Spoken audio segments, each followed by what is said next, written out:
Hey, grace and peace be unto you from God the Father and our Lord and Savior Jesus Christ.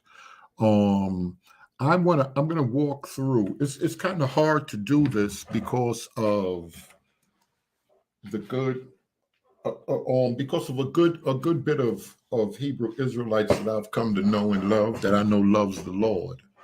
But I gotta spend some time and walk y'all through this sideshow. I think I'm gonna do this for the month of February, Black History Month. I'm gonna deal with these fake Black Israelites. There's a sideshow that has begun, and one of the reasons that I have a problem with it is everything was good, and I want to walk everybody through my videos, and I'm going to be talking other people's videos. Every time we get to challenging and dealing with them on history, it's a sideshow. And the leaders of the sideshow has been Pastor Kelly, fake Black Hebrew Israelite, and Dante, pseudo Dante. Um, I'm going to take my time. I'm going to take my time and I'm going to walk you through every time we come to something and we want to start dealing with the history. It's two things that's going on. Every time we come to something like the pews, they try to shut it down with a sideshow. Pastor Kelly is excellent at the sideshow. He going to pull up videos and Batman fighting and all of this stuff. You can use that on your brainwashed followers.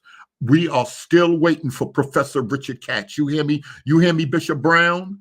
You and that lying Pastor Richard Kelly. We still waiting for Professor Richard Katz.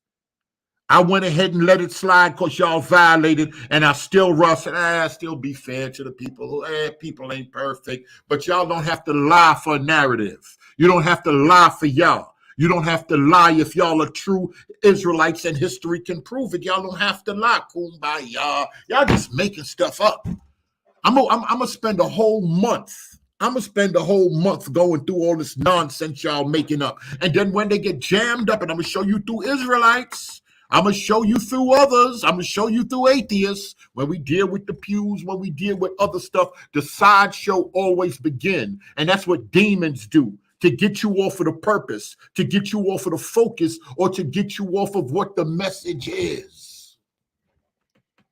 The turn came in when Ambassador, and shout out to him, and Pastor Jason, Pastor Ryan, when other pastors started coming on, we started praying. That praying seemed like that praying started stirring up some demons. That second Exodus at started stirring up some demons, saying some things in the comment section.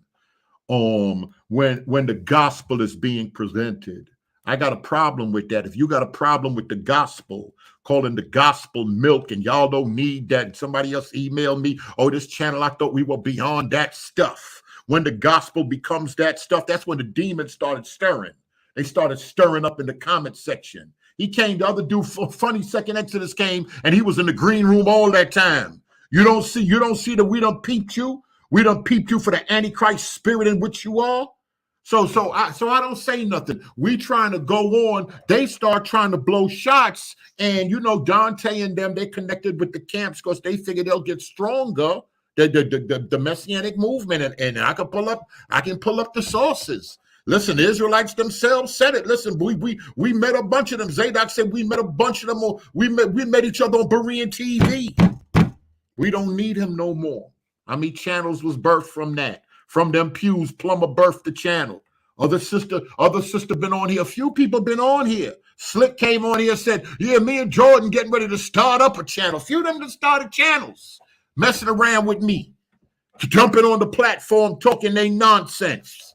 Like I said, I'm not getting at every Israelite, but these fake Black Israelites that's promoting this godless movement, we're going to talk about them, and I'm going to spend some time. Richard Kelly and Dante, they love the sideshow. So now the sideshow is going on. Dante, come with them primary sources. Let me and you get it in with this Christmas tree. I'm waiting with this work 2 weeks now. You said you had that work. I got that work for you. Soon as you record, soon as you press end, I'm ready to get it in. I'm ready to get it in. Now, these are the problems. This is what these folk do, and I'm a little bit worried. Fair use. I'm going to play some stuff, and we're going to spend some time. They don't know God has situated it in such a way that I can do this. Oh, and I'm going to dedicate, just like I dedicated that time to tell everybody, oh no, be fair, hear the people out. Like I dedicated that time, I'm gonna dedicate this time to y'all, a godless people. And then I go back and I look at their channel, nobody praying, no altar calls. We the people, we woke. No altar calls, never. And then they gonna come on my channel and they gonna be offended when the gospel is presented. Boy, we at war. We at war with that. The gospel of Jesus Christ. Ain't no culture, ain't no ethnicity, ain't nothing above the gospel. So we got to get it in. Fair use. I'm gonna start off with a few of these, but I got some time. I got some time to do that. I'm gonna put the link. Let me put the link out here for fake Dr. Richard Kelly. I'm gonna spend half of the month on you and the other half of the month on pseudo Dante. Y'all could go ahead with that nonsense, Dante, that mess Dante giving y'all. Y'all could go ahead with that, but we gonna take our time, Dante. Come with that Christmas tree. Y'all been saying a lot of stuff. Now, I ain't bear witness with the Christmas tree, but I ain't even into that. But I'm gonna show that y'all don't know what y'all talking about with a whole bunch of the stuff y'all presenting. Everybody said they walking away from Christianity. They came into the truth. What they came into the truth about? Tell me what they talk about. Something they heard from their grandma, pastor cheated. What they talk about, the Christmas tree, an Easter egg. That's their main talking points. Christmas tree, Easter egg, and you got to do as Jesus did. So y'all running around here with sandals, y'all running around here dressing like Jesus. Bible clearly say I ain't got to keep the Shabbat to make heaven my home. Period. But these are the type of people we dealing with. I don't even want to get into it because, like I said, the sideshow, when Dante and them start saying some stuff, I'm praying, boy, I'm focused right now. For the gospel of Jesus Christ, I'm focused. Think you can listen, you can bring up what you want, Pastor Richard Kelly. Bring up what you want. Go pull up whatever you want to pull up on your job with them feds. You pull it up and you share it with Dante and them. Do whatever you got to do. But I'm going to tell you right now, y'all are at war with Jesus Christ and the gospel message of Christ. I go to every one of y'all channel, ain't no praying. Go to every one of your channel, ain't the gospel ain't there. It's just simply, don't put it there now. Because it haven't been there all this time. Don't try to put it there now. Fair use. I'm gonna play a couple of things. We're gonna start now. I'm gonna wait with the pews. Fair use. Faithful don't bother me. Again, early in the morning to discuss our good friend, the doctor. Dr. Kelly Richardson, aka We Woke Now. So, the name of this show is Early Morning Discussion, the Good Doc's Literary Malpractice. I am joined by my good friends Abu and 93. Abu and 93, say hello to the audience. Good morning and happy Lord's Day to everyone, whether watching live or catching the replay later. Greetings. Yes. So with that being said, let's go ahead and jump right into it. So, Abu, if you could, let everybody know the reason for this live stream and the full controversy that initiated this. This stream. So two things. We'll be discussing Kelly Richardson's video that he did on December 28th, titled "Crafty Counsel: Blatant Liars." And for the record, and we gonna walk through real slow. When Pastor Kelly start talking about crafty counsel and all this, when they get caught in lies, they'll take it and flip it. I'm gonna walk y'all through every single video. I'm gonna explain every single point. The sideshow is to throw you off, and Kelly is a professional at that. That fake black Israelite, Pastor Richard Kelly, call your lawyers. It's time to call the lawyers. Call the government. That's what you said. The government want us to take videos down. It's time to call the government. That's what you better do. This Berean talking, that's what you better do with your pseudo-nonsense lies and garbage. Come and tell us about Pope Constantine. Come and tell us about Santa Claus. Listen, I'm putting a link out there right now. Whatever time you ready, Pastor Kelly, hit me on your phone. Whatever time you ready, we can go live and we can talk about your pseudo-nonsense and your garbage. Dante, I'm putting the link out for you. Anytime you ready. Anytime you ready. All y'all can do is manipulate now and tell people don't go over there. Just because y'all get mad at me, just because the gospel went forth, we took some time to preach Jesus. Man, I don't feel good about y'all no more. I don't feel good about y'all no more. I gotta say it. I ain't gonna say every Israelite, because I know Israelites that love Jesus, want to call me, want to pray, want to encourage me. I know, but there's a bunch of y'all. Jesus ain't in the forefront of your mind. Jesus ain't in the forefront of your ministry, and Jesus just say what you discussing. But when I see who you connected with, and I understand it, it's two feathers of the same bird. It's two wings of the same bird. I understand it ain't about the gospel message. It ain't about that at all. Not with this fake Black Hebrew Israelite movement. It's not. 93 has already done a very good video on the subject. You can catch it.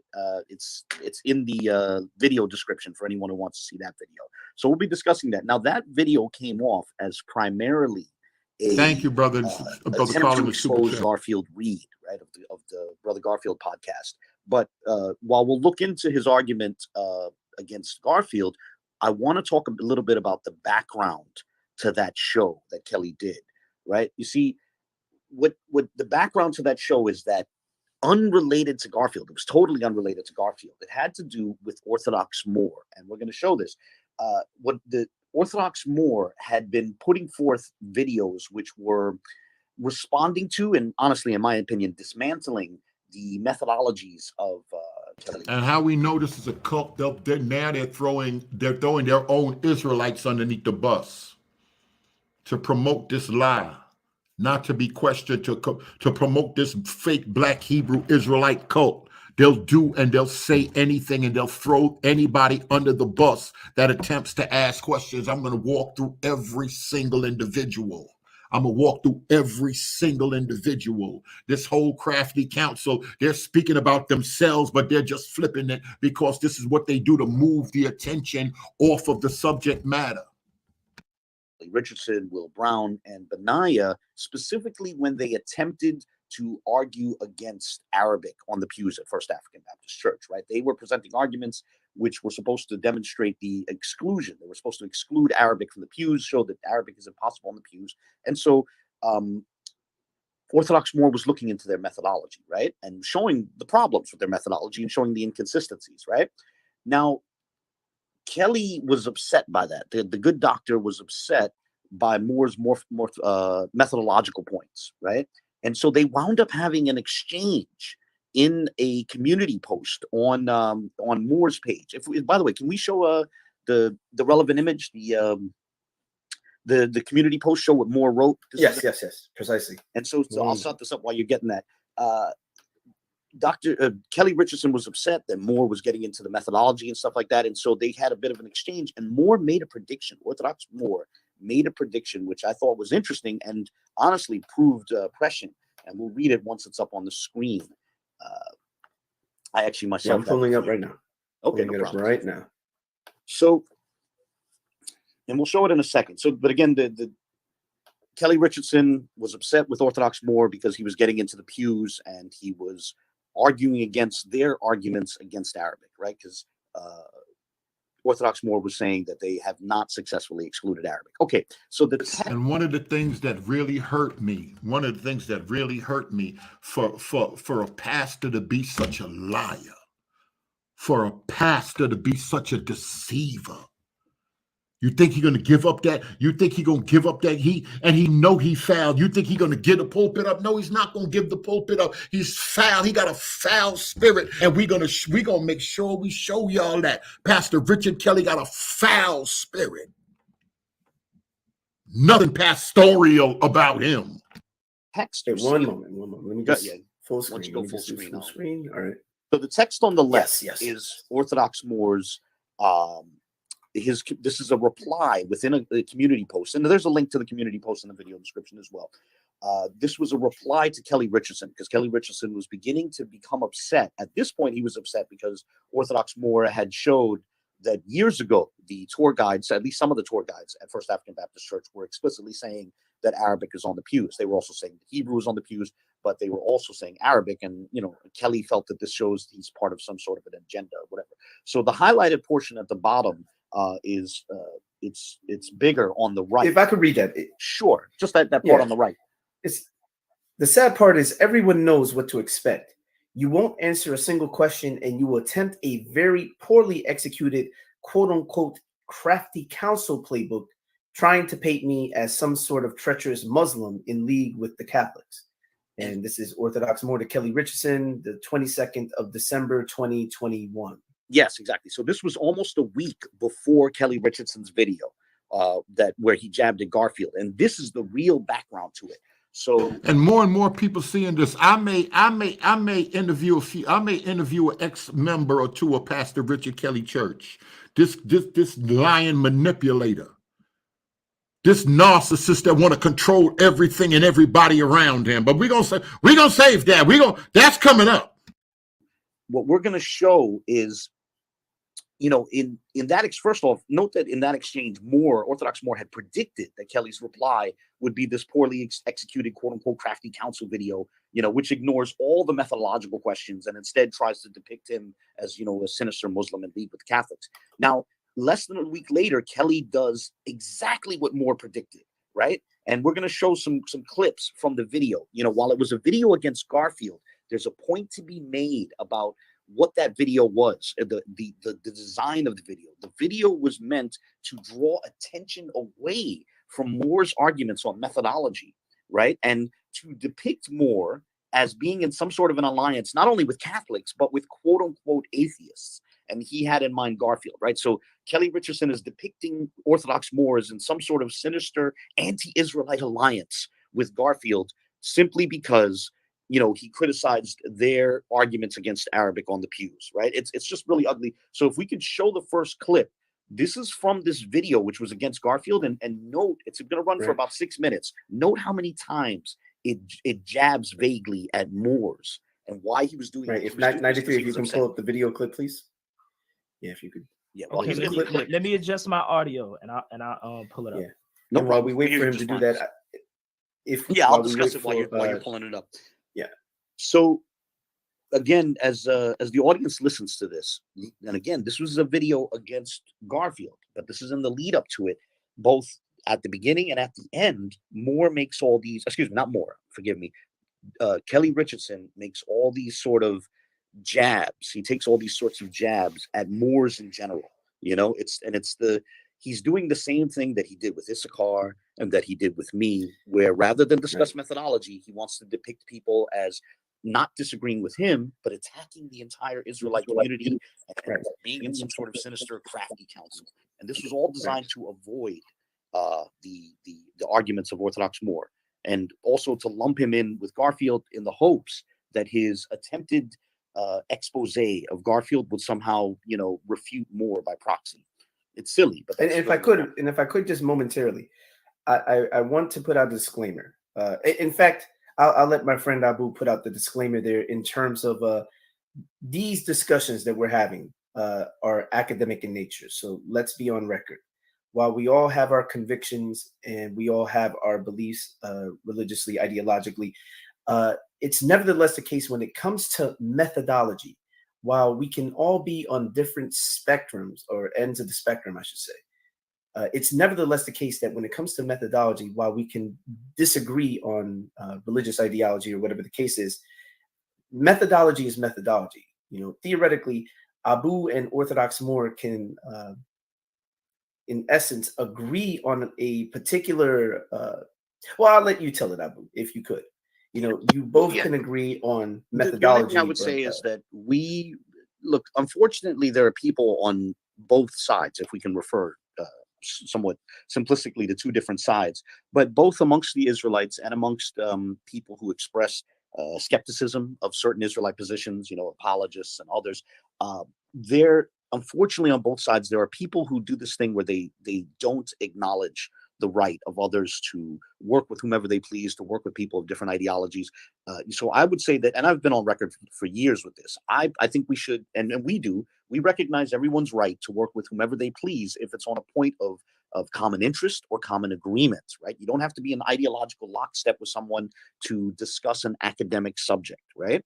So, like, for example, with Orthodox Moore, we should recognize his right. Now, this idea that he's in an alliance with Garfield is absurd, but hypothetically speaking, if he wanted to work with Garfield on a point of common agreement, that's his right. And if the very next day he wants to work with our friend Dante Fortson on a point of common agreement, again, That's his right. And we reserve the same right. You know, we recognize everybody's right to work with whomever they please. The analogy I always give, aside from academia, right? And, you know, in academia, you can have professors and fellow students who don't share your faith, but you can work with them on academic subjects.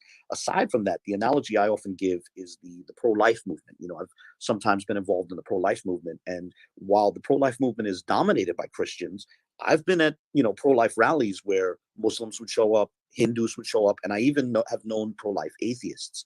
And I would never tell someone that, like, oh, you're not a Christian, so therefore you can't object to abortion, or I can't agree with you on the pro-life movement because you're not. Oh, I'm sorry, Abu's in here. If you want to jump on, I'm playing folk video, and I'm not even inviting them to the Abu in here. Let me know if you want to jump on. I'll put the link out. Christian. No, we can actually agree on those points, you know.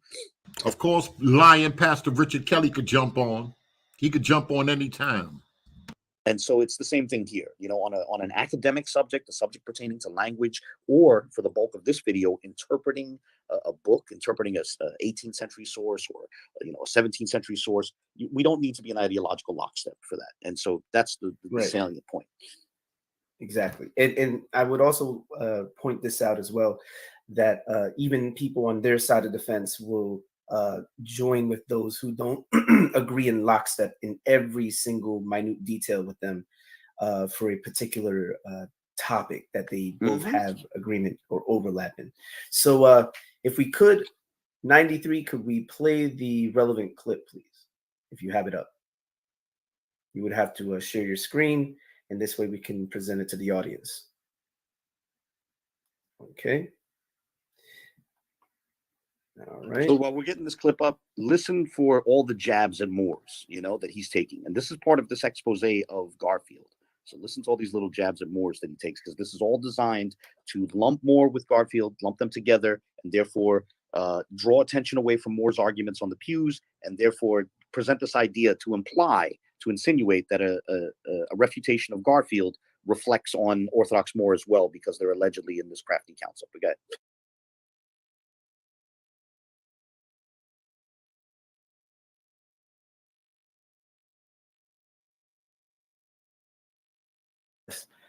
Tonight, I wanted to take a little time out tonight and talk about, just for a brief moment, the crafty council. And we're going to go through all this crafty counsel. I'm going to tell y'all something about these fake preachers. We're going to go through all that crafty counsel stuff, and I'm going to show you with every point in that crafty counsel and every one of them video series. I can point you to Pastor Kelly. I can point you to things that him and his lion clique, because to keep the clique together. Y'all remember we started blowing and we said, where is this pastor? Where's this Richard Katz at? Oh, they wanted the Dante. Y'all seen, I didn't even need to go pull up all that before. You seen that Dante even wasn't with it. But the crafty council got together and they said, listen, we got to stand up for the lie. And they all got together, even after I showed them proof that Dante hit me and said, listen, I ain't part of that.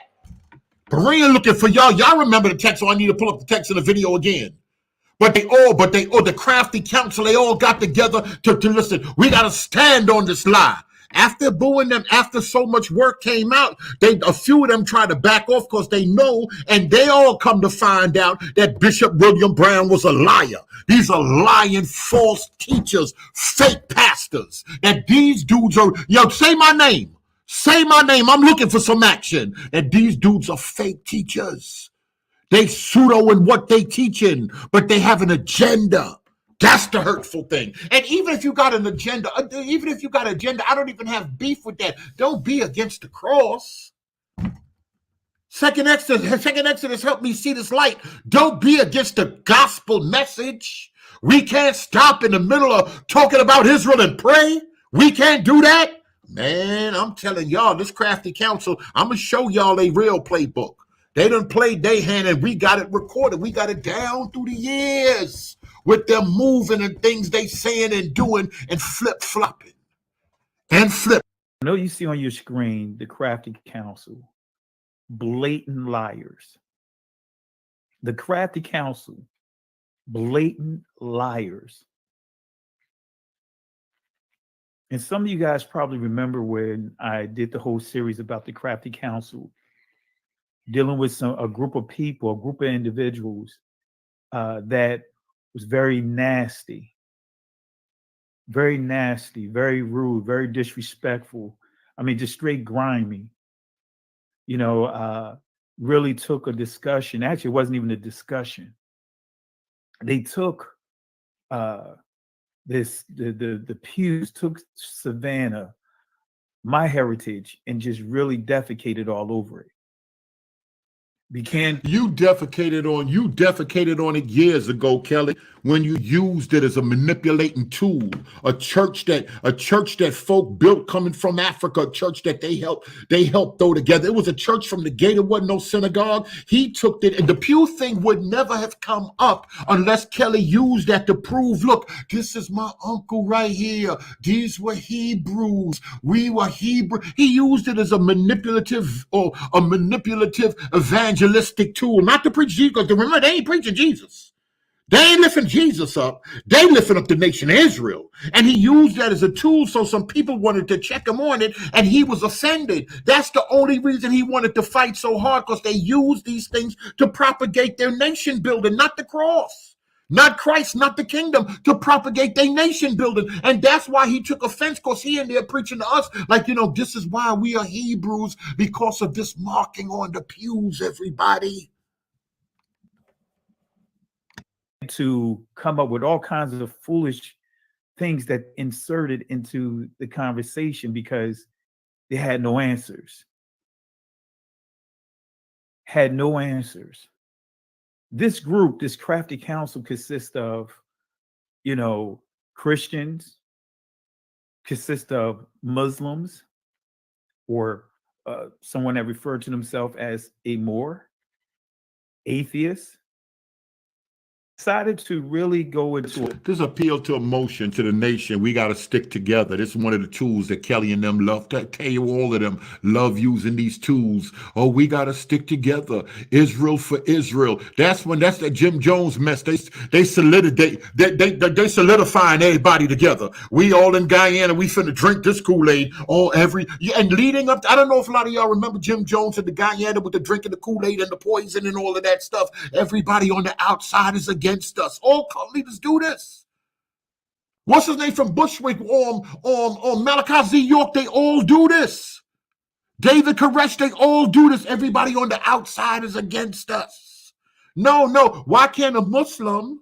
Why can't a Christian? Why can't an atheist? Why can't they just be people looking for truth and wanting to question stuff and bring everything to the light? But no, they against us, y'all.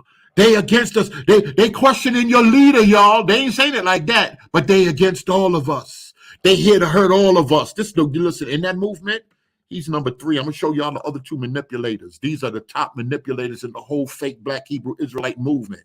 These guys right here, then he gonna run and manipulate, and I'm calling lawyers and that other lesbian with the petition and all of that stuff. I'm not thinking, where that other lesbian in seminary at? I'm not thinking about you dudes. He talking about this is milk. We don't want milk. We want the meat and the gospel going forth. Man, listen.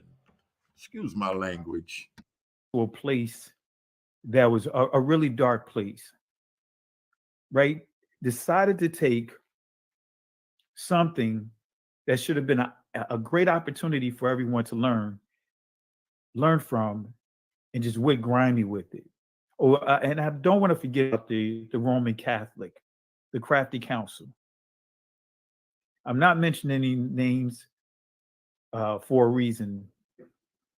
This crafty council, these group of people are so wicked that and desperate that would do anything to try to muddy the water to if they can't beat you. Since when? This is the thing that scared me. Since when asking questions and seeking for the truth or a deeper understanding, because they're not clear on a lot of stuff. What makes an Israelite? They're not clear on a lot of stuff. They just run around here talking. One person say this, another person say that. He's talking about, well, we got Muslims that are Israelites. We got a bunch of liars coming together. That's how come they can't have no council. I'm talking about church council, not this crafty council garbage he talking about. They can't have no council and say this is our beliefs, because they all over the place. They don't care about that. That's not their purpose. I'm going to tell y'all right now, and y'all been noticing it. Doctrine is not an issue with these people.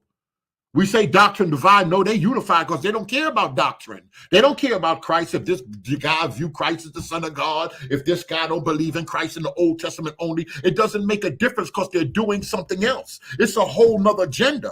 This whole movement is not based on Christ. Now, are there some born again Israelites that love the Lord? That's one thing, but no, by their fruits, we're seeing their actions. Look at the leaders. Just look at the leaders. Look at the leaders. What are they teaching? How much? Look at each individual video. How much do they lift Jesus up? How much do they pray in their videos? Just look and see. Listen, a lot has been revealed about these people, and they've been the ones that reveal their own hand. Nobody has done this. Their information, then they have to take it nasty. Actually, they always take it nasty. Yes, I was going to take legal action. And actually, I consulted with my lawyer about. Go do that.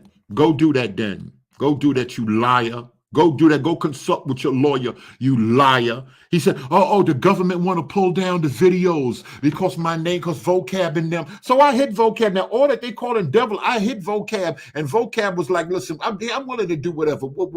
That's within reason. Because he know these people are out of control. Because what they want to do is force and manipulate. And once they see they can't manipulate themselves on Berean TV, they love when they got full swing. They love when the link is out there. They go, come on and talk all crap. They love that. But once they can't manipulate, that's how a user do.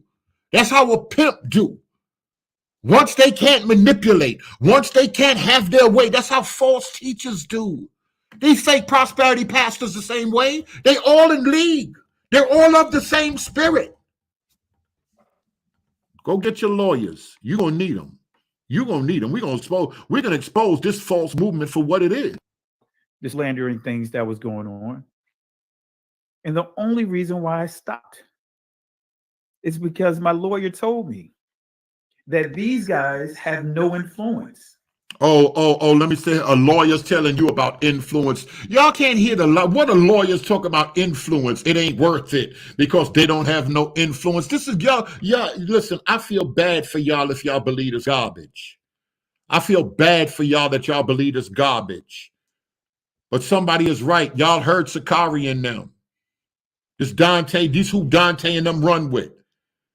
Y'all heard Sakari. Sakari talking about righteous deception. This fake black Hebrew Israelite movement, they believe in righteous deception. They'll tell you anything. They don't care if it don't line up. Kumbaya, mean come by here. We'll tell them that don't even mean that. They don't care. They're going to keep going. They'll go to a next channel. They'll go on Clubhouse and still say it. This is what these fake black Israelites do. They don't lift up Christ. They don't lift up the cross. They lift up the nation of Israel. And it's an antichrist spirit. What they're actually doing is saying you can't be saved except through us. Not through the true Israelite that died and hung on the cross. No, it wasn't a cross, it was a tree. They want to contradict everything with their lies. Jesus was lynched with their lies. Show and prove people was being lynched in the first century. These people are deep deceivers. They are of the spirit of the Antichrist.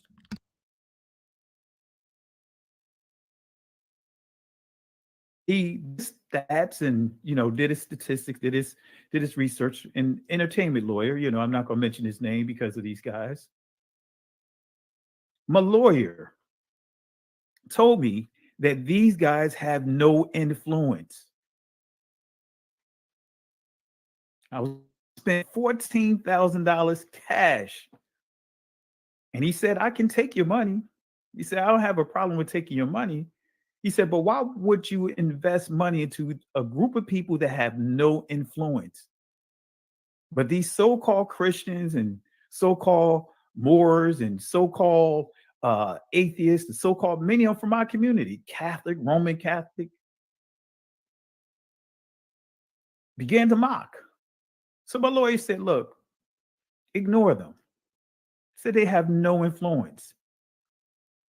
So I want to show you just how desperate this guy is, right? Israel, there's something special about you. When you see the Christian community, the Catholic community, Moors, atheists, in the conscious community come together to attack us? I'm going to show you another Israelite. I'm going to play the other Israelite brother video saying Abu and them is right. This thing is stink. It reeks of lie. It reeks of lies. I'm going to show you, and I'm going to show you what Pastor Kelly, anybody that speak against Pastor Kelly got a problem. Then he come with that lie. He come with this crafty counsel garbage. I'm going to show you a Muslim, not a Israelite that's a straight Israelite.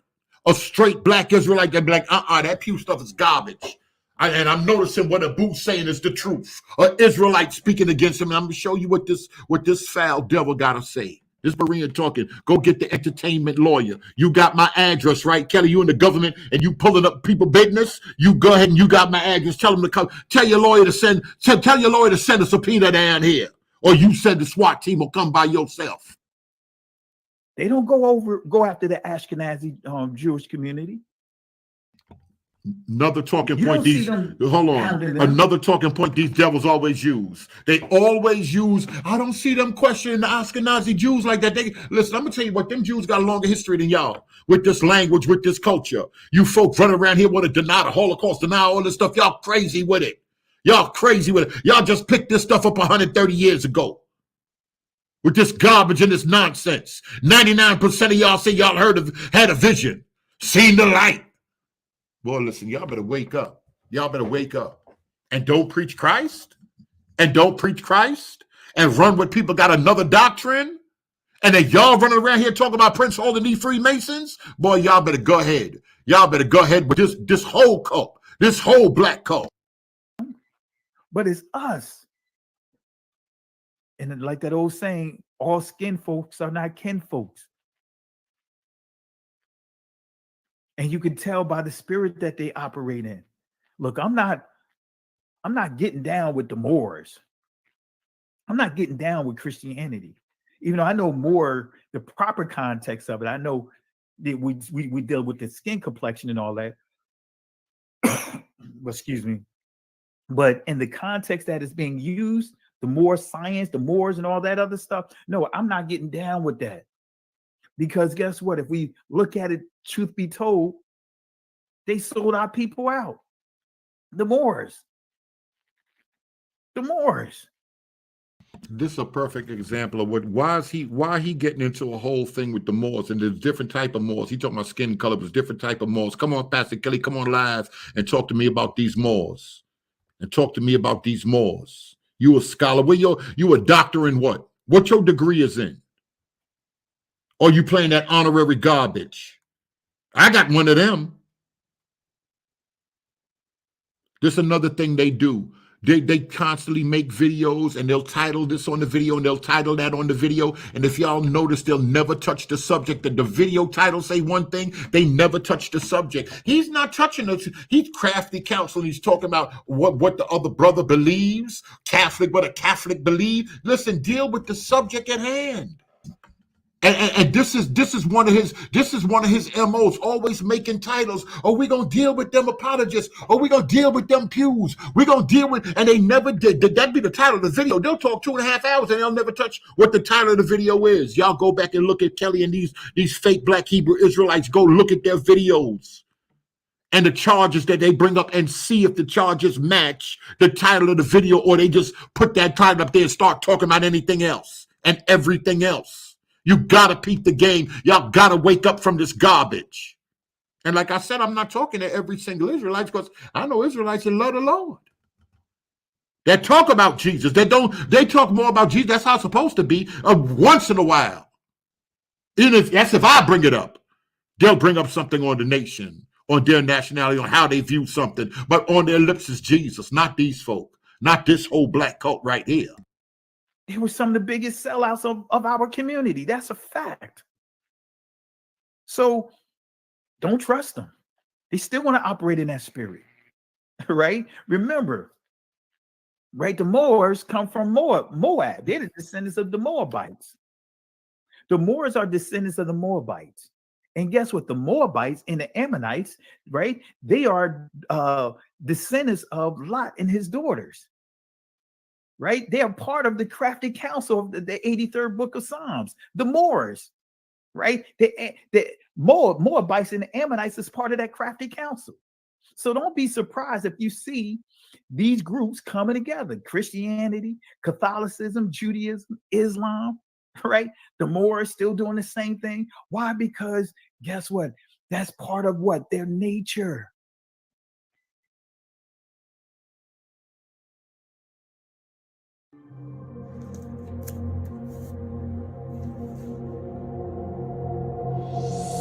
Apparently, if you are able to read and comprehend what you're reading at 400 words per minute. All right, excellent. Yeah, before that second clip plays, so that's Family, just we to set live the in tone. Yeah, you got Whether to it's- 93. You got to pause. But tonight, right? I'm going to deal with the crafty council. Oops. I I'm clicked going the to wrong start. one. Oops.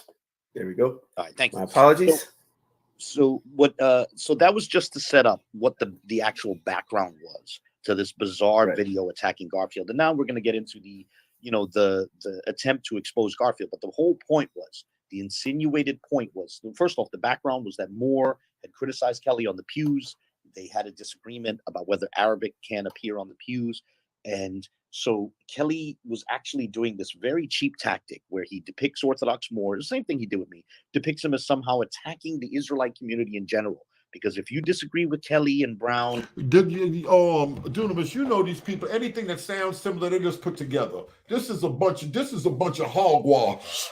This is just how it is. Man, I'm gonna leave that part alone right there. Because if we start just going through some of the statements that they made, even his garbage with Santa Claus, Saint Nick, Satan, all of this garbage ain't got nothing to do with nothing.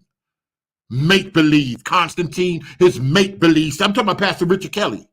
His make-believe garbage. Go back and see that garbage he talking about, Santa Claus and Saint Nick and all of this. It's just regular internet Google scholarship. and Benaiah, you're attacking the entire community. This is the game they play. And then what he did is he tried to do this guilt by association thing. He insinuated that somehow Moore is in an alliance with Garfield, and that's what then leads into his attempt to refute Garfield, right? So we're going to play another clip. And as you listen to this, what I would ask the audience to listen out for is how Kelly hints multiple times that this not only shows that one member of the crafty council, the quote-unquote crafty council, is a liar, right? Because he's attempting to show that Garfield is quote-unquote a liar, right? But he's going to say multiple times that this is all of them. They're all liars. So he's already established that Moore is part of this. He's already accused Moore of being part of this crafty council with Garfield. And now his attempt to show that Garfield is a liar is somehow, he insinuates, it shows that they're all liars, that this is the playbook that they all use, right? In short, that this desperate segue that Kelly makes, where I'm sorry, forgive me, but he flails his arms at Garfield. It's supposed to tacitly expose Moore, right? It's supposed to expose Moore by proxy. That, quote unquote, And if I could just Garfield momentarily, somehow exposes Moore because they're in an alliance. That's the cheap background to this. And now we can get into what he's had to say about Garfield. I'm sorry, real go quick, ahead. if I could momentarily, I did want to say it's also interesting because the conversation, I just want to reiterate this. You said it, but I will really want the audience to catch this. The conversation began about pew methodology. Now, if the conversation was on pew methodology, how could anything that Garfield said be relevant to what Moore said, given that neither of the conversation didn't hinge on what Richardson is attempting to prod at. He's about to poke at something that was irrelevant to Moore himself, right? It makes no sense. This is what Kelly did. They want to appeal to people's emotion to win the argument from the gate. I remember from the gate, Sister E and them, they was getting it on with Faithful and Abu when I was doing the Sunday seminary. I wasn't even into that stuff, but by the time it started snowballing, I was like, listen, y'all do know that this ain't got nothing to do. In all fairness, this has nothing to do with, listen, I don't care if Eskimos built that church. What have to do with the pews? What's on the pews have to do with Israel as a people? Let's keep the thing separate. No, not a liar. Because that's what he want to use that as an evangelistic tool. He want to use that to evangelize, to show it's a church. Forget that it ain't no synagogue, but he want to use that to evangelize and prove that we were all coming off the slave ships. We were Hebrews. This is our people. That's how he was whispering up in the balcony of that church. Almost as if he was looking to toss out a red herring to get away from the fact that his pew methodology was being questioned by somebody who I think would agree with him in other areas, but clearly doesn't agree with him specifically on his approach to the Georgia pews in Savannah in First African Baptist Church. You know, it's interesting. So if we could, 93, can you pull up the clip? It's the second clip in the video. When does it start? It's right after the clip that we just played. Yeah, because I had let it bleed over. I apologize. I'm gonna go back. It's okay. You could start from where you got, because it's only you only went about 10 seconds over. You only went like 5 seconds over. I'm gonna start while I'm Yeah, that's fine. Yeah. So while we do that, again, I want to reiterate this for the audience that Kelly Richardson attempted to create a faux controversy over something Garfield said that was completely unrelated to what Moore brought out, you know, in his criticisms. Mm-hmm. Yeah, basically, and that's why I want the audience, because now, you know, Orthodox the part. No, I don't know. Y'all got people told me, I see the people hitting my phone. I don't listen to Dante and them. I don't be listening to them folk. What he said I tried to do? Hit me in the email or something. I don't listen to them dudes. I heard he made a video, but I man, listen, I ain't got no time listening to them devils. I know it's a sideshow. I know Dante want to get off of that tree. Dante want me to wild out and flash them. Dante, listen, Dante, boy, I'm sharp, boy. Boy, I'm sharp. Don't play with me. Don't play with me. Play with your mama and them, not me. Part about Orthodox Moore is and the hurtful thing is Garfield told me when I started having Kelly on, Garfield hit me. Where Garfield at? Garfield hit me. He was like, yo, why these dudes are pseudo? Why you giving them the platform? God, I can't. In Jesus' name, Garfield said that to me about 3 years ago. Two years ago. And sort of fade into the background because it's Kelly transitions into attacking Garfield. But the whole point was, and this was sort of insinuated, you know, because Kelly he's not very explicit, but he likes to manipulate his audience. The insinuation is that Orthodox Moore is somehow in an alliance with Garfield, and now he's going to attempt to expose Garfield as a liar, and this is going to show how they're all liars. So listen out for the way he says that, the way he says that, you know, this is the playbook that they all go by. They're all liars. They all do this. The implication is that exposing Garfield exposes Orthodox Moore by proxy. It's a cheap attempt. Yeah. 93, if you can go a little bit further back, you'll see the little cut screen, and then you can start from there. You'll see the little cut screen that it's a little further back. Little further back. Yeah, there. No, you just had it. You just had it. No, you're going way too far back. That's fine. Right there. Right there. Yep. You can start there. Yeah. Thank you very much. Family, we living in a very and far as dealing with that thing, as far as dealing with them, listen, all them folk want to do is stir strife. All them folk want to do is stir strife. Dante thinking it's something that it ain't. Dante thinking it's something that ain't. I ain't no apologist. I ain't trying to rock out with no apologists.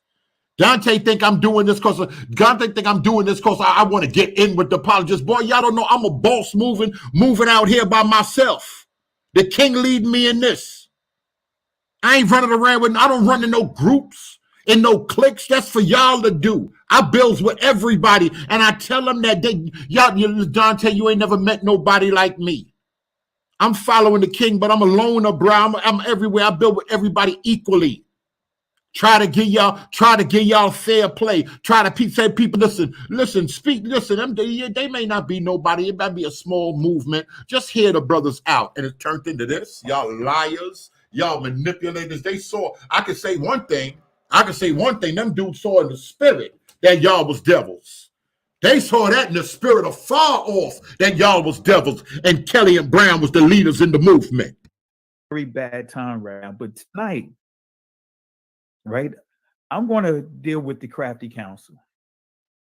And I'm going to start with one of the blatant liars. All of them are liars. All of them are liars. And I'm going to prove it to you. And I'm going to show you what they do, the pattern that they do, the method that they do. blatantly lie. But I'm going to show you something here, because I'm going to call one of them out. I have no problem with doing that. I'm going to call one of them out, and I'm going to show you the pattern of what these guys do.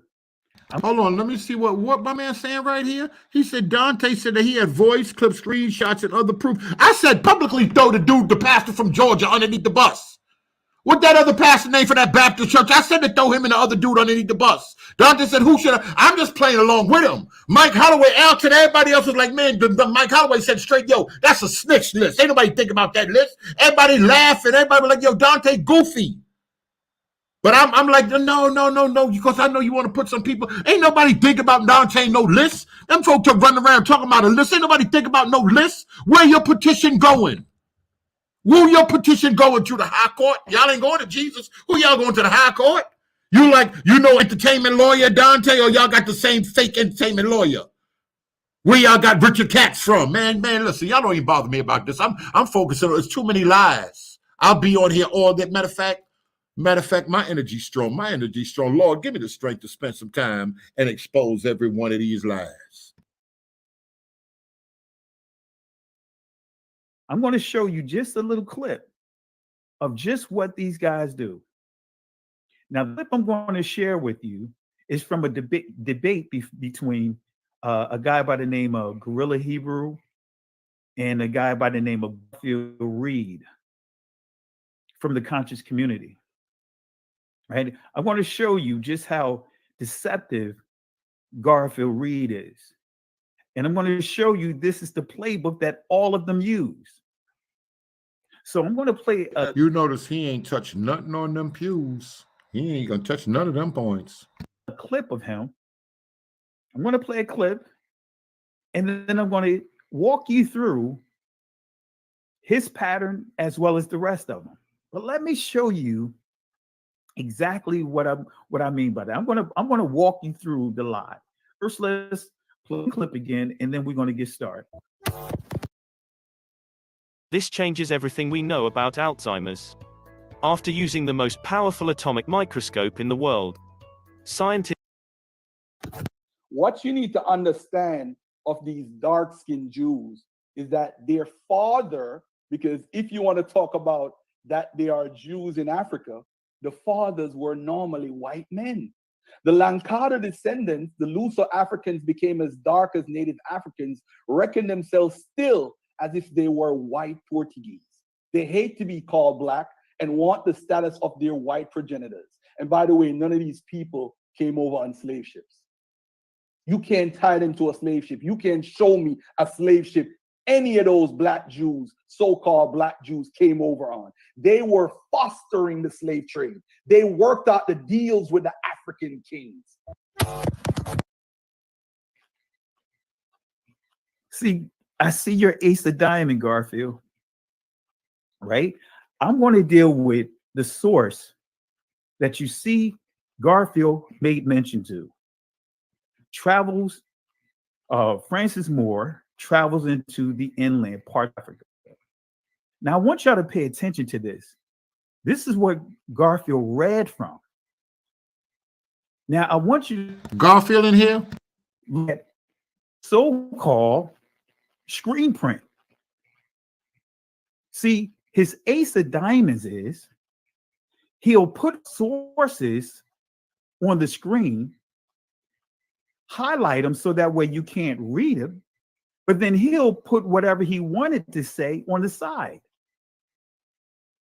He read this as if this right here is actually a copy and paste from here to here. This is Old English here. I can pick it apart just by what you see on your screen. I'm going to pick all of this apart, and I'm going to show you this is the playbook of the entire group, the entire craft accounts, crafty group, been coming against our community. The entire group. This is how these guys operate. So I want you to pay. And let me say one thing. Garfield said he can be on in 10 minutes. I'm gonna give him some time to address this thing right here. I said then Dante talks about hate. A lot of people, I think there's some other stuff going on. I don't really got no beef with nobody like that. I just don't like the way people moving, but I don't have no beef like that because a lot of people got other issues, you know, dealing with church and you know, we don't know deep down why a lot of people do what they do, but it ain't like no real, you know, like hatred like that. It's just, you know, it's just beefing. It's just beefing, you know. We got a lot of things that we beefing about. I think I'm totally done because just like I'm saying, like I said, I'm totally done because that I'm telling you, when Ambassador them, when folk come on here and that gospel is going forth, don't play with that. Don't play with that. That's something you don't play with. People's lives at stake. This is if you really believe that book in any form or fashion. I mean, I was bad. I tell you, I was ill as a little kid. But anytime my mom and them would have that, what you call it, on TV, when I'm playing, I'm doing whatever. I'm talking about a little kid. And one of them preachers be on, Jimmy Swagger, and the other preachers be on when they altar called no more play. I'm stopping and I'm listening. You got to be quiet. Souls coming in the kingdom. For folk to mock that and call that milk and all of that, man, never. I'm not. That's the main beef that I got. I don't, you know, the culture thing, you know, they want to get on the black power stuff. I don't really got no problem with that. It ain't above Jesus. But I understand because people lied and stuff. So I'm not really mad about that. I'm not going to lie. I feel some type of way with that dude coming in here talking about milk and people trying to disrupt the altar call, people just talking reckless, they trying to pray, and people just, I gotta say, I ain't gonna lie, never. That done it for me right there. The other little beef, and we could beef and then be back on the phone and just, you know, just like baby mama stuff. But the gospel, no, I seen how some devils move. Just put it that way. And I'm trying, like I said, I'm trying not to lump everybody together. But then the dude gonna get then goofy, gonna get up in the other comment section and say, hey, I come to disrupt. I go over there to disrupt, and then want to jump on the panel. Second next to this, you goofy as hell. This Berean talking, you goofy. When it come down to that gospel, you play with that gospel if you want to. I don't play with stuff like that. And I see the spirit that you of. I see the spirit of a lot of y'all in the movement. Attention. And this ain't no beef. This is just Berean speaking. This is just me speaking my mind. Well, y'all want my address? You want to come and destroy me for the gospel of Christ? I love that right there. I'm going to show you what this actually says versus what he wrote here and try to give the impression that this is what this right here is a reflection. This right here is the exact word for word here. You can just look at it and tell it's off.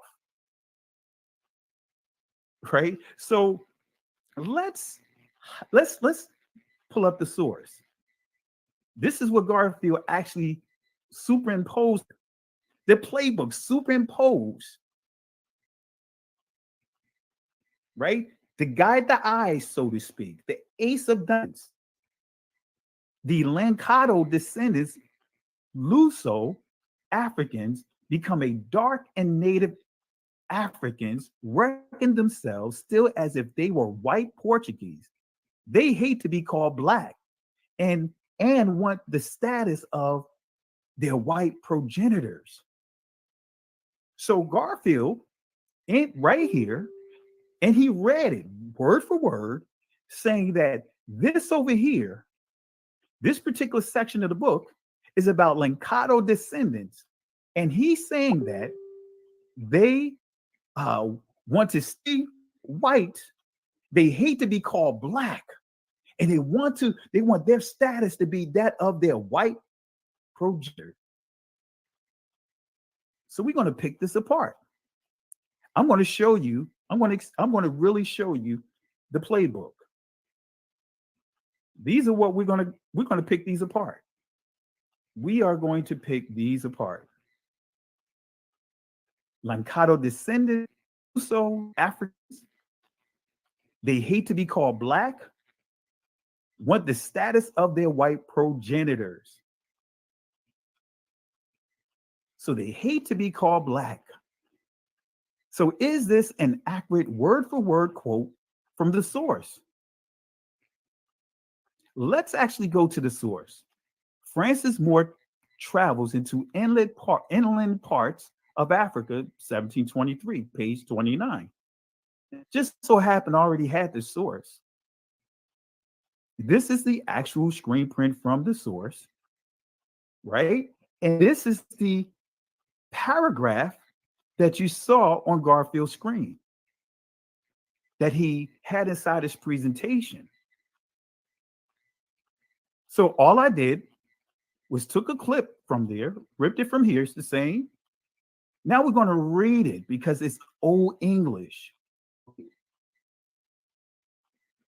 I'm going to point out the actual people, the actual tribes that we're dealing with in this text that he highlighted, that he.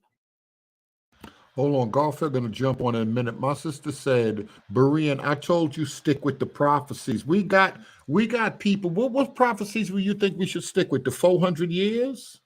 Because you know that's gonna start us beefing again, right? I didn't touch none of those energy drinks in there, no coffee or no nothing, because I said I didn't want to be before the people too long. But if I get to cracking one of them things open, you want to talk about the prophecies? What prophecies? And who fit the prophecies? The limber? Why them Israelites in Ethiopia don't bear witness with you black folk here in America? And it's what it's where do we go with where do you think we should begin with the prophecies? I told you my good eye is out right now, because if people busy worried about the prophecies and this and that, and people don't love Jesus, people don't want to lift up Jesus, we got to stop. Everything has to stop when the gospel is going forth. When folk talk about, and then I seen another slick stuff, somebody said when somebody asked for prayer for their dad or something happened, and we stopped in the middle of talking, and them others, and I marked those down. And y'all know I ain't got no education, but I marked those. I marked the people down that said they would, like, made little slide shots that we stopped and we prayed for family member in the midst of talking about the great Israel, the gods of the earth. People were offended that we stopped in the middle of teaching, discussing, beefing, whatever we be doing, to pray for somebody dad. Somebody dad was in the hospital or something, mother-in-law, something, I can't even remember. And I wrote down some little slick stuff. But where do we go with the prophecies? So much stuff has been, Judah mourneth and is black unto the ground. Simple stuff. There's so much stuff in the Bible that when these people start talking about prophecy, they make anything fit anywhere. We'll discuss that. Let me play some more of this. Here. Garfield, I said that. Lied blatantly. Right? The Mundingos is what we're dealing with right here. Mundingos is the primary group that we're dealing with, but there's other groups within here. But I'm going to show you.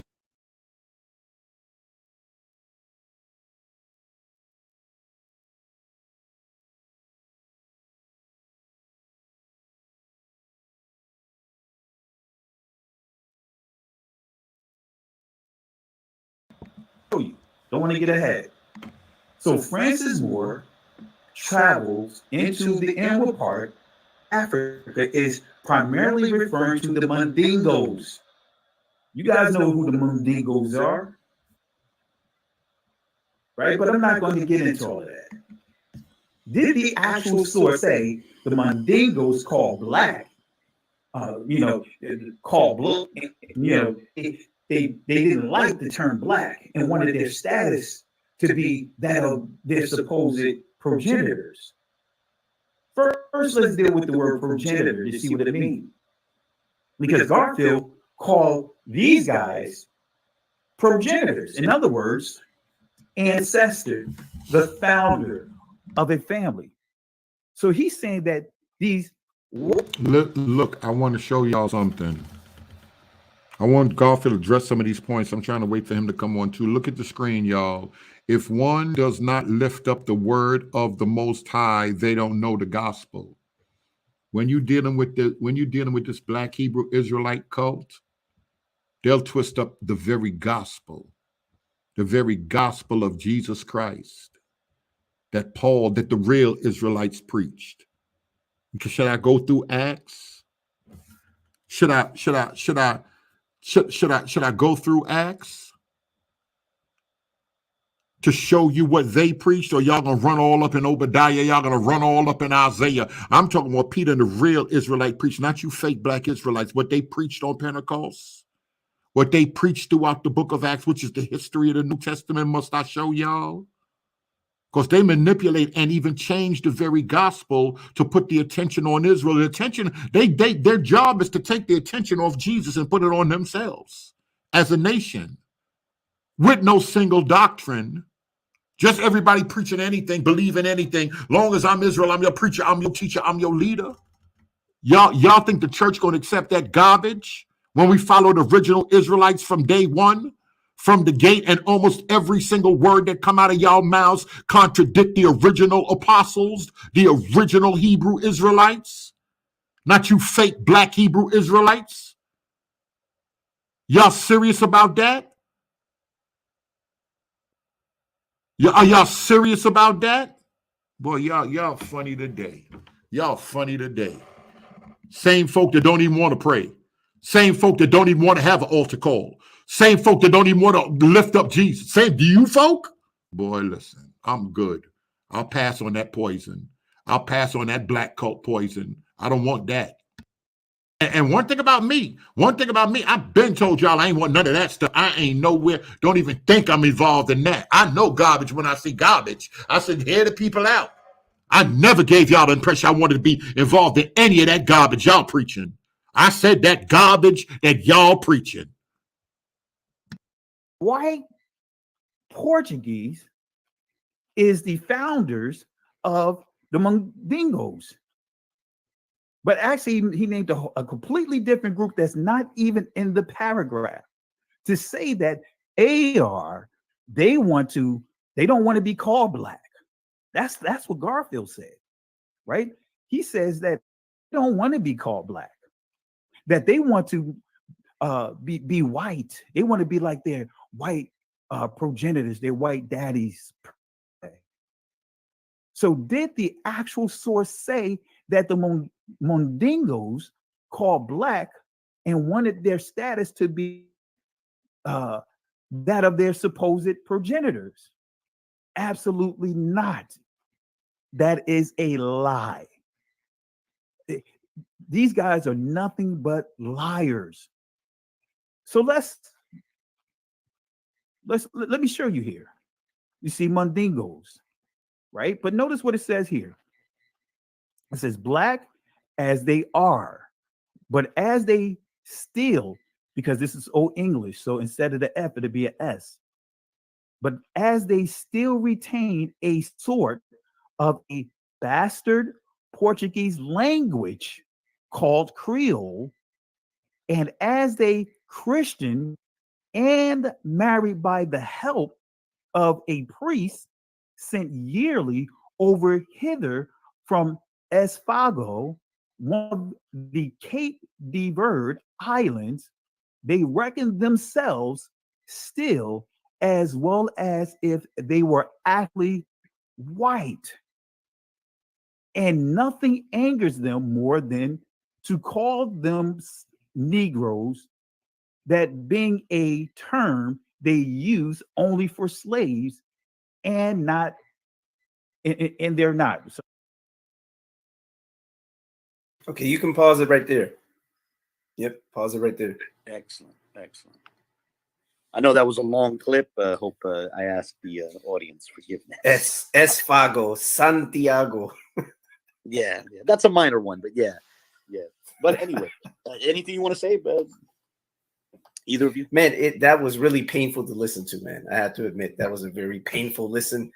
And not for all the reasons that Kelly might think it might be painful for us. It was painful to listen to just how poorly he understood that source. And I think it's a shame. And the fact that he's created this faux controversy over something completely unrelated, right? Being criticized on pew methodology, but somehow he's segued the conversation into this other direction, right?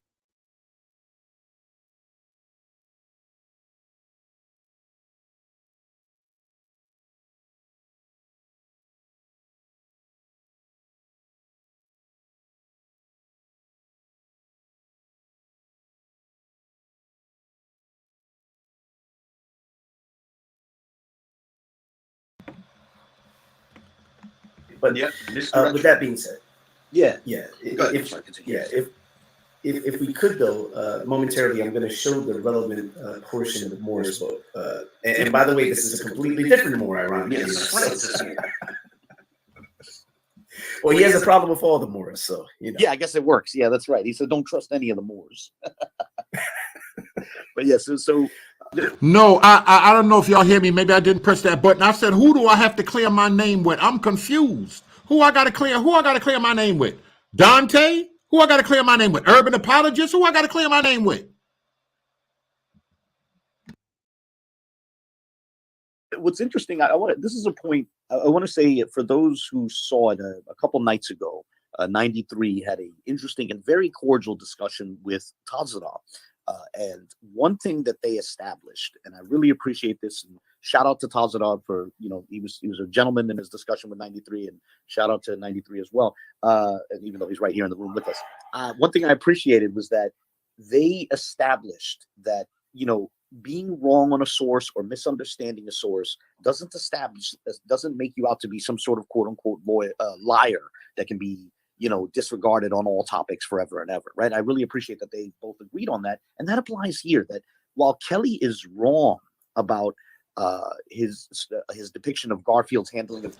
I don't know. I can't, what does he say, Berean? So what's your involvement in the compilation of the list? I asked Elder Mike was on the list.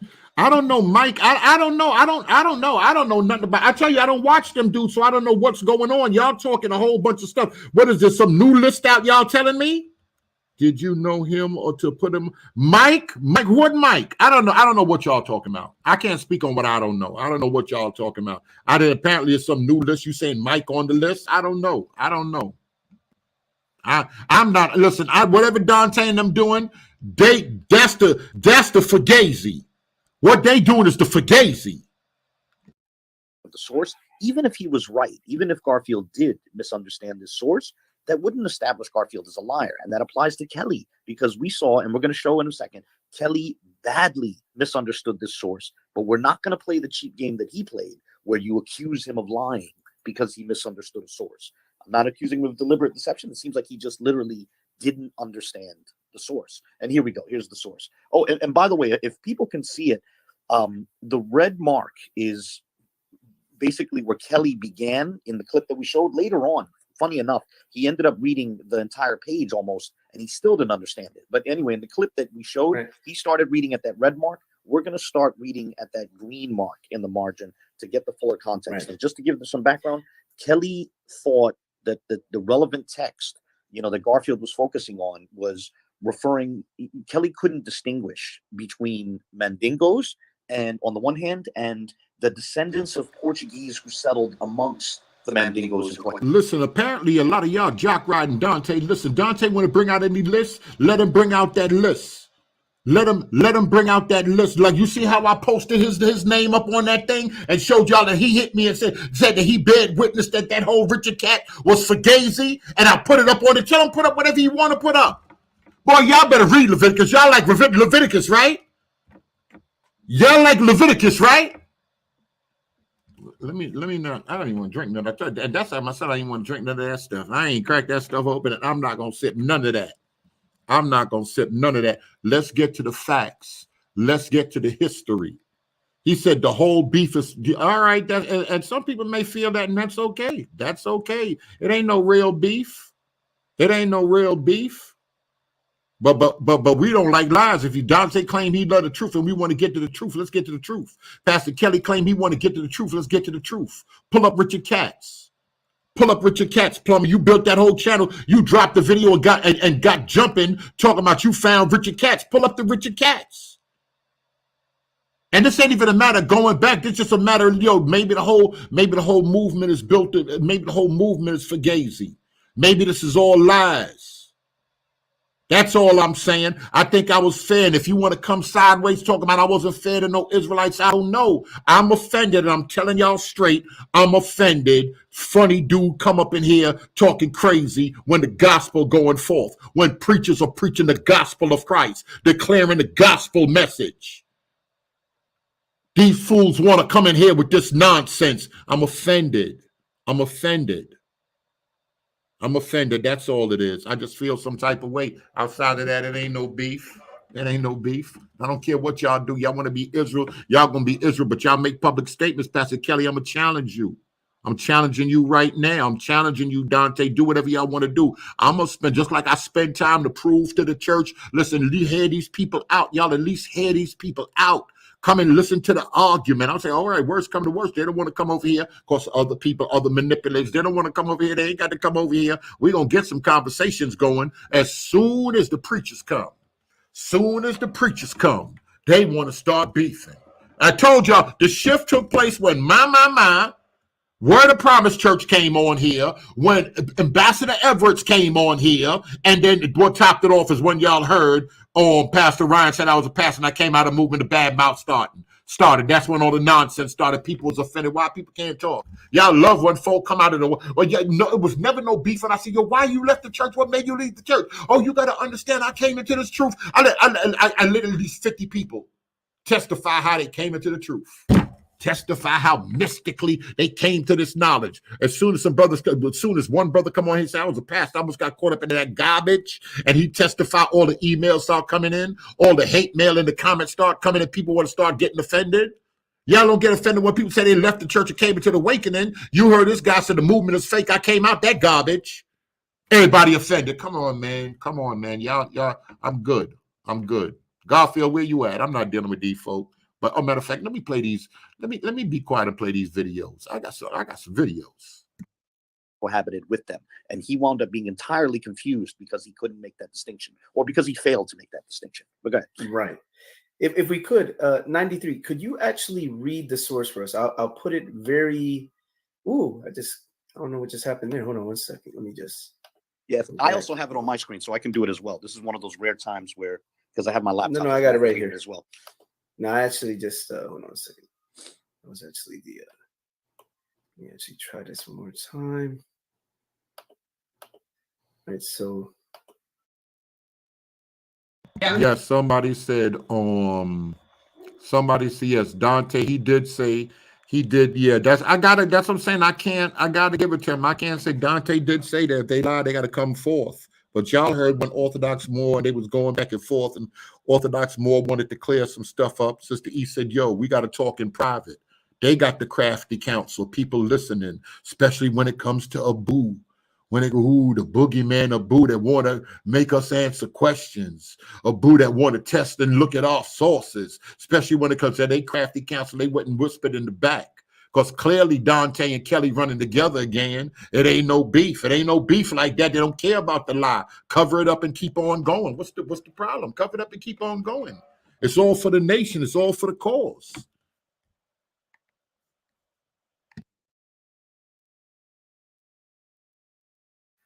let you read this.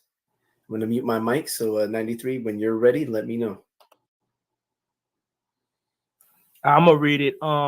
Abu, is it possible that I can send you a source in the messenger, or I can put it in our private chat? Or Sure.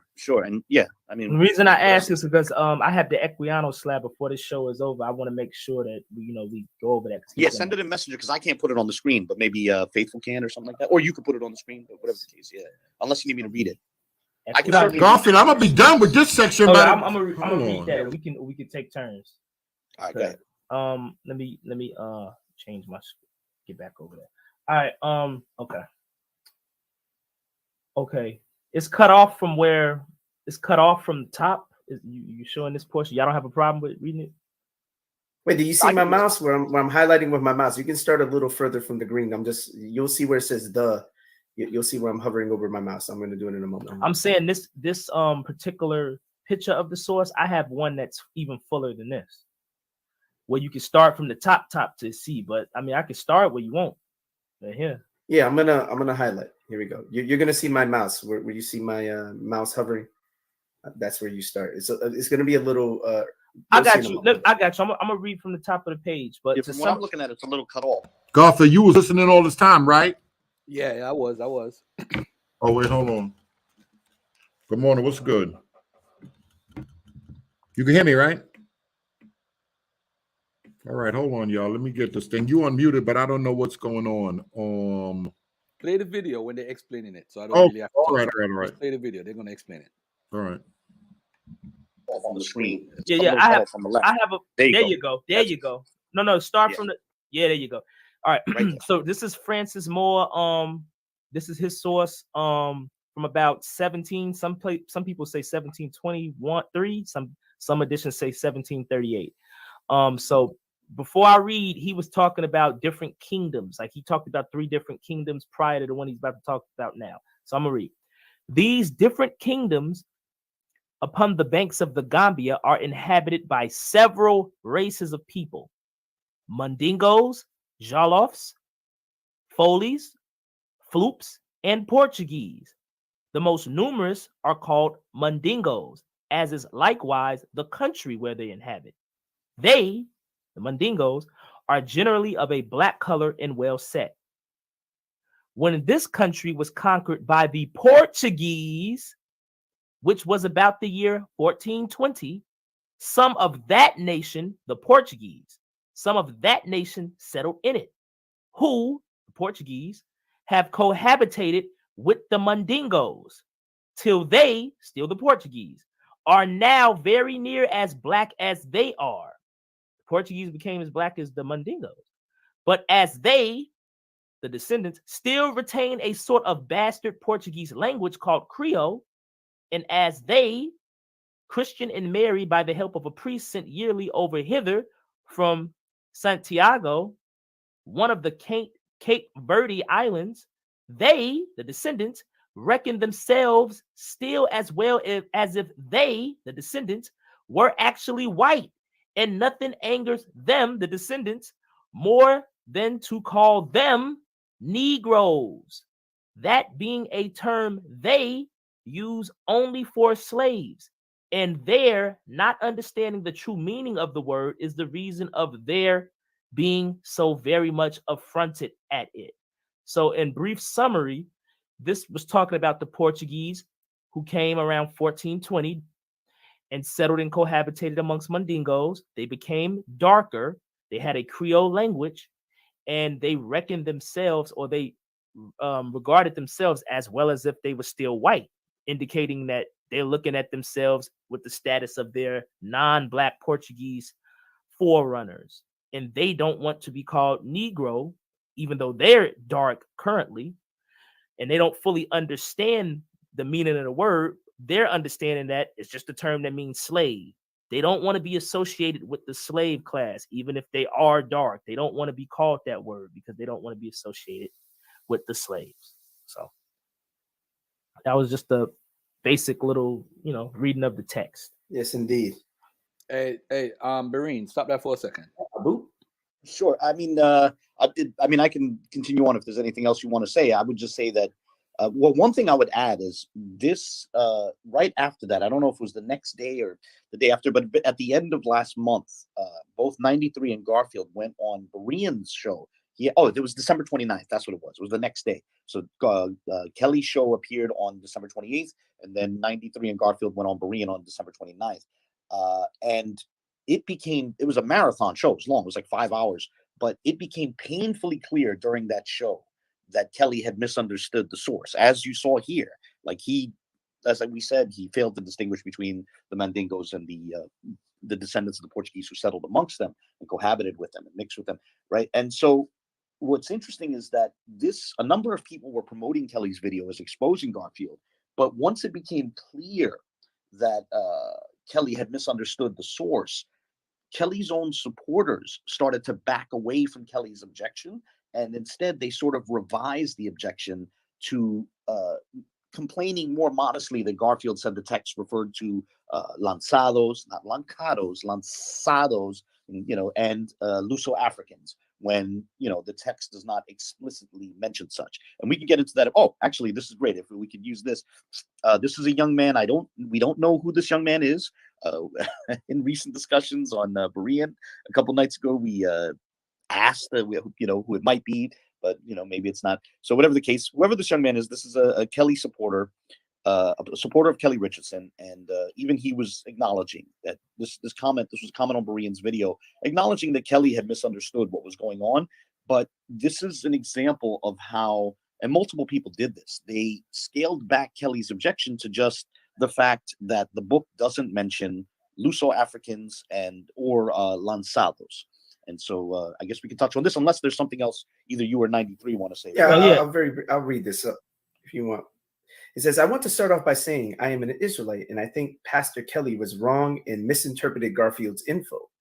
But at the same time, and this is the highlighted portion, the book Garfield and 93 shared did not say anything about lanzados or Luso-Africans. They added that in. They act like all white Portuguese people were Jews. It's just said, or I guess they meant to say sad, or no, it's just said white Portuguese men mixed in with black Africans, and that's it. The lanzados were Jews, and not all Portuguese people were Jews. You just can't take any mention of the Portuguese and pretend it's talking about lanzados or Jews.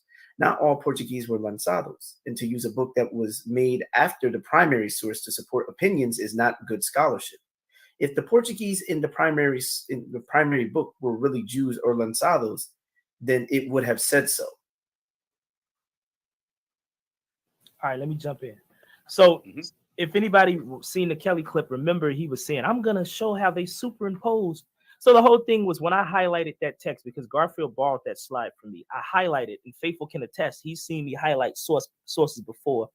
And then yes, we would do it live, and sometimes the highlights would obscure the text. And we would have our summary on the side, because when me and Faithful did videos, we did Faithful himself just did a 4-hour video last month. But we used to do like those videos in the summertime that, obviously the opposition did. Let me stop right here for a second. I think y'all see what's on the screen? Berean, you should set up a debate with all parties and end this mess. These folk don't want to be questioned. These folk just want to put information out and don't want to be questioned. And I think it's a slick move. What Dante and them doing, they want to be like some other, like some people would argue with others in, like they've been charging other people in jury that they don't want to be questioned. They set themselves up behind anti-Semitism. They don't want to be questioned about nothing. And y'all know the arguments. Y'all know the talking points. I don't see y'all questioning them Jews over there like that and stuff like that. These folk don't want to, they just want to put information out and don't be challenged. And they just want the church to accept the awakening and without any questions being asked, and at the same time fleecing off the church. Look how many people come through and say, I used to be a Christian till I came into the truth. Only a few people said, I'm still a Christian. I'm born again. Now remember, when I started off, all of these people were Christian Israelites. All of these people were Darby people. All of that other stuff. You see how they up in the uproar because we looked at Darby's doctrine? Them folk like Darby, the Pope of the Christian Israelites, you can't be questioned. We just looked at a statement of faith, and we looked at the and we looked at what he said from his own mouth. It wasn't tampered with, and he said certain things, and just because he said certain things, and people are testing it, and in there in the comments, theologically how we have received this, and they spoke on councils and how people understand the nature of Christ and who Christ is, and all of that other stuff. People went crazy. They get upset. They can't touch Darby. Hey, well, she said, he did more work than what? Than the body of Christ? Boy, y'all in deep deception. Y'all in deep deception. He did more work than who? Kojic? The AME? Who? He did more work than who? He didn't do more work than just one Bishop Blake, one church. Not even the whole one church. They've been standing for 30 years. He did more work than Bishop Blake and them down there? Come on, stop. Y'all living in y'all own head. Y'all living in y'all own head. Don't ever get it twisted. And I try to explain that to these folks. Don't ever get it twisted. Y'all can never, not yet. Maybe if the Lord tarries, y'all can never, not yet. Y'all can't see the church, the black church alone. Y'all can't see the black church. Y'all been talking and getting the low-hanging fruit. Oh, I came into the truth, and I don't want, he was hung on a stake, he wasn't hung on, and y'all picking all this stuff from white Hebrew roots people. We got to explain Hebrew roots and Hebrew Israelites and Judaizers. It is a little confusion with all of that stuff because they're not all the same. And one of the reasons is there's no unity in the movement. They can say what they want about the church, got all these denominations. You black folk got some doctrine on yourselves. Y'all got some doctrine. Just who been on my channel, I can pull up 50 different doctrines. 50 different doctrines with all the Israelites have been on my channel. I know y'all say it's nothing, but y'all all one family and roll together. That's the crazy boy. If this thing ain't a lump of madness like I ain't never seen before, and y'all see the church get it equal. Y'all see I got the pastor slapping them fatties, spanking them women on the altar. Nonsense is everywhere, but that Bible, man, don't let these folk use that Bible and do this to y'all. I had to take my DNA because I was in the church, but I want to really find out who I was. Everybody know who they were. I don't know who I am, and all this. And y'all want to have a nervous breakdown. I got to take my DNA because I got to for you in Christ now. Listen to this, y'all, if this makes sense. Because those that are in Christ, they a little bit scared. They're like, yo, because if you're in Christ, you that nervous, I really want to know because, everybody else know who they are, and I don't know who I am. And I don't know. I don't mean to mock y'all. That's right. And I try to do everything. I tell the church people, I said, leave the tree alone. Leave the tree alone. They offended. Mike came on here. Mike made it clear. Even when we was talking to Jay, the producer, he made it clear who those that are weak in the faith. Then y'all want to mock Wiggins. When Wiggins moving a little more closely like the real Israelites that knew there was a freedom. That knew they were Israel and knew that they were free, because most people that are Israelites has been on this channel that claim they're Israelites. Like, no. I'm going to hell if I eat pork. You got to read Isaiah 60. You got to understand. They different. And you heard Pastor Green, he get on here. He's just different. There's some people that it's just different. Y'all are different. Most of y'all in here, I'll pull a ham sandwich out. Y'all gonna run into the wall. You gonna crash your car over the highway and die. Spooked out with it. And then y'all want to put it on the whole planet. Anybody that don't keep the Shabbat going to hell.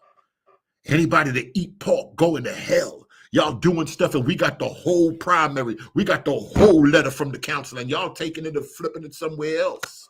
Oh, the synagogue, it's read in the synagogues. And y'all know them folk, them same synagogue of Satan, y'all folk, y'all was terrorizing that Jesus movement. A lot of the Jesus movement, when they wanted to worship Jesus, they were worshiping in houses. Come on, John Mark, where your mama and them at? Barnabas' sister, where she at? That's where they worshiped at. Because y'all was terrorizing them in the temple. Y'all was running them up. But would they go there to evangelize? Of course, that's a whole different thing. Let me get John Golfer, you want to say something before I play the rest of this? Yeah, it's obvious that me and Pastor Kelly, we have a history, because there was a Hebrew Israelite. Yeah, y'all do. Check this out. There's a Hebrew Israelite who had an argument with Kelly. Kelly said that I would do a better job with Garfield answering the question of if there were Israelites that came off the slave ships, right? So the Israelite, he said he would do a better job in a debate with Garfield. So the Israelites set up a debate. I'm not going to call the Israelite name because everybody loves this Israelite. He actually set Kelly up. He said, Garfield, I want you to beat the hell. You can't say hell, right? Hell is a curse? Yeah, no. Yeah, you were supposed to say hell, but I said hell today. So you can say, I said one, you can say one. We're going to stop there. We're going to clean our language up over here. He said, these folk got me using the end, got me tucked. Oh, he actually set Kelly up to get beat up by me. And what happened is I was in Atlanta. I was looking at some farmland in Atlanta. And I just happened to be in a hotel in Georgia. And I was on my phone and I was on my laptop, and the battery was dying, but we had a debate. And 2 days after the debate, he deleted the debate. It's a good thing I actually played it over the next day and recorded it on my YouTube, because I have a. You got it on? You saved it? I saved it. So what happened, ladies and gentlemen? Homeboy was literally crying through the debate. Literally, he got so beat up because it was his timeline on Facebook, and we were debating the pews. And I told him, I said, "There's a documentary, bro. My boy made a documentary." And he kept telling people it's a lie. So I'm shocked when I see this week they put the documentary on Tio's channel. Teo Ministries? Yeah, they played it. He made a video and said, I have the documentary Cryptic Quest, the one that I played on your channel. And he's saying he have the video now, and this proves that. I'm like, I'm just listening to him, because the whole time he's saying that there's no documentary. Garfield is a liar. There's no documentary. So I finally came out with a documentary and showed clips of it with Isaac. I forgot what the guy's name is, Isaac, and the scholar named Saracen. Mm-hmm. So they were the ones that went and did the documentary on the pews and said it wasn't Hebrew. You know, they said they don't think that was the conclusion. It's not Hebrew. It's probably Amharic, Mm-hmm. something connected to the Ethiopians. That was the Mm-hmm. hypothesis. I don't know how that helps their argument that it's Hebrew on the pews, but I mean, they celebrate about everything. But during the debate, we talked about the pews. On the website, I said to him, why on the website it's saying it's West African Arabic script? That's what it was saying on the website. He then sent me another website and said, oh, this is the real website. So I'm saying to Kelly that it's not Hebrew and you can't prove it. You can't prove nobody came off the ship. Everybody who he brought up that day, he got beat up. He got beat up so bad you could hear the tears in the guy's voice. It was ridiculous. And I say that so when he acts like, oh, look what Garfield's doing, crafty counsel, and you see he's reading the source and not even understanding the source, which is basic. And by the way, after they made the video, Faithful to the God made a video on 93 and Abu, he doubled down and said, no, I wasn't wrong. I know what I read. And I'm like, and you said it earlier, these guys can't admit that they're wrong. If I'm wrong about They something, never do. I never seen him say, you know, I misread a source or this and that. And we got to talk about that, Garfield, because a bunch of y'all, all of y'all, 93 or I didn't want to say everybody's name, but a bunch of people say that these people misread sources. These people misread sources, and that's. Let me give an example of a misread. Please Share my screen for 1 second. Oh. The other day, I had a discussion about the website Slave Voyages. I basically said that the instrument to the right-hand side of the website is not operational.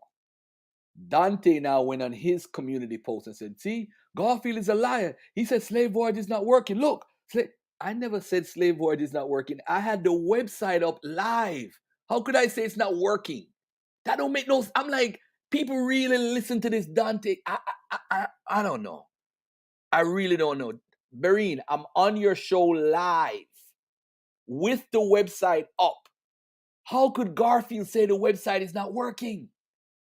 But wait, no. But Covey, who says Covey? Somebody, I forgot. Yeah, I had to bring that back up because somebody, was it Rev Covey? Was that you who said that they were on the site when we were talking last week that the site was working?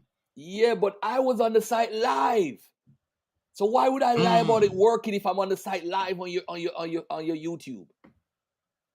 No, he said Covey. He saw it. Hold on. All right, hold on. Let me go on you the website. See Covey? Okay. Yeah. Let me help Covey out. Let me help you out, my brother. And sometimes my Jamaican accent might get in the way. So Bruce said, hold on. Bruce said, I haven't heard tell. I didn't say that they said that. I'm talking about the Israelite movement. I'm not talking about them. They're people with YouTube channels in the movement. I'm talking about people. But I've had people on this channel, my channel. I've been doing this for a minute. On this channel that came on here and said that. Bruce, thank you for the super chat. No, Covey. Yeah, I remember Covey. He right here. He did say something to that effect that he was on the who else was in here? Yeah, and somebody said he was on the website. But didn't you say it might have been your Wi-Fi? Yeah, but I did say we were gonna. Let me show you what happened. Let me show you exactly what happened right now. This is African. All right, share that on the screen. Are you sharing? Yes.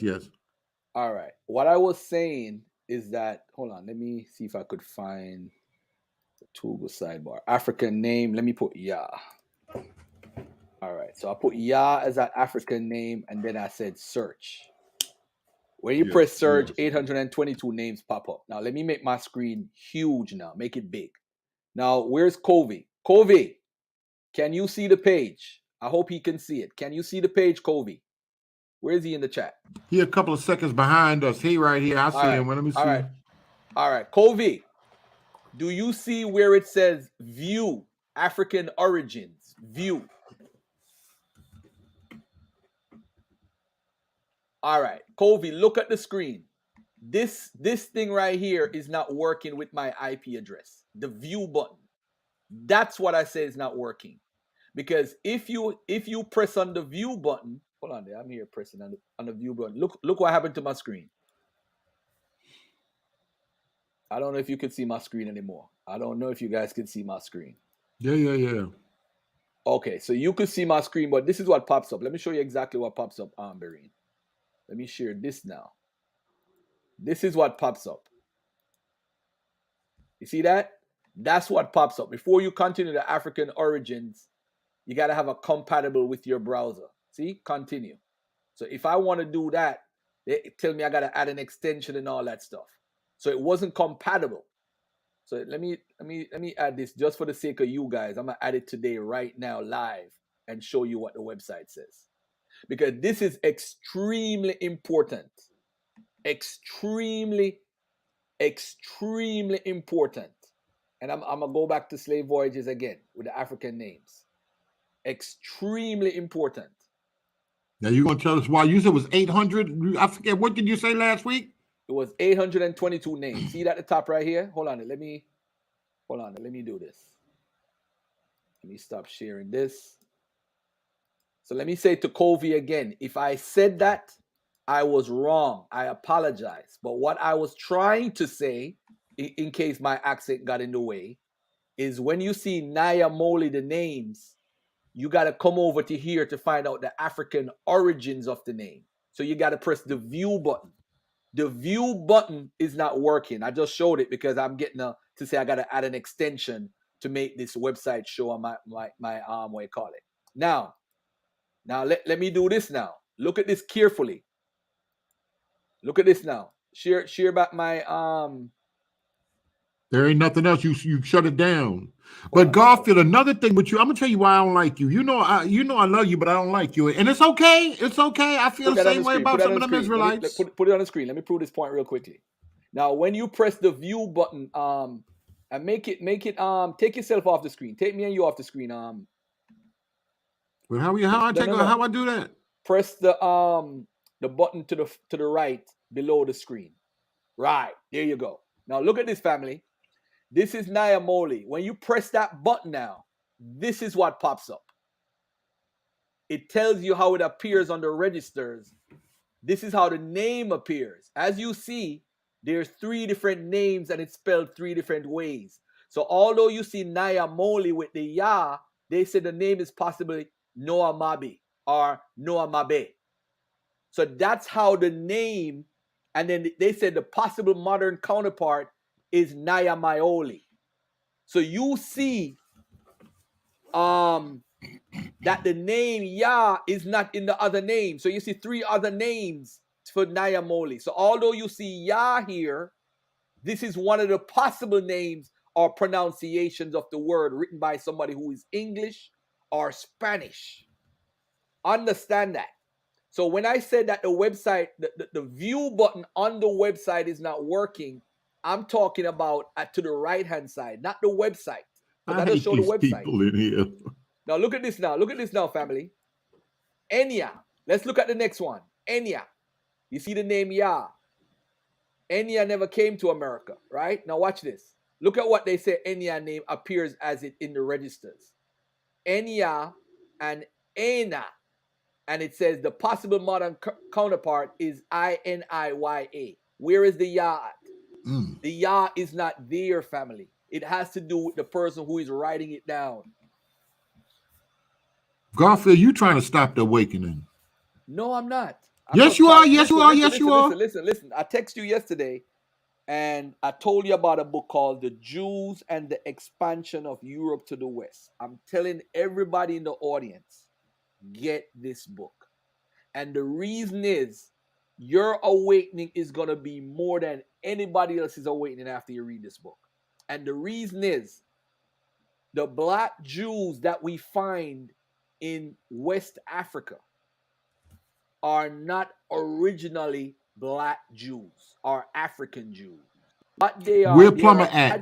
Where Plumber? They're converts. I think we were talking about, but Plumber, you bear witness that don't make a difference. Did Plumber, I don't want to misquote you. Go ahead, Garfield. Let me see if Plumber went to work. Right, if you listen so now, what it is, family, is that the people who are, ask yourself this question. If there is a Jew in Africa, what is the purpose of the Jew in Africa? What is his purpose? What you mean? How we got there from this from the destruction?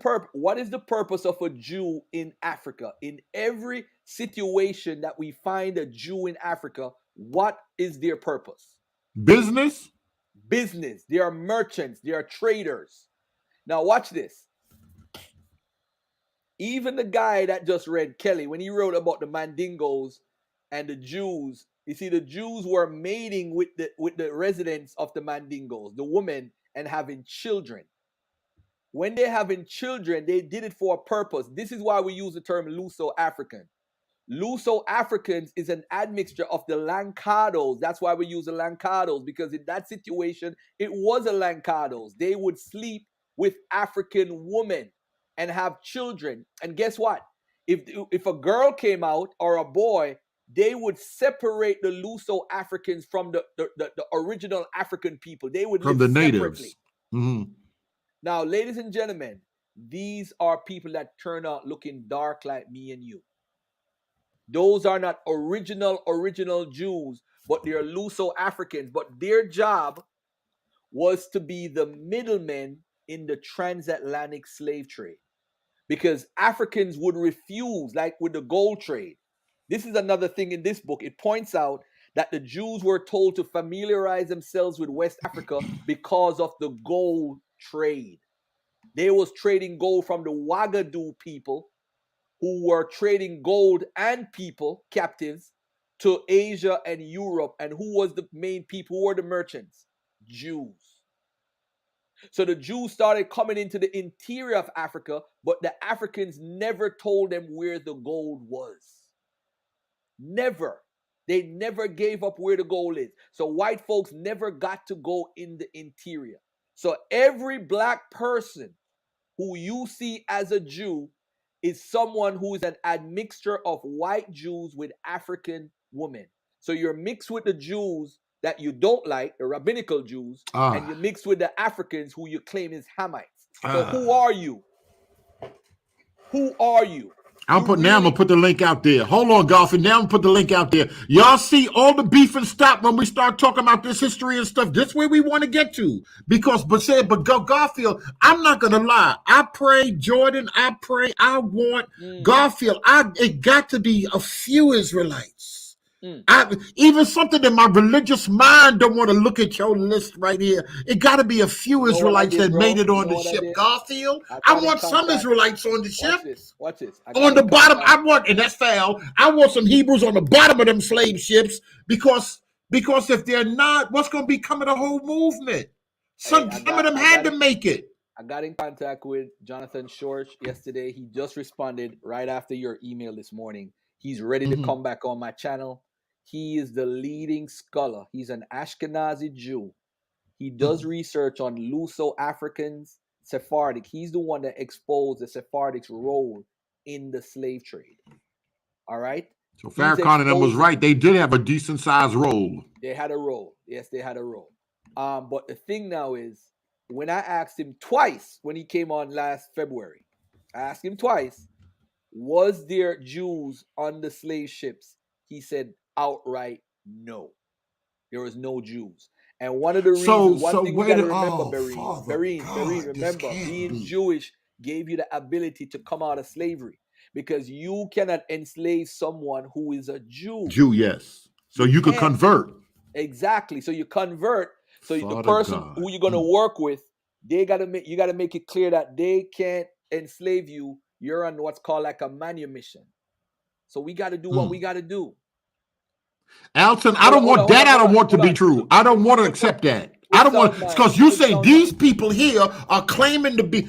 Go ahead, bro. Go ahead, bro. I'm scratching my head. I don't want this part to be true. You got to ask Ashkenazi Jew scholar as a credible source. Okay, close every book that you read, because there's Ashkenazi, Sephardic Jews, and all type of Jews who write the books that you use to profess your knowledge. All the books that Dante used, Benaiah Israel, all of them. As a matter of fact, Genesis 49, I used Jonathan Shorsh. And he was looking through that interview to see if Jonathan Short's going to agree with him. And he ain't agreed with one thing that he said. You see, that's the problem. We only like things that we want to hear from scholars. When Tudor Parfit said He said something that they liked. I don't know what he said, but he basically said that the Jews in Israel today are the real Jews. Not one of them pointed that out.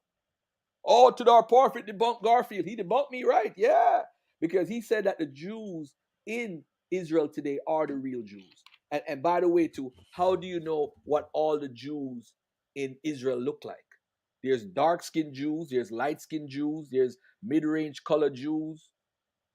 There's all types of Jews, but we are taught this whole Elijah Muhammad, white man, the devil concept within the concept of the Hebrew Israelites. And we're moving people with that mindset, Yeah, so that's and that confusing mindset is everything. killing us. It's killing us. It's killing us. I Let me agree. tell you something, man. Ashkenazi Jews, the men are paternally connected to Middle Eastern origin. They are connected paternally.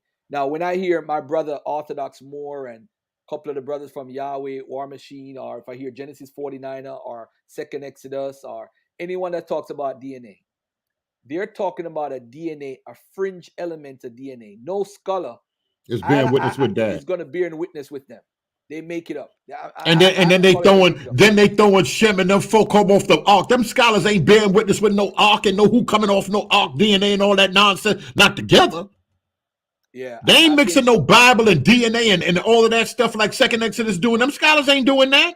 They ain't thinking about that Bible when they think about just DNA. But go ahead.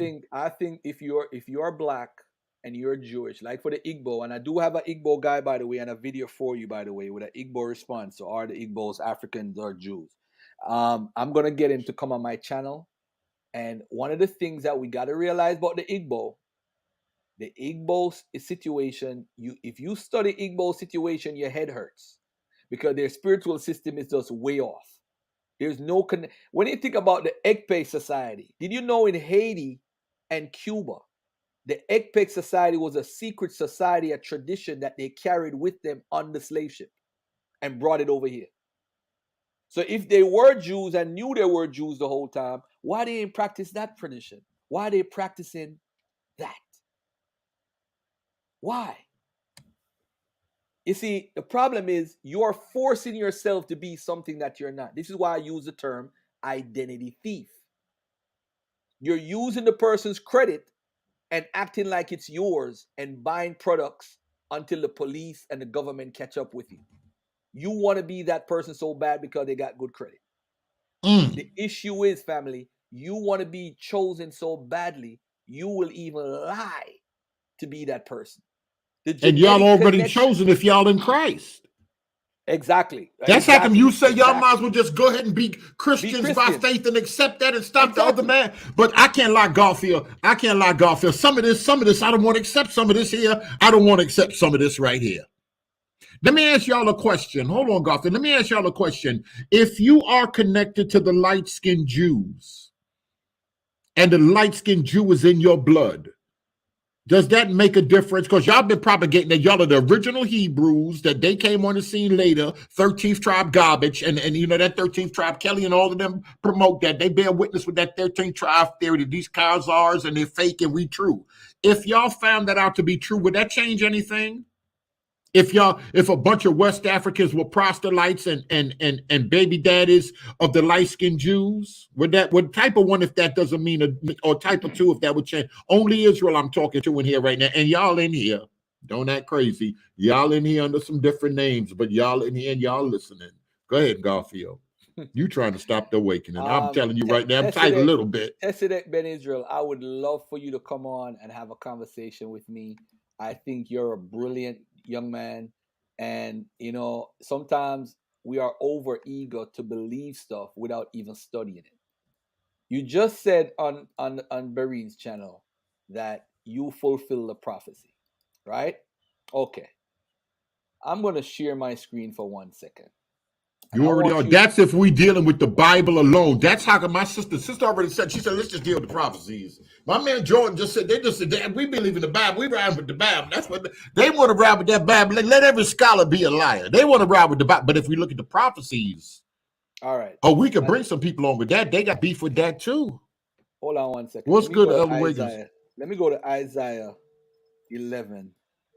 Versus. Look at it. What is it, Garfield? It's too late. Your question about the Igbos are useless. Igbos are Israelites. Facts. You see, Elder Wiggins? Hold on. I'm not even looking at that right now. Hold on 1 second. Let me just do something with Isaiah 11:11 for a second. All right. Let me share my screen for a second. It isn't. No, it never went. It's still there. It says black slave something. Okay, Russell hold on. always Let me coming get here off with of this this. thing. Let's take a look at this for a second here. This is Isaiah 11:11. And it shall come to pass in that day that the Lord shall set his hand again the second time to recover the. Oh, I'm sorry. I'm doing this wrong. I'm sorry. Hold on 1 second. I have the wrong. Let me use Bible Hub. There's a reason why I want to use Bible Hub. All right, let me kick it off of that. Let me put it on Bible Hub for a second. We're gonna take a look at this, a clear look at this. All right, Isaiah 11:11. On that day, the Lord will extend his hand a second time to recover the remnant of his people from where? Assyria, from Egypt, from Pathros, from Cush, from Elam, from Shinar, from Hamath, and from the islands of the sea. He will raise a banner for the nations and gather the exiles of Israel. He will collect the scattered of Judah from the four corners of the earth. Now, the four corners of the earth is in Isaiah 11:12, right? Let's take a look at this right here.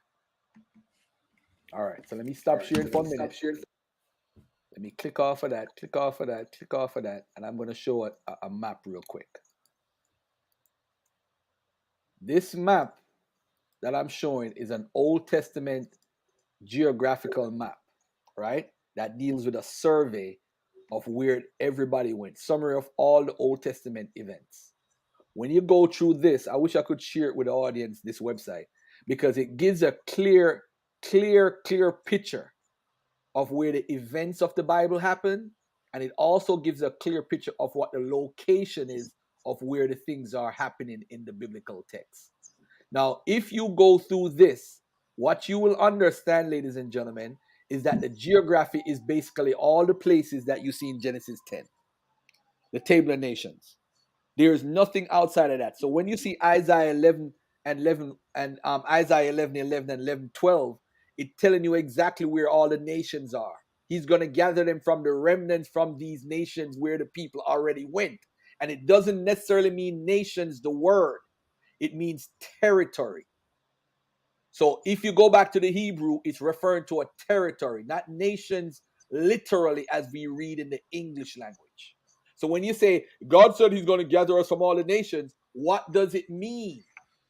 And I think once you get the geographical setting, you will realize that this book is about the ancient Near East by the people from the ancient Near East, and it has nothing to do with us. So if you want to say this prophecy, Luke 21:24, I got an answer for that too. You see, we like to twist scriptures to fit our paradigm. And that's the problem. I'm telling y'all, folks, y'all don't want it with Garfield. I'm telling Look you. at the screen. Look at the screen, though. The Bible So go, covered go, lands. and go ahead, For go example, ahead. tell him, for example, did it cover New Zealand and Australia? What about North America, where I am today? I live in New York. I'm in North America. Did it cover North America? Because you took the term world and nations and made it what you want to make it. They got people in New Zealand right now saying they're the lost tribes of Israel. Are they correct? And they got no cultural affiliation, no genetic connection to you. None. Because all the children of Jacob are from him paternally, are genetically connected to one source, Jacob. They got to be connected. I'm telling y'all what the rabbis told me. Rabbis told me, listen, everybody, people all over the world want to be Israel right now. The problem bigger than we think it is. Everybody claiming Israel and being chosen and claiming Jewishness. I don't know why they want to get into Israel so bad. They want to get into the land, or they want to get something with promises. There's people all over the world bombarding them folk over there talking about they Israel, they're lost, they're discovering, they're this, they're that, trying to claim promises to the land and claim that they're the people. It's a big problem, and they know that it's a big problem. Hold on, Garfield. Roger. I mean, Higgins, come on to the microphone. Yeah, I just, I'd be asking a lot of questions. Yeah, I know you do. I'm trying to find out. I think what people failing to realize, Mm-hmm. ain't nobody trying to talk about Esau's lineage, because you know Esau was later conquered and was turned into the Idumeans. They would have the same DNA as Jacob, since they brothers. And they was forced into conversion as proselytes and whatever. Now nobody knows who these people is because they hiding up on the jury. Maybe we need to find out who these people are, so you can distinguish them from the fake from whatever they say them fake Jews or the real Jews. Because whoever Esau is, he's carrying the same lineage. Nobody wants to talk about the Idumeans that was that when Esau later got conquered, that he was called Idumean. Nobody wants to talk about that. That right there let you know who give you some kind of source about it. It's some more people out here saying they Jews but with the same lineage, but ain't the people. And Hey, nobody brother, wants you to see that nobody wants to talk comment? about Esau. You see that comment by Holy Spirit? Because you have your I'm hand. asking you, brother. I don't know. That's why I'm asking. Hold on, Wiggins. Hold on. Just because I have my hand, the say almost similar to how Bereen has it. Me and Bereen now are Freemasons. This Who is the said that? ridiculousness of these people. This guy named Yeah. Holy Spirit. This is just ridiculous. Let me see where Holy Spirit at in. Let me see. Clearly, y'all can't tell all these people are Freemason. Look at how they These always folk ain't even. pushing I can see if they came out of Freemasonry. They don't even go get Duncan. Go get them ritual. Go get them books and show and prove that. Go get them books and show and prove that. Yeah, that's what I'm saying. A lot of this is speculation. But wait a minute. Now you hear what my man is saying. I don't even want to. And is there? I'm gonna let Garfield and them touch on that let me there. touch on it real quickly. When you think of Edom, the story of Jacob and Esau, right? If Jacob and Esau had the same mother and father, genetically they are related, almost 100%. Now, if Edom has children, Edom now has children and go to a separate area. Edom is still connected to Jacob and Jacob's parents. That's what people have to forget. So whoever Edom is, because some people teach that Esau is the white man. If Yeah, a lot of Esau people teach and that. Jacob are brothers, twin brothers, actually, I don't know how twin brothers can't be related. I can't figure that. Fraternal twins, brother. But they don't have to. What It's difference twins make that it don't look fraternal? alike. Wiggins, hold on. But remember this though, the story could be an allegory for a different reason. In my book that people like to hate on, I point out in my chapter, if Yahweh and Edomite God, I point out that Edom was at war with Israel because at the border, Edom and Judah, there's a border there. Yeah. So at times they used to have tons of wars. So technically, it could be an allegory talking about how they fight in the womb and all that stuff. Just talking about how they've been at war for a long time. And Judah became a part of Israel. So hence it was Jacob and Esau fighting instead of Edom and Judah, because Judah wasn't a part of Israel at one point. So that it could be an allegory. That's just my point. Okay, well, hold on, bro. There's a problem though. Not a problem, but oh man, I wouldn't even. All right, y'all. A lot of people feel that during the intertestamental period, when you see Pharisees, y'all often hear me say the Old Testament closed and you don't see no Pharisees on the set. And then all of a sudden Pharisees come on the set. Where did they come from? How does that history develop?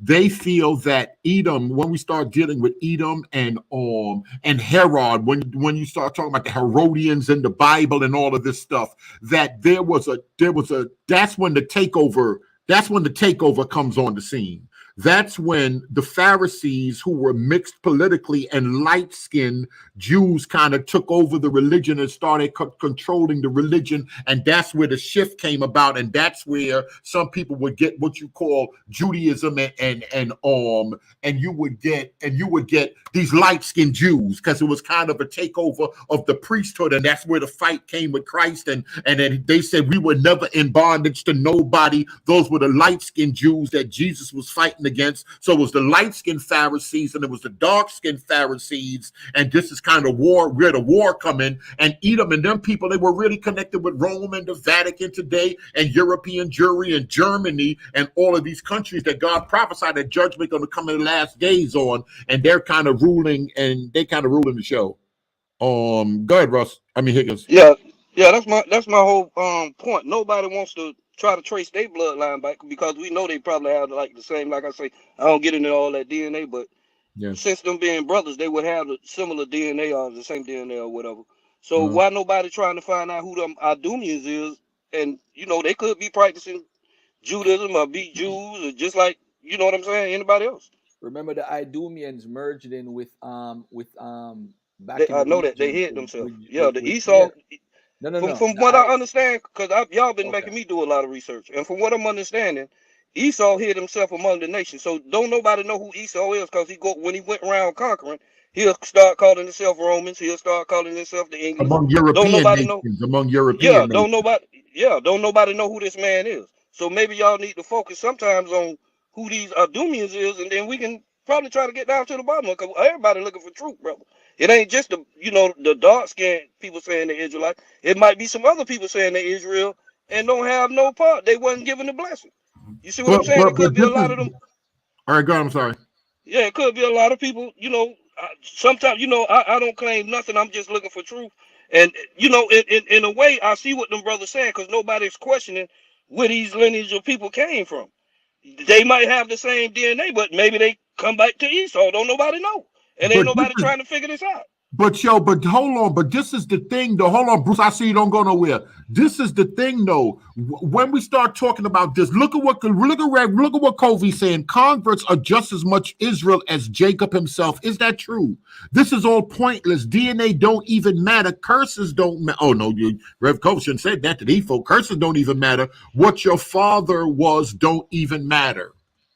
I would Marine, let one me say second, something guys. real quick, brother. Then I gotta go because I'm at work. But I would say that too, because whoever Esau is, he got a judgment coming. Don't nobody want to be these people today. I wouldn't want to be these people if it is me. Look at the irony of all of this. Look at what Josephus wrote in the Antiquities of the Jews, Book 1, Chapter 18, Section 6. So Jacob obeyed his mother according to all her instructions.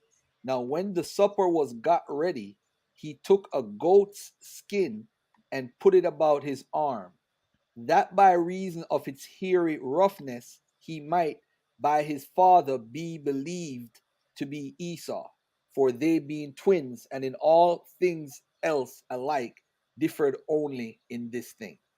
This is from Josephus himself. Antiquities of the Jews. I find Now that was very Josephus part of the light-skinned liars? Type of one if you Israel here. Was Josephus original Israelite, original Hebrew, or was Josephus part of them other folk? Pharisaical order to try to take over and hide the truth of who y'all are. I don't know about that part, because remember the Well, Israelites claimed the Pharisees too. They claim them too. They say that's them. well, the Bible says that there be many nations that come against Israel to hide them. So maybe you need to focus on who these other nations is. Something happened to You know your what I'm saying? mic. Something happened to your mic. I don't know what happened to your phone. Okay, what I'm saying is, in the Bible it said that these nations will come against the high Israel. So maybe y'all need to focus on who these other nations is, man, because y'all Listen, let me going ask through you a too much. question. Let me ask you a question before you get out of here. Do you bear witness with light-skinned Jews, them folk over there? Do you bear witness with them rabbis and the people that these folk getting in touch with and all this other stuff? Do you bear witness with that, or you believe those folk in Israel are liars?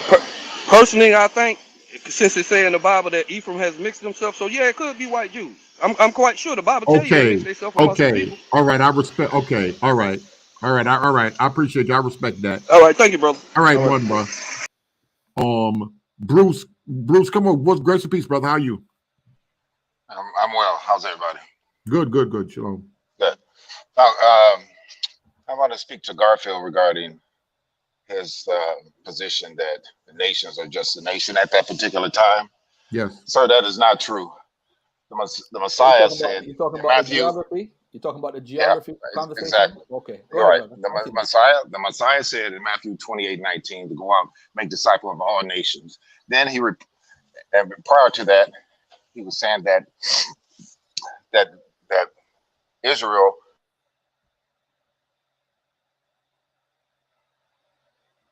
Bruce. All right, y'all saying Josephus was an Israelite. Josephus was a black man. Bruce, your microphone. You unmuted, but something going on with your microphone. The same Greek word as he did in 21 and 24 in the Greek is ethnos. He's talking about all nations. And that was something that was going to happen after AD 70. So you're deceiving the people into believing it's just one geographical area or that geographical area. You need to Brother Garfield, you need to stop. And I'm gonna say something else. And I'm not trying to be mean, but you are not qualified to speak for Israelite. I'm sorry, sir, you're just not. You are not a Christian. Most of the Christians that's come on this channel have said they are born again believers in the Messiah, but they just believe that they are from the nation of Israel. And for you to come on this channel and try to make Israelites believe that we're just some type of cult. That's what Bereen has been saying. Bruce, there's something. Bruce, the few words, we lost you for a few seconds and we lost you again. Okay, can you hear me now? Hey, Yeah, Bruce, yeah. Repeat. Bruce, can I respond to what you said? Can I respond to you real quick? Okay, hold on. Can I respond to what he said? Hold on. Wait, hold on. To who? Hold on. Bruce ain't finished. Okay. Can you hear me? Yeah, go ahead now. You just keep cutting out. So yeah, so Messiah said that in 28:19 that to go out and make disciples of all nations. That's the same Greek word that he used in 21 and 24. He was talking about all nations, nations of the world, nations that will become in the future. So Garfield, you're deceiving the people, talking about that's some geographical area, and you know you're deceiving the people, and you're not a Christian. You have denied Christ, so you are not qualified to speak for us. You are not qualified to speak for a Christian, and you are not qualified to speak for Christian Israelites who believe in the death, burial, and resurrection. So you are deceiving the people, and I'm really getting kind of upset that you will come on this platform and make the viewing audience or the listening audience believe that we're just some offshoot Israelites that just want to be Israel. And as far as those Ashkenazi Jews, you think Ashkenazi Jews are going to tell you the truth about who they are? And when Bruce, you keep cutting. Hold on, don't go nowhere. I know you probably at work. Don't go nowhere. Garfield, go ahead and respond. Great speech, Ella Wiggins. Hold on. So Bruce, you think they're fake? So that's where we're trying to separate and understand. But Garfield, go ahead and respond to that. Most people are messianics. And I'll explain that term a little more in detail so we can get clarity. Most people that are Israel here believe that Jesus died for the remission of their sins. Go ahead, Garfield. Yeah, reply to what Bruce said. All right, Garfield going. Can't nobody hear me? Come on, the Orthodox Morph. Garfield walked. Garfield, you know you muted, right? Are you trying to talk and you muted? I'm sorry. I didn't know I was muted. Go When ahead. you look at Matthew 28:19, I could share my screen and show you what it says in the Strongs. It's basically saying a tribe, specifically a foreign one. Now, ladies and gentlemen, from Jesus' perspective, when he says nation, ask yourself, what nation? Hold on, Bruce. We hear your work, your job, your radio or something. Go ahead, Garfield. Yeah, ask yourself what nations. You got to go to the Greek, bro. Go to Bible Hub. It tells you basically what it's talking about.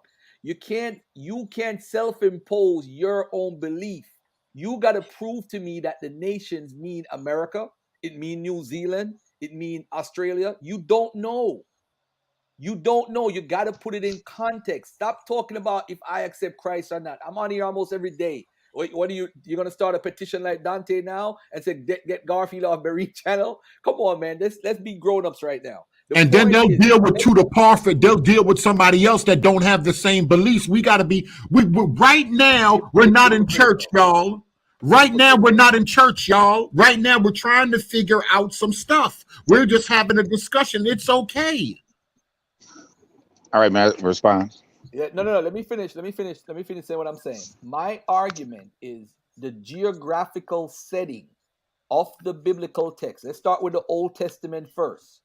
The Old Testament is only dealing with the empires that ruled over Israel, because the purpose of the biblical text is to bring you to worship of Yahweh. And if you don't follow his laws and his rules, all the wicked things that happened under the Assyrians, the Babylonians, the Persians, the Egyptians, whatever, is going to happen to you. That's the bottom line. The Bible is pushing you to worship of Yahweh and Yahweh only. That's the purpose of the Bible. Now, the geographic setting, because when you deal with a book that has metaphors and similes and allegories, there's a poetic side to the Bible. So when I say geographic setting, it's like you have a play and you say, where's the setting? The setting is in Jamaica. The setting is in Cuba. The setting for the biblical text is the ancient Near East. That's it. Period. You can't go around it. And if you go, I could go to PhDs and everybody, and they're going to agree with me. Whether I'm a Bible scholar or not, I will repeat what the experts say, who are the PhDs and experts in the field, whether they believe in the Bible or not. The geographic setting of the Bible is the ancient Near East. The problem now is you're saying, okay, if Garfield says this, where does that leave me? Because you believe you are a descendant of ancient Israelites. So you're in a conundrum now. It doesn't matter where you are, brother. I'm just saying where the setting is. You could be anywhere in the world and be an Israelite. You could be a convert. So it doesn't matter where you are. But the setting of the Bible, and when it talks about nations and so forth, it's talking about the Assyrian nation, the Greek nation, the Persian nation, wherever the Israelites went, where they were transported to when they were deported. Those are the nations where you're going to get the people from. Come on, don't act like y'all don't read Ezra. Can I respond? Yes, you can. Okay, now listen, Garfield, let me speak. I have never heard a person with a PhD or someone went to seminary who believed that the nations that the Messiah was talking about in Matthew 28:19 with that geographical error. I have yet to hear anyone who, when I went to seminary, and yes, sir, I went to seminary and have my master's in it, any of my professors say that was just talking about some geographic error. No, sir, you are wrong. And where you get those sources, I would like to see your sources that say that ethnos that the Messiah is talking about in Matthew 28:19 and in Luke 21:24 is talking about a geographical. No, sir, that's your private interpretation because you're trying to disprove what the scripture is saying. If you think critically and you think responsibly, the Messiah was talking to his disciples to go and make disciples of all nations. But before he left, he said, Israel be led into captive and to be led into captive into all nations. So what you're trying to do, you're trying to twist the text to fit your doctrine.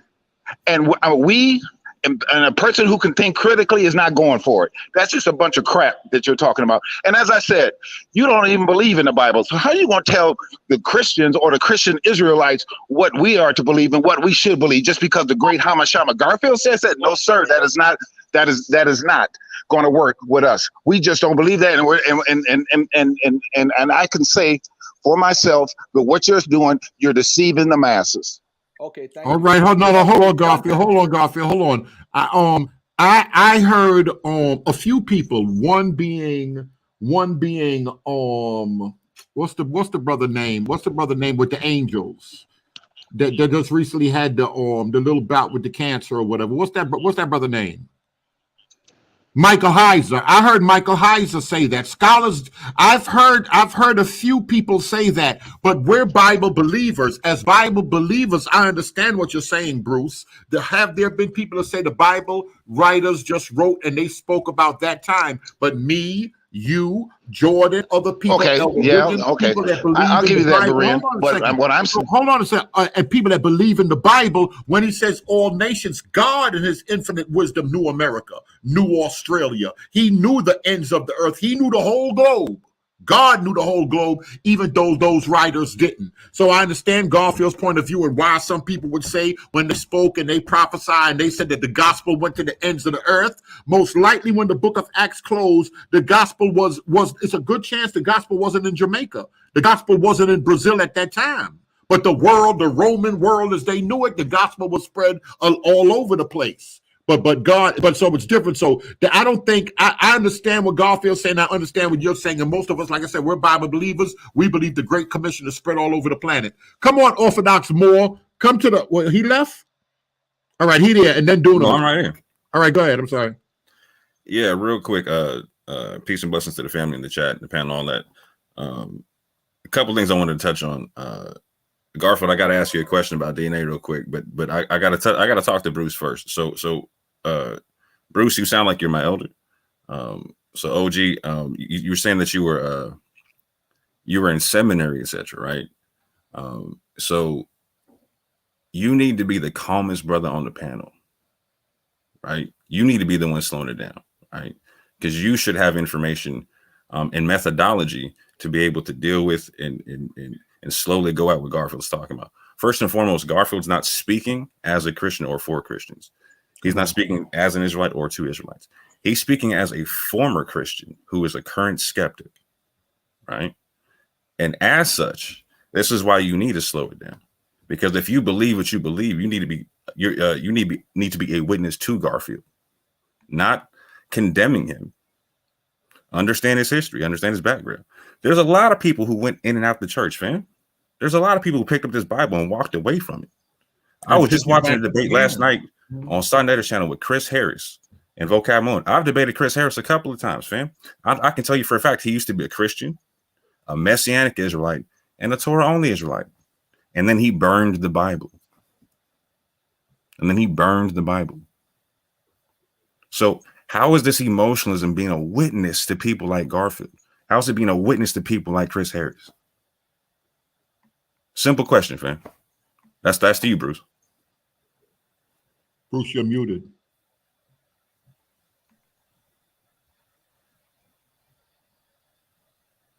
He's Bruce, you're unmuted, but we can't hear you. I don't know if he walked back in the building. All right, hold on. All right, just hold on, Orthodox more. I'm gonna give him some time to come back. Dunamis, I think you jumped on after Orthodox more. Yeah, grace and peace. Hold on, give me 1 second. Now my question. Well, one thing first with the comment about the world, right? Like Garfield was saying, it could be hyperbole. Okay. Like in Romans 1:8, it talks about first, I thank God through Jesus Christ, all of you, because your faith is being reported all over the world, right?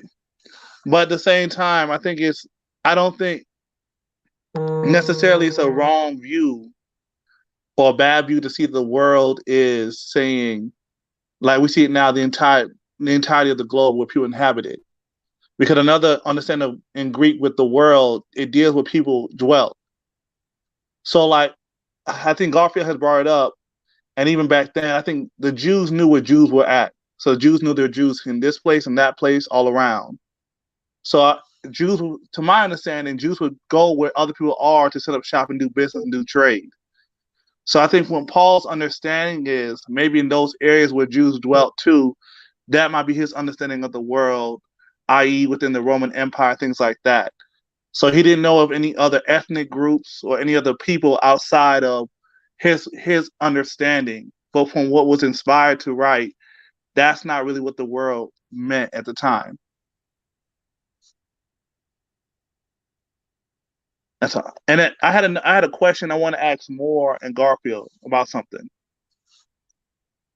I don't know if y'all can hear me. Uh-oh.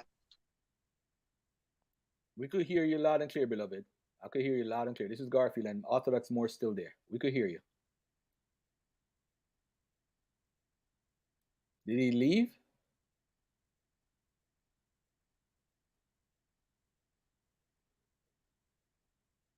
All right, who's that? Who was that for? I don't know. He wanted to ask a question. I think he dropped off by accident.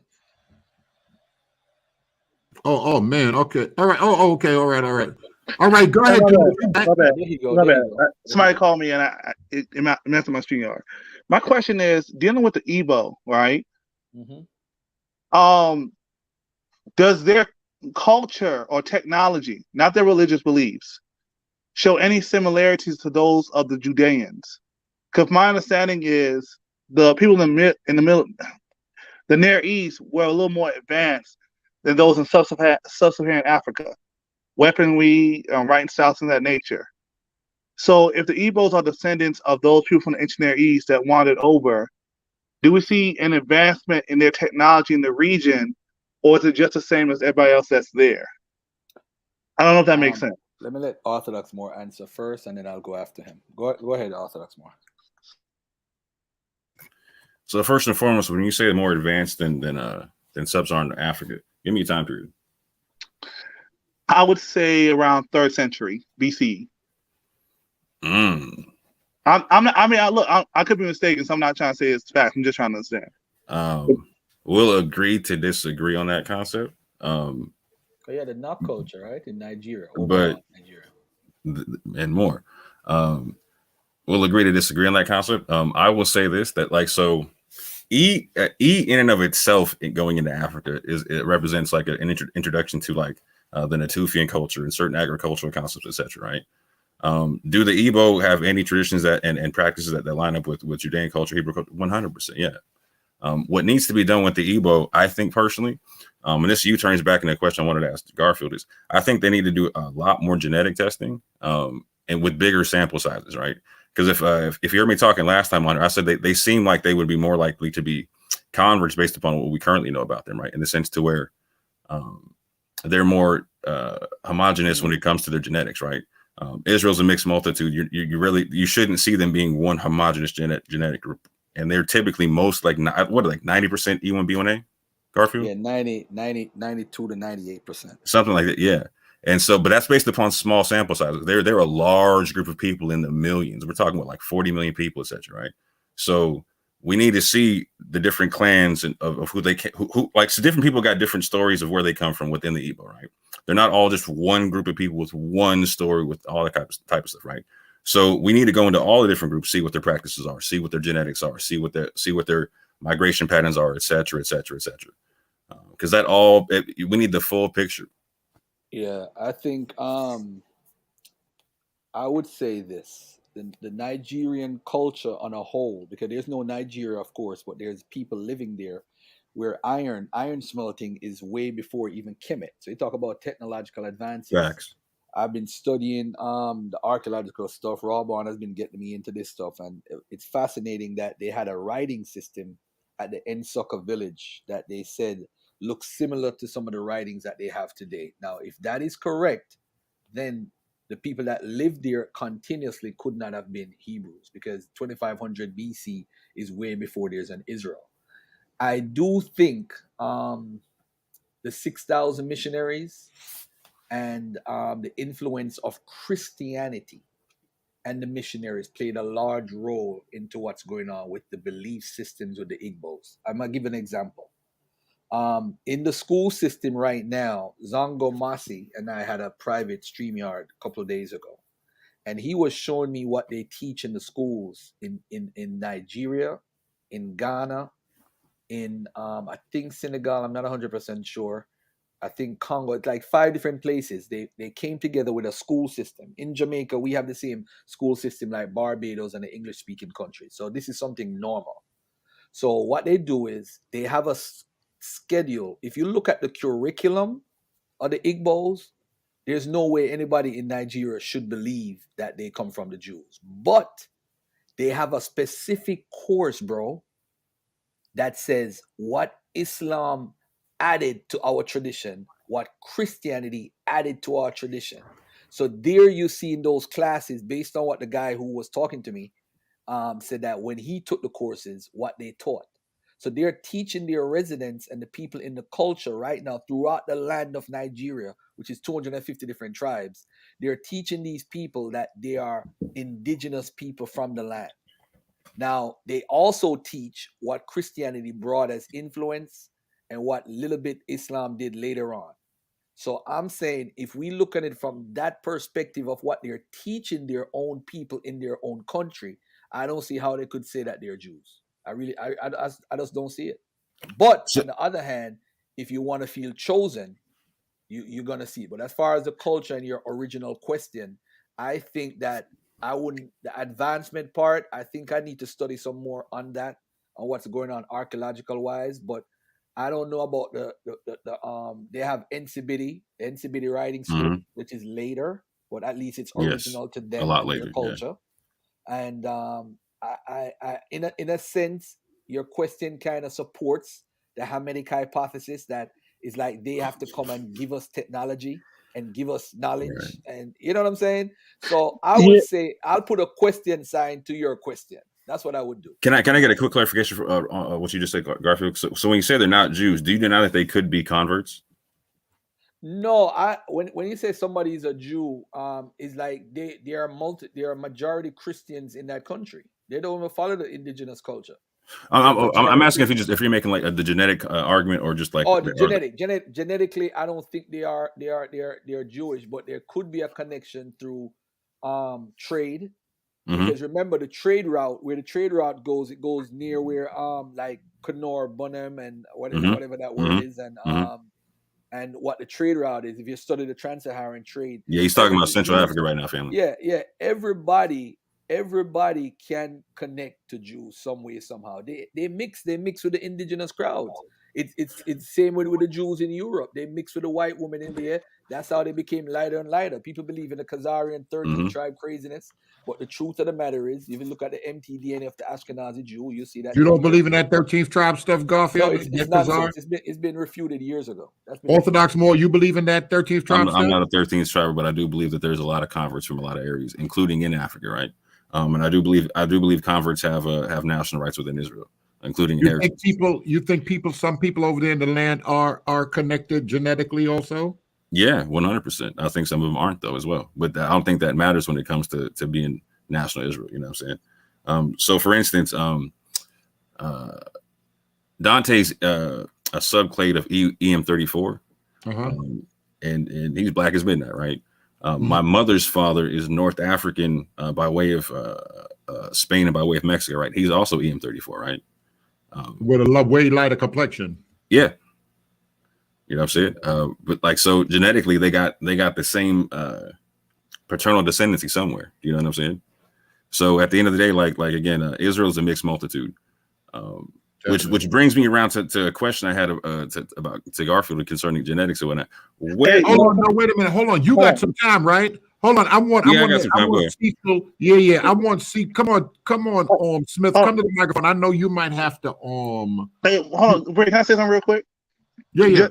I'm about to hop off. No, I just want to clear it up. The reason I asked that question is because this brother Phil Fox had said, using the same logic with the Indians here to the turtle camps, that the technology of the Indians here is more Neo-Paleolithic compared to metalwork and that done in the ancient Near East at the time. So not saying that like Africans were like so behind and things of that nature. Just trying to understand if like the timelines match up, or you know what I'm saying, was there a difference in their technology? Shouldn't we see something in terms of a massive group coming to this area in terms of new technologies or different technologies, even if it's not as advanced? That's what I was trying to understand. Did that make sense? That was for Garfield. Who was that for? That's for Garfield. Did you hear him, Garfield? What change in technology you're expecting to see? That's what I want to understand. I have to do, because like Garfield just talked about like how metal smelting in West Africa was far superior to yeah, he brought that out, so that's why I have to do more research in terms of ancient technologies, but more so maybe like agricultural and water. Yeah, so real quick though, just to touch on that, right? So when you actually look at the metal technology of West Africa, you're going to see that's where you're going to see the connection with the Hebrew people, right? So for instance, I was just talking about the Igbo being converts or whatnot, right? In my position, right? The question then becomes, who did the converting, right? And so if you go watch my channel from I put up a video yesterday that I aired a long time ago. Garfield saw it too, where Dana Marnici was on there breaking down her concepts on this kind of stuff, right? And so I'm thinking it's live. Bro, yeah, you know we do it. You do the same thing, Finn. So her concept is that the people who did the converting in Central West Africa were the Soninke, Songhai, Zagawa, Songhai people, right? So you follow those names, you follow them around, you go track what they did and whatnot, go track their technology and whatnot. And there's a long entwined history with all that kind of thing there, you know what I'm saying? So a lot of us focus on like the North Africa routes and all them kind of things. We really need to start really focusing on like the Central African, East African trade routes and whatnot. Because that trade route across the Sahel is a major highway, fam. It branches off from Central Africa to North and Northeast, North Central, Northwest, West Africa, etc. It's a huge thing we got to understand historically. All right. I'm sorry. Go ahead. But Bunnis, come on, Smith. Come to the microphone. Let me. I know you probably. I was going to tell him that he could email me at askbrothergarfield@gmail.com. Oh, okay. I'll hit him right now. I'll hit him with your email. Smith, come to the microphone. What are your thoughts?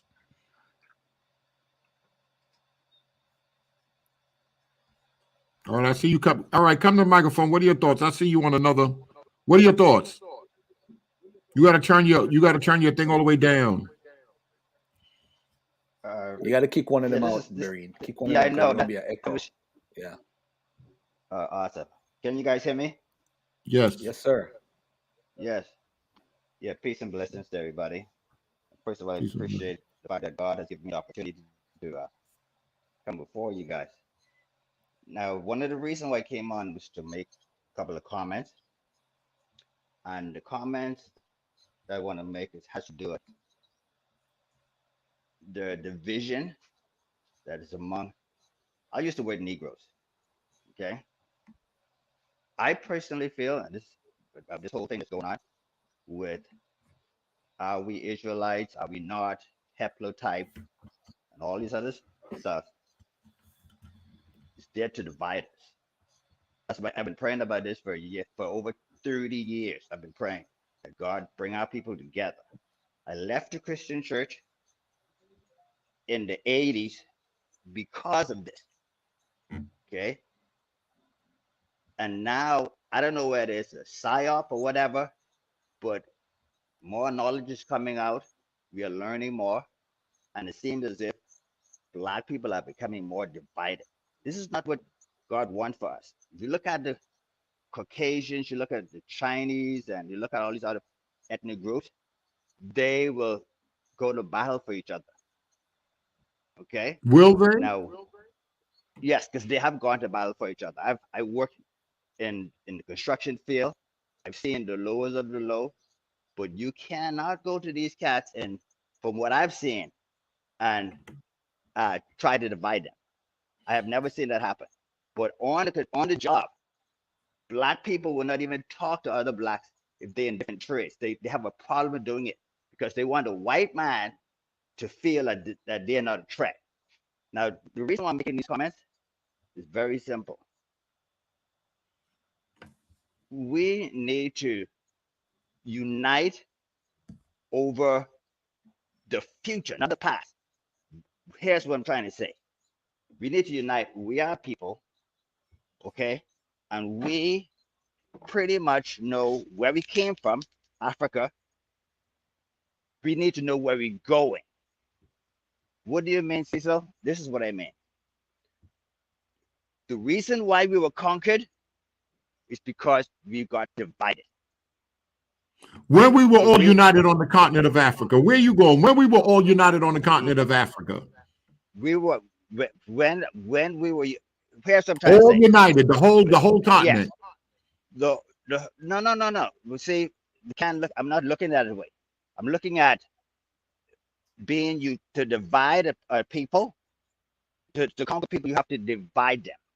I'm not looking at when it happened. I know a lot of history. I know a lot of stuff like that, but I don't want to get there. I'm just trying to make a couple of comments that what I see going on is we are being divided to continue this cycle of, Israelite, Hebrew, this, that.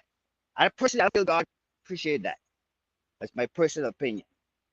I think He wants us to not look at it that way. If you have a beef with a brother, go to that brother by himself and trash it out. If the guy bring evidence to the table, look at the evidence as a Berean or whatever you want to call it, take the evidence all the way to the end, and everybody comes to their conclusion, even if it's different, and then keep it moving. As a pilot, I want to just a side note, as a pilot, I fly airplanes and do all that stuff. When I go through my checklist, I go to my checklist to get that airplane off the ground. I don't go to that checklist to go over the checklist, to go over it and over and over. I have to come to a conclusion. We are not getting to any kind of conclusion, Berean, and I respect the fact that you call yourself a Berean, but we're not getting anywhere. We need to say, we disagree on this. Let's find what we can agree on. Let's keep it moving. And that's all I want to say.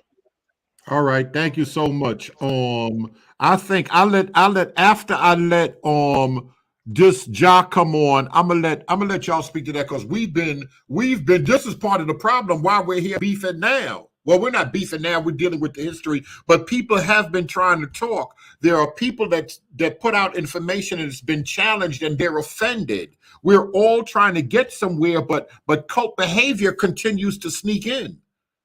And this is kind of the problem. It's hard to talk to people that believe something and other people is propagating something. It's hard that people come and I've been praying, and like you said, you left the church and all of this stuff to Israel and all of this stuff. It's a lot of stuff going on, and we're trying to share information, but sharing information is hard when people start attacking individuals that ask questions.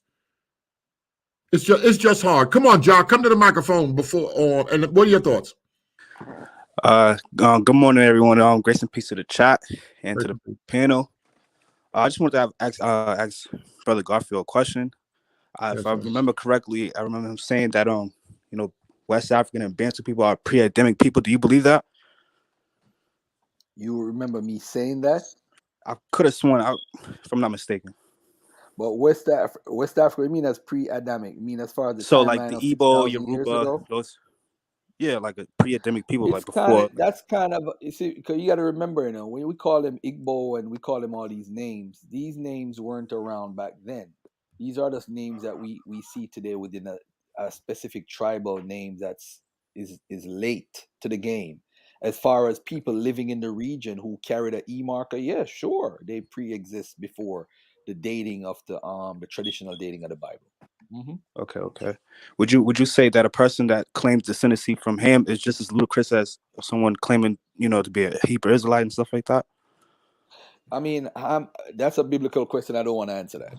I don't want to answer that because I don't believe in Shem, Ham, and Japheth. I think that's just the writer's creation. So, I mean, I don't believe West Africans are Ham because it's, again, the Table of Nations, Genesis 10, tells you specifically who they're talking about. Phut, which is Libya.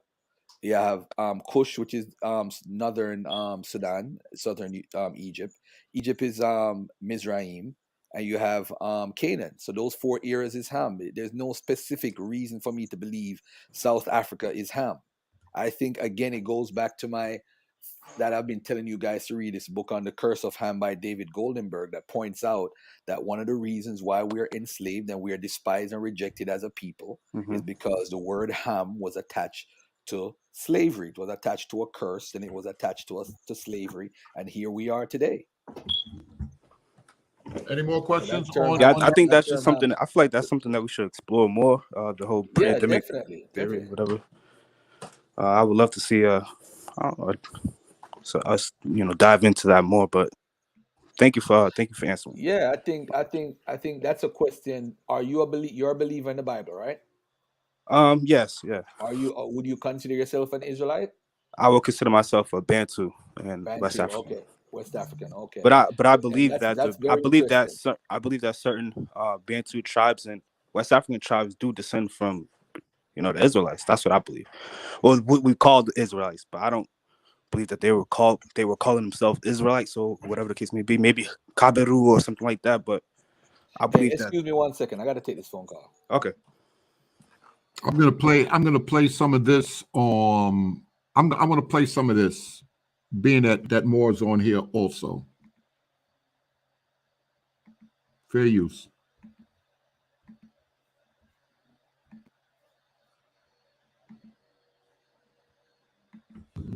Or you can engage and debate me and tell me what I'm getting wrong. Being offended doesn't work anymore. Greetings. So I wanted to make a very quick video on a recent development in the ongoing discussions on the pews over at First African Baptist Church in Savannah, Georgia. And so what I'm going to use as the centerpiece is this Facebook post, which was posted to the Biblical Rumble Room No Holds Barred Facebook forum. And the post shares a screenshot of some text from the official website of First African Baptist Church. And just to give some relevant background to this discussion, the official website of the church had originally declared that there is cursive Hebrew on the pews. And then later on, the website removed the reference to cursive Hebrew and stated that there's Arabic on the pews. And just recently, in the last few days, that's changed yet again. And that's what this post is noting. So you'll notice the caption at the top. It reads as follows, quote, "Looks like the church in Savannah got their own scholars and changed the website to align with their findings about the language on the pews." All right. Now, note that reference to scholars. So it goes on, if we can just jump right to the most relevant point, starting with the bold text. It says, the pews located in the balcony are original to the church. The pews were made by enslaved Africans and are nailed into the floors. And this is the part that was changed. The language reference has changed over the years. On the outside of some of the pews are Semitic languages that consist of cursive Hebrew, Ethiopian Amharic Ge'ez, and ancient Aramaic from the 1800s that's no longer spoken or written amongst modern Semitic languages. Okay, so that's the new position of the church's website. And then the gentleman who posted that explicitly tags me. So, a lot of people like to, whenever I discuss the pews, I'm often responding to someone. And unfortunately, I've faced this trend of people asking me why I'm still on the subject, why I'm beating a dead horse. I've gotten that repeatedly over the years. Somebody will challenge me to, respond to something on the subject. And then when I do, they accuse me of beating a dead horse. So I want to note that I'm being invited to discuss this subject. And in fact, if I could scroll down a bit more, you'll notice at the bottom, a gentleman wrote, "Oh, the pews," and then put a little, eye-rolling emoji. And the author of the thread wrote, "This is just, quote, Abu bait, end quote. He and Mike Pereira love this stuff." So he's explicitly stating that part of the point of this post is to bait me into discussing it. So I think it's pretty clear that this was an invitation for me to discuss this subject. So now let me go up to the post, the comment in which I'm tagged, and we'll go through this. And there was a number of comments. Our good friend Tazara wrote, "It must not be true because Abdelmasih al-Manhatani and Faithful to God said it wasn't," with a little laughing emoji. Very funny. I'm guessing Tazara has either seen some compelling evidence that there's language on the pews, or he's just taking this on faith. I don't know. Then we have an interesting comment from the Orthodox Moor, Tyvon Swain L., and he writes as follows to the author. He says, "It'll be interesting to see if there's a grand pushback on the story now changing from 6 languages being spoken, as Dr. Kelly Richardson just reminded everyone of. As I understand from Tzadik Ben Yehuda, who's also known as Anonymous Hebrew, he has it recorded from his tour in August of 2019 that Arabic was one of the 6 languages. It's a shame people feel a need to exclude Arabic now instead of include it among the many Semitic languages of Africa, particularly being that Arabic script was found on Sapelo Island and in Savannah by a Mandingo slave who wrote the Gospel of John in the Gullah dialect with the Arabic script." That's an important point. He goes on to Now I'm playing this for a reason. In light of what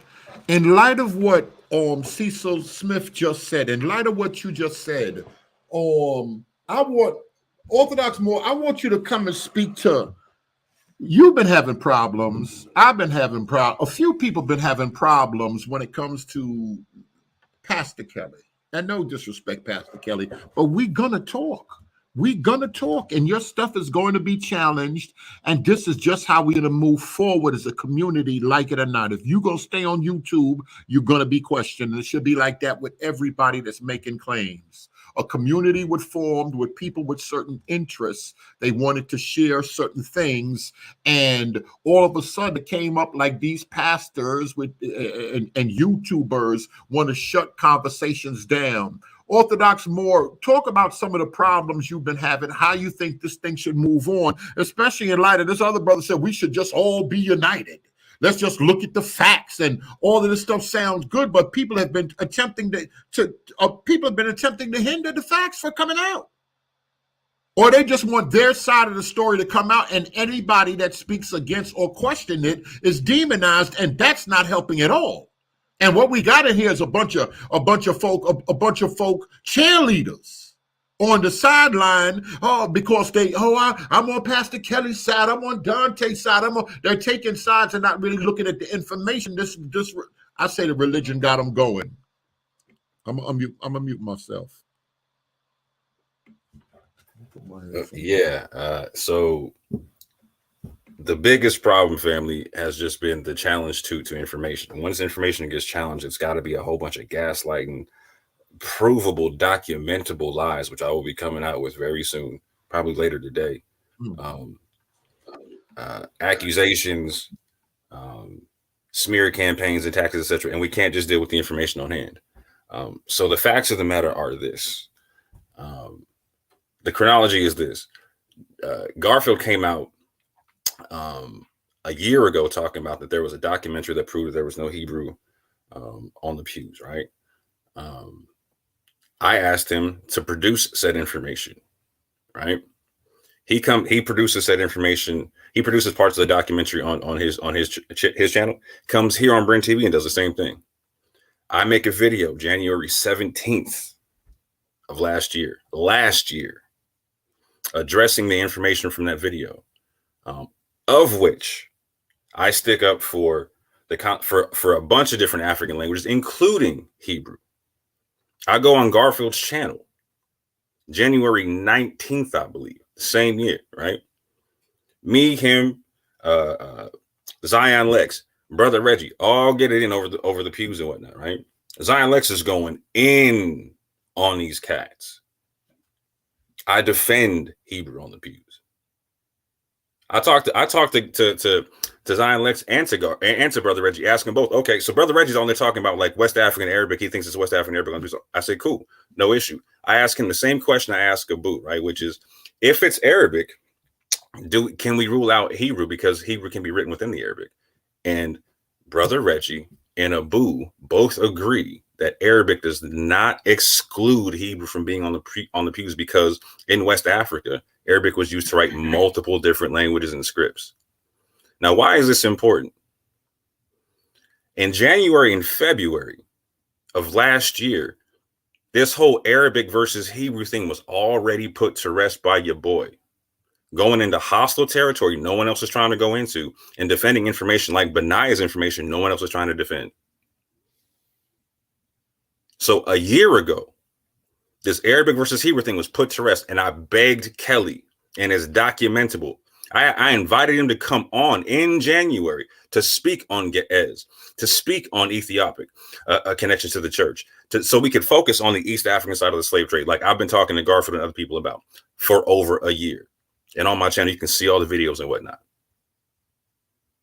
And you know what's interesting? He never came on to talk about it. Just like he's never, not once walked through them pews and showed anybody a lick of Ge'ez on camera. Not from a picture, not in person, not on the documentary y'all got to pay to go see. You feel me? Not once. And so he's talking about, oh yeah, this documentary confirms. No, fam, you didn't call out nothing against it. It doesn't confirm nothing you said, fam. Nothing you said about the pews. Nowhere in the doc. They're saying the documentary confirms everything Kelly said. No, it does not, fam. I just got a chance to watch it for the first time in full on January 24th. And nowhere is Soletreo confirmed or even spoken of. As a matter of fact, the information I just brought up in that Facebook post about Sapelo Island and Arabic being found there, and also being found in Savannah, is alluded to and brought up in the documentary by Amir Jamal Torre, who is a Gullah activist and also a tour guide, who also talks about La ilaha illallah being written on the pews, which was confirmed by Boubacar Diakite, of which I want y'all to hear this, fam, of which Majors confirmed himself and showed you the video. He called up the producers of the PBS documentary, or not, of the PBS documentary, and asked him about Boubacar Diakite if he translated anything off the pews, and they told him yes, La ilaha illallah and Muhammad Rasulullah on two different pews. And so we've already seen the pews that have the potential La ilaha illallah on them. And you know what, family?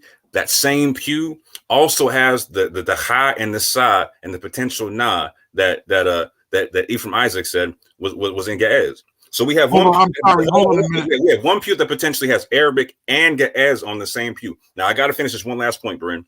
Now, so Benaiah Israel translated a pew, right? This is the same pew from the documentary that Dr. Ephraim Isaac said was Ge'ez, that have those same letters I just said was on it. But now Israel said, nah, fam, we got to flip that over and read it backwards and sideways and upside down and left and right. He can't be right. Doc can't be right. This got to say something about about grasping on to y'all with a bass voice or whatnot. So, fam, they got to come out with a whole thing about in the documentary that they come out with. I'm going to go through this piece by piece, family, piece by piece. In the documentary that they're a part of, they attack the PBS documentary. Yes. They attack it with false information. With false information. Hold on, wait a minute. Hold on, wait 1 second, Orthodox more. Somebody's saying, why are the pews being discussed? Because the way these people have been acting, we're showing a behavior. With the fake scholar, Professor Richard Katz, with the information that other scholars have brought out, dealing with the pews, the way they have been acting, the way they have been behaving. Y'all heard Orthodox Moore said he reached out time and time again to Pastor Kelly. He has an agenda. Apparently, he don't want to speak. He don't want to discuss. He don't want to sit down, and he'll attack other people's scholars in the field. Oh, Pastor Kelly was my best friend when I was making defenses. Behavior is crazy, y'all. That's why we're discussing it. It's bigger than the pews. It's about false information, gaslighting, and it's about pseudo. There's an agenda being pushed here. A lot of people don't see it. Go ahead, Orthodox Mo. Facts. Pastor Kelly was my best friend in early January and February of last year. We talked 7. He claimed that we only talked twice on the phone, etc. We talked 7 times before my first conversation with the boo. On air. Wow. Documentable. But going forward, right? So check out how they use the scholars, right? Because this is important to understand about the documentary. Because Majors was just on Pastor Kelly's channel talking about we got more people than just Joseph. We got more people. Joseph was the one that you brought out in the documentary to discredit the PBS documentary, family. And you misrepresented Joseph in the documentary. You brought. Y'all heard what he said again. Misrepresented. Where did we hear that before? Go ahead, brother. You brought him a false premise about the title of the surah being written on the pew versus an ayat. And what did he say? It would be important things would have ayats from the Quran on there. So he confirmed just the premise that Abu brought forth, right? And again, Abu doesn't believe there's any discernible language on the pews. He's not saying there's Arabic. I'm saying there's Arabic on the pews. He asked me in February, what do you think? I said, I think on that one pew, I think I see Surah 114, Ayat 3 on that one pew. And every other pew, we got to take on a case-by-case basis. That was said over a year ago, fam. What's all the gaslighting for? Why aren't we talking about the Ethiopic connections to the church for a whole year? Why aren't we talking about the East African slave trade for a whole year? Why am I getting called out for, he brought out the name of the Ethiopic name of the church from the documentary? No, I didn't. I brought out a name from research I did, fam. Hey, one second, Orthodox more. My apologies. Bereen, I never asked you for favors, man. I never asked you for favors. Yes. And I know you're a powerful man and you believe in the forgiveness through Jesus Christ. And I'm not trying to play on your emotions. Yes. But can you let faithful to God in? Definitely. All right. So you could come on, Mike. You text me and said to ask, so I'm asking. I don't use his video. I guess you faithfully. Like I said, I listen. Dante, my man just hit me and said Dante said something in the background. I love everybody, Dante. I love you too. I love everybody. I love everybody. Ain't no beef. Tell Faithful I put it in the put it in the comment section. Hey Dante, real quick, why are you taking that? Dante, why are you taking that videos from last December of you showing your source talking about Maghrebi Arabic, Hebrew, and Patois being spoken of in West Africa? I had to go back to other videos that I never watched from yours. Me and Anonymous in January, we quote your video that you took down recently. Why he took it down? Why he took that video down? Because the church changed their website, man. When the church changed their website, a bunch of videos disappeared from the internet. A bunch of videos disappeared. Hold on there. I don't understand. What was the basis of? I agree with you, Bruce. What was the purpose? What was the purpose of them changing it back to where it is now? What was the purpose? That's a good question. What made the church? What made the church do it? I haven't looked into it. I haven't investigated it because the church said something at one point, then they said another thing at another point. So this is because what happened when me and Pastor Kelly was debating on his timeline. I pulled out the website and I said, "Bro, the website says another thing. It's not saying what you're saying. You know somebody from the church but the church website is saying it's West African Arabic, I think, or something like that. And he's like, no, it don't, and I had to bring it out. But I'm just trying to figure out what is the motive of the church. Does the church get more people to visit if it says Hebrew? Because I don't see any. I'm just looking plainly at what when I study Hebrew, I don't see Hebrew on the thing. It's possible, like what Orthodox more just said, that you see some sort of Arabic in probably 1 or 2 or whatever, because I've only seen like around 8 different pictures. But I'm just trying to figure out what is this big deal about Hebrew though? Why it has to be Hebrew? Real quick. I want to say this. Orthodox more said we got to look at every pew individually also. This thing, it's a lot going on. Go ahead. Yeah, we can't rule out the West African scripts, etc. Right? Like, so one thing that documentary talks a lot about, it focuses on the East African side of the slave trade, right? And so you have Ephraim Isaac going through the pews and whatnot. And one, I will say this, family, I did not know this from not having watched it before. He does speak about there being a sheen on one pew. At the very end of the documentary, he talks about one Hebrew letter. I'm not going to say he doesn't. He does speak on nothing in cursive, fam. There is no soletreo in East Africa, fam. And please understand this. I want everyone within the sound of my voice to stop and listen to this. The argument coming from the We Woke Now, from Benaiah Israel, from majors, is that we did not come over on the slave ships with soletreo. That free Jews, I want you to hear this, that free Jews, right, bought a slave whose wife they had a child with, whose child. So we're talking about an Ashkenazi mulatto at this juncture, right? What taught the people at the church soletreo. Soletreo that the people down the street of Mikveh Israel weren't even using. Wow. They came over with their own Torah and circumcision box. It's on display down the street. So the Sephardic Jews, who we cannot find soletreo from in the area, supposedly taught an Ashkenazi mulatto soletreo, and then he taught it to the people at the church. Now, you tell me what makes more sense. That we came off the slave ships knowing the lingua franca of West Africa? Or that we were taught soletreo from an Ashkenazi mulatto, fam? Hold on, the Orthodox more. Who is teaching that? Everyone out his name. Benai, again, go over the information from Benai's channel to We Woke Now to Boom Church. Wow. This is why they don't want to hear you, bro. This is why they try to loop. I don't even want to believe that. It's hard, bro. I don't even want to believe that. Hey, yo, tell Faithful I'll put that link in the comment section. The links is in the comment section, Mike. Go ahead. Yeah, I don't want to. Oh, man. This is when talking goes wrong. But go ahead. Keep going. So, again, I'm going to show this later. So We Woke Now has said that they've had the documentary since a few weeks prior to the website being changed. That would be the beginning of December. So I've just witnessed this video in January 24th of this year, right? So they've had it for a couple months longer than me, and I'm about to show you all the scholastic stuff from the documentary without messing up the documentary, etc., whatnot. Showing you who's in it and the points that they're making, right? Because this is what I've been doing. I've been documenting the scholastic consensus on the thing. I could care less what the church says because the church isn't putting out their methodology, fam. Hold on a minute more. Listen, somebody said, you see Price in here? He said you were excommunicated from the Israelite community. I think he said that earlier. So he said you're just lying. Who excommunicated me? And who got the power to do so? Yo, boy, y'all can't make this stuff up. This is cult behavior, man. Facts, 100% cult behavior. 100% cult behavior. But I don't want to believe that. All right, keep going. But why would Orthodox more come on here and lie?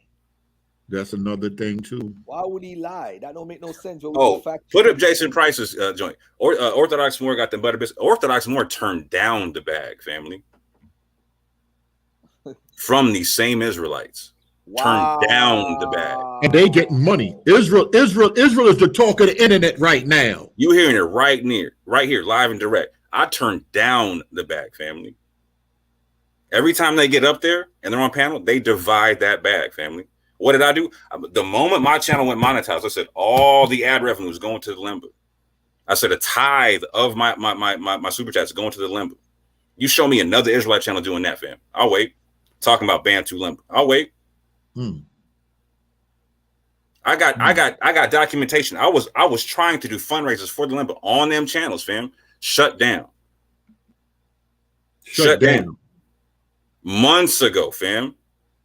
Months ago. And why? Because I was bringing out Islamic sources that were backing their migrations. For some reason, we can't look at nothing besides what they're talking about, fam. Any other source, any kind of form of information. No, man, you're going against our narrative. You're evil. You're a devil. How dare you prove the thing, fam? Again, I can get on here and have a calm conversation with Garfield. We don't agree on a lot of stuff when it comes to spirituality, when it comes to hit. We disagree on a lot of narratives and whatnot, right? But we can talk, right, and examine each other's sources. And he's going to take me serious because we've done this before, fam. We've checked each other on information before. There's nothing wrong with that. Take the bag, man. Damn, I got to hook up with Benaiah. They giving out bags? Oh, man. Fam, you can get a documentary popping, you can get shoes popping, you get all kind of stuff popping. Man, you get an album out right now, you know what I'm saying? Money in it. I can't lie, it's money in it. Oh man, I tell you, man. I tell you. Hey, you know, I don't know if you know Sankofa from Sonetta. You familiar with him, Orthodox Moor, Arberine? Yeah. Sankofa used to have a job at a comedy spot. And would you believe that GMS went in there and made that man lose his job? All because that's how they moving. All because they disagreed with the brother. Yeah. Yeah, Dante was talking that stuff too. Call a job, they a hate group, this and that. Dante was on that stuff too. This ain't new behavior. They all moving together. But this other thing got me, I can't lie, I thought this other thing got me scratching my head right now.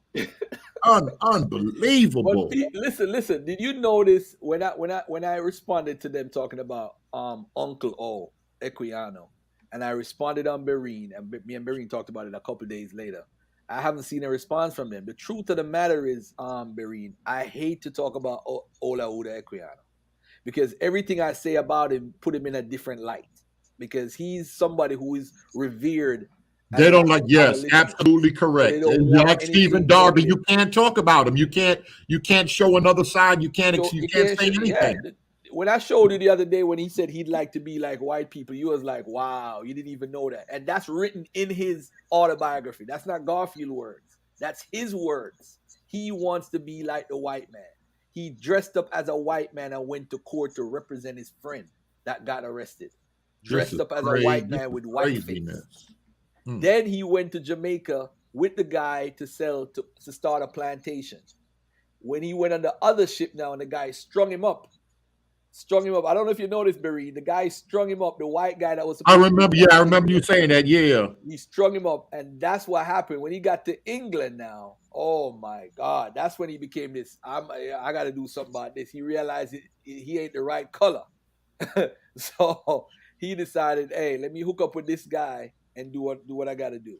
And listen to this. Hold on, J-Jax, you a Dante groupie. You worried about we talking about some deeper stuff, and you want to change you want to talk about a petition and all this other nonsense from I don't know how long ago. Tell Dante, tell Kelly, tell them liars to come on here. Tell them liars to Dante listening right now. All them liars listening right now. Tell them liars to come on here. Don't change the subject. Let's talk about these pews, how Dante in the beginning was like Berean and showed me in the text, yo, I ain't riding with Kelly and them. Whoever lied got to come forth. And then they had a secret meeting. And everybody came back out of that secret meeting on one accord. What happened when Orthodox Moore was going in and he said, I tried to talk with them. Sister E jumped on the jack immediately. We got to talk in private. Come on, y'all stop playing games. Everybody and then said if they won't talk in private, so you know what more? You're right to go teach in public. Wow. This is on crazy. Wax, family. That's on wax. This is crazy, crazy, crazy. And so it's not, like I said, it's not just about the pews, it's just about behavior that's been going forth. Are people shopping? Are people out here pushing something? Or do these folk really want to get to the truth? They really want to build, they really want to share, and they really want to educate the community. Do they want to do that? I don't know. Y'all be the judge. Go ahead. I got y'all on speak. I'm gonna mute myself. I gotta try to make this phone call. Yeah, so go ahead, bro. Before you even ask me any questions or anything, let me ask you this real quickly here, because I'm not. And I'm putting the link out there for anybody to come on. Don't go talking in Dante comment section. Come on here right now. Be a man. Be a man and come on here right now and talk or ask questions. Say the brother's lying. Just you lying, but say it. Say what it is. Say what it is. Go ahead, bro. I'm mute myself. Yeah. What you call it? I don't watch Dante videos at all, and I don't watch We Vote now. I just be hearing stuff. But what you said about the pews is very enlightening. I'm trying to figure out. Wow, did you do a review of that video? I'm going to at the end of the week. All right, I'm gonna put that on my channel. I'll go do it on your channel, man. Oh, okay. Yeah. Yeah, and I'll go do that because I went on your channel and defended Benai's information. I think a lot of people got it misunderstood. So I think that definitely needs to get cleared up. Ah, man. All right, man. Whatever you want to. This is a sad day in Israelite history. Oh, man. All right, man. Go ahead, man. What you want to ask? Hold on. Let me see if let me get the smoke out first. You know what I'm saying? Then I got a question on DNA. What else was there? This is what I wanted to say. So in terms of like the sources concept, right? And misreading and misunderstanding sources, family. So me and Garfield are going to sit down and have a conversation this month. We're going to go over each other's concepts on certain things and whatnot. And I want y'all to understand this. I'm literally going to be using the same people that Benaiah and them were talking about. I'm literally going to be using a lot of sources that he cited to me that he was going to use and stuff like the documentary, et cetera, whatnot, of which they misquoted and misused, et cetera. But I'm using the same people he misquoted and misused.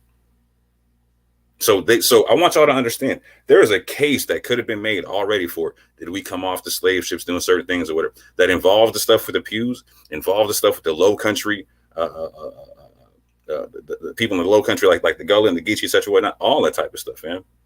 We could have been covered this stuff a year ago. I want you to understand this. A year ago. Why did we not cover this stuff a year ago? Why weren't we talking about the Ethiopian connections to the church a year ago? Fam, when I put that information out, a Jewish homie got at me and was like, yeah, the steeple looks like it's Ethiopian. I was like, oh, word? I had to go double check the thing, fam. More information came out because we put information out, right? I'm not saying facts. I'm saying information, stuff to go check out, right? That's what happens when you put information on the table versus keep it close to your chest or whatnot. So again, Kelly said they have this since the beginning of December, and they've been sitting on stuff like, hey, we're going to sit on the name of the church that is Ethiopian, right? And again, I did not say the name from the documentary. I said a name from my own research. That's different than the name they said in the church in the documentary. But again, just to wrap it up here, like so again, just like they couldn't understand that the Portuguese were different than the Mandingos, etc. And really didn't. I'll go. There's another thing that's said about Saracens in that same video. I can't wait to go over film. But oh man, wow. But and again, don't understand that those same people, those same Portuguese and those same Luso-Africans, etc., were enslaving said Africans around them. Like that's crazy to me. We can't have an honest conversation about that, fam. We're trying to put a square peg in a round hole so cold that we got our fingers on our ear going la la la la la la la. Nah, fam. That's not what grown-ups do. That's what grown-ups in a cult do. That's what grown-ups in a cult do. Hey, Tesadek Ben Israel, why don't you jump on the panel, bro? It's like the righteousness of a believer has gone out the door when it comes to Dante. He's like y'all God, man. It's like what Berit said earlier about Jim Jones. Jim Jones could do no wrong. These women were like, so I'm like, it's crazy. And it's the same thing with Dante. Dante said, jump off the river. y'all gonna jump off the river, jump off the And hill. look at anybody, we got another history here. Anybody that ever questioned Dante's sources, he get the carrying on. He get the crying like a baby just because they question his sources. Look at the pattern. You listen, y'all folk don't want to look at the pattern. Ever since that day, me and him had that conversation, that dude has lost his mind. But you put him in Pampers, though, Garfield. I told y'all, you put him in Pampers, though. You had him a grown man. It depends on the thumbnail. Yeah, he was acting like he needed them depends after that dialogue. He ain't see somebody, he could hit somebody and didn't know he would have got hit back in the face. He got punched in the mouth that day. Yeah. Because the lies got to stop. This whole wider thing. This is just ridiculous. I don't know if anybody realized that wider is responsible for almost 2 million people on that port right there. Alada, Grand Popo, the other Popo, Alada Kingdom, the Oyo Kingdom. Wider is where they ship the people through. Is where they would transport the slaves from the inside of inside the interior Africa and bring them right through Wider. Wider's population was probably like 4,000 or 5,000. How could they be How could they be the 2 million, almost 2 million people that got shipped? That alone kills that whole Wider argument. And the problem, and one of the reasons that white is a big thing, just like the pews, that's evangelistic tool. We were Jews. Look at it. Judah is the name of the land that was over here. This is what a lot of them use. These YouTubers use that Judah wider thing. They want to use that. We were the people of the book. We are Judah that's over here in America. They use that. So if that's not right and exact, that's a problem. But if you go questioning it, once again, it's beef. That home team guy did a video. Never did a video. This is beef once again because you're questioning the gods. You questioning the bag. You questioning the doctrine, and you can't do that. This is how Mormonism was established. This is how Jehovah. This is how the cults are established. Hold on. What is Bruce talking about? You can't assume something nefarious was formulated because Sister E's statement, Dante, because she said a behind-the-scenes statement. What are you talking about? Jump on, Bruce. What are you talking about? Jump on, Bruce. Go ahead. I'm gonna put the link out there. Jump on, Bruce. Yeah, with Wider, it's too much sources out there with Wider. The Wider king ran off while the Dahomey kingdom tried to take over, and he took thousands of people with him and went on an island. And and then the other people who didn't get to go with him, thousands of people went on the shores of where he went. So a lot of people left out of Wider. So if those people didn't come over on the ships, how are you claiming that they're Judah and they didn't even come over on the ships when they were hiding? How dare you, Garfield? Pastor Darby said that Wider was Judah, fam. And what's Pastor Darby say? It can't nobody. You shut your mouth. He the Pope of the Israelites. He's the Pope of the Christian Israelite. You shut your black mouth right now. Hold on a minute. Somebody said black devil. You devil right now. I will put up slides right now. You a devil right now. Hold on. Somebody said, did Berean take the bag? I told you, see that? Even when somebody in here talking about, yo, say publicly, do me a favor. Somebody on the team, somebody on that Berean team, somebody in the chat in the Berean group. Hey, somebody put up. Hold on one second. You got Mike blocked in the room, in the chat. Oh, how do I do that? I got to go to YouTube. You got to go to YouTube and unblock him. All right. Well, I'm gonna do that in a minute. Hold on, faithful. I got you live, Mike. I got you live. Yeah. He's gonna unblock you. Okay. Yeah. Hold on, faithful. I gotta go figure that out. But listen, somebody said I spoke on when Dante was talking about that list, and Mike called it a snitch list. Somebody said there's a new list with ambassador on it. I don't listen to them. I don't know. But the people, they're going to send me something and they're going to show me a clip or whatever so I can figure this out. I said the pastor name. I know the pastor in Atlanta. I could picture his face. Him and the other, there's two pastors. One is a powder. Yeah, two pastors. Both of them are pastors. I threw them. Boy, listen, I said that publicly. Y'all think I'm trying to be urban apologist friends? Did Berean take the bag? I told y'all, you can get on. Listen to me, y'all. Listen to me real good. I'm going to pull up my analytical. I'm going to show you the heaviest super chats. The heaviest super chats came from Israelites. When I'm banging on the church urban apologist and the Christmas tree. If you want to call that getting the bag, yeah, Israelites love when I bang. They don't like when I question them. But they love when I bang on the church. Yeah, I came up out of the church. There's a $20 super chat, $50 super chat. That's how come Pastor Kelly, when he saw me starting to ask questions, he turned around and said, I will no longer support Berean and try to see how many other people wanted to do that because they didn't want Berean to eat. But what you folks forget is Berean was already eating. Y'all forget, y'all laughing. I got that hoopty out there, but boy, listen, I go to the city and flip a basement right now and get 8,500 in a labor.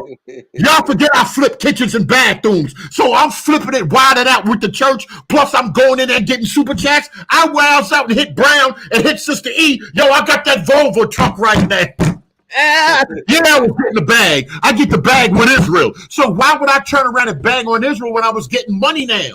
I'm throwing money away by telling the truth because I'm offended at what Second Exodus and them did, talking about Ambassador got the milk. Because he lifting up Jesus on my channel. You manipulators gonna get up out of here right now. That little bit of money, that old $2,000, $1,500 a month, that don't mean nothing to me. Not when it come down to Jesus. I'm gonna tell y'all the truth. If I go with the lie, it's more money going with the lie. All I gotta do is go with the awakening. The awakening is it, and just keep banging on Christianity. I'm gonna do $5,000 a month. I'm gonna do $5,000 a month. Y'all can get on that other thing and see what I'm doing. Sinetta, everybody with a YouTube channel, pull up the name of that site. Let me find the name of that site. I told y'all can see how much money Berean getting. Y'all can see that. What's speculated? What's the forecast of what I'm getting? Boy, y'all clowns with it. I'm giving up the bag messing around with Israel. I'm gonna tell y'all the truth. I'm giving the bag up.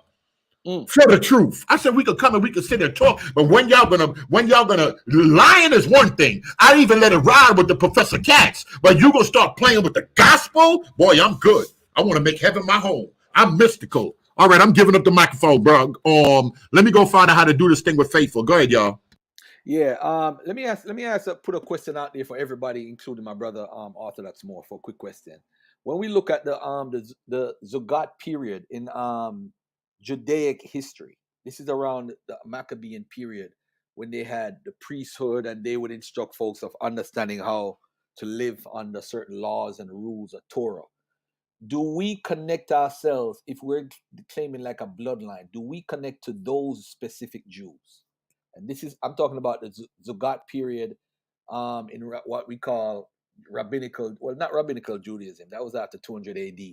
But the Zogat period is more like around the Maccabean period. That's like from around 200 or 250 BC to around the turn of the century.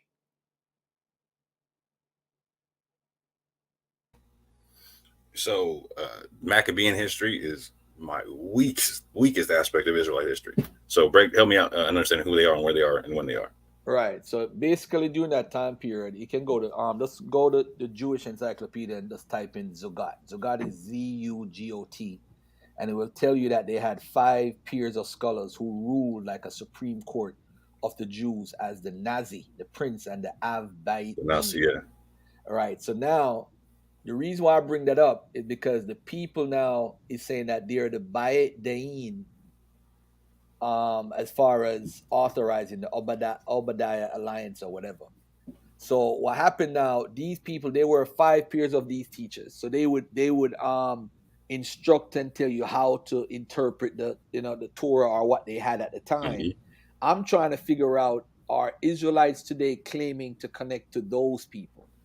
Because are we in terms of like a scholastic history or genetic history or what? Genetic wise. Good question. Because those people lead up to what's called the Pharisaic position and all that stuff that a lot of people wouldn't agree with, but they're the ones that establish rabbinical Judaism. Another thing is, if people are, for the people who believe in like the pre-exilic Israelite stuff, like what Divine Prospect teaches, mm-hmm. Are you familiar with that? Yeah. All right. 100%, but like I'm somewhat familiar. All right. So now we know Judaism, in a sense, didn't exist before Judah took over as far as their priesthoods. But what is it that the people who left in the pre-exilic time would have had if there really wasn't a formation of a full book of Torah to carry with them? See, you're asking me to get into our conversation early, Phil. Oh, okay. All right. So I leave that. I leave that alone. But I will say that is a fantastic question that deserves a fantastic answer. Because a lot of people don't realize when you say pre-exilic Israel, right? You're talking what are you saying, pre-Babylon or pre-Assyrian? I've never heard what his choice is, but I noticed most of the stories, like in Afghanistan, they would say they left during the time of the Assyrian exile or captivity, and most of the stories, even British Israelism, talk about the Assyrian captivity, right? Now, if that's the time period, what do they have as a book to carry on and say there's a legacy? Because I don't know if you're familiar with the 2013 work of Finkelstein and two other archaeologists who found a lot of pork bones within Judah and Israel during the Iron Age period. I'm not talking the Canaanite period where they say, oh, they had pork bones missing and all that stuff. I don't know if you're familiar with that work. I could probably email it to you if you don't have it. But they found a lot of pork bones in Iron Age Israel and Judah, showing that, they said no pork, that means they're following the Torah law. And I know what a lot of people are going to say, well, they wasn't following Torah, that's why they got punished. But it's just to show that they said they didn't find the area not having pork until the Hellenistic period, way down like 100 BC. Are you familiar with that? You're not familiar with that work, right? Yes, sir. Oh, you're familiar with that report? You familiar with that report? Not 100%, but I'm familiar with the concept of the pork bones and whatnot. Right. So it's a report basically where they was talking about pork being eaten in Iron Age Israel, because we are saying that they're following Torah law and not eating pork. And there was pork bones all over the place. People might say, well, the pork bones don't prove anything, but it's basically saying what the culture of people were doing at the time. So yeah, if you found pork if you found pork bones in Mecca, you'd be like, that looks kind of funny. Perfect. Very good analogy. Hold on a minute. Faithful, check your email, man. I got half of the people on that list is my friends on the block list. I don't know what I was thinking, but Faithful, I don't see your name in there, Faithful. So I send it to Faithful to God one of that other email, not Mike, not your government, in that other email I sent. Check that and see if that list works, because I don't see your name on the list. I see everybody on there. But how they on here? Go ahead. Hold on, sister. What does Sister Alba y'all? What you want to share something? Yeah, I have questions, a few questions for the panel that I would like you all to answer. First of all, what is Christianity? I want to hear you guys' perspective, and I want to know Christianity. Yes. So you want dissertation right now? I want to know the perspective. What's wrong with your nose? I want to know the perspective from I got cold. My nose is running. And I want to know if it was forced on us, why, and why should we continue to believe it as it was taught? No, Christianity wasn't forced on us. Christianity was already on the continent of Africa, and we're not changing the subject. We're not changing the subject, sister. Thank you so much. That we ain't doing today. That's their garbage talking points. That's their garbage talking points to evangelize folk. But go ahead, Is she an atheist? No, she one of them brainwashed folk. No disrespect, sister, but she one of them folk. Christianity was forced on us. Give up Christianity. They got the Christmas tree. Because them folk got the Christmas tree don't mean y'all them people. See, I ain't confused with it. Because them folk got that Easter egg don't mean y'all them people. Let's separate this thing. Go ahead. What you want to say? I'm trying to work through this block list. I can't even type it where I can't even hit it where I could just unblock everybody. She forced herself. I can't deal with these people on here. Hold on a minute. What's going on, bro? What, you want to say something? Yeah, so I just wanted to ask you a question directly, respectfully. Just want to clarify. So everybody in the comments is talking about it's not a new list or whatever that they're saying. Dante put out something yesterday saying that you gave up Alfredo Valentine. I don't know where he get that from. Which is Brooklyn apologist and a I couple know other people for that list, for that famous list, or aka that. Tell him show. Dante got receipts. Tell him show and prove that. The pastors I gave up, we were all talking live. Tell him show and prove that. So he just put up a screenshot probably like 20 minutes ago of you and sending something to him about Dunamis Bacchus. So that a couple of Sending something to him about who? Dunamis Bacchus.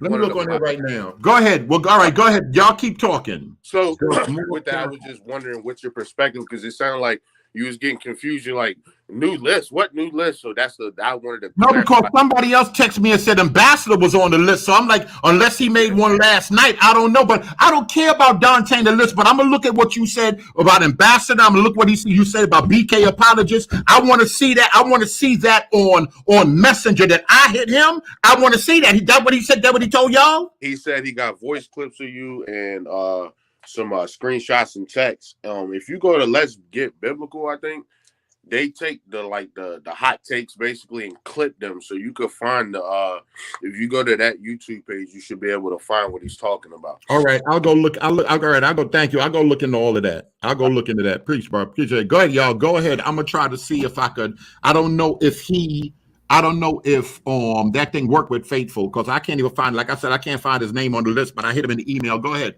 Let me look at this other thing he's talking about. Yeah, so Garfield, you're familiar with the Lamba talking about that they got punished at one point for eating like rats and mice and stuff like that, right? No, I'm not familiar with that at all. Okay, so if you go back and watch my interviews with Kohen Amadisha, you'll see what he speaks about a time period to when after they left Yemen and went into Africa that they disregarded the Torah, etc., and were eating rats and mice, etc., whatnot, and that they went through some ills and punishment that they believe were because of that and whatnot, right? So I was just bringing that up just to make sure it was a consistent concept. Like, so you're not saying that just because you find pork bones that they couldn't be Israelites that were off the Torah. You're just saying they just no. I'm saying that as far as a strict rule in the whole region, I don't think not eating pork was a thing. That's how we look at it today, as far as looking back in the history. Let me ask you a quick question. Like, so do you think that the mention of pork in the region in the Old and New Testament is because the pigs are not there, or because they're there? No. Them not eating pork is just that they say they choose not to eat that specific meat. If there's a rule for it, there's a rule, so don't eat pork.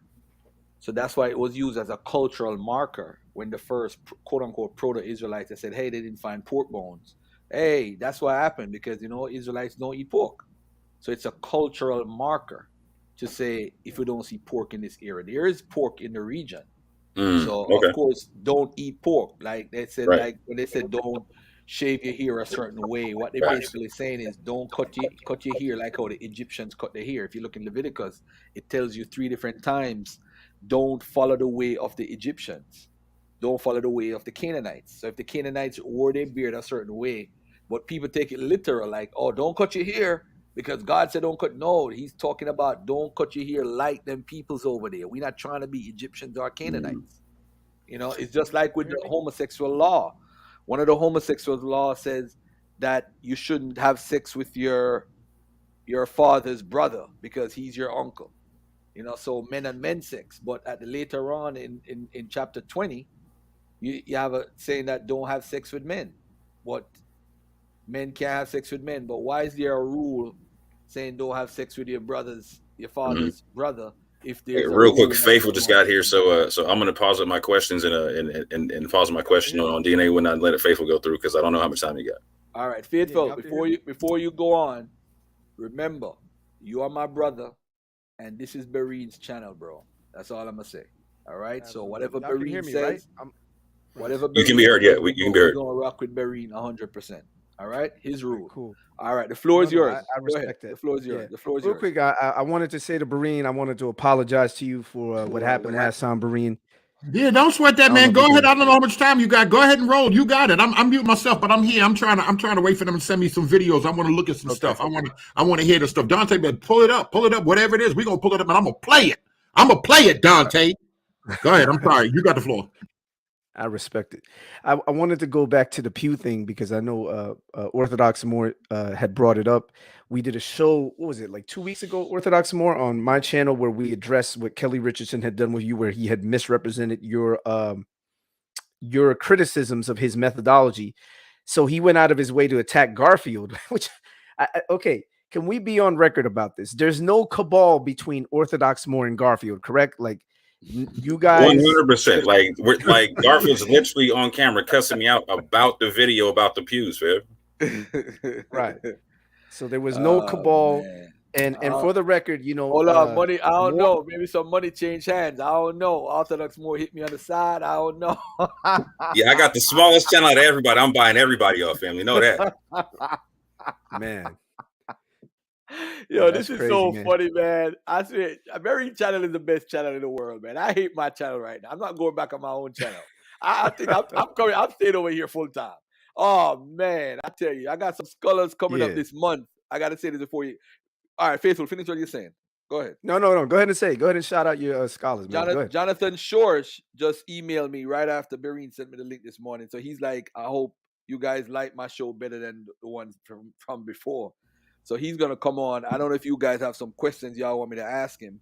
I definitely will. If y'all email it to me or text me or whatever. But I also have Dr. Carrier responding to Jabari. I have Ever coming on. Yo, look He's how gonna talk racist this about- guy is, man. Look, real quick. I gotta stop you, Garfield. Look how racist Dante is. First of all, I'm not Mexican.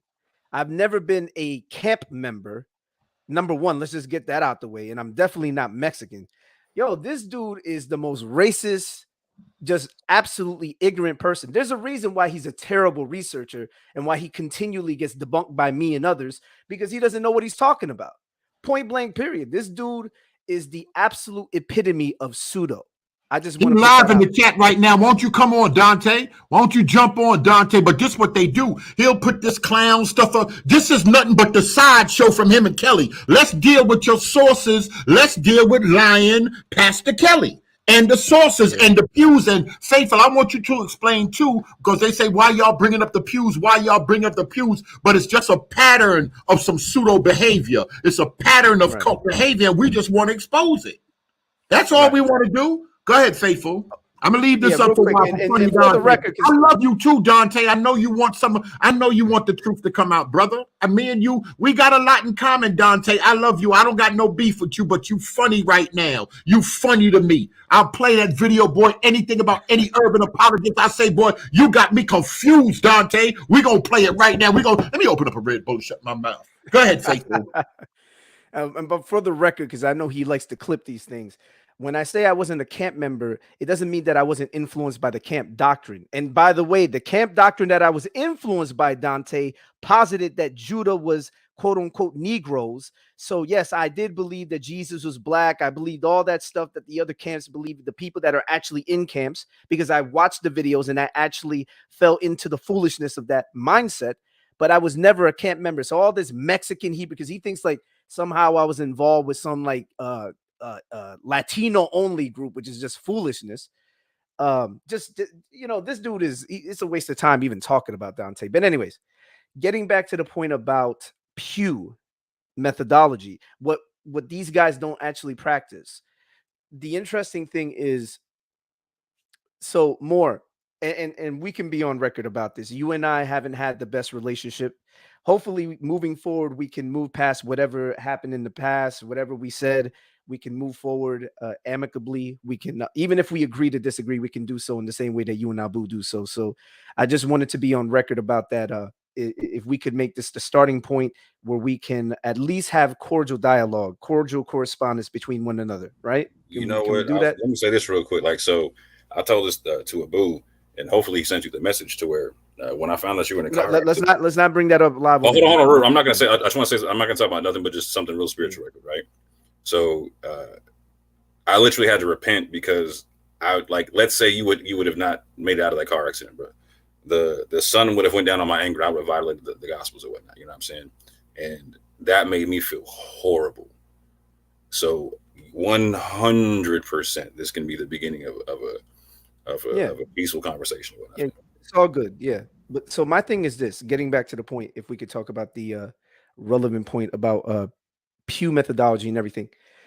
So I want to be on record about this. I'm sure that most of you know this already if you've watched my channel, that I personally don't believe Hebrew is on the pews. I don't believe Amharic is on the pews or Ethiopic. Now, I know that the argument, and I say this respectfully to Moore because I know Moore's position is different than mine. So I'm not saying this to try to attack Moore. I don't want you to take this as if it's an attack on you, Orthodox Moore. But I don't think that looking at the resemblance of markings that may resemble letters gives us any indication of discernible language. And I do agree with Abu on that point.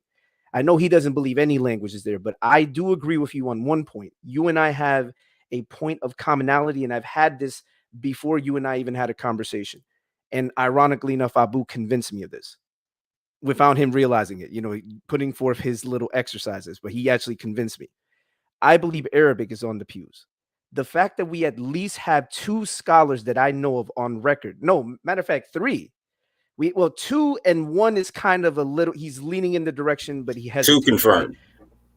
Yeah, 2 confirmed. So we have obviously Jeffrey Kahn, the Hebrew chair of Cambridge University.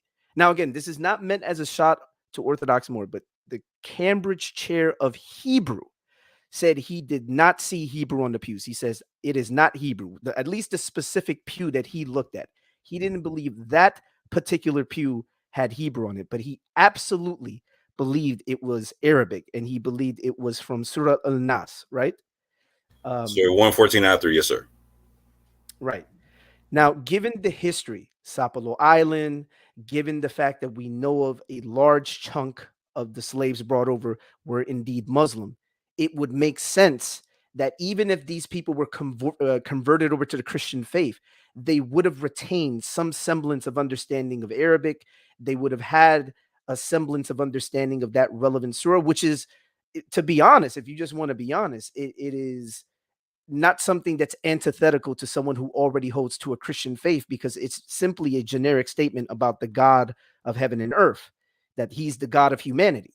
I mean, that's a statement that Christians, Muslims, Hebrew Israelites, anybody with a belief in the Abrahamic God can endorse, even if it comes from something like the Quran, where Christians will disagree with the Quran and other groups like Hebrew Israelites will disagree. But it's a statement that is general amongst all of us. Now, the reason why I bring that up is because it makes sense when you have Bubakar, the relevant Harvard scholar, looking at the pew and saying that he sees a statement in Arabic, right, from the Quran itself, correct? If I'm not mistaken. When you have another scholar, Samir Ali, saying the same thing, that Surah Al-Nas is there. You have 2 scholars, well, 2 of them, Bubakar and Jeffrey Kahn, who say absolutely yes. Samir Ali says it could be, but he hesitates, right? He hesitates. He says it seems plausible, but he hesitates. So Samir Ali, to be on record, he hesitates a little bit. But nevertheless, you still have at least 3 scholars that feel that either it's implicit or explicitly Arabic. Now, for me, that was convincing. And I think when you look at the characters, when you consider that on the Isle of Haiti, you had an African slave who was Muslim, who wrote in Arabic and was a sloppy form of Arabic.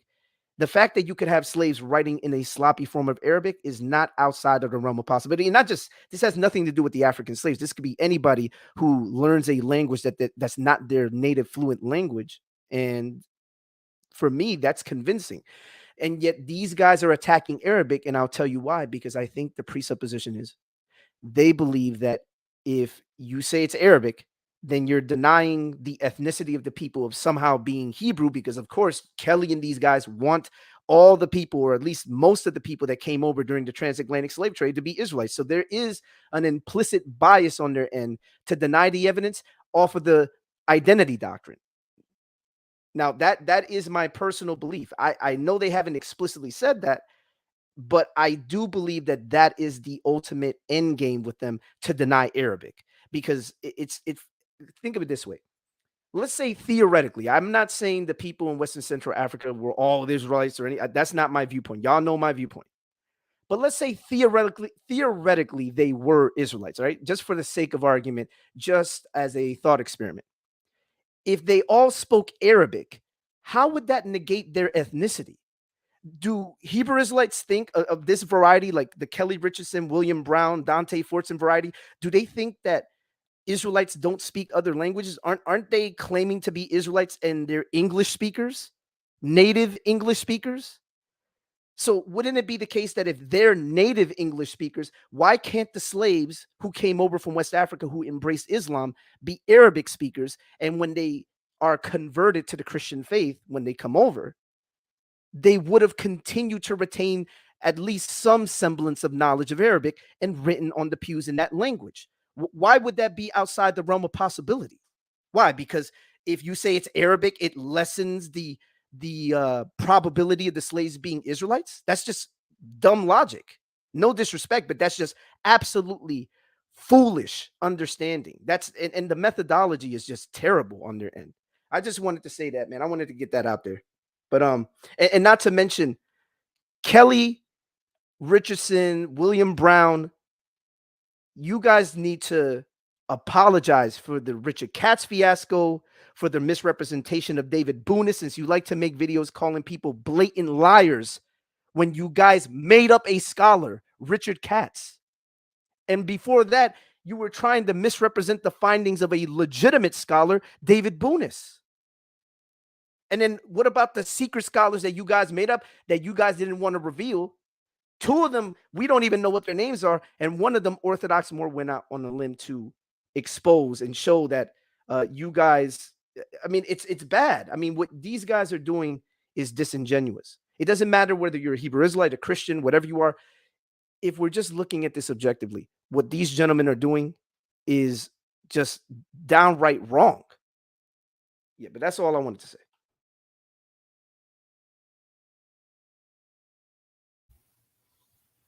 Yeah, just some quick clarification. So, Boubacar Diakite positively identified La ilaha illallah on the pews, and also Muhammad is the messenger of Allah on the pews. And that was confirmed again by Major's own research that he put out. Right. Samar Ali tentatively said it could look like Surah 114, Ayat 3 on that one pew. But what was important about his emails, he was pointing towards it looked like a West African Arabic concept, right? Now, what becomes more important with that is the concept when Faithful to God brings up the concept about Haiti, right? Abu talks about that too, to where there's Muslims in Haiti that wrote in a so-called sloppy Arabic. What's interesting is when you compare their Arabic to the Arabic found on Sapelo Island with Bilal Muhammad and whatnot, the concept of a trade language actually becomes possible.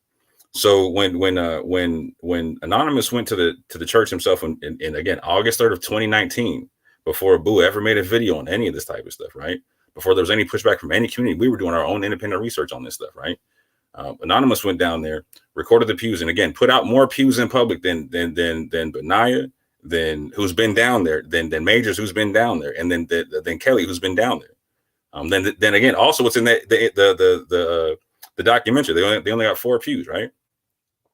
So when Anonymous went down there, his tour guide, who was studying to be a scholar in West African history, broke down the concept and cited the same thing that Dante said.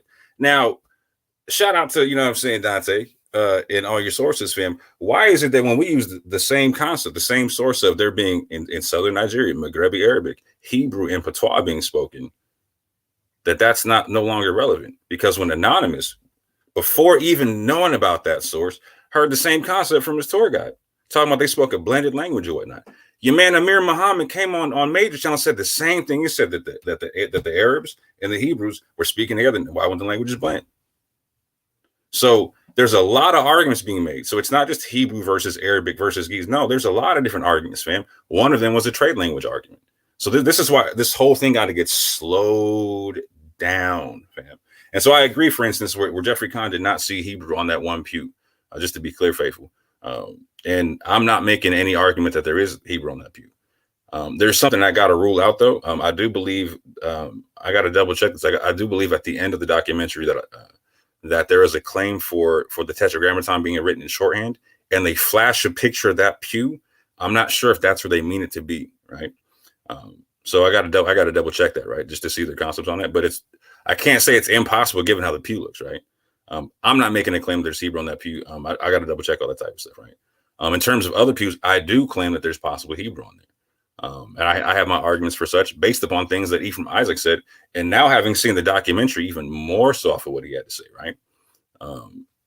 But again, Did you hold see Richard on, hold on. Saracen's? Hold No, on. I was just gonna say in the documentary, because I had the same documentary. Did you see Richard Saracen's portion Yeah. where he talked about the And that's been made resemblance public. of letters? Yeah, Yeah, that's that was that's public the since day now. one. But I think we can agree.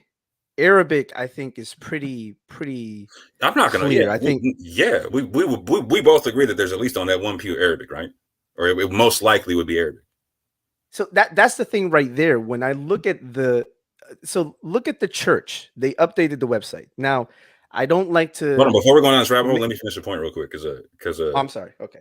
No, it's got. I might go on this rabbit hole. I just want to finish this one point right quick. Like so, I lost it. Let's go down your rabbit hole. I lost it. Go ahead. You win. I wanted to say the reason why I think it's relevant is we have two actual scholars who have said yes, Arabic. I mean, they did a PBS documentary. I mean, And Boubacar Diakite, let's get this straight. Boubacar Diakite is from Mali, right? He's also he's not just from Mali. He's certified in teaching a West African language that was somewhat based off of West African Arabic, right? He translates said language into Arabic and Arabic into that language or whatnot. So what's interesting is I noticed that we keep dismissing African scholars, right? Which is blowing my mind. We're dismissing the woman, Melissa Cooper, for instance, who was in the PBS documentary, right? She's from Sapelo, descends from people on Sapelo, says that most of us come from Muslims, right? Boubacar Diakite is saying, you know what? These markings might not even been left by Muslims. They could have been left by Christians themselves. That's important to understand, fam. Because Mike brought that out earlier, right? So on top of that, in the documentary, right, Amir Jamal Torre says the same thing. Same thing. Why won't they bring that out, fam? Why does it got to be an either or concept? Again, there could be Arabic on the pews and not a Muslim in the house. You know what's crazy though?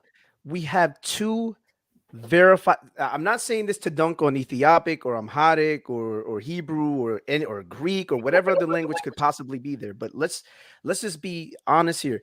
We have two legitimate scholars, and one of them is the Hebrew chair, the top Hebrew professor at Cambridge, and he also has he was only given one pew. Arabic. He was only given one pew. No, that's what I mean. But the point is, no, I'm not doing this to dunk on any of that. I'm just saying for Arabic, because it's unfair. Oh yeah, and his work is important to understand on that too, because he doesn't just do work in Hebrew family. Again, he's got degrees in Semitic languages. Period. He puts out work on Arabic, on Judeo-Arabic, like a lot of work for him. And he said, at least on that pew, because I want to be careful in how I say this, because I don't want to make a he jumped on argument it 100%. for all the other pews. He said, no, it's Surah 114, ayat 3. Who are them slaves, man? No, but watch this. The website, First African Baptist Church's website, when you look at their findings and what they put on there, they omitted Arabic. Arabic is not listed as one of the languages, but we have two scholars who said, yes, Arabic is there. That's and it's not ambiguous. It's not even letters. It's phrases. Hold on. A third. So Professor Yosef, right, when he was asked on the in his interview with Majors or whatnot, he said, so what do you think that is meant by Arabic type of writings? I would assume he means Arabic calligraphy. To me, it's mind-boggling, and I'm gonna say this. I don't like to make appeal to conspiracy, but I wonder out loud if Brown, Benaiah, and Richardson paid off the church to put their findings, because if you look at what the church's website has, it reflects what we've seen in their videos while omitting Arabic, where we have two legitimate scholars who said, yes, Arabic is there. How in the world can you, matter of fact, how can the church put anything on their website that says very clearly and succinctly that Arabic is there? On the PBS documentary, they went to the church. Boubacar was there. They interviewed Boubacar. He said it on camera. And yet on their own website, they don't have Arabic. It seems to me that maybe there's foul play going on where people were paid off substantially to omit Arabic, because why wouldn't you have Arabic on the website? Again, this is not an argument against Hebrew or Amharic or Ethiopic. It very well could be the case that you could find those languages there, right? We can't rule out the possibility. But why do you know think they changed it, Faithful? Why do you think they changed it, then changed it back, and all this carrying on? Because from my understanding now, I think I heard this a while back that the three of them are cousins, and they all connected to the church. They all family, and they all connected to the church. Hold on, let me read this. Somebody help me. Dante is watching. He has a claim. Faithful to God is on the panel. Why doesn't he join the panel and body bag Berean with his receipts and then laugh at Faithful to God going on Berean? I seriously just don't understand. Dante, jump on. Dante, jump on with the. I'm getting ready. I'm looking through my phone. I don't know if it was this phone or the other phone. I want to pull up all of our conversations, Dante, live right now, because you confusing little stuff with Cherry when people hit me about Cherry husband and Nefer when she was on. All of that was public. Do me a favor. You the king of receipts. Pull up all our conversations ever since I friended you and put it up online so we could talk about BK apologists and everything you got to say. I'm going to put the link out there for you, and I'm going to play the other guy's video. Go ahead, Faithful. Why do you think they changed it? Because from my understanding, I don't even know what people saying they changed it. Go ahead, I'll mute myself. I'm looking at Apostle where he says that's a serious charge. No, I said I'm thinking out loud as a hypothetical in my mind. I'm not saying this is what happened. See, this is what I hate about certain Hebrew Israelites. You'll make a claim, you'll be very careful and nuanced in how you say it, and then they somehow will immediately ignore the nuance and just assume you made a positive claim like, yeah, he said they were paid off. No, I'm saying, could it be the case, hypothetically, could it be the case? Because how could they do a documentary where they have Boubacar, they have a scholar from Harvard University saying, yes, Arabic is there. Then they have enough, then we personally got a scholar, Jeffrey Kahn, the top Hebrew professor at Cambridge University, a dude who has professional knowledge of Arabic in other Semitic languages. This is a professor, and he says, yes, Arabic is on one of the pews. How do you have two professors independent from one another? One that we got during the whole Richard Katz fiasco, and another one that the PBS people got, and both in concert with the church. In concert with the church. But then the church goes out of its way to leave out Arabic. You don't think that's suspicious, Mr. Apostle T? You don't think that's a little suspicious? Because I find that extremely suspicious. They just did a documentary. You would think Arabic would be like one of the first languages that they would put on there. They had Arabic on the website, claiming that it was a West African Arabic cursive script. And now they've changed it to, now Arabic is even there. Like, what does that look like? Who are the people who actively real quick? Let me just land my plane. You got it. Who are the people who actively argue against Arabic? Kelly Richardson, Benaiah Israel, and William Brown. And they just so happen to be connected with tours at that church. That doesn't seem a little suspicious to you guys? I'm not saying they did pay them off, but my goodness, like the coincidence is extremely great. Yeah, and so first and foremost, like, so this is why there's no need to appeal to conspiracy in any way, shape, or form, right? It's because, and first, family, hear this. I wish I could be cussing Faithful out right now by what he's saying. I wish I could be defending cats left, right, center, but you know what I can't do? I can't do it because I don't have the proof to the contrary, and they didn't produce cats, etc., or any of his information, etc. I can't, like, I literally can't do it, fam. I wish I could, but I can't. Just like I can't point to any scholarship in the Solar Trail anywhere on the pews, fam. You know what? I got in contact with a scholar myself who could read Al-Hamiyada, which is Ladino text in Arabic, and could also read Solar Trail. He definitely said, nope, not there.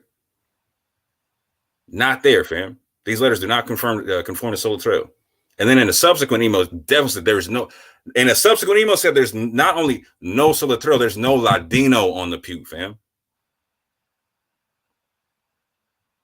So again, this is a game. This is a circus, fam.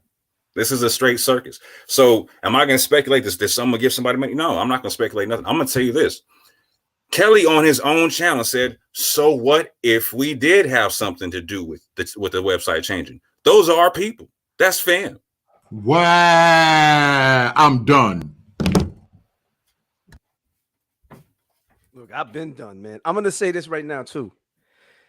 You know something that we discovered. I don't know if you were aware of this, Orthodox Moor. You know who Mordecai Sheftail is, correct? Oh, 100%. So in the documentary, I got his grandson up on Ancestry right now on the tab. Right.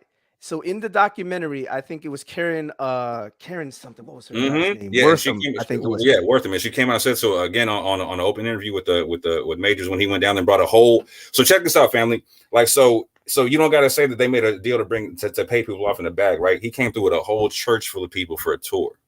Somebody got paid. And she said the same thing that Faith was about to say on this interview with them, right? Yeah. Go ahead. Yeah. So Mordecai Sheftail. So I did a video. It was in 2020, November 2020. It's so Benaiah tried to make an argument that the people at Mikveh Israel, because there was a synagogue, it's the oldest synagogue in Savannah, Georgia. It was a synagogue founded by several Sephardic and Ashkenazi families, right? So Benaiah had posted on his community tab. This is back in 2020 before I did my video. He posted and he had in green highlighting, he showed all the names and he says, yeah, this is the bruise that was there. And he had Mordecai Sheftail listed. And me being a diligent researcher, I went looking for all the names. And sure enough, when I looked for Mordecai Sheftail, I found a portrait of him looking very not the way that Benaiah thinks Israelites are supposed to look, because, he has this argument for morphology that doesn't fit even Orthodox Moor's viewpoint of how Israelite, because he doesn't hold to their viewpoint of the idea of morphology or anything like that. Moor's position is much more nuanced. But these people, y'all know what their position is. So Mordecai Sheftail had a son with, he had slaves, unfortunately. He had slaves. And he had a child with one of his slave women. And his child became a Christian because Mordecai Sheftail was not a Christian. None of the people of Mikveh Israel were Christian. They were all Orthodox. Are you talking about Benjamin Sheftail or Mordecai? Mordecai. Okay. Mordecai Sheftail. If I'm not mistaken, it may be. Now I could be mistaken. If it was Benjamin, but I believe it was Mordecai. I think it was Mordecai. I believe you're talking about Mordecai's grandson. Or it may be his grandson. So his son is Benjamin. His grandson is also Benjamin, right? Like, so it's right. Go ahead.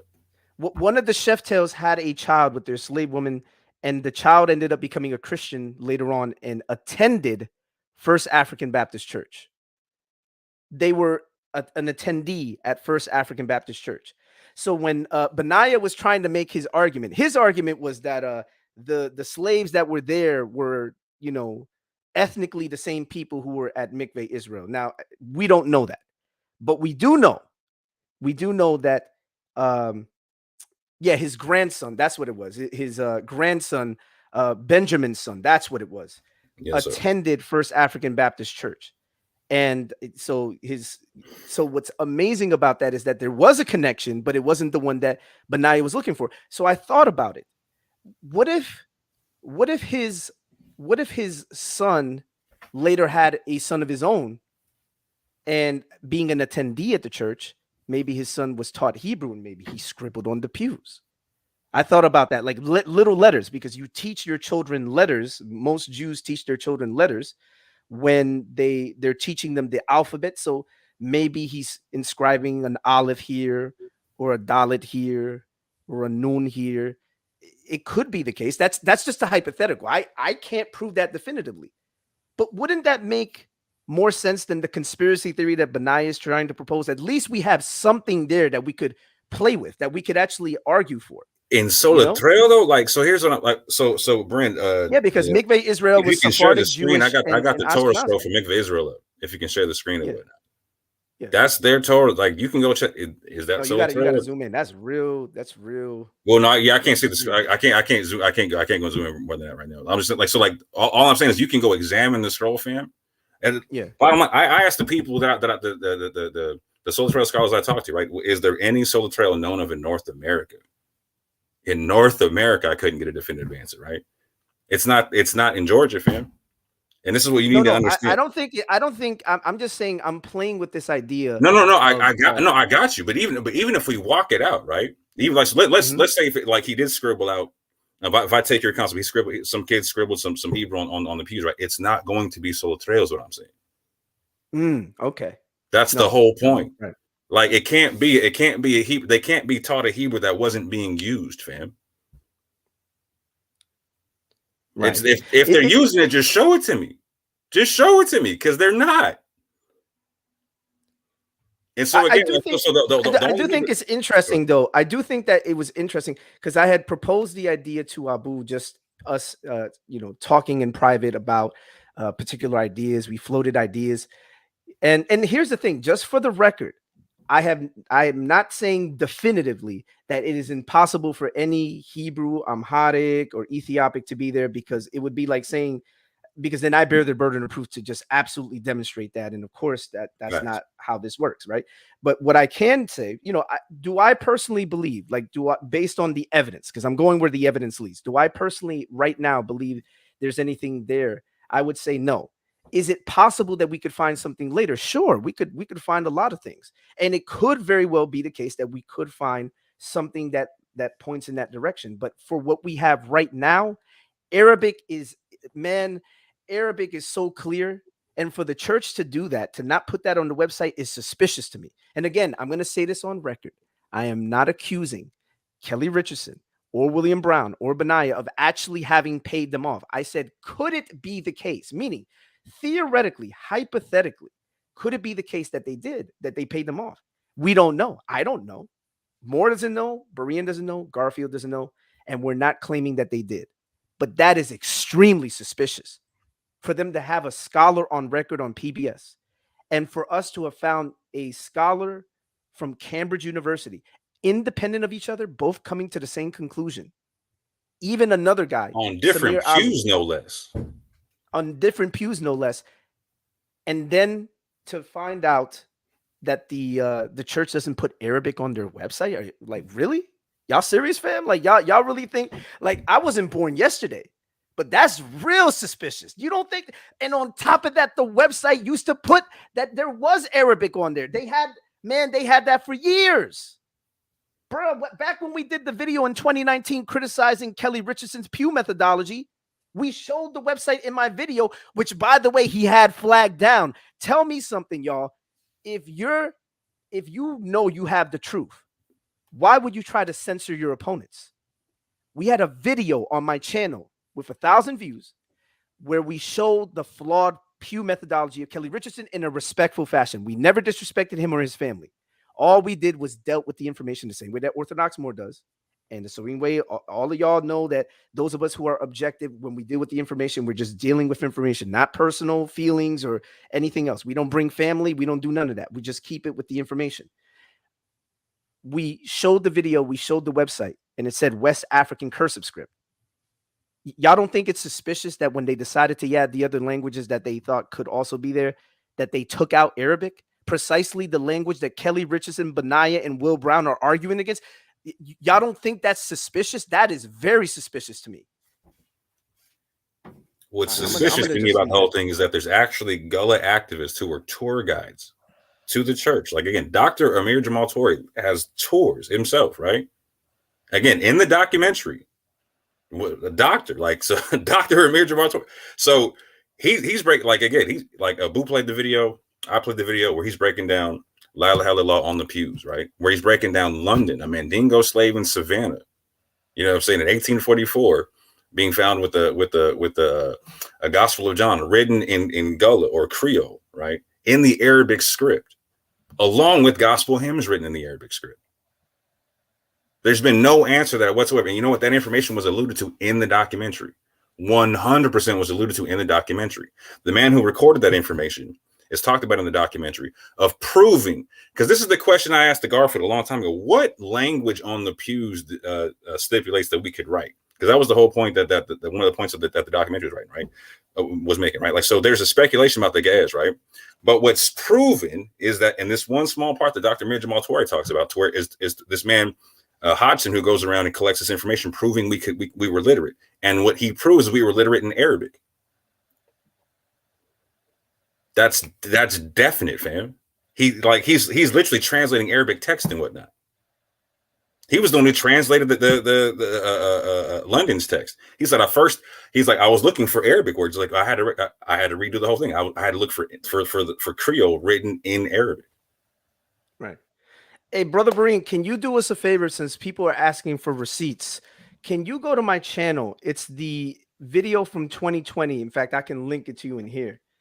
Can you play the videos where we showed Jeffrey Kahn and where we showed Samir Ali? And then also Orthodox More, if you could I don't know if you have it on you. I could always show it from the video on my channel, but if you have do you have Bubakar? Oh, you know what? I'll just play the video. I'll pull the video up. It'll be easy that way. So I'm gonna send you the videos, Breen. I'm about to send you the videos right now because I can't play it on my end, man. I can't. All right, it's gonna be you talk about in private messenger. Yeah, I'm gonna drop it in here. So you see where it says private chat. So I'm gonna drop it in here, and you're gonna play the video. It's gonna go right to the video. And then I'm gonna send the one from the gentleman Bubakar. All right, hold on 1 second. So I think it's funny because these guys think that we're just making this up. They think we're just asserting this without any receipts. Oh, we got receipts. Yeah, I got the video. I got the video of Majors talking about where he investigated, talked to the PBS producers and whatnot, and they go through their emails and then tell him through their emails what Bubakar identified off the pews. And I'm trying to pull this other thing up right now. I'm trying to put this on my computer so everybody can see from the time I met Dante. This is all the conversations, voicemails, and everything. After you finish playing that, that's like I'm quiet in the background. I'm going to pull up every single one. We're going to go through our whole communication. We're going to go through the whole communication. All right, Brother Breen, there goes the first video, and I'm sending the second one now. Okay. All right. Matter of fact, here's something that I want the audience to catch. If you could play 3 videos, they're relatively short videos, Brian. All right, but tell me you got to give it to me in order. Just the first one here, right? Yeah. Or you don't want the one first? Right. This is the first one. Then there's a very short second one, which is about 9 minutes. So these are relatively short. And then the last one is going to also be a short one as well. Okay. So that's the first one. So play that one first. Okay. The second link, that's the second one that you're going to play. All right. That's the second one. And now, you got to get this to me in order. Hold on. You see this one right here? This is the one I'm doing right now, right? Yeah, the first one at the top, the very first one. It's the very first one that I sent. All right. You ready? Y'all ready? Yeah.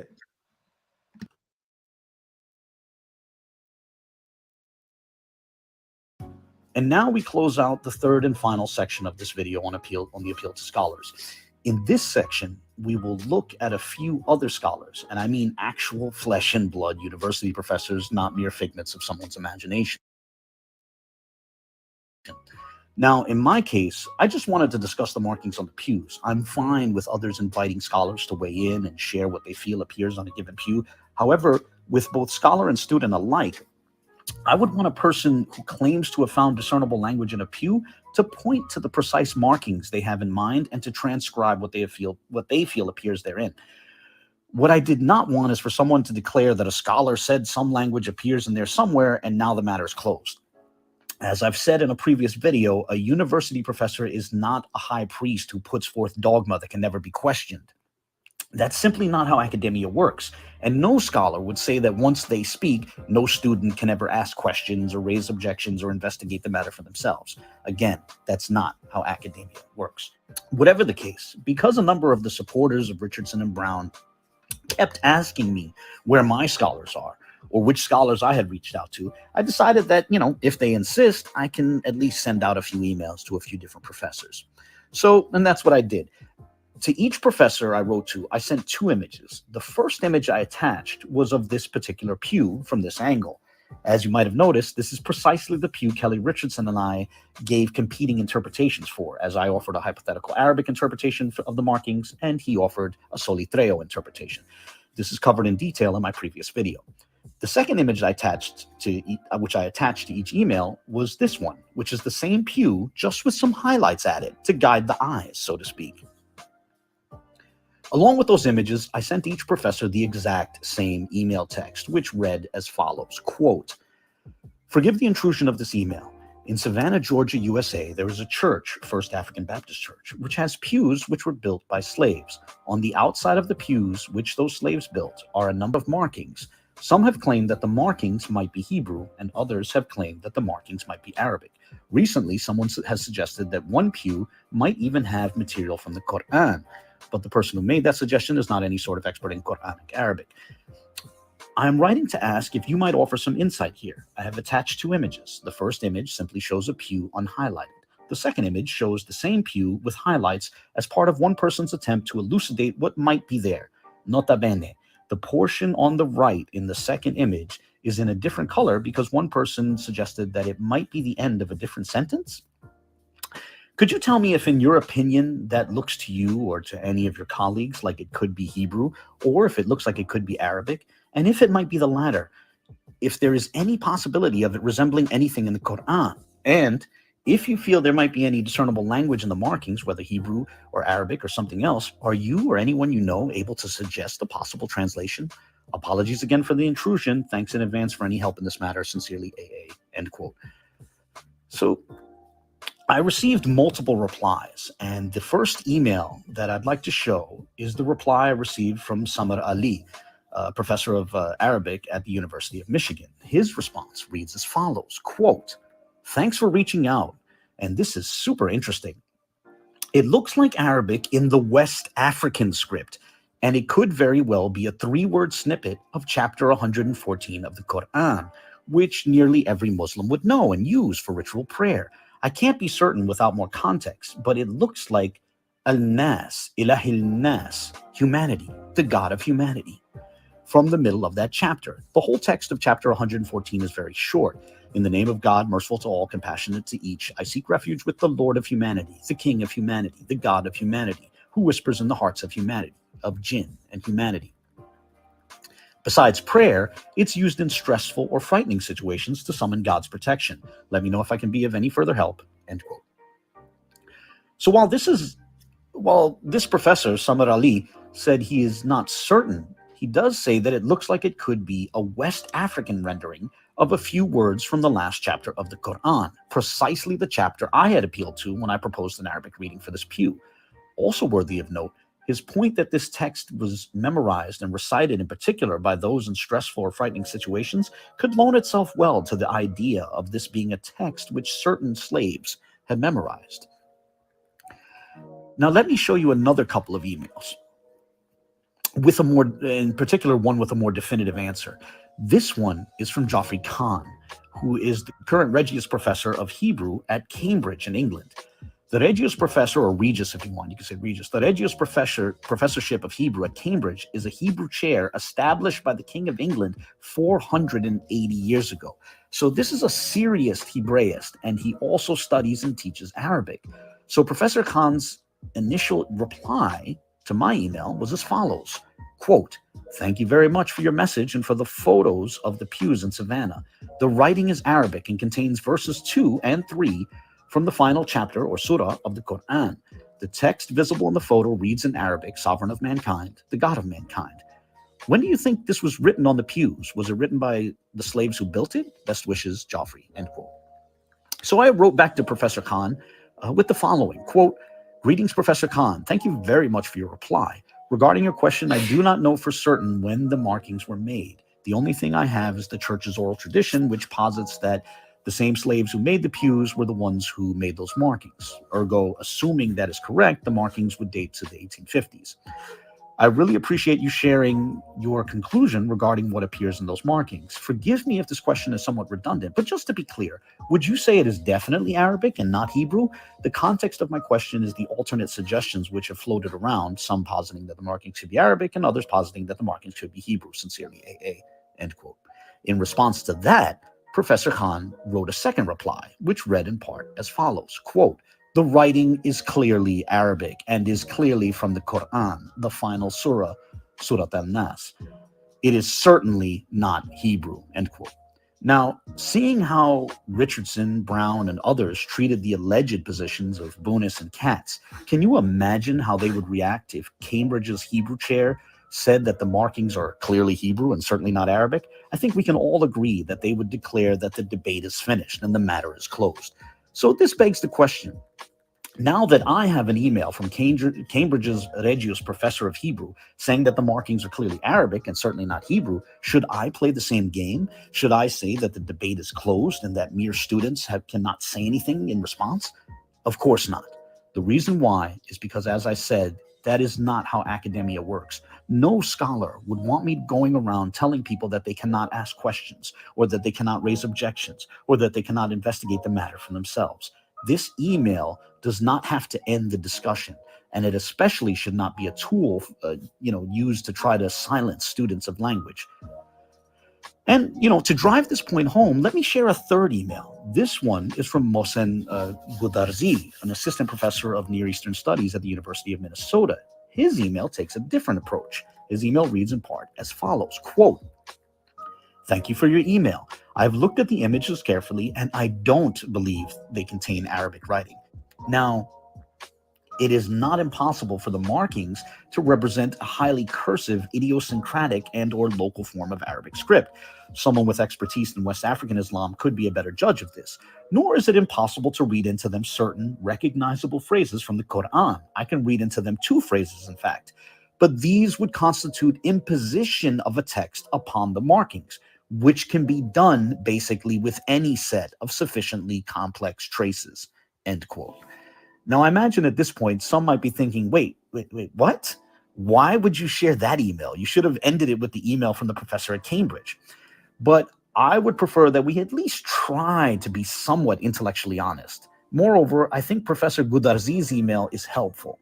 There is a real possibility of an imaginative mind making connections based on familiar features and patterns while looking at something which is actually random or naturally occurring. And one can read up on, things like pareidolia and apophenia for more on this possibility. Finally, let's be honest. What sorts of replies we might get from certain professors can also be influenced by what precise images are shown, how those images are highlighted, and how the questions are worded. So there are multiple layers of interpretation and influence at play in these exercises. For example, try writing to different professors with this image without any highlights, noting that some claim Hebrew appears on the pew and others claim Arabic appears on the pew, while also clearly saying up front that one other possibility is that these are just random or naturally occurring markings like medullary rays or scratches, made at random. I think we all know that we're unlikely to get too many replies declaring that to clearly be Hebrew or Arabic if that approach is taken. On that note, I hope everyone enjoyed. All right, that's it. Yeah. So, because I wanted to be fair to Abu's position as well, that's why the whole video needed to play. But notice, though, right? The little game that they played is that we have a scholar, right? And they tried to use Bunis. They misrepresented Bunis' findings. We exposed that. Then they made up a professor, Richard Katz. But we reached out to actual professors that were going to give us legitimate answers, regardless of whether it cut our way or didn't cut our way. And when Abu reached out to those 3 professors, 2 of them said yes, or one of them said yes, one of them tentatively said yes, and the other said no. Right? We're being Faithful, you Jesuit devil. You paid them scholars off, didn't you? You Jesuit devil. Nah, tell the truth, shame the devil. Nah. But yeah. Now this is the one with Bubakar. This is the Harvard professor that was reached out to by First African. I don't know if it was First African Baptist Church or if it was Henry Louis Gates that reached out to them. It's nevertheless the case that scholar was hired to give his assessment. He gave his assessment and he says Arabic is on the pews.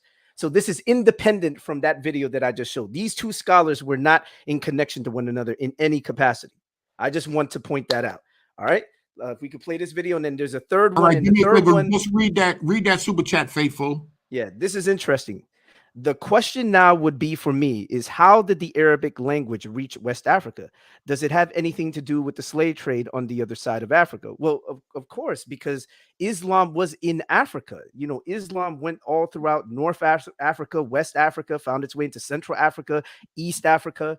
I mean, in fact, Zanzibar which was located in East Africa, was a pretty big slaving, and I mean no disrespect. I'm not trying to attack, more or anything like that, but I'm, just being honest, that there was a very big History doesn't slaving, offend me, fam. yeah, in Zanzibar, and that was in East Africa. I mean, man, listen, Islam has a history in Africa. It was there. Like, to say it wasn't there would be to be disingenuous, I think if we are objective and honest, we'll realize that man, you had the Ashanti people who embraced Islam, and they ended up incorporating many of the practices into their normal cultural life. Even to this day, they still have those elements there.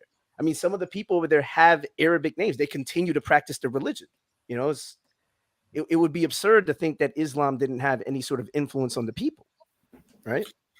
Yeah, and so I brought this up with Garfield the other day about and this is coming from an opponent of Islam. Let me just be on record about that. I don't endorse Islam, but we have to be fair with history. We have to treat history how it is, right? Islam absolutely has a history and influence in West Africa. To say it doesn't would be to do a disservice to the history of West Africa. Yeah, so we can see the Hassaniya Arabic coming into West Africa with the Beni Hassan tribes, and also the Banu Sulaim, the Banu Halal, etc. Whatnot. Like it's a very prominent form of Arabic in West Africa. It was the lingua franca at the time of slavery, whatnot. So does anybody disagree that Arabic was the lingua franca in West Africa at the time, or no? Okay, sounds like no one disagrees. Oh, you're saying disagree? Oh, yeah. No, I would say that Arabic was, in fact, if I could do something real quick, just momentarily. I'm not going to show anything. I just got the book in my hand. So this is the Tariq al-Fatash. This is the English translation of the relevant Arabic. This is by Christopher Wise, translated by Christopher Wise and Ala Abu Talis. So this actually talks about Muhammad Qadi, who was a half African, half Arabic man, who wrote extensive history I believe it was in the 15th century, on the history of West Africa. So, interesting thing, he talks about them having trade with the various people, that the people learned Arabic, and they were doing trade with the various West Africans out there in the Arabic language. In fact, we even have manuscripts of trading deals that were made between local tribesmen and some of the Muslims, Moors that were in the region, and they're doing trade in Arabic. In fact, we even have a trade that was done between the Jewish diaspora that found its way out there, especially the one from Morocco that finds its way later into Timbuktu, where that's where you get later in history guys like gosh, his name escapes me right now, Mordecai Abi Sayor, who was from Morocco, and then these guys are doing trade in Arabic too. They're writing in Arabic. It makes sense, especially if you have a diaspora of Jews that lived in places like Morocco for like centuries. They're going to learn Arabic, of course. They have to learn Arabic. Yeah, in Spain, the Jews were literally translating the Arabic texts for people and whatnot. Literally, Exactly. like they were the translators. Yeah, so it's important to note that you to do trade out there, though. If you're going to do trade with Muslims, you better know some Arabic. You got to do some trade in Arabic. Yeah, so it would be a lingua franca, absolutely. Hence, we got that source from Dante. Shout out to Dante about there being Maghrebi Arabic, Hebrew, and Patois in southern Nigeria. So real quick, Faithful, I asked the same question to Abu and to Brother Reggie, whatnot. So being that it is that like a Jami can be used to write other languages and whatnot, right? And we also see this in Timbuktu, right? And just to be clear, the Tariq al-Fatash, they'll say that they're not written in Greek or Latin, are they? No, not at all. In Arabic. Okay, just making that clear. And the Tariq al-Sudan. So it's two works, both of them talking about the history of the various people in West Africa and even in places like Morocco. And when you read about this, man, it's in Arabic. So here's the question. Did anybody on the Hebrew Israelite side know that when they did an excavation of Timbuktu, they found manuscripts in Arabic? Like, why would you have all these manuscripts in Arabic in Timbuktu if these people somehow weren't fluent in Arabic? This is the local people writing in Arabic. Right. And to that point, they found more languages than just Arabic written in Arabic script. Right. So that's right. That's why I asked Abu and Brother Reggie, is it possible So, for instance, in Timbuktu, there's also been Hebrew writings found, right, and also been destroyed, etc. Whatnot. That's been recorded. I got pictures of a manuscript that was there a decade ago. It's not there now. You know what I'm saying? Yeah, they Right. had a So synagogue real there. They had quick, like, so synagogues there. is it possible that you could find Hebrew written in Arabic script? Sure, absolutely. I don't think it's outside the realm of possibility at all. And here's the interesting thing, since you mentioned it, because you had synagogues in Timbuktu. In fact, you had a primary synagogue that was run by Mordecai Abi Sayor. And Mordecai Abi Sayor also intermarried with the people of the local population. You know, so we have to consider these factors, right? But here's the thing, though. They'll love it, right? Orthodox more, because we're talking about a man who was a Jew living in Timbuktu, having a synagogue there. You know, that they think that's beautiful. That's, oh, see, he's proving it right there. Faithful is proving it right there. But they'll ignore the fact that Mordecai Abi Sayor also spoke Arabic and he wrote in Arabic.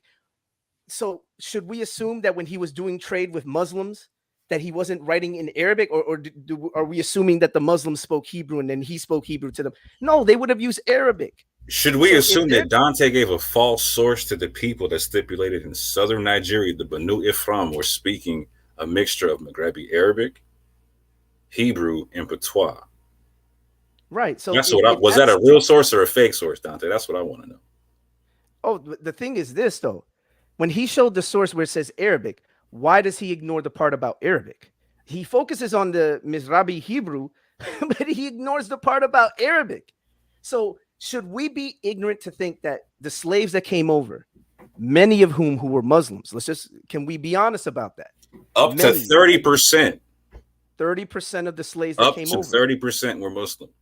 And then again, to be clear, family, the majority were located in the South. That was the hot spot for the Muslims, was the South and the Low Country in the Southeast. Oh man, there's the guy. Matter of fact, since we're talking about Timbuktu, the prince, what was his name? Was it Abdul Rahman? Ibrahim Ibn Sari. He wasn't from Timbuktu. So the one that was from Mali was Salib al-Ali. No. But there's one that I remember it because there was talking about Hadir. No, I'm going to tell you right now. I'm going to tell you right now. So Abdul Rahman Ibn Sari was from Guinea. That's what he was, from Guinea. My apologies. I misspoke. No worries. But he was from Guinea, and he was taken over. He spoke and wrote in Arabic. Yeah, he wrote to the Moroccan consulate. Yes.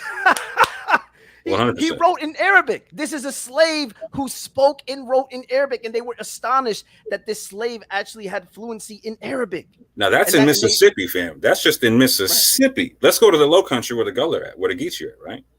So starting in North Carolina, you have Omar ibn Said writing an autobiography in Arabic, right? Then you go to Sapelo Island, right? You have Bilali Muhammad writing the Risala. He's writing an Islamic document on how to practice Islam in Arabic, right? Whose children convert to Christianity, whose grandchildren convert to Christianity and build the church on Sapelo Island. Again, we have in Georgia, Savannah, Georgia, 1844. This is the time period. Okay, so if you know the church history of First African Baptist Church, this is the time period when the pews, or before the pews are installed in the church. This, like, they're not even in the physical church yet. They're in a whole separate area right now. They're doing the pre-church stuff, right? They're in a wooden building, right? They're not in the building that they eventually build, right? So in this time period, you have this man Hudson going around collecting writings and whatnot, and one of them is from London, a Mandingo slave in Savannah, who writes the Gospel of John in the Arabic script in the Gullah dialect, man. So just in Georgia alone, you have the spectrum of people who are Muslim writing Arabic and people who are Christian writing Arabic from West Africa. Fulani and Mandingo men, who the Fulani and Mandingo, when you find them in the Americas and you find them documented, you're hard pressed not to find them literate in Arabic. The Fulani are almost universally literate when they come over here. Almost universally. There's sources in Brazil that say all the Fulani there are literate. All of them. Now here's the thing. Now that we have established, I think pretty clearly, I'm going to give a reference. I'm going to say this one more time. Anyone who wants it, they can look it up. You can get it on Amazon, the Tariq al-Fatash. You can see that I'm not just making this up. Moore's not just making this up. There are sources that talk about the communities in West Africa speaking in Arabic, point blank, period. There is no getting around that. And if we know that slaves, 30% of them came over and they were Muslims, what do you think Muslims read the Quran in? They read the Quran in Arabic. And these slaves would have been fluent in the Arabic language, especially given the fact that Islam puts a heavy emphasis on learning the Arabic. All right, so Omar ibn Said got a Bible in Arabic. Right. You know, Brother Brian, if we could play this video. So Boubacar, who is a West African scholar, let's be on record, because you know they like to say, oh, y'all going to them non-black scholars. Well, we have a black scholar right here who verifies that Arabic is on at least one of the pews. So And if real it's quick, on one of the pews, yeah, go ahead. and real quick, he's a Muslim scholar saying that it might not be from a Muslim. Hey, listen, guys, I gotta jump off. I gotta go take care of some stuff, but I'll be back if y'all need me. All right, hit me. Y'all ready to play it? Yep, we ready right now. All right.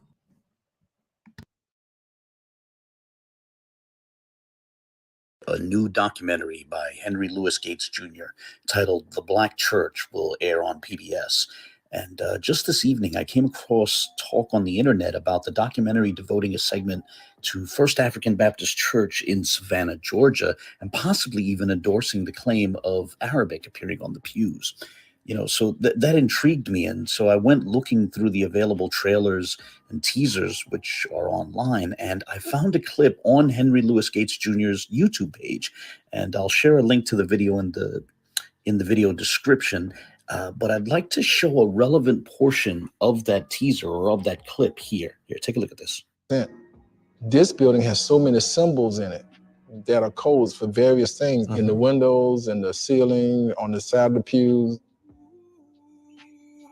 After long days of labor, the free and enslaved members of First African Baptist worked through the night to create a home in which to worship their God. The people who built these pews paid homage to Christ, but also left a surprising trace of another African religious past, Islam.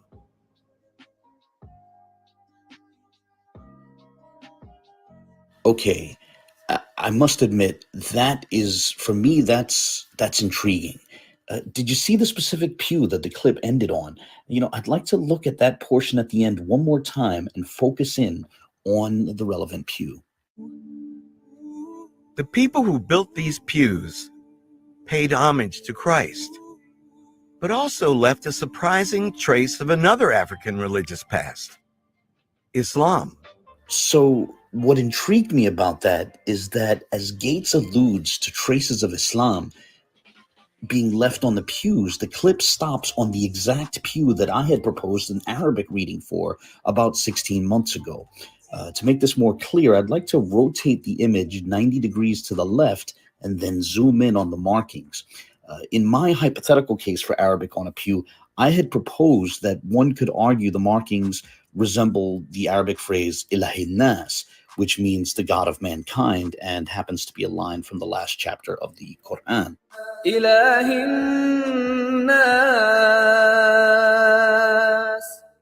Now, I haven't seen the documentary yet, but you know, I'm looking forward to seeing it next Monday. For now, I'll say that as the clip not only calls those markings Arabic, but more specifically Islamic, I suspect that they might argue that specifically Quranic text appears on that pew.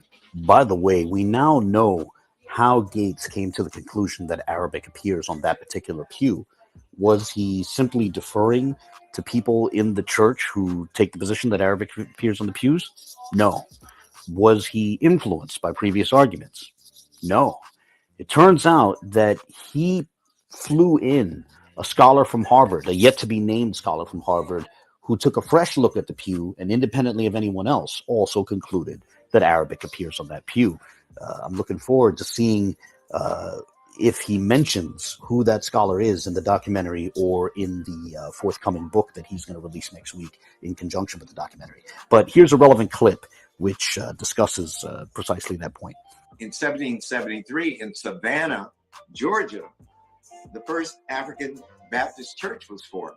And I went there and I filmed. And, you know, there is in the balcony on a pew, inscribed, carved into the wood, an odd language, right? And nobody knew what it said. So we flew down a linguist from Harvard to translate it. And he looked at it, and it's Arabic. Wow. It's Arabic, man. It was like, that's just to underscore the high degree of Muslims. Oh, you got to add there. Marine, you got to add, bro. Who were part of the enslaved population. So 3 years before the American Revolution. See, the church's website began to publicly state that Arabic appeared on the pews nearly 3 years ago. However, to my knowledge, the church never made a public case in favor of that position. They simply asserted it. And in the absence of a public argument in favor of their position, certain persons openly called for, some people were openly calling that claim false, and were even accusing proponents of that view of being part of some sort of nefarious agenda. Right. But now the agenda is trying to classify this as Arabic. This is not Arabic. I'm saying that to you so that way you guys can understand. They are trying to erase history right now. Then, about 16 months ago, as part of a discussion on a proper methodology for presenting a case for language on the pews, I offered a hypothetical, emphasis on hypothetical, a hypothetical case for Arabic on a pew, merely as a thought experiment. And, in the months since then, I've refined the argument a bit more in subsequent videos. I'm not quite sure what is going to be said in Gates' documentary, but it should be noted that endorsing the appearance of Arabic on the pews does not necessitate that one therefore deny that any other language on the, appears on the pews. And I think that's an important point to make. And it's, at least in the interest of fairness. And this is a point which has been made by Orthodox Moore in his 2 recent videos on the pews. While I don't think we have the exact same conclusions on the subject, I still would, recommend that others interested in the topic check out his videos, as I honestly feel they brought a refreshingly nuanced approach to the subject. I really enjoyed his videos. And he's a person who argues for at least the possibility of multiple languages appearing on the pews. And therefore his position is that, the presence of Arabic on the pews does not rule out or exclude the possibility of other languages appearing on the pews. And for all we know, Gates' documentary might likewise entertain claims of other languages also appearing on the pews. We'll see. So I'm going to close this video in a bit, but before I end the video, I want to say that although I personally continue to remain skeptical about claims of language appearing on the pews, it's still worth noting that the likely reason that the case for Arabic on the pews has made it all the way to a PBS documentary is because the case for Arabic is honestly, the case for Arabic honestly thus far has been stronger than the respective cases for other languages. Irrespective of what any of our positions might be on the markings on the pews, I still think that if we're honest, we have to concede that Arabic so far, now maybe things can change in the future, but so far, Arabic has had the strongest case insofar that it's the only language for which at least one known scholar has backed a coherent, historically attested phrase appearing on one of the pews. And whatever the case, I'm honestly looking forward to seeing this documentary. And, I look forward to seeing it. And I also, of course, look forward to the comments of others on this video, whether before or after the documentary airs. So I just wanted to make this quick, this brief video on that. On that note, God bless. So those writings on those pews is a Shemitic language. It's not Arabic, because if it was so, then how come they still haven't translated? Yeah, if you're not someone who's trained, you can make it seem as though it's Arabic, but it's not actually Arabic. Okay, so we done with all this conversation about Arabic. Okay, thanks. So at this point, I think all of y'all owe Pastor Kelly an apology. What? And they love talking about apology. When apologies are needed, they can get some apology. Not only do I think all of y'all owe Pastor Kelly an apology, publicly the same way you did those videos refuting the pews and it being Arabic. Y'all need to issue a public apology, and you need to delete all of your videos because those videos are false. Bro, what are you talking about, man? And we got confirmation as well, as far as of what that there's no Arabic on the pews. I can definitely or definitively say that it's not Arabic. Moray Brown with Professor Katz, he gave him definitive answers to made it clear there is no Arabic on the pews. You can't get away from that.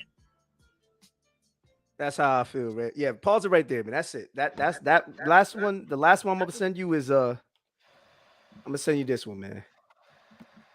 All right, hold up. Let me go on ahead and send this last one. I'm gonna show you guys what the church previously said about the pews. Now, this is again not to negate the possibility that you could have other languages there, but let's just show what the church's history is as far as the, what are they coming to? What conclusions did they come to originally about those pews? Were they saying it was Hebrew way back in the day, or were they saying something else? So this video is going to answer that question, Brother Brian. I'm going to send it right now. Just give me one moment. I'm going to send it to you. And when you're done, I got one I would like to play as well. Right. Hello. And I do recommend. Hey, what's going on? I do recommend that people check out. I'm sorry, say that again. No, I was saying peace in 93. I do recommend that people check out because just for the sake of academia, like Orthodox Moore and I, we have different conclusions on the pews. We can be on record about that. There's nothing wrong with us having, as far as his belief of other languages, I don't take his view. I don't preclude the possibility, but I don't feel as confident as he does about other languages. However, while I still am open to the possibility of being wrong on that point, because I'm not making a definitive statement, I nevertheless will say that he and I do agree Arabic is on the pews. I think that's the one where we're pretty clear Arabic is on the pews. Like that, to not see Arabic, to ignore the findings, we can have people have healthy debate, or, we can have healthy debate on this subject. I'm talking about, for those of you who don't think Arabic is there, we can talk about it.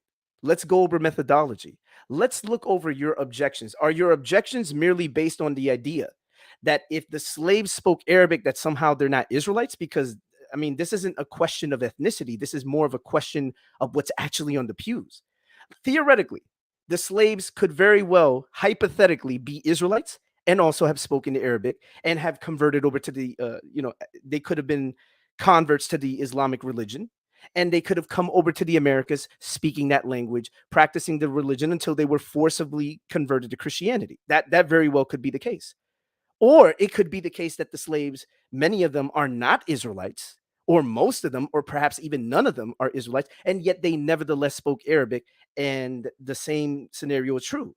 Or it could be the case that some of them, maybe most, like we could go through so many different hypotheticals. But what we do know is Arabic was spoken by slaves.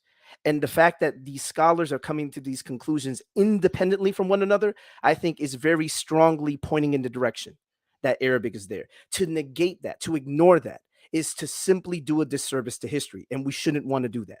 All right, so I'm going to send the link right now, Brother Brian. Hopefully this is the right one.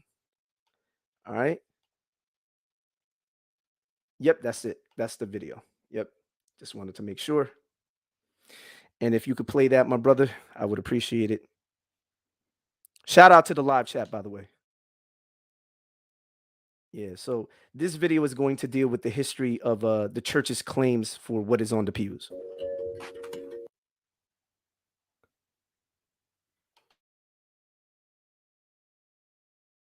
One of the biggest things for me, aside from the historical aspect, was a part of history for myself. So there's a church in Savannah, Georgia called First African Baptist Church. And this church was built in 1859 by slaves.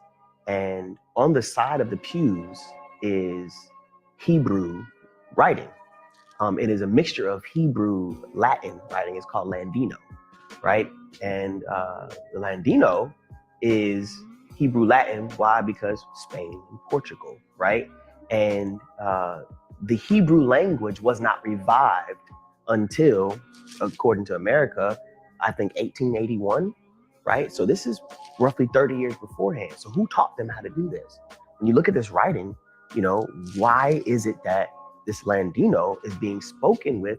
As you just saw in that clip, the Christian battle rapper known as Street Hymns has recently stated that a major factor in his adoption of an Israelite identity was the belief that Hebrew appears on the pews at First African Baptist Church in Savannah, Georgia.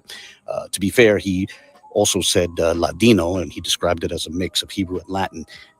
So it seemed worthwhile to revisit an important point that many had missed, which is that the extant evidence points to the conclusion that the belief that Hebrew appears on the pews is a recent innovation dating to sometime around the early noughties, which is to say the early part of the first decade of the 2000s. And so you're going to see that in this video. I'd like to add one thing, since he mentioned Ladino, that while it's not going to be covered in detail in this video, it doesn't seem that anyone had proposed Ladino for the pews until perhaps 2020, but we'll cover that in a future video. Whatever the case, enjoy this short video and come to your own conclusions. God bless. I know I've been inactive for about a month now. Honestly, I've been quite busy offline, and I remain busy, so I'm going to continue to be somewhat inactive, but I hope to get back into the swing of things soon, maybe, I don't know, in the next few weeks or something like that. But whatever the case, in the meantime, I wanted to put out a really quick video which shares a brief thought on a couple of things I've recently seen. Perhaps we might consider this a small yet potentially significant piece of the larger puzzle, which is the ongoing discussion about the pews. The first thing I want to touch on is this public Facebook post I came across while doing a keyword search for posts relevant to the topic of the markings on the pews at First African Baptist Church in Savannah, Georgia.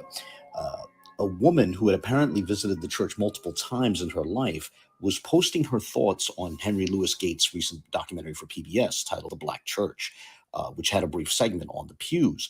What caught my eye in particular was a comment the author made in the comment section of the thread. While at the start of the thread, she noted a more recent visit to the church in which the tour guide claimed Hebrew and Aramaic appeared on the pews, she recounted an earlier visit, her first visit when she was a kid, and noted that back then, quote, folks at the church were like, no, it's just drawings, end quote. Her claim struck me as interesting, as here we have an apparent witness to a time from decades ago when some at the church were simply describing the markings as drawings and not identifying them with a specific language. Now, you can interpret that however you wish, but I personally found it interesting. And moreover, the statement began to strike me as even more interesting shortly thereafter when I recently watched an interview on the Boom Church YouTube account. The video is from the 31st of May, and it's titled Interview, Islamic Historian Amir Muhammad, Slaves Weren't Illiterate. I'll share a link in the video description. Now, the reason why I say a portion of that interview is relevant to the Facebook post we just looked at is because the gentleman being interviewed is also familiar with the church, has also had some experience with the church decades ago, and seems to provide secondary independent witness to a different description of the pews being prevalent back then, in decades past. So the brief clip I want to look at begins at the 58-minute and 15-second mark of the video. Now, as you listen to this short clip, listen closely to what he says about how the markings were described in the past. As I stated earlier, there's a church in Savannah, Georgia, on the second floor. All of its pews has this, what they would, when in the 70s, they used to call it African scribble scrap. Now they call it Arabic script or James script. Okay, so those two claims strike me as especially fascinating when they are juxtaposed, when you put them side by side. As, like I said, we seem to have two different independent witnesses to a past from decades ago when the markings were being described differently, when they were perhaps not being described as Hebrew. One person remembers them being described as mere drawings, and another remembers them being described as, quote, African scribble scrabble, end quote. For me, that raises a couple important questions. The first question is this: how old is the claim that cursive Hebrew appears on the pews? Now, Of course, I'm confident that some of the current proponents of the claim that Hebrew appears on the pews will insist that people have always known this to be the case, and thus they'll claim, or at least insinuate, that that the tradition of Hebrew on the pews goes all the way back to when the markings were first made. They'll say it goes all the way back to when the pews were built.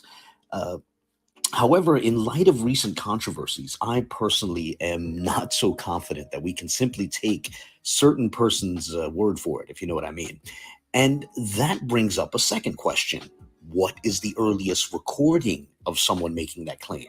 In other words, people can assure us all they want that the claim that Hebrew, is on the pews has always existed since the 19th century for 150 years or maybe more, right? But it's more interesting to ask, what is their earliest recording of the claim, whether in the form of a website or the printed word or maybe somebody's journal or a video, a radio broadcast, something, Now, as a disclaimer, that's not to say that the claim could not exist before our earliest extant recording of somebody making it, but it would at least be interesting if it turns out that we do not have evidence in favor of the claim existing before a certain point, especially in light of the recollections just shared, which seem to show that as recently as, say, 40 years ago or so, a little bit more than 30, 40 years ago, they were being described in a different way. The markings were being described in a different way.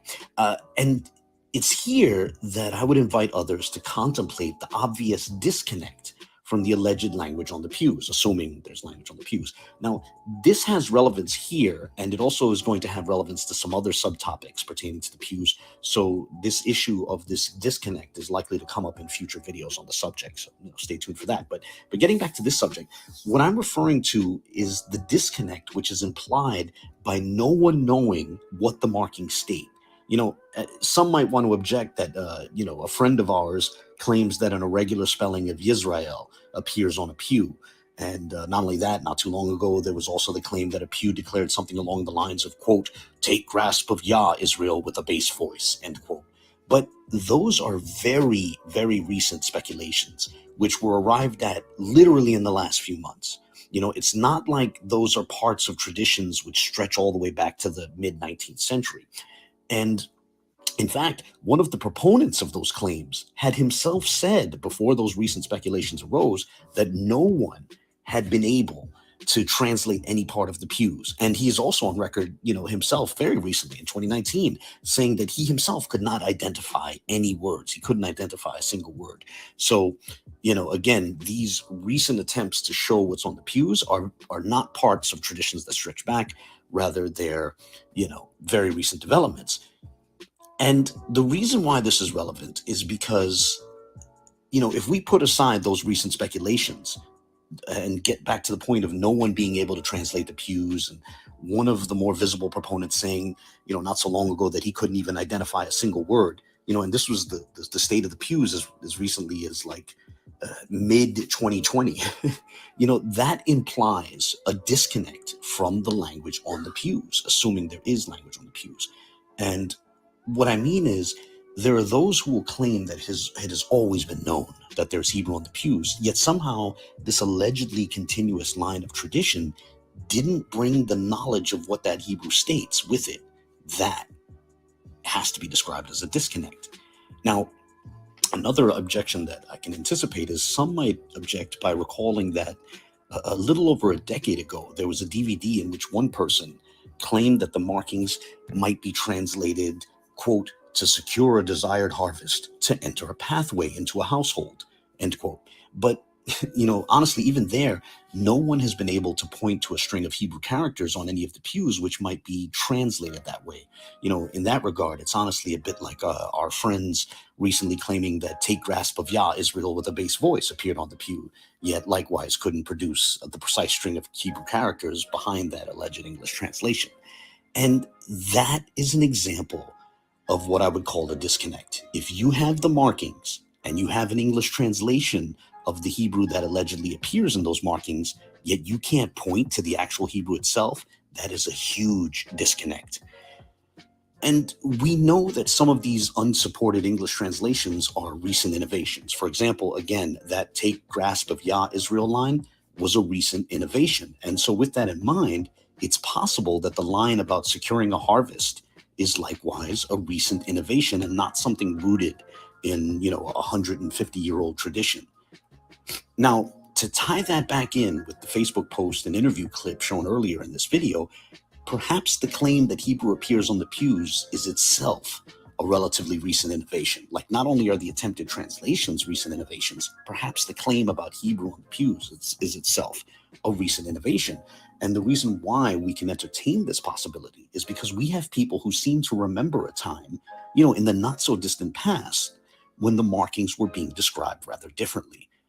And when we come to the subject of no one being able to translate the alleged Hebrew on the pews, one might object that it's at least possible that, a group can know that there's Hebrew there, yet slowly lose their ability to read it over time. And sure, I'd agree, that's possible. It's possible for you to know there's language here, but, over the generations, you and your family slowly lose, the ability to read that. That can happen.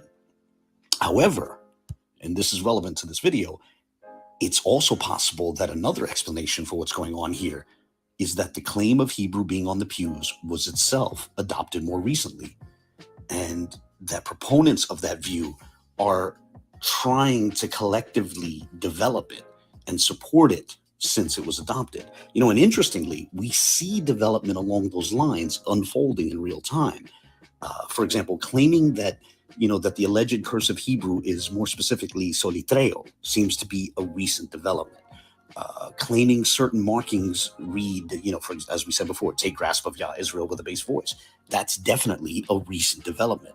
Claiming an irregular spelling of Yisrael with 5 yods, a Zion, and no aleph is definitely a recent development. So the claims are evolving, and the attempts to provide examples in favor of the claims are very recent developments. So, if the arguments in favor of Hebrew on the pews are recent innovations, then the claim of Hebrew appearing on the pews itself might itself be a recent development, a recent innovation, food for thought. On a closing note, one might object that, by these standards, so too the claim that Arabic appears on the pews might likewise be described as a recent development. And honestly, I would agree. You could raise the same charge.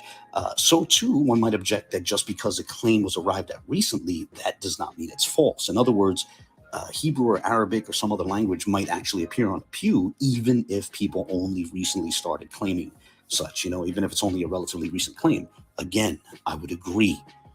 But the point that I want to make here, as I close this video, is that there are certain folks who insinuate that, among the different language claims, that we should simply defer to the claim that Hebrew appears on the pews because that claim has existed continuously with the church since its beginnings. However, that sort of argument merely begs the question, is this tradition about Hebrew on the pews really that old? Does it really stretch back to the beginnings of the church? And are we merely expected to just take certain folks' word for it when they make this claim about how long the tradition has been around? When you look at the sort of statements that we saw at the beginning of this video, it seems possible that the claim is not as old as some have been telling us. Again, food for thought. As a bit of an epilogue, I'd like to share that after making the video you just saw, I looked into this a bit more, trying to search for various sources discussing the markings on the pews. So I'd like to share what I've found with you now. I'll put some excerpts from various books and articles on the screen, and the precise sources will also be listed in the video description. Of course, you can also pause your video if you wish to take a closer look at what appears on the screen, as we'll be running through some of the sources quite quickly. So I came across a book from 1994, which claimed that the markings were the signatures of those who had worked on the pews. Then I came across an article in the Florida Times-Union from February of 1998, which described them as African tribal markings. Another article in the Washington Post from August of that same year, which is to say 1998, likewise described them as tribal markings, representing the signatures of those who made the pews. Then there is a 2003 article from the magazine Southern Living, which once again described them as tribal markings. So too, there was a book from 2005 which also described them as tribal markings and added that such markings were, that they formed a kind of common language. Yet another book from 2006 likewise made reference to tribal markings with the added detail that they conveyed 6 different languages. I actually wrote to one of the co-authors of that book, and she informed me that the statement was repeating what a tour guide at the church had said back then, back when the book was being written.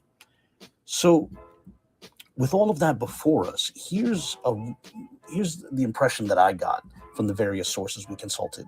So here's a rough timeline of the claims over the recent decades.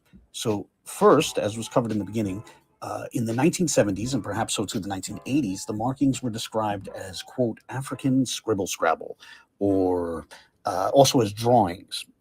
Then in the 90s and the early noughties, which is to say the early part of the first decade of the 2000s, they were described as African tribal markings and even like a type of signature, the signatures of people who built the pews.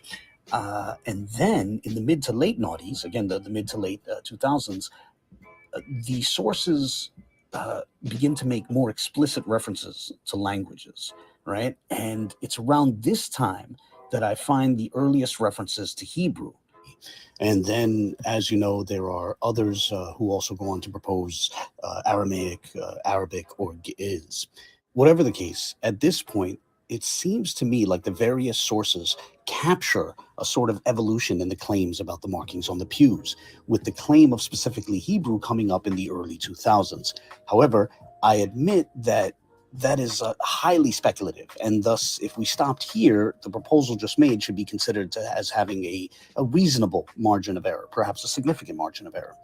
But then I came across another source, which seemed to corroborate the conclusion I was tentatively inferring from the other sources I consulted. An article from August of 2008 in a British newspaper, the Daily Telegraph, stated the following regarding the markings on the pews at First African Baptist Church in Savannah, Georgia. Quote, "For many years, these marks were a puzzle, but it is now thought that they may be cursive Hebrew." End quote. That line struck me as quite a strong piece of evidence, as we have an article from the late noughties, which is, again, to say the late 2000s, precisely at the time that we seem to see the claims of Hebrew appear in the available sources. And that article alludes to the conclusion that the marking, this conclusion that the markings are Hebrew was at that time only recently arrived at. In short, this article from 2008 seems to corroborate the speculation that the claim of Hebrew on the pews was a recent innovation dating to the first decade of the 21st century. Now, of course, the discussion does not stop here. Perhaps others can bring different lines of evidence to the table, and we can continue to explore the subject. On our end, we are certainly going to continue to look into this matter. But as was stated earlier, at this point, we should not be expected to just take someone's word for it when they assert that the claim of Hebrew on the pews has always existed with the church. That doesn't seem to be the case when we're examining the available evidence. Food for thought. On that note, God bless. All right, that's it. Yep. I like something the other brother said, and he brought up the thing. Shout out to Boo.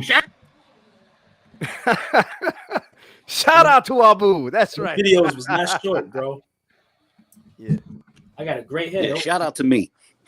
That's right. Shout out to this man right here. Oh, snap. The whole crafty council came together. I'm trying to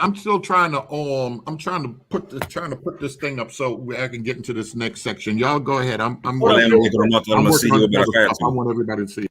Real quick, I gotta squash my beef with Orthodox more, because Faithful and them. We have beef. Yeah, man, I unsubscribed from the Joe Budden podcast and all that last summer. Wow, man. This man. I didn't even know we had beef, son. No, you ain't catch the joke, bro. No, I got you. The Joe Budden podcast. I'm just joking. But I just wanted to say what's up to you, bro, because we never really got a chance to talk. I want to big you up for everything you do and being unbiased or whatever. And hopefully one day you can moderate a discussion that I might want to have with anybody on that side or any other side.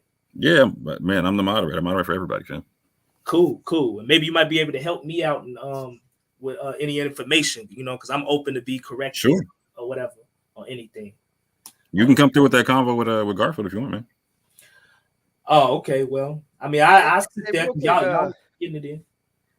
if I could just say this more, there was I think there's something that needs to be brought out, and I think you had alluded to it. I think it was last year with Benaiah and his misuse of that Gullah, the book that talks about the Gullah language, where he tried to play games.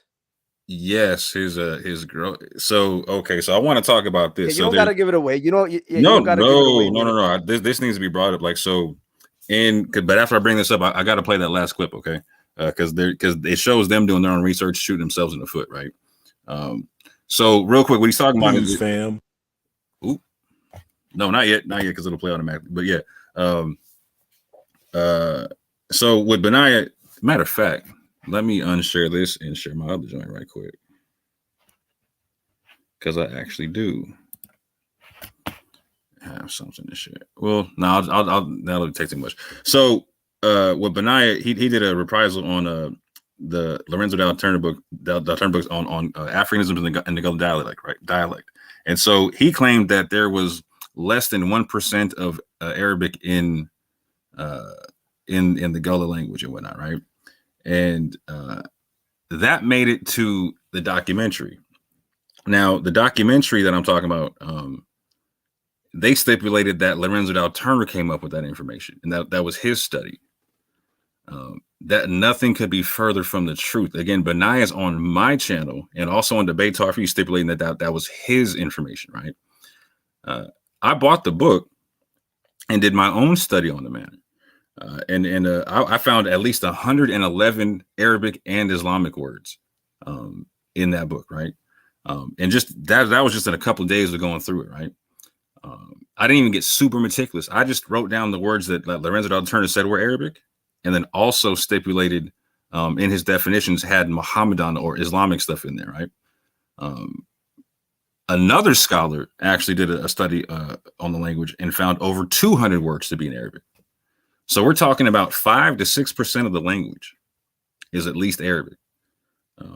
And so that needs to be understood. And I'm going to meticulously go through the information with that concerning Benaiah's work. Because again, Benaiah, he misrepresented Lorenzo Dal Turner, tried to impersonate Lorenzo Dal Turner, and also misrepresented a website about Low Country Muslims, trying to say that there was not a lot of information about, or it was scant information about Muslims in the Low Country, without actually going through the website, because the website literally breaks down the information about Muslims in the Low Country.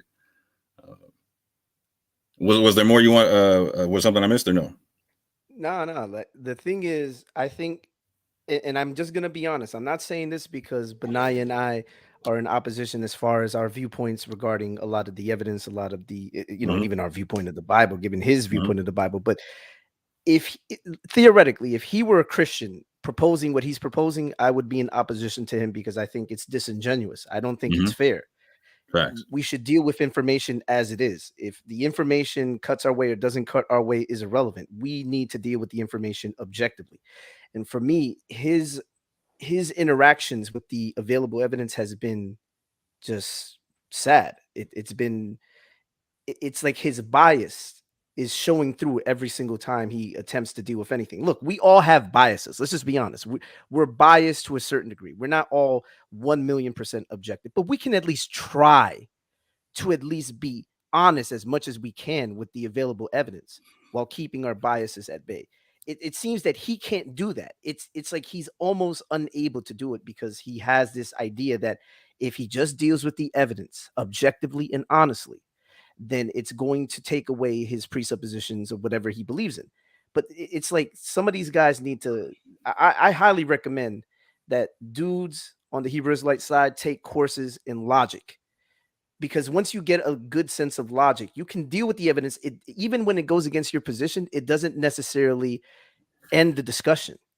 You get what I'm saying? You can still have a honest, objective discussion, even when the evidence doesn't cut your way. It's not like, okay, theoretically, let's say Arabic is the definitive language on the pews, and hypothetically speaking, there's no other languages. I'm not saying this is the case. I'm just putting this as a thought experiment. It wouldn't therefore negate the slaves' ethnicity being Israelite, right? That's not a negation of that fact. Or they literally make that argument in the documentary, fam. So they try to say that Omar ibn Said is from Georgia, which he's not.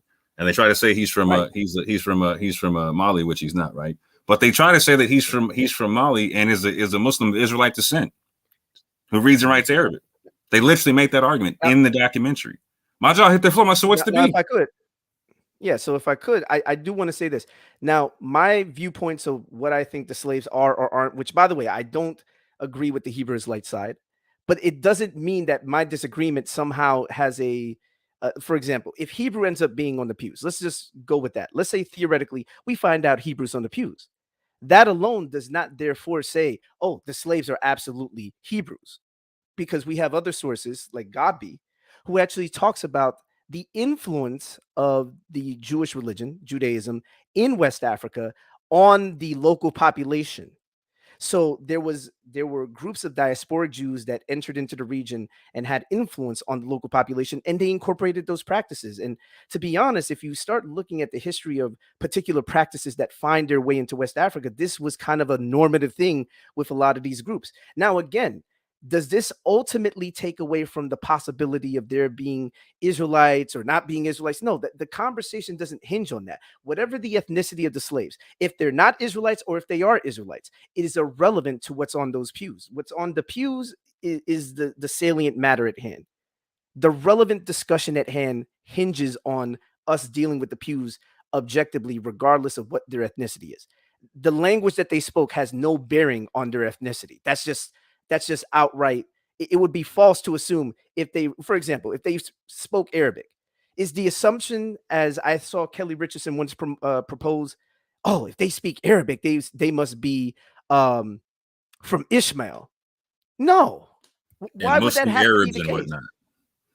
Yeah, like, it's like, okay, we speak English today. Do we all descend from English people? Of course not. Are we the descendants of the original people who created the language of English? No, but yet we speak the language fluently. I mean, it boggles my mind at how this is just a simple lack of critical thinking on the end of the people who are objecting, in this case, to Arabic because of this implicit bias based around ethnicity. And so we should get away from those sort of arguments. If we're dealing with the pews, we deal with the pews. If we're going to deal with ethnicity, we can get into that, and that's irrelevant to whatever's on the pews, point blank, So yeah, my bad. Go ahead, Orthodox Mo. You wanted to bring out your presentation? Yeah, actually, I'm just gonna play that video right quick, so you can share it now, Brent, if you want to. So this is a Boom Church going in, doing their own independent research about Boubacar Diakité. And here's what's interesting, fam, is I want you to understand this is an edited video from their own channel, right? I didn't edit this video. This is their edited video. I would love for them to put out this full phone call, because when they talked to Yosef, Professor Yosef from Morocco and whatnot, they asked him specifically about Surah 114. I would have loved to have heard them at, like, I'm guessing, I don't know. I'm guessing that the same question was also asked about Boubacar Diakité's assessment of the pews and whatnot, which becomes relevant concerning when you see how the advertisement for the PBS documentary was, etc. Like Abu noted, it stopped right on that pew, right? So I would love for them to release the full conversation, or at least the part where they ask about Surah 114 if they did, and see what Boubacar had to say about it. Because we don't know what he had to say about that one particular pew. But we do know here, like, I want y'all to listen to this and watch the Fugazi, fam, because they're going to present this as if this is somehow disproving Arabic on the pews. So whenever you're ready, Brent.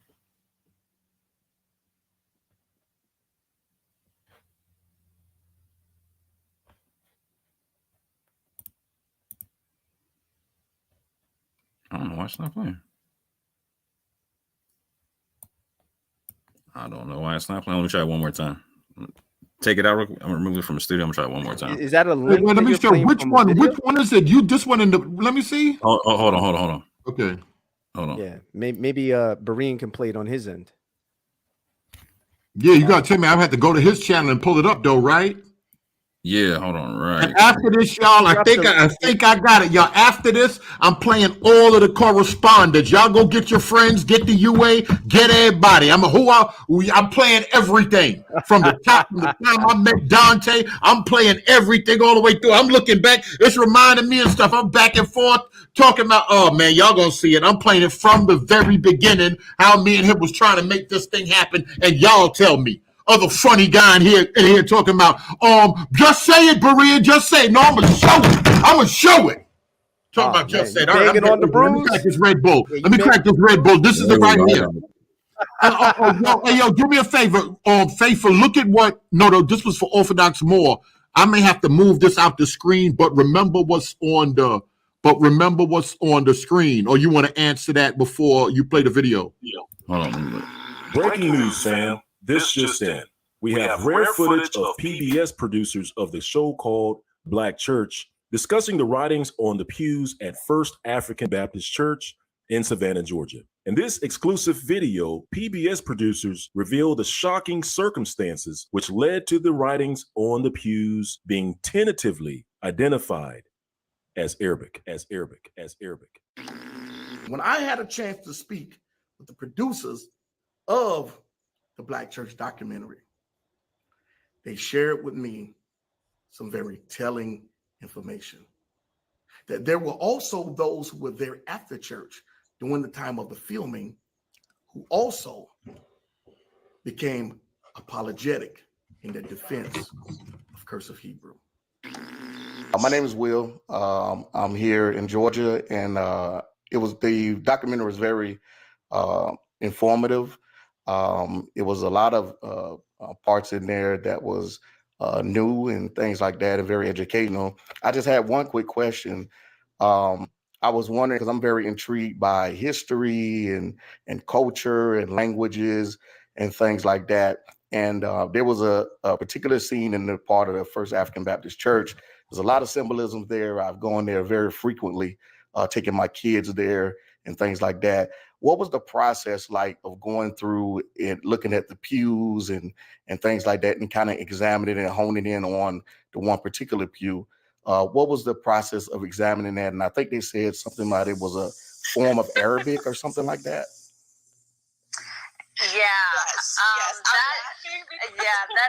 That was kind of, that was a very labor and process. We first of all brought someone, Babaku, did I say his name right? Bubakar, from Harvard. This is Arabic type of writing. It's amazing that it survived. Oh, yes. I'm sure that if Christians knew that it was a Muslim, they would have just painted it over. Maybe. But those who also wrote this, they may be Christian themselves. But for them, religion is a continuity.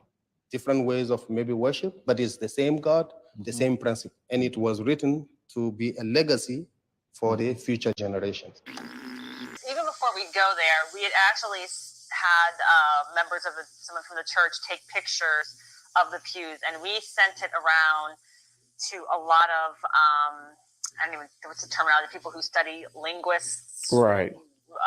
Translators. First of all, figure out if it was Arabic, and if it was, what did it say? Many were like, it is Arabic, but it's a earlier version of Arabic that we do not know. So Bubakar, who was from I think West Africa, was able to him and someone else were able to actually translate what it was. And so we brought him down, and as we were filming, there was another woman who is a member of that church who was saying, no, that is Hebrew. So she believes it's just it's a cursive version. There's such a version of cursive back then of Hebrew. Our best guess is that from historians and linguists is that it is Arabic, but because of all these things, it's a huge challenge to translate what is actually written on those pews. Okay. Was there a I think you said Bubakar? Oh, I think he translated it. Because the reason why I was asking is because that's kind of been tradition there in Georgia for like many years of it being cursive Hebrew or whatnot. So I can see why the person, I guess maybe a member or something, would come and say that. Did Bubakar come up with a translation of what it would say? Because that's very intriguing.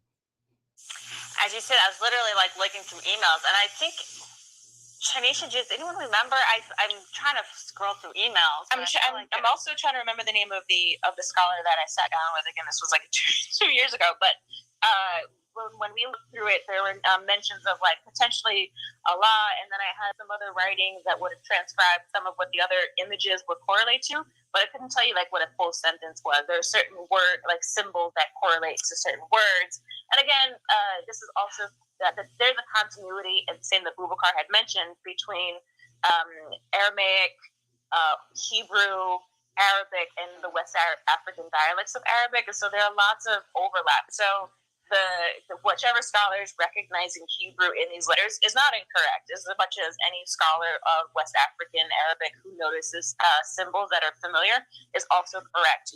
This is an archaic language that is not used, and again, it's like from folks who are mainly illiterate. I couldn't tell you that it's not a contemporary form of Hebrew or Arabic. It's an ancient form, an unused form of either of those languages, or a combination of both, because there's a tremendous amount of overlap in both languages.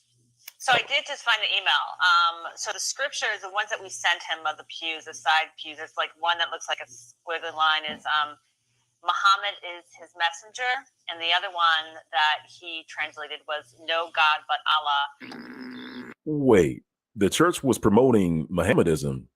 That's not what First African Baptist Church Pastor E.K. Love D.D. said. In fact, the church spoke about the importance of First African Baptist Church members preaching against Mohammedanism and what it called pagan, heathen religions. As the following reference reads, and it reads, finally, using our schools as a powerful instrument, our denominational family is to wage an uncompromising war with superstition, beat back the forces of paganism, and make religious conquests in China, in Japan, in Asia, in Africa, even in Rome, the very heart of Catholicism. When we remember that the 1,400 millions of souls belonging to the human family, only 1/4 of them profess the Christian religion. And when it's remembered, Mohammedanism, with its sword and its Quran as the ensign of its power, holds powerful sway in the southwestern part of Asia and a large part of Africa. Yea, when our missionaries in foreign fields must admit the fact that the followers of Buddhism and Brahmanism comprise more than 1/4 of the inhabitants of the globe, and that the Roman Catholics, with their order of Jesuits, overrunning every portion of Africa to which they gain access, then you will not fail to be impressed with the magnitude of the obligation which lies at the doors of Christianity, and how Herculean must be the efforts on the part of the Baptists of this country to subdue and to supersede the various forms of pagan religion as they flourish in the heathen lands. Heathen. My goodness. Did y'all catch the Fugazi Benaya family? Benaya is so clueless, man. And here's the thing: can we be on record about this? Despite my clear disagreement with Islam, I just can't see how Benaya can be this logically inept. And I say that like with no disrespect in mind, but I mean it's just that's ineptness. That's ineptitude. How can you possibly conclude, because you read the relevant portion in this man's book, that somehow you're going to conclude these people were fluent in Arabic and absolutely knew what was being written on the pews? Like, is it just me, or Yeah, let's take it a step back. Let's take it a step back, though, right? Like, so right off rip. Like, so y'all got to catch the fugazi. Like, so in their video, they play the clip of Boubacar saying they might not be Muslims themselves; they could be Christian. And then right afterwards, Benaiah gets into red herrings and straw manning, talking about, oh man, who said that? Man, they're trying to say that they're Muslims and whatnot. What? Yeah, like they were practicing Islam in the church. No, I want to be on record about this too, because I know somebody's going to try to clip this, misrepresent what we've said, and say, oh, Faithful to God is promoting Chrislam. He's saying they were practicing Islam and Christianity in the church. He's trying to get y'all to fall into the new agenda. No, let me stop that right now. The members of the church talking about the people, the pastoral staff, we're not teaching Chrislam. Let's just get that out the way right now. Yes. But the fact of the matter is, if the people, more specifically the slaves who were in that slave galley, I hate to say it that way, but that's what it was called, where the pews were, if they were writing on those pews in Arabic, whatever they wrote, even if it was syncretism on their end, in the same way that you have the cosmogram, the Congolese right, in the church. I mean, so they have a cosmogram in the church, but somehow we're to assume the slaves, who very well at one point may have descended from Muslims or may have been forcibly converted after the fact, come over, given the fact that when the slave trade eventually ended, we're to assume real quick with the congregram, the 9 patch on the ceiling in the documentary, Dr. Amir Jamal Torre says that potentially comes from northern Nigeria, a heavy Muslim area of Nigeria. What I was going to say about the relevant markings and whether or not someone's a Christian or a Muslim, there's 2 points to be made here. First of all, there's an open question as to whether all the markings were made by congregants at the time of the start of the church. Orthodox Moore himself has brought up the point that some of these markings may have been made by people who weren't congregants, but who were moving along the Underground Railroad. If that's the case, it certainly, you don't have to limit the ideologies of the people making the markings to the ideologies of the congregants of the church. That's the first point. You could have a situation where someone might believe slightly differently from the church and nonetheless stop by and make a marking there, while moving along the Underground Railroad. That's point number one. Point number two, I know they zero in on this idea of like these are distinctly Islamic phrases, but the 2 phrases that have been proposed, well, there's 3. Of the 3 phrases that have been proposed, 2 of them are they're not controversial from a Christian standpoint, right? La ilaha illallah is not controversial from a Christian standpoint, and ilahin nas is not controversial from a Christian standpoint. And as was pointed out by Samar Ali, these ilahin nas is from a text that's a very well-known prayer amongst Muslims, and you can easily imagine a situation where someone was taught this prayer when they were a child, and they become a Christian later in life, or maybe they were a Christian even when they were taught it, and they still remember the prayer. Like, there's no reason to jettison that particular prayer. So that's another point. That's why you can have a situation where, as Boubacar said, you can be a Christian and still affirm some of these phrases, Not every Arabic phrase is at odds with Christianity, or even every phrase used within Islamic literature. And to give an example, our friends in the Hebrew Israelite side of the fence, many of them, use the phraseology "people of the book." Have you ever noticed that they use that phrase "people of the book"? Guess where that phrase comes from? The Quran.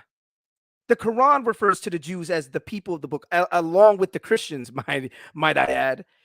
The Quran refers to them as the people of the book, and you have Hebrew Israelites who have adopted that phraseology. Now, very clearly, they believe that they're the people of the book, right? But that phrase comes from the Quran, does it not? You don't find the phrase "people of the book" in the Bible. That's correct. You find it in the Quran.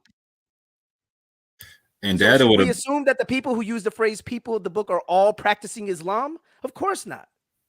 Right? But it doesn't negate the fact that the phrase in and of itself, very generically, can be embraced by Muslims, by Christians, and by Jews. And to that note, there's a multitude of manuscripts that are found in the Americas that contain Surah 114. But on top of that, you have people like Omar ibn Said, who back in Africa was a teacher of those same basic surahs. and came over here and wrote like Surah 110 as well, you know what I'm saying, which is one of those well-known surahs that are the early surahs that you're going to learn in a Quran school, or in like, again, if I'm a non-Muslim learning Arabic, those are going to be the same surahs I learned as well. Just like I'm learning the alphabet or something like that. You know what I'm saying? And that also brings us to a point about, since, you know, for example, Benaiah likes to talk about the surrounding context and the probabilities that can be inferred from that. What I would say is that if you look at the Hebrew proposals for the particular pew that Ilahi Nas was proposed for, right? There's two now that Kelly has proposed. He's proposed Yisrael with, you know, 5 yods, a Zion, no aleph. And then recently he said that there was some scholar, he hasn't said who, told him that maybe it's a string of characters that spells out something like la right or la rate, right? It's not the relevant scholar even tells him it's not Hebrew. Who knows? Maybe it's some sort of allusion to English. But the point I was going to make is that the Arabic phrase that was proposed is an extremely well attested Arabic phrase, right? While the Hebrew strings of characters that are being proposed for the same markings are completely ahistorical and not coherent Hebrew. And then on top of that, if you want to limit it to just discussing slaves in the Americas, as Sylvian Diouf has pointed out, Surat An-Nas, the last chapter of the Quran, has been found amongst the Arabic texts that were produced by slaves in the Americas. So not only do we not have any record of these strings of Hebrew characters that are being proposed anywhere, we don't even have it specifically amongst, those in the Americas, those part of the African diaspora in the Americas, but we do have examples of people writing Ilahi Nas. Sylvian Diouf has talked about that. I just wanted to point that out. So, when comparing these proposals, the case for Arabic for that particular pew is strong because, unlike the case for Hebrew for that particular pew, what's proposed is coherent, it's well attested, and it's even found amongst writings produced by the African diaspora in the Americas. And you can't say that about the proposed Hebrew strings of Hebrew characters. But I yield. And if you're gonna we got to touch on and bring up Sylvian Diouf, right? Because again, this is a point that never gets answered by Kelly, Benaiah, or Majors, right? Is this concept of you do have a Christian Mandingo slave writing the Gospel of John in the Gullah dialect in Arabic, in the Arabic script in Savannah, Georgia. And this script is found in 1844. The church is built in 1859, family. You're talking 1850. So this manuscript well predates the church. So the concept of the Christians in the area who were slaves and Gullah knowing Arabic is already cemented. So when Boubacar Diakite says they might not be Muslims themselves, okay, now that becomes extremely relevant. Extremely relevant. So to that point, they've had this information about Boubacar Diakite where they double checked his info and found out they had to swallow the bitter pill. You know what? He did confirm Arabic on the pews, a couple of different phrases, and potentially more. We don't know. But did they make that known in their documentary? No. No way, shape, or form. When they made their refutation in the documentary to PBS, they did not mention this opposition research in any way, shape, or form. They omitted it. We're talking about a lie by omission at this juncture, fam. And so they also did not make this information known to Professor Yosef. They gave him a false premise in terms of what's being represented on the pew. They tell him that it's the title or the title of the chapter, the title of the surah, and not the ayat itself. They misrepresent the claim and then misrepresent what the professor has to say about the whole thing, period. So even when they do get a scholar on board, they got to misrepresent it. That's got to be understood. They got to twist the facts. Again, they're going to show you them disproving themselves while telling you breaking news, family. This is all a cover up. They're going to tell you that the people are claiming that the opposition is claiming that everyone's Muslims when literally no one's claiming that. And in their own video clips, Boubacar Diakite, a Muslim himself from Mali, is saying they might not be Muslim. They could have been Christian themselves. Y'all think this is, do y'all think this is just, you don't think this is deliberate though, right? Well, it depends what we're referring to. Some of the games that have been played by at least a couple of people are deliberate. It depends on what we're referring to specifically. I think there's been some deliberate misdirection. I'm not pinning that on the documentary per se, but it depends on what we're referring No, I don't put that on the documentary. What I consistently say is that I don't fault the documentary for the information. I fault the people who supplied the documentary. I tell people go check out the documentary. Go see if what we're saying is correct. I personally like the second episode the best because it actually has the most scholastic information where they source it and whatnot, right? But yeah, I don't. They were relying on Benaiah and Majors and Kelly as the experts in this thing because that's how they want to portray themselves. Is we're the experts in the community. Anyone who challenges us, y'all are the devil. You know what I'm saying? So I can't be mad at the documentary because they're going to who they consider to be the experts on the information. Again, you got people talking about like the battle rapper when they're talking about, oh yeah, I there's Ladino on the pews or whatnot. Yeah. Well, yeah. Well, one thing I'll say, there's also a question of inconsistent standards and uneven scales. And so, for example, there's the situation with this professor, Yusuf Salhi, that they appealed to. And I want to say that in a vacuum, Salhi's arguments are, this professor, Yusuf, as they call him, his arguments are fair, right? The Arabic that's being proposed for the pews is sloppy, right? It's open to question.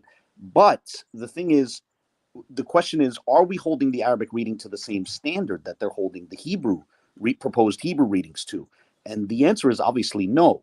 So, for example, Will Brown, when he was interviewing this Professor Yosef, he said, I think if you're going to propose Arabic for this pew, you have to explain everything on it. And the Arabic reading doesn't explain these 3 lines that are floating sort of in the middle of the pew, right?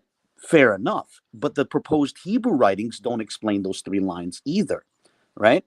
And the sort of there's also the question of like how coherent this Arabic is, how clearly written it is, right? But then when it comes to the Hebrew, Kelly will say, well, you have to understand this was written by slaves, people who were under duress. So again, a different standard. But even now, there's this, if you look at the 4th installment, Kelly has this 4-episode series called Crafty Counsel, Blatant Liars. And the 4th installment, I was just watching it. I'm thinking about writing a review of it. But a preliminary comment I'll give now is he presents this idea where he shows these emails that he claims are from scholars. He doesn't say who they are, but scholars have written these emails where they're saying, those markings do resemble Hebrew cursive characters, or those markings do resemble Aramaic characters even, right? And they say they treat that as the proof that Hebrew and Aramaic appears on the pews, right? But then when you get to the question of Arabic, they're concluding it's not Arabic because certain scholars are saying, that's not very clear. The funny thing is, even Professor Yosef says that some of the markings look like Arabic characters. So if you hold Arabic, Hebrew, Aramaic, Amharic to the same standard, Arabic will pass the very light standard that they apply to the other languages. But if you hold those other languages to the strict standard that they're using, then, those other languages won't pass muster. And so there is the question, and honestly, with all due respect to Kelly and Brown and Benaiah, they haven't presented a consistent standard on judging a proposal for a particular language. Like, can you declare a language as present merely from the resemblance to characters in a script used by that language? Or does it have to be coherent, and obvious to everyone? These are 2 very different questions, but they hold Arabic to a much stricter standard than they do hold to the other languages too. And I think that's glaring in that 4th episode of his Blatant Liars series. But yeah, and I want to add this in too. Like, so Karen Wortham also gave the standard as for why they're claiming cursive Arabic and why she's claiming such, right? One, they gave the background of an Ashkenazi mulatto teaching the people. But 2, she's saying that you can go down the pews with the cursive Hebrew alphabet and see that everything matching up. So this should be real easy to falsify or to prove.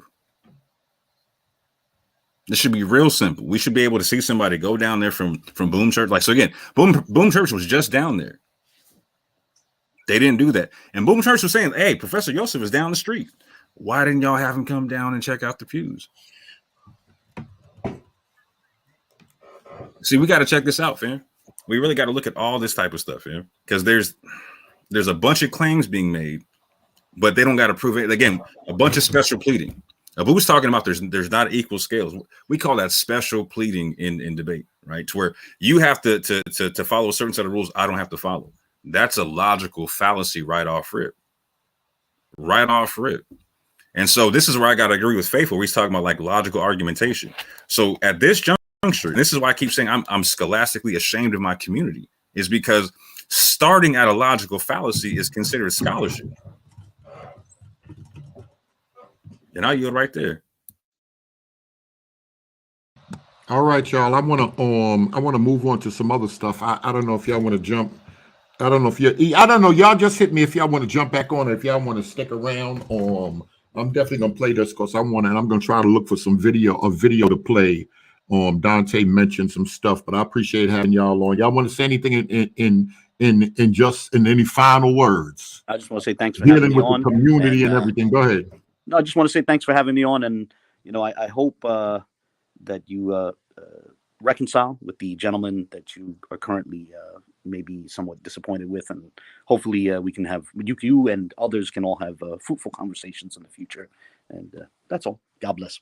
Thank you, man. Appreciate it. I definitely want to do that. Like I said, I don't got no beef. I want to just talk, but I don't want no manipulation, no playing. Let's just give these people the information. And I have gone to great lengths to try to what I would call finesse or make conversation happen. I'll talk about that a little more. Come on, you want to go next? I'm gonna leave Faithful for last. Come on, 93. And then I ain't got no smoke for nobody that don't want to deal with me directly or personally. So I ain't got no problem with them guys. I'm doing my own thing on the information. So that's it. Shout out to the panel. Marines, stay strong. Don't worry about them personal attacks and none of that. Yes, sir. Keep doing what you got to do. Same for everybody. More, same for you.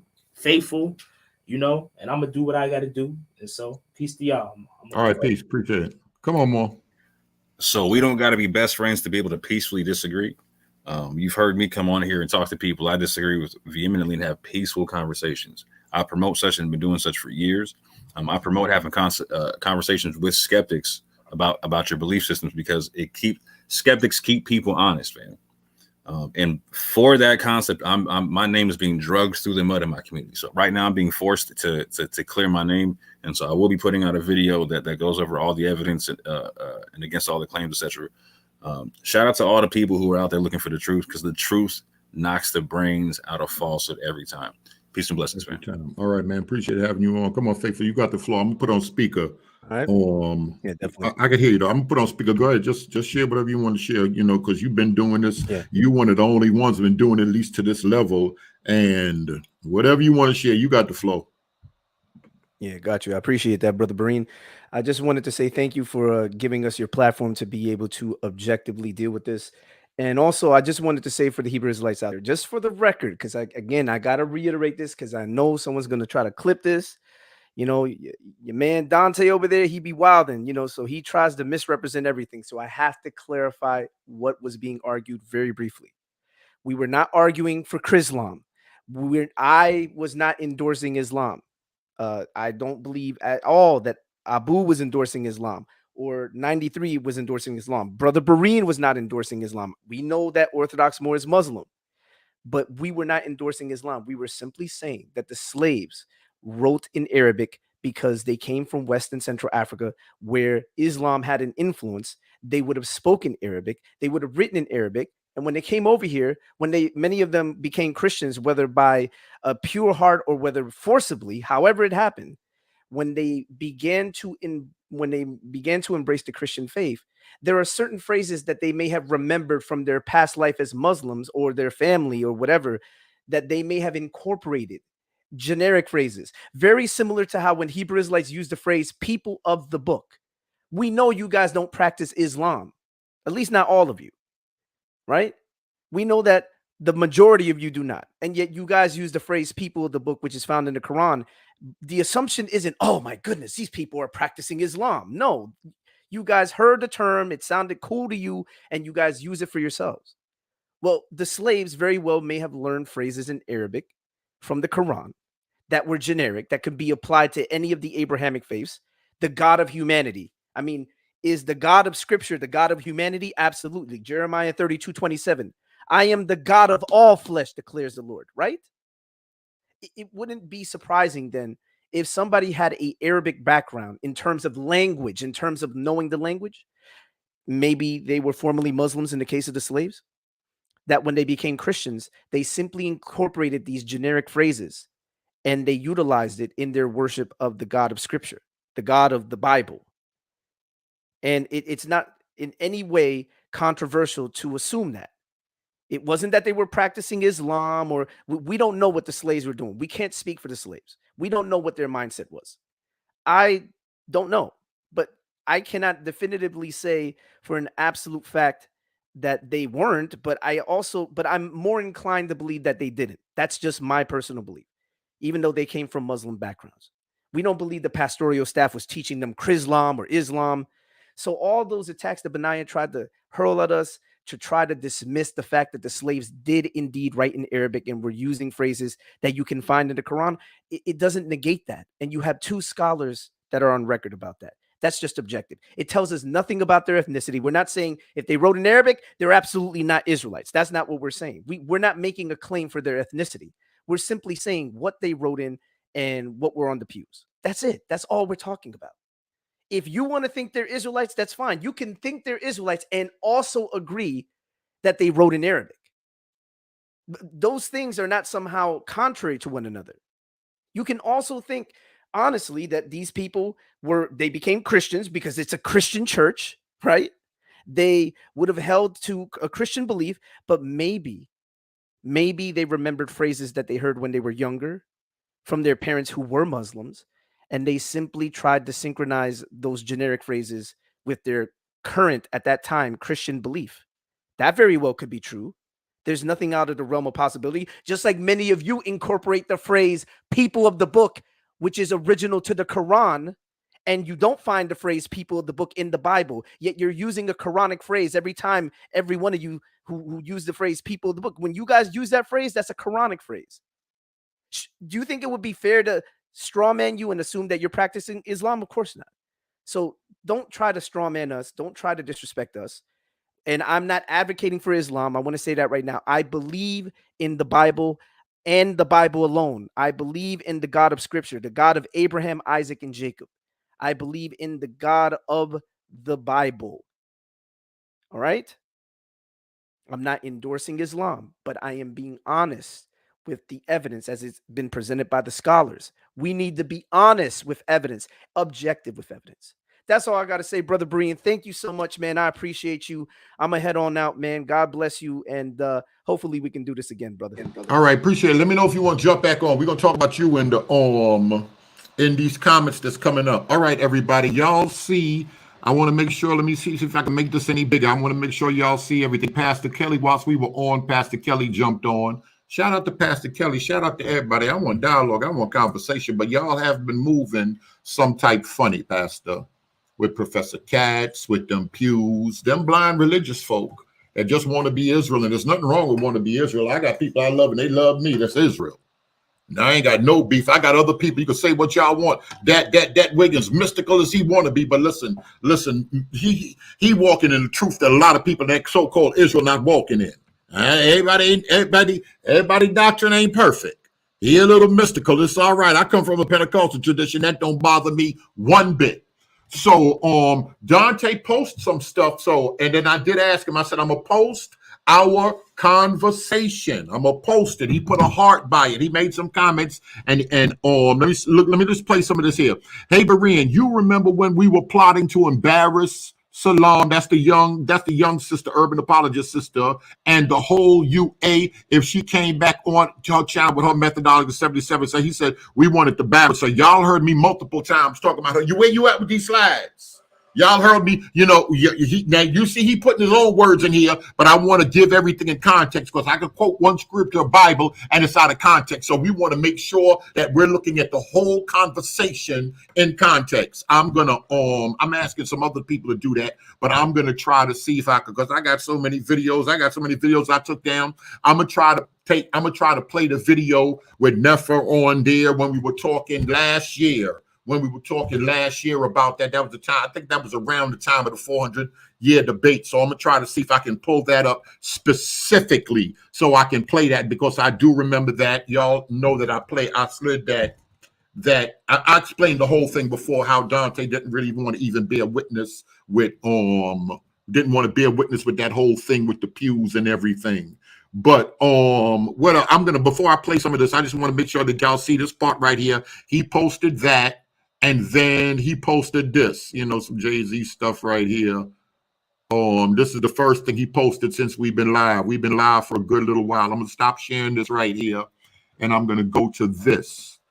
And like I said, y'all already know, I think almost everything that I've said in these personal chats that y'all are gonna see, I'm gonna try to pull up the other video, but I think everything in these personal chats y'all gonna see, y'all already know Berean, and I've been saying, I'm like, listen, I'm a finesse to make the thing come about. We laugh, we joke. He said, yo, you might be the king of finesse, but I'm the king of receipts. So we've laughed, we spoke on stuff, and I'm gonna let y'all see all of that conversation right now.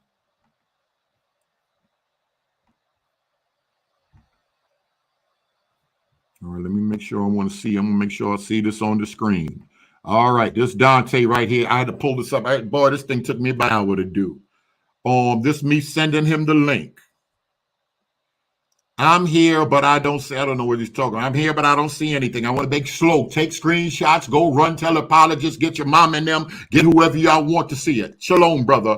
I wanted to see if you'd be interested in doing a weekly panel with myself, Tayu, Sister E, Kelly, Benaya, Ron Shields. I'm intentionally choosing the panel in a way that we don't all share the same exact views, but we can all dialogue. Everybody want to have dialogue. Everybody want to have dialogue. All super chat money from the panel shows would be split equally between all 8 of us. You see that? Y'all see that? I want y'all to see. All right, so all right, I'm just gonna let me just shut my mouth. This is me right here. Yeah, tell me what day. I'm just leaving the church now. Tell me if you hear echo. Tell me if you hear echo when I'm playing it. I'm gonna go back slow. For the slow folk, I want everybody to see this. Everybody to see this.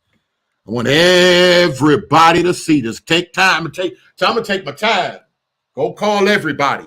Take screenshots of everything.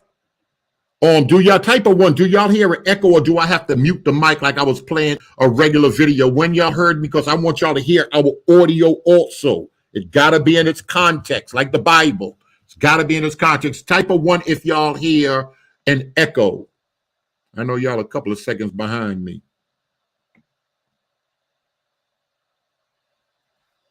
Mute. You said I gotta mute the mic. All right, I gotta mute the mic every time I play. It sounds good. All right, whatever. Let me go back. Somebody say mute. Somebody will say sound good. All right. Damn, I've been kind of with this plumbing and stuff. Man, they've been having me kind of busy.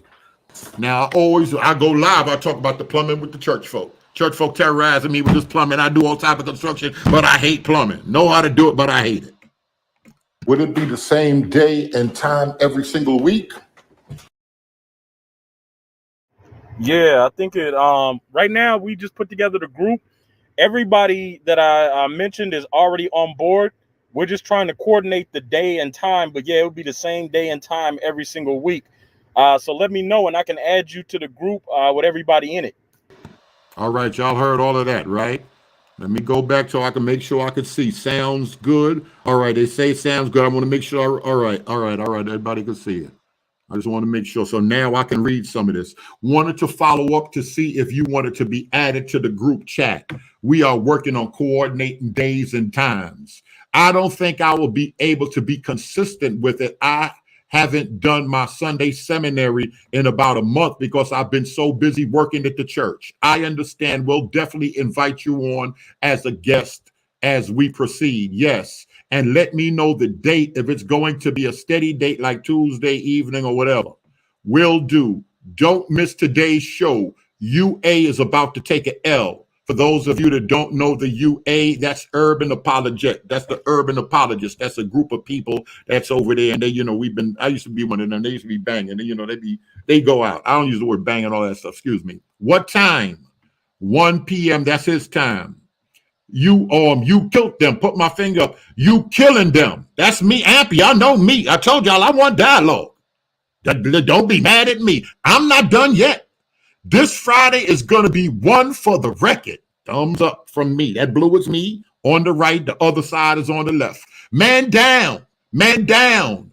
Garfield, Reed, and Dagger Squad expose. I don't know if let me go back to the screen. If y'all, we've been on here a long time. I ain't gonna crack no more. I drank that other energy drink.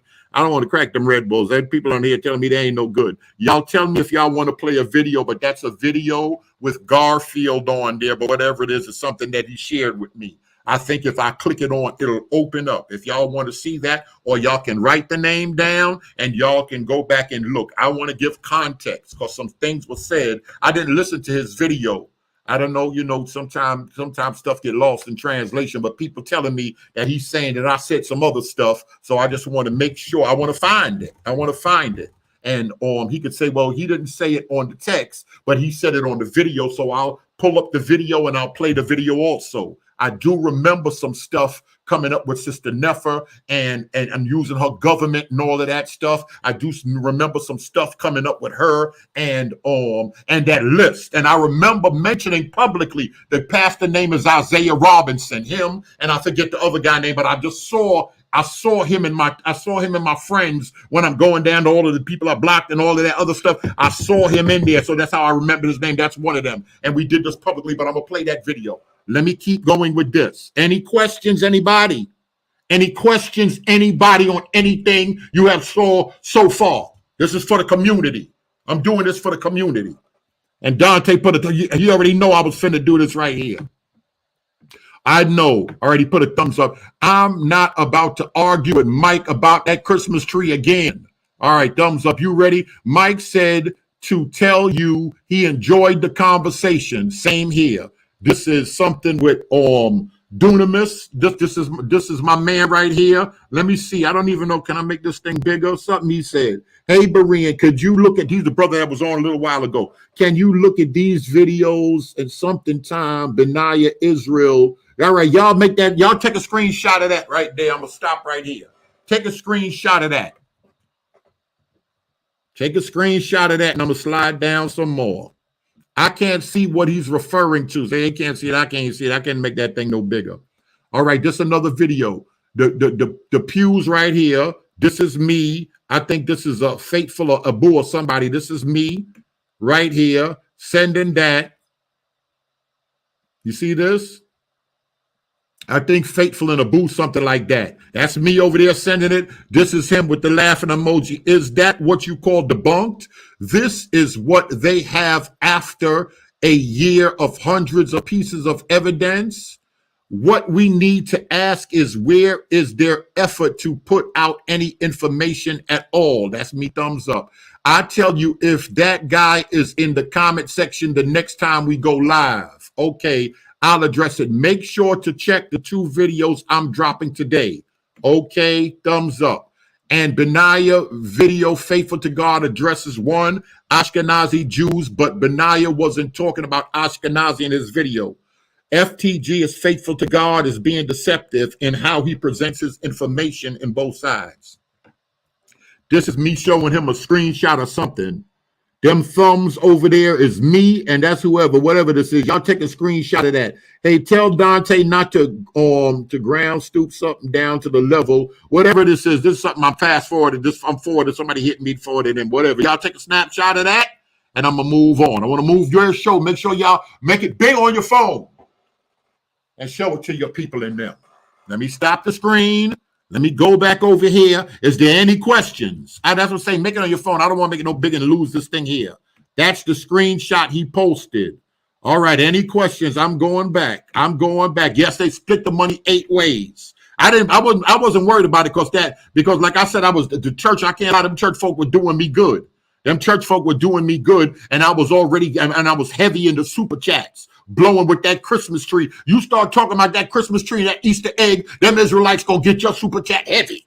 They gonna get your super chat heavy. But in the midst of all of that blowing and they sending super chats, I'm saying, remember, y'all, I ain't Israel, but I'm still flipping and doing this construction with the church, and I'm doing live. But I'm neglecting my Patreon people, and I'm feeling bad because I got Patreon people still looking out, and I'm not even producing nothing. So I said, before I go messing with them, I gotta be faithful to what I already got out here. That's what got me and my other man Beast messing around with the Patreon. So I got to do what I have to do, and so I kind of fell back from that. But I can't act like the super chats weren't heavy. Matter of fact, I'm gonna go to my analytical and pull that up. That heavy super chats came from Israelites, and they were when I was banging on the church. when I was not banging on the church and doctrine, but banging on that tree, banging on that egg, and banging on them urban apologists. Why don't they come get these dudes that work?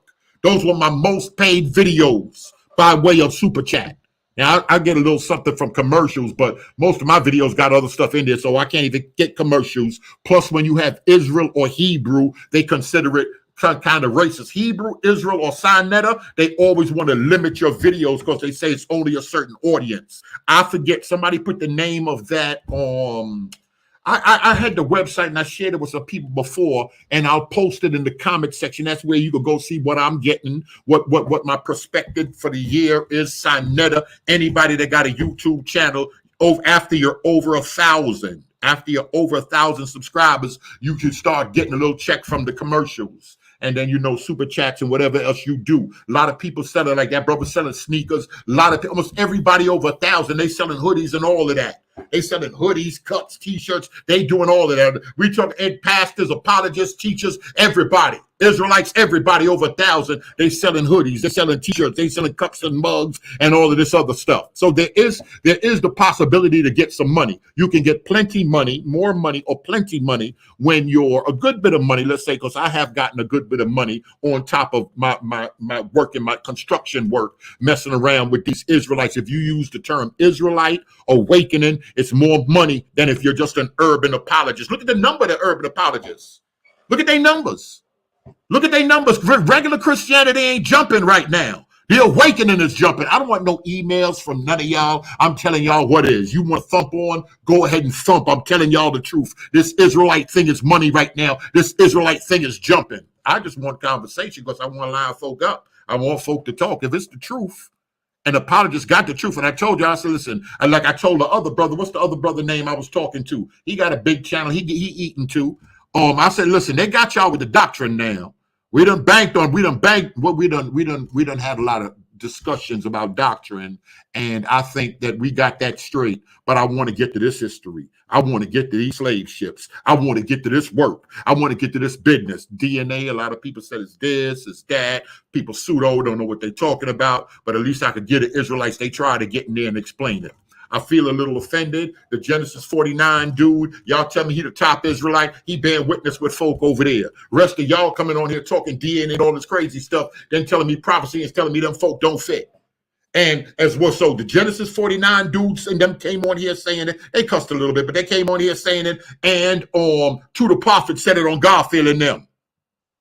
So I felt some type of way, but I kept on going. I felt some type of way with Pastor Kelly and them. I felt some type of way with the pews, but for dialogue, we beefed a little while, and I can't say every time all that beef and all that back and forth, I can't say months would go by, weeks would go by. Pastor Kelly would reach out to me and be like, yo, I'm sorry about, da-da-da-da-da. I got to give that to him. I told y'all, whatever jump off, I don't care if we never speak again. Sister E is peeps. And any beefing, I don't care. It's just different. She peeps, and that's what it's gonna be. Now she riding with who she gotta ride. She gotta do whatever, but she peeps, and this is just how it is. I got other peeps. Like I said, I got peeps that ain't they live a different lifestyle. Not saying she is, but I'm around other people that I consider peeps that some of y'all may not do it.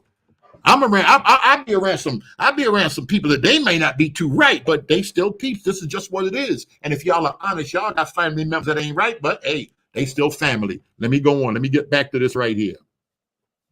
I just posted a video. Here's the link. That's from 2019. I guess this. Oh yeah, Cherry. This was just Cherry. Cherry. I think what's the other brother name? Prince Hall. Thunder was on this, and he was talking. He said, "Don't say nothing." And I think that's when she had them other words for the brother Gideon, that guy Gideon. Okay, thumbs up. Wow, Cherry hates all Israel. This me talking, and remember, I'm banging. This Cherry hates all Israelites, but love Africans. Why did Berean say that? Because Berean said, "I hate the fact that they all trying to lump all Israelites together. I'm fighting my best so Christians and urban apologists will not lump all Israelites together." I'm banging out for the Israelites. I can't lie. I said I'm not an Israelite, I'm not going for the doctrine, but I just hate when people lump it all together. Oh, all Freemasons are devils. They all wake up and drink blood, and all oneness apostolics are going to hell. They got to, because they don't want to use the word. Y'all see how I move? I don't move like y'all. Like there's some Christians, they may say, listen, y'all want to put me out the church, put me out the church. If you don't use the word Trinity, I can't say for sure you're going to hell. I'm not going to do that. Somebody hit me the other day, yo, so you bear witness Stephen Darby in hell. No, I don't. I don't know that. I don't know that. I know he said some stuff. I seen what his statement was, and listen, listen. For the most part, I seen him just doing whatever. Listen, you feel that way, you feel that way. Let me keep going.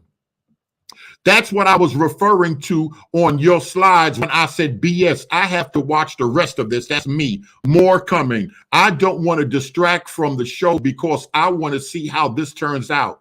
I won't say I'm surprised. Anyway, make sure I'm on Salam's. This the other girl right here comes on. She's in the chat saying my emails are fake. And this is the chat, whatever it is. Y'all take a screenshot of that right there. I'm going to leave that. Y'all remember she's supposed to come on with the slides. They're supposed to make it happen. She had family members or she was in the hospital, young student in college. She never ended up showing up. We never end up hearing anything from her. And y'all know I spoke about that 4, 5, 6, 7, 8 times. You want the link? That's me asking him that. The pic I just sent is a screenshot of Salam accusing me of fake Jed match emails because I don't like the response. Vocab and saying the company is fraudulent. They big mad over Jed match, but I'll show my emails. I got quite a few I've never shown. Yes, that's her. Major and those pews won't stop anything. If the action of one person lying in the UA community isn't casting a blanket on them, it also won't do anything to us. They haven't done anything except expose majors. That's Pastor Majors with the pews. Just make sure on Christmas Day you don't miss their Christmas gifts.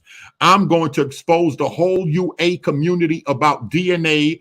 The pews are irrelevant, which is why I never push them. All right. Faithful to God will be dealt with as far as his video on me. I'm going to address that too. That's me a thumbs up. I told you this would force people to step their game up. If Major fails, he fails. My sources have been available to fact check since 2015 on my website, and Faithful to God lied in his video debunking me. I'm loving all of this right here. Their Christmas gifts is going to send the roaches scattering. Me, thumbs up. Please set up a convo with me and Mike on pork. Thumbs up. Mike liked that tree. This is Pagan Mike. I'm talking about Pagan Mike. This ain't nothing I ain't going to say behind Mike back. I said, Mike, you love that tree. You try to stop the awakening. This Berean, this is me. I said, Mike, love that tree. I see I'm not going to bother Mike about that tree. This is me talking. Mike ain't giving that tree up. And y'all know I try to get Mike and all them folk to get that tree up. Mike ain't giving that tree up. If the Berean saying something bad, this is something I'll say publicly. All right, that's on him. I just want to discuss legalism in regards to dietary laws. Oh, okay. He said he want a proper debate with the introduction, rebuttals, questions, and conclusions. You know, he didn't know I'm a little crazy over here, but he want to have a structured debate. That's what Mike said. I was the go in between. You know, them two, they cool now. They talking. They got a mutual respect for each other. But this was, going way back. I wasn't looking to debate, just a discussion. He said, yes. Okay, I'm want to know the daytime and see if I can be free. Okay, you 3 hours ahead of us. Behind, it's 9:30 here. Me, thumbs up. Can you be a Christian if you denounce Christianity? This is some stuff with G-Man. You remember with the Christmas time with the gifts coming out and G-Man and all of this other stuff. And they had a video of him saying that he debunked Christianity. Then I think he said he didn't really debunk it. He was just saying that or whatever. But that was a whole. And then them two and I wouldn't even did them with none of Terry and all of them because they came on the thing and blew it up with Sister E. People tight, everybody tight, and just a bunch of hollering. No. I prayed for him. God is shaking things, and many need to get grounded. That's me talking. He wasn't the only person to do some of the same exact reasons, almost word for word in some part. Here's another video. Why I left Christianity. The end of Let's Please God. I don't know what that was. Was this recent? No, that was the thing with G-Man. Yes, that was the thing with G-Man. I don't know. Got it last night. The video date is the 21st or 24th of 2020. But I posted it a channel with a few subscribers. And I know he's currently active dealing with multiple people within the atheist community. It's hard to tell with someone with that stuff. This is the guy's name. Yes, this is the guy name. I don't know what G-Man. I don't know what's going on with them. After that Christmas thing, I kind of blocked them off of the channel. I kind of blocked him too, but I got a lot of people blocked. That ain't no big thing. Is doing an ongoing series in G-Man and his activities. We need to find the original video time and date. Also, if you notice the first clip, he mentioned me by name. Yes, because he mentioned you by name, it has to be fairly recent, right? I do remember that guy, however you pronounce his name, talking about G-Man and some fat white lady saying that she's ties to G-Man's ministry. She tithes. She was saying, this is a good ministry. You got to tithe to him. Excuse that word. She tied to G-Man ministry. And then her and another white guy was saying black people just use EBT cards to eat lobster. I'll find that video and pull that video up to you. I corrected the word tithes here. Crazy stuff. And I'm wondering why G-Man, I guess that's G-Man, is around European atheists, shaking my head. This is me. Wow, something is off. Over the way. I never had words with him till your show. Oh, I didn't know that. Had a phone conversation, phone call here. I confirmed the first part of G-Man's video was recent. They denounced Christ stuff is 2 years old or so. I said, wow. Please invite me on whenever Salam finishes her PowerPoint. A few slides ago, she said she had 77 slides. I don't know if you heard her talk before, but 77 slides is going to be a cherry level 10-hour show. I just want to expose her when she gets her JED match. Okay, I'll try to get word to her today to see what day she can come on. Am I finessing it? Yes. Yes. That's what I do. Hey, what are you looking at? Time you look around 7:30, 8 o'clock. Tonight I'm free. Who's going to be on? Mike. Okay, I'll be ready. I'll send a thumbs up. I'll send a link. I need to do it another night. I had some family stuff come up. Okay, I'll let him know. Thanks. No problem, brother. I'm not sure if you've seen this video. Another G-Man. You know, we was on this G-Man thing. Vocab has been cheating on his wife. I guess like the G-Man, I don't know. I guess he was beefing with them or whatever. G-Man and his feelings telling all their business. He didn't never have a good phone. All this might be when they kicked him out of the group. He was mad because he was ranting on them for whatever reason. Yeah, it's 2 years ago, but he's telling all their business. And nobody's saying nothing about it, right? Because it's been 650 views. They want to keep it quiet, but I'm sharing it everywhere. The UA community fell apart fast. This Berea talking right here. And I said this. And I'll show you in these other videos I'll pull up that I publicly was saying stuff in the UA community. Yep. I have another video coming exposing some of their stuff. Their character is out of pocket on all levels. That G-Man was the worst. He just sad. That's Berean talking. This is him. Yeah, and he's going to be their downfall because he'll burn the house down like a scorned woman. Thumbs up. Mike is a snake. Even after Pastor Johnson explained his beliefs on salvation, Mike said he's fine with us keeping our culture. Now Mike is making attacks calling Johnson a Judaizer and claiming he's relying on salvation. Dude is lying just for the sake of lying at this point, lying about the history of the tree, lying about paganism in the church, pretty much everything else. I don't have anything to say to a snake like Mike nor Alton. I don't deal with clown Negroes. Their fake is a Gucci belt. No, I know he dropped a video last night he was lies. I have to go listen to that lunchtime. He was twisting everything we said. I noticed when I watched the live with Pastor Johnson, he's trying to spin a narrative that we're keeping the law for righteousness, even though we keep saying grace through faith alone. It's Berean. That's the main problem that I see. They just don't say some of them. I know Mike, besides with what we do, Mike is always interacting with Israelites, camps, and everybody. But I just noticed they don't stress, well, some of them believe such and such. like it's slight lumping, everybody together. It's I guess it's all still the same thing. I've been trying to do that for the last 2 years, trying to get them not to look at it, but they're going to look at it. Trying to get people not to lump people together. That's something Berean has not publicly said multiple. They're all the same. So I tell them that's why we need to keep talking. That's why we need to get clarification. Even Pastor Johnson, there are differences because Pastor Johnson, like Jacoba, he said, you don't even have, they're not even sweating no fringes. So instead of them looking at, there's different people that believe A, B, C, and D, and that's why we need to talk for clarification because everybody don't believe the same thing. And because the Hebrew group, the Israelite group, or this awakening isn't no one monolithic group with one doctrine, one core sets of belief, we got to have ongoing conversations. I try to explain this to people, oh, you this, you that. But listen, we, and from what y'all seen on my platform, a lot of people believe a lot of different things. They just see it different. Yeah, I'm not sweating the fringes either. I don't rock fringes myself. Neither does Sister E, I don't believe. So it's a lot of us actually that don't rock fringes. But yeah, we keep trying to explain it to Mike. And then what Mike does is he goes and makes posts and videos and then retwist it to however he wants to say it. And to me, that's not conducive to honest dialogue.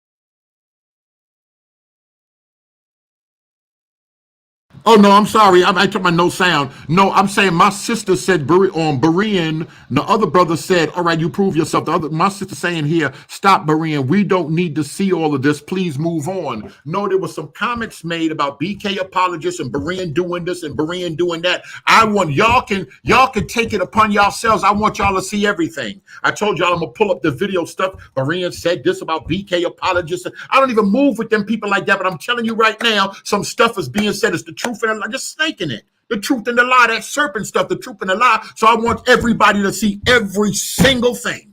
And I'm going to pull up them other videos, hear every single thing. What am I going to say? What am I going to say? That I finesse to make conversation happen? Y'all see everything going on here. And I want people to see what's wrong with everybody seeing everything. Dante put it out like he got that work, right? Dante putting it out like he got that work, like I'm lying. I've been working for him all of this time, and I didn't hear the video, but all of that extra stuff, we gotta deal with this. We gotta deal with this because once again, when we're dealing with certain things, it's a spirit coming up. It's a spirit coming up. I'm not going to say that everybody that claims Hebrew as their nationality or Israelite is not born again, but there's a spirit, there's some twisting, and there is some manipulation. That's all I'm saying. That's all I'm saying. Show the BK stuff. We talked about Salam. I blew with her. Where you at with them videos? You better produce them videos. Somebody said her people was in the hospital and everybody that's been following, y'all know all of this stuff. Y'all know all of this stuff. Y'all done heard all of this stuff. He was back and forth. Y'all already know that back in last year, Mike was like, yo, that's a snitch list. I ain't thinking about that list. Alton already wrote something on that. We just got to put it all out, right? We got to put it all out, right, Israel? Berean lying? Berean trying to get y'all for the bag? I wouldn't be doing this if I wanted the bag. Because like I said, y'all help me. Y'all, listen, y'all can't lie. Y'all gave in the super chats. I can't lie. But now people mad because I got pastors on here praying. I tell you, I could forgive the lie. The Richard Katz was a lie. I could forgive the Richard Katz lie. But when these dudes come in here and start talking about ambassador and the gospel going forth is milk, and then they going on other channels talking about I go over there to disrupt, and everybody, all my peoples are sending me screenshots from all your lies with you funny people, and then they'll come and jump on my channel trying to talk like, no. We just super check to give for that. I still give, yeah, and that's what I'm saying. And a good bit of Israel, my man and them, all the Jordan and them. I got people that are still hitting the super check because they're not really controlled like that. And I appreciate all of that, but some stuff just have to come out because a few people with channels who are their leaders, they've been manipulating. Let me see what she said. Doesn't matter. We have been through all of this. You need to say what you say. We're here for it. All right. I don't know what you're saying right there. Yeah, but listen, I hate to do it. And I still hit you. Yes, and people do. And I appreciate that. People still do. But I want y'all to know I'm on the up and up with this. I want y'all to know it ain't that much going, but in all of this communication right here, you ain't finding this golf and the faithful. You ain't finding no BK apologists, Berean this and that, and you ain't finding none of that. Was it beef with Nefertiti when they wanted to use her government name and she hit me and this and that? Absolutely so. That other beef came up, faithful hit me. It wasn't really beef. But I wasn't really talking with Cherry and them, well, I said the brother name already. Faithful hit me and be like, yo, Dante and them, Joe, try to reach out to Dante. Dante busy saying Cherry husband, government name, and all of that. I turns around, I hit him, yo, do me a favor for the team. Take this one, yo, just don't use her husband, government name. She blow, he ain't got nothing to do with nothing. And I wasn't even talking. Cherry and them over there talking about they wish I was dead. I had a heart attack, something crazy. But I still went ahead and did because yo ain't got nothing to do with nothing. It's okay, it's all good. It's all good. No beef. I'm going to go ahead and hit him. Dante ain't never paid me no mind because he in his feelings. He want to blow. I'm like, all right, that ain't no big thing. That water underneath the bridge. He ain't never get back with me by that. And that's just what it is. Then he get on to Faithful and Garfield and all of this stuff. But if y'all don't want to see it, y'all ain't got to see it. Ain't nothing in here. Ain't nothing in here about BK apologists. Ain't nothing in here about what he talking about.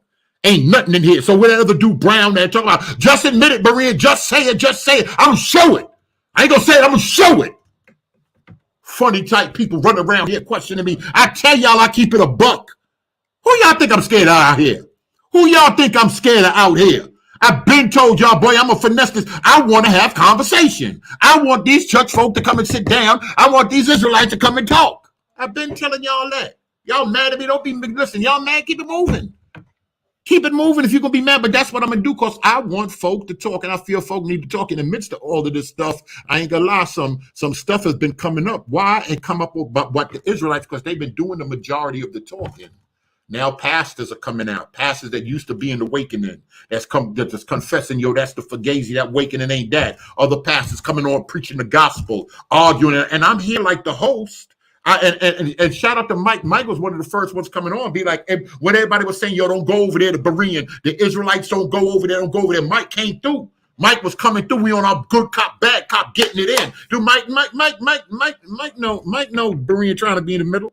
Mike know what it is. And I told y'all. Ain't like I'm just talking to people on the side and the other brother that's forget the other brother. Shout out to the other pastor. I ain't even saying names. Lloyd Danny. I apologize, Lloyd Danny in Florida. He know what it is. I'm telling him like, yo, I'm gonna tell you the whole finesse in case anything jump off. I want you to know exactly what the finesse is. And he gonna keep his mouth shut, but he know what it is. So the urban apologists over there telling everybody, oh, don't go to Berea, don't go over there. Mike jump on. And I appreciate him for that. Then other people started jumping on. No, you go ahead and go over there. Then other pastors start jumping on. When the other pastors start jumping on and blowing at that law and preaching Christ and doing what pastors supposed to do, because I say ain't a pastor no more. I told y'all 99% of the time, I'm gonna let a pastor open up unless the pastor close in prayer. Let the pastors do what they do. I'm not a pastor no more, but I'm gonna facilitate. One thing I know how to do, like I did up north in that yard, I know how to bring folk together. I know how to make folk. I'm gonna get some folk together now. It might be, they may not like it, might be a zoo, but I'm gonna bring some folk together, and folk gonna build, folk gonna talk and say what y'all want. People need it. So more pastors coming, more pastors start coming. They notice people start getting mad. Now I got more people to examine doctrine. I got more people to come on immediately. How come it's all the pastors on this? No, it's only one Israelite. How many times y'all had Mike Holloway surrounded? And there was 7 of y'all blowing, plus the comment section blowing at him, and he handling it all. I'll jump in once in a while, but no problem. Soon as they see it's only one Israelite and they see 4, 5, 6 Christians on the panel, all of a sudden everybody want to get upset. And then, like I said, the ultimate ambassador get on. What ambassador do? He do what God called him to do, and we gonna let him do that over here. This God's channel right here. If he gonna lift up Jesus and he gonna say it's not by works of righteousness, and he knows a heavy legalistic spirit over here, he gonna blow it. I'm gonna let him blow. That's what the channel is set up for. Now, all of a sudden, the legalistic people mad, still trying not to bunch people together. Mad as I get. What Dante said. Dante turned around and said, I peeped the finesse. Berean. The finesse is trying to separate us. And then I see, and my band and them hit me. He targeting Sakari and them. He tagging different people that ain't even got nothing to do with us or Christian. Because they say they're Christian Israelites. Because tell you what, Sister E and Dante and all of them, when they came on this channel, Pastor Kelly, Pastor Major, they were all considered Christian Israelites. I said I'm going to spend some time dealing with Christian Israelites and what Christian Israelites believe. I played Stephen Darby. I talked heavily about Stephen Darby. And this is what this is. So now when other people come in, I see some other Israelites sneaking and coming through on the channel. So now you tagging, now you rocking out with them. Now it's something different. I see that other dude blowing and hitting, talking about we hitting Sister E and all of them in the super chat. You sis now all to all of y'all family, so you can't bang on their doctrine. Jesus ain't virgin birth born. You can't bang because y'all one nation. It's beef. And I got ambassador and people over here lifting up the gospel of Jesus, and these other funny dudes in the comment section talking about we don't want that milk. I think somebody emailed me too. They said Wiggins said it was milk too. I got to go back and pull that up. That's beef. If you're a Christian Israelite or Gentile, all the same. If you're a Christian Israelite or Gentile, if you call that word, if you call that milk and we don't need that, I'm watching you some type funny. That's where I am right now. So that's where my major beef is. That's the main beef. Like I said, listen, everybody lied. I done cussed. I done cussed. So people, so Terry cuss. I don't even worry about no cussing. I've cussed before. And if some of y'all be honest and search your heart, y'all's cussed before. But even, and as I said, even lying. Who in here, who he does without sin? Who in here ain't lying? So if they lied on the pews, like my man said, he's like, yo, it's different. These are pastors. And they're lying for a movement. It is kind of different. You can't just say just a regular old lie. That Professor Katz, I'm like, yeah, I understand. Time went on, like I said, Pastor Kelly hit me, y'all. I just want to make a truce. He ain't say nothing about cats and all of that stuff, but he was just like, yo, just a lot of went through, and whatever. He just wanted to make things right. And he done that on 2 or 3 occasions. So some months went by. One day I'm putting the link out there. I don't even know how the thing jumps back on. Sister E jumps back on the channel. Now, I'm not going to even get into that other thing, but Sister E jumps back on the channel. Months went by. This is after beefing and everything. This is after some serious beefing. I'm letting the whole community know because y'all part of the community, and I have been one that has been bringing people together. I want everybody to know every single thing. Now Dante and them mad. So now Dante and them mad. He going to flip it like I've been working for him. I want to throw BK and them up underneath the bus. Am I going to amp him? Yo, you killing him. I got to amp him. Yeah, I'm going to amp him.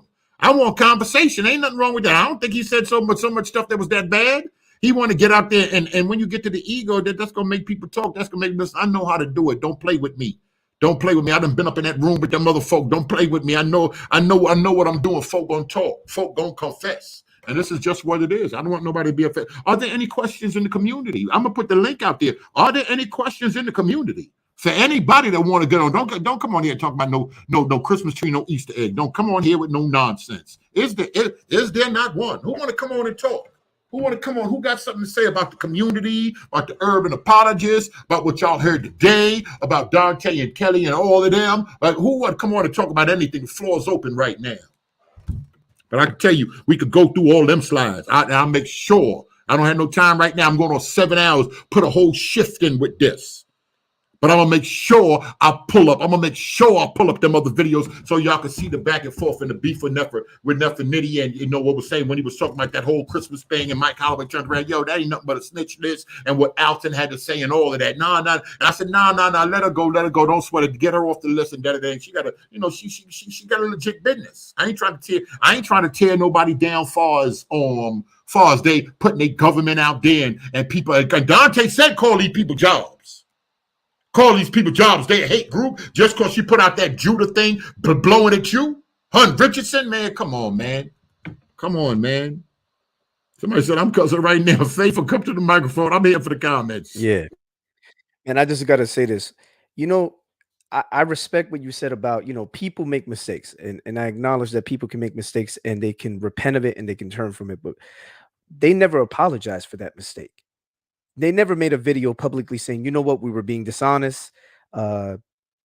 Israel, whatever they want to call the community, please forgive us. We did it and we recognize that it was wrong. They never did that. They put out the false claim of Richard Katz. That was really William Brown. We found that out. And then when it was exposed, what did they try to do? They tried to spin doctor it. Then they try to turn it into a, oh, we're being deceptive thing when they were the ones that were being deceptive. Man, listen to me. When I came on that one time and I tried to talk to Sister E and I tried to get Sister E to be honest and clear and just be objective, bro, like, you know, I got stopped at the door like, no, what you doing? Let's just move on. Let's just move forward. Let's just move. But we can't move forward if they haven't apologized, man. I want to move forward, but I want them to be honest and just say, look, that was wrong. It was a mistake. And nobody from this side, nobody from our side is going to be like, yeah, we're just going to hold that over your head. Of course not. We're Christians. Why are we going to hold that over your head? If you've repented of it, if you've apologized and moved on from it, then we have no reason to hold it over your head. We can just move forward. But it's hard to do that when the other side isn't doing that, Berean. That's the problem, man. You know? That's the problem, man. You know, so these guys don't want to repent of what they're doing. So the only thing that we can do is all we can do is pray for them, folk.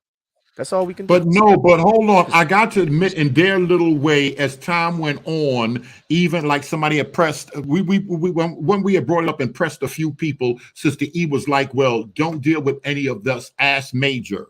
You know, they position changed a little bit. They was like, well, just go to him, just deal with him if you got any questions about that. Is that asking for forgiveness? No, that's not asking for forgiveness. Is that acknowledging something was wrong? To be honest, no, that was not acknowledging something that was wrong. And it's so funny that they quick to drop videos, Berean in the whole UA apology need to repent. Brown saying, oh, they need to take down those videos about the pews and ask us for forgiveness and all this crazy stuff. And I'm looking and I'm like, boy, it is funny. It is funny, but I try to overlook some stuff. People are just people. People are just people. Yeah, but see, the thing is, the Bible calls for us to repent when we do miss the mark. The idea is we're gonna miss the mark because we're human beings. But we're called to repent in the scriptures. That's what 1 John chapter 1 and chapter 3. What we don't do is practice sin. That's what 1 John chapter 3 tells us not to do, not to make a habit of practicing sin, because if we're practicing sin, then at that point, we're showing ourselves to not belong to Christ. My thing is that these folk claim they believe in Christ, but they've shown that their fruit is rotten. They don't want to repent. When we've made mistakes, we have been obligated to have to apologize to the other side, even when it wasn't even like we actually made a mistake. You notice that when that whole Boonis thing happened, they were trying to make everybody apologize, and come to find out these people were being as deceptive as can be. Yeah, they quick to make people. Yeah, they quick to make people apologize. They quick to want to make people apologize. I can't lie. They quick to repent, take down the video. They ill. I can't lie. Not all of them, but a good bit of these leaders in Israel, they ill. And I don't know if there's a connection, but Kelly and Benaiah Israel and Pastor Majors down with that church, them folk are family. They family, they cousins or something. They're very ill in this. But like I said, I can even admit, though, Dante did, and I showed that a few months back or last year, whatever. Dante did say, yo, I ain't got nothing to do with that right there. And Dante half came on here and said publicly, if whatever, the parties need to come forward. If he did what Brown did wrong, I gotta say, you got to bear witness. You read it. But how come they never came forward, though? You know? No, yeah, and they're not going to make him. And they're not going to make him. I don't know. Berean, I want to say this. If you go to my channel, there's a video from 2017 that I made apologizing to IOG. That's Israel of God. Because I had said something where I misrepresented something that I had heard from someone else. You know, I got it secondhand. And when I was corrected behind the scenes by Mikhail Ben Israel. That's Hebrews in the Hood or whatever. Hood, yeah, I think that's his name. He had reached out to me through G-Con at the time, back when, you know, G-Con and all of us were working together. G-Con arranged for that sit down, and me and this guy don't agree on doctrine, talking about Hebrews in the Hood and IOG. But when he told me that I had misrepresented, he said it in a very calm way, and I responded in a very, very calm way. In that very moment, Berean, I made a video apologizing. It's still on my channel. People can find it. If you look for apology to IOG, it is still on my channel. Now, if I can apologize to Hebrew Israelites for something that I did wrong, why can't these guys apologize to Christians and the community at large for what they did wrong? Because they have been blatantly being deceptive, misrepresenting information, making up scholars, and not one time did any of them step forward to apologize. That is crazy to me. That is insane. because I they gotta, claim to yeah, be I gotta believers admit in that Christ. that is crazy. That is crazy. And then even when you're wrong, but one thing I can say, when it jumped off, one thing I admit, that at least Brown didn't come trying to argue. He just went with his tail between his legs and he was quiet. We didn't hear from him. So now it's for him to be using that other Igbo guy trying to blow shots at me. I'm surprised. Why didn't you come forth with Professor Katz? So quick with a response, but he went and he was quiet. But now they seem like they back working together and trying to blow and back with the pews. It just seemed like with the pews, a lot of times they would say something and Pastor Kelly would say, checkmate, conversation closed. Who are you to close the conversation? Wait a minute. And it's just signs of manipulation. If nobody can see that, and there's plenty of people in Israel I love. If nobody, and I ain't trying to lump everybody together, but if nobody can't see there's a little bit of manipulation here, and I asked them, what's wrong? What made y'all leave the church? The Christmas tree, the Easter egg, but they don't want to get into that other stuff. There's some other stuff that we can get into. And it just seems like it's problems, but these are the guys that's pushing the awakening. And now that I see they don't want to lift up Christ, can't stop and pray, can't present the gospel when you're in a room full of them, I'm very saddened. I can just put it like that. Come on, you got anything? I'm reading some of these comments. Go ahead. You got to make them myself. Yeah, my thing is that I honestly think that if these guys are going to demand that people apologize to them for nothing, because we have never disrespect. For example, Kelly Richardson accused us of attacking his family. You know what's funny? He flagged the video. The first video that Abu put out, I reshared it on my channel. He flagged that video down. Thankfully, it's still on Abu's channel. People can go back and watch it. No, they were on the flag and spree for a minute. They wanted to flag everything. Then he started talking about the government and the government, y'all using his government name, so he's some top agent or something. He didn't say agent, whatever he do in the government, that because his name is being used, he got flagged. Videos are gonna get flagged. They wanted a lot of videos to come down. They were trying to get on the cleanup. They were, man, it's just fun. It's funny. It's just funny. Man, listen. They remember back in November, I think it was November 2019. It was in I think it was Thanksgiving or something. Do you remember when you had you brought me on because Sister E, that's what it was. Sister E claimed that I made a wall post attacking the community at large, and my post was very clear. I said certain, and I said specific certain, and then she took that as, oh, I'm talking about everybody. You remember that? It's on my channel because the Berean had he had privated the video. Now, Brother Berean, were you told by them to private that video, the one with me and Sister E back then, because of how the interaction didn't go well for her? Because you were even agreeing with me. You were like, nah, Sister E, you bugging out right now. No. To be honest, like even when some stuff came up with the other guy, when I take video. I've taken at least over a dozen videos down because Israelites. So and I can't lie. I love them in my heart. It hurts me. I love them in my heart. I'm talking about that video. No, because to eat my homegirl, it was too embarrassing. I took it down. I took it down for her. No, I got you. No, I got you. I'll be embarrassed with some stuff that's going. I love these people. I beef with them, but I got a sick love, and I know if I say I love them too much, they can be like, he can't have the love of God. But I love them. I can't lie. You know what's the crazy thing about that video? I was very respectful to Sister E at the time. I wasn't tossing her under the bus just because she claims to be a Hebrew Israelite. Matter of fact, you remember I used to say that's my Sister E because Sister E claimed to affirm all the orthodoxy of the faith. She claimed that she believed in the Trinity, claimed that she believed in that grace through faith. She didn't believe that a person is saved by the works of the law. So I looked at her belief of thinking that she's an Israelite as a secondary issue that's non-essential. Just because we disagree doesn't mean that I didn't see her at the time, at that moment, as my sister. Even though I know other people will disagree with me from my side, I looked at her that way and I treated her that way. In that conversation, I never disrespected her. I never tried to, raise up and try to act like she wasn't a person that I saw as a sister in the moment. Yes. But you saw what ended up happening after that.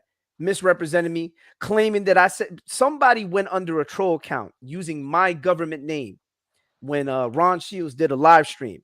pretending I to remember I be told you I with my was in Philly. government. I was in Philly and I hit BK apologists about that. You said that ain't even his avatar. Yeah, I remember. Right. And then what ended up happening was she and I weren't good at that point because after that conversation, she blocked me, bro. She ended up blocking me, so I can't reach out to her. I'm gonna keep it real. She said, "Well, why didn't you call me? I gave you my number." One, after all that melee happened, I had no trust for Sister E. I looked at it as, why am I gonna call you if you're already jumping over here with Kelly Richardson to say that we attacked him personally? When if anybody watches the video Abu did, Abu was a gentleman, as he always is. And yet they claim that Abu was over here attacking his family. That's not even Abu's style. That's not my style. Now, Now, I can't lie. I gotta admit, when it comes down to Sister E ain't playing with the community. She a pit bull. She ain't gonna play with the community. Anything you can. Why didn't you come and ask Pastor Kelly? Can you do a video? Can you mention his name? I'm like, what? I'm thinking in my mind, boy, that ain't how it go. Much videos I got talking about Sonnet and them. I don't care about saying. I ain't care about asking nobody. Can I say their name? But she real protective of, especially that Pastor Kelly, because that was kind of like her more and just the whole community at large. She is ill with it, but that's my peeps. No matter what.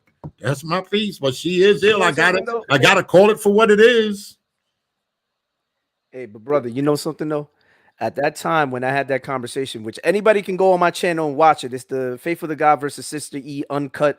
Y'all can see it. Matter of fact, hold when on. Yeah.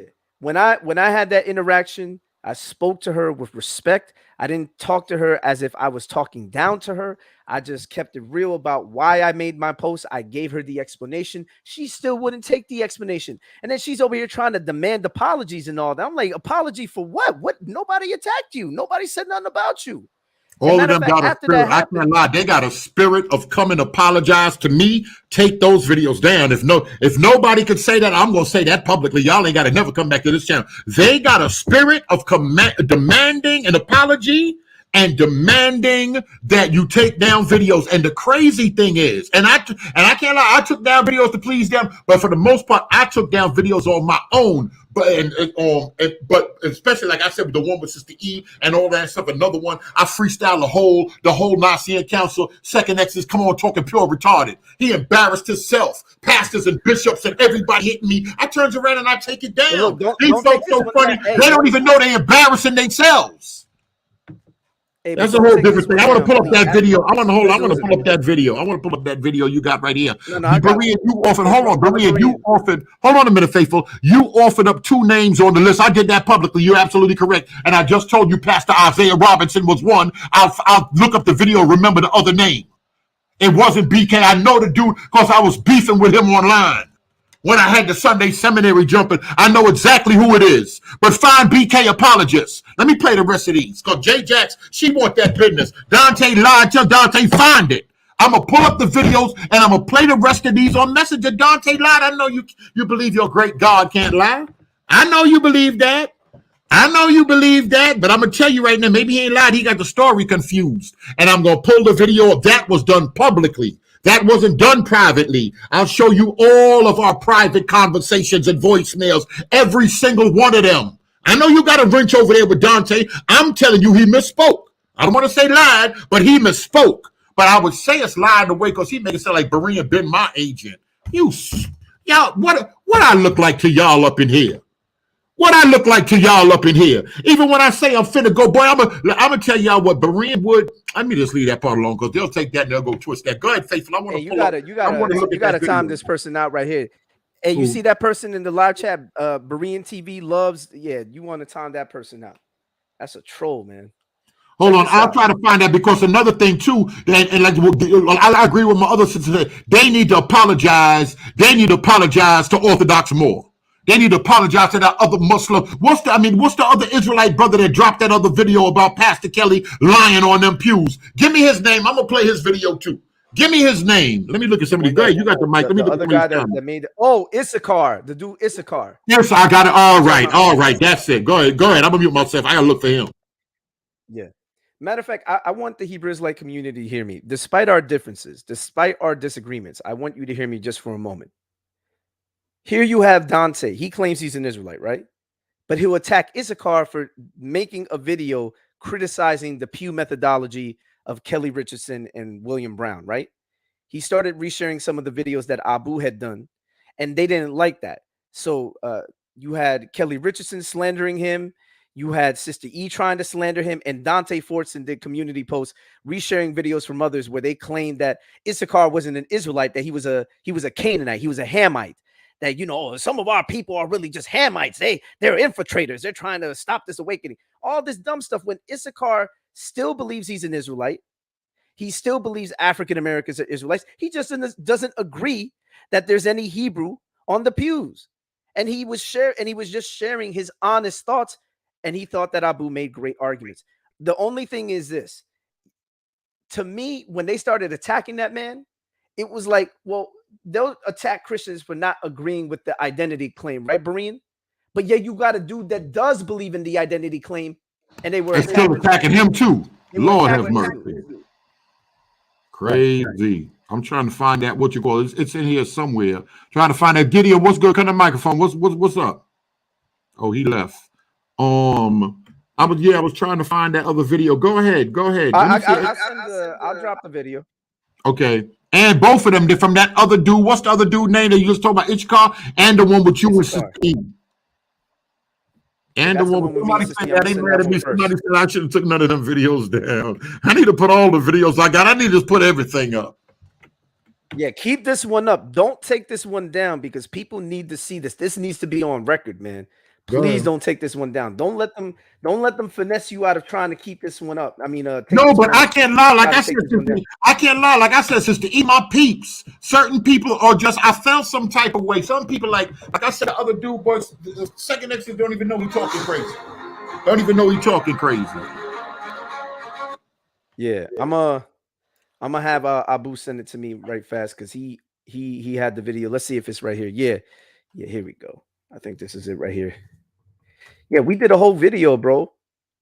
We did a whole video where we actually defended Issachar because we were like, Issachar's not, just because we disagree with him on his identity claim doesn't mean that if he sees the pews and we see the pews and we're coming to similar conclusions that somehow Issachar is in line with us. No, Issachar doesn't agree with us theologically in many areas. Not at all. We don't agree with him on the identity claim.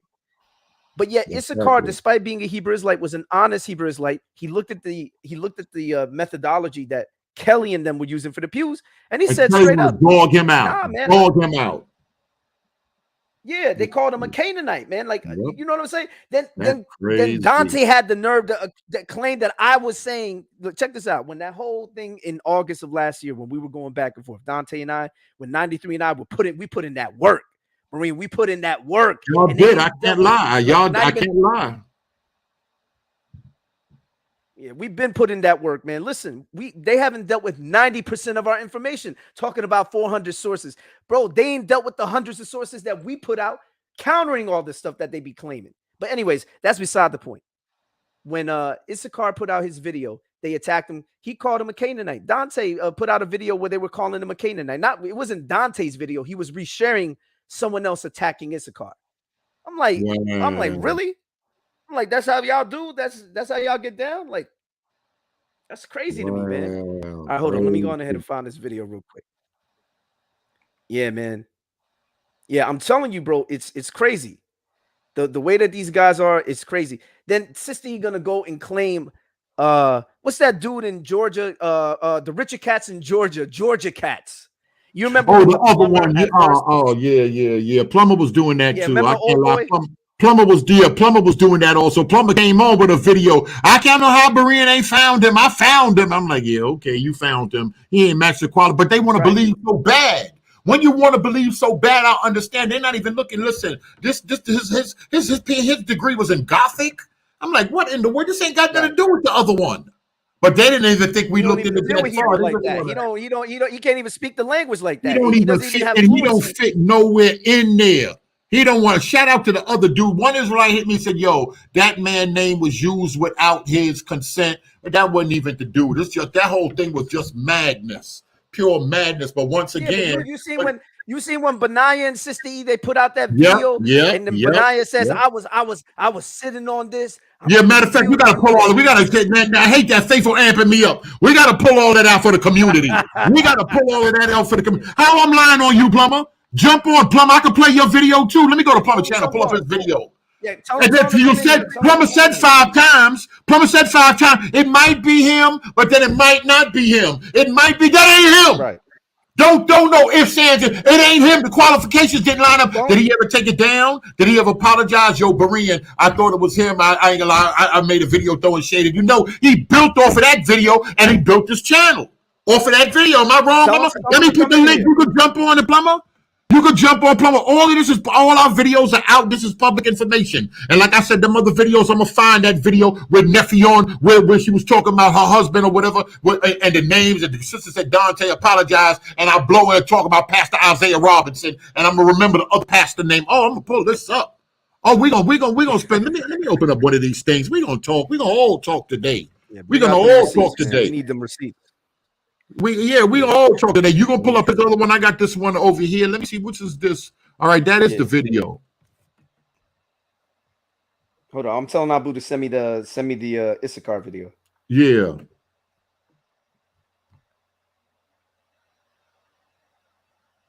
Matter of fact, I think we even I'm gonna put all of the videos back. I'm gonna put a good bit of the videos back up. And I don't know about unblocking all them people. I got a bunch of people blocked. Plumber, what happened? How that whole thing went down? Tell us how the whole thing went down, Plumber. Yeah, I want to tell you, because here's what happens. Right. Just how you spoke just now, before I made a comment, you said the plumber got on here and he said he found him.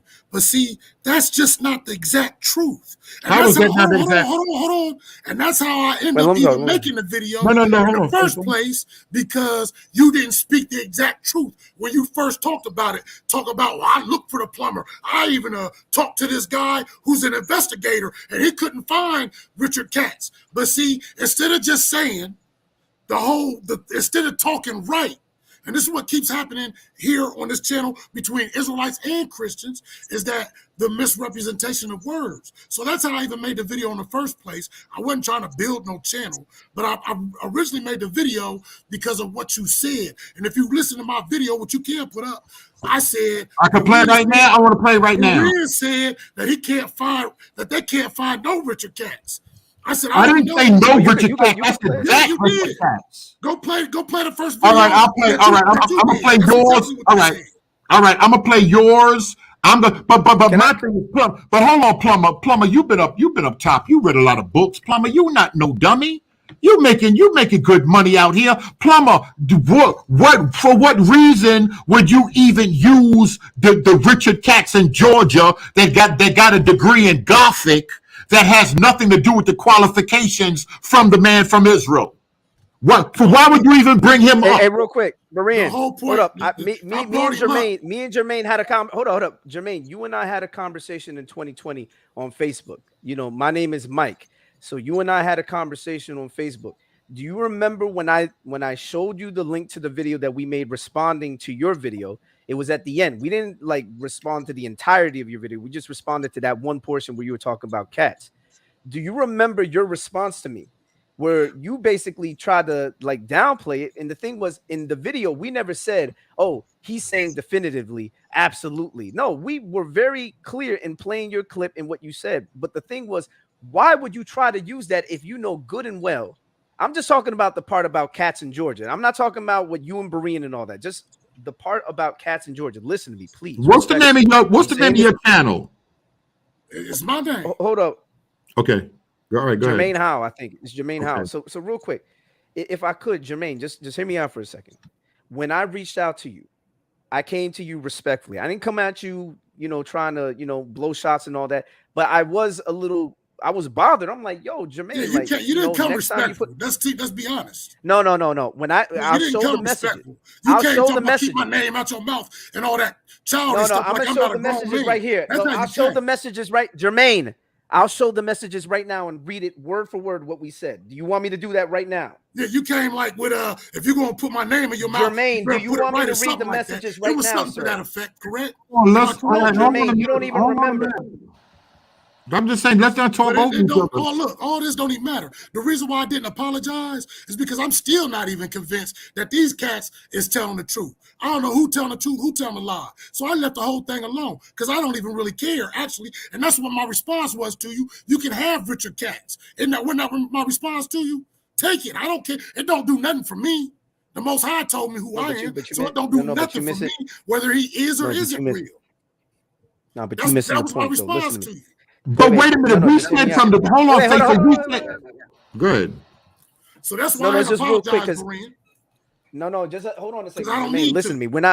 I'm not asking you to apologize. Just listen to me, Jermaine. What I'm trying to do is clear the air here. First of all, I'm going to get these messages right now in Messenger because I know for a fact that you remember we had that conversation. I didn't come at you blowing shots because I showed the screenshots to Abu and Abu read what we said.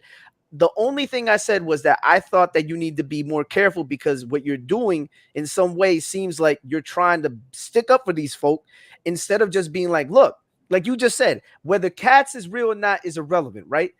For you personally. For us, it's relevant because these people tried to push this guy like he was an actual professor, and straight up, dude doesn't exist. It's William Brown. Now, my thing is this.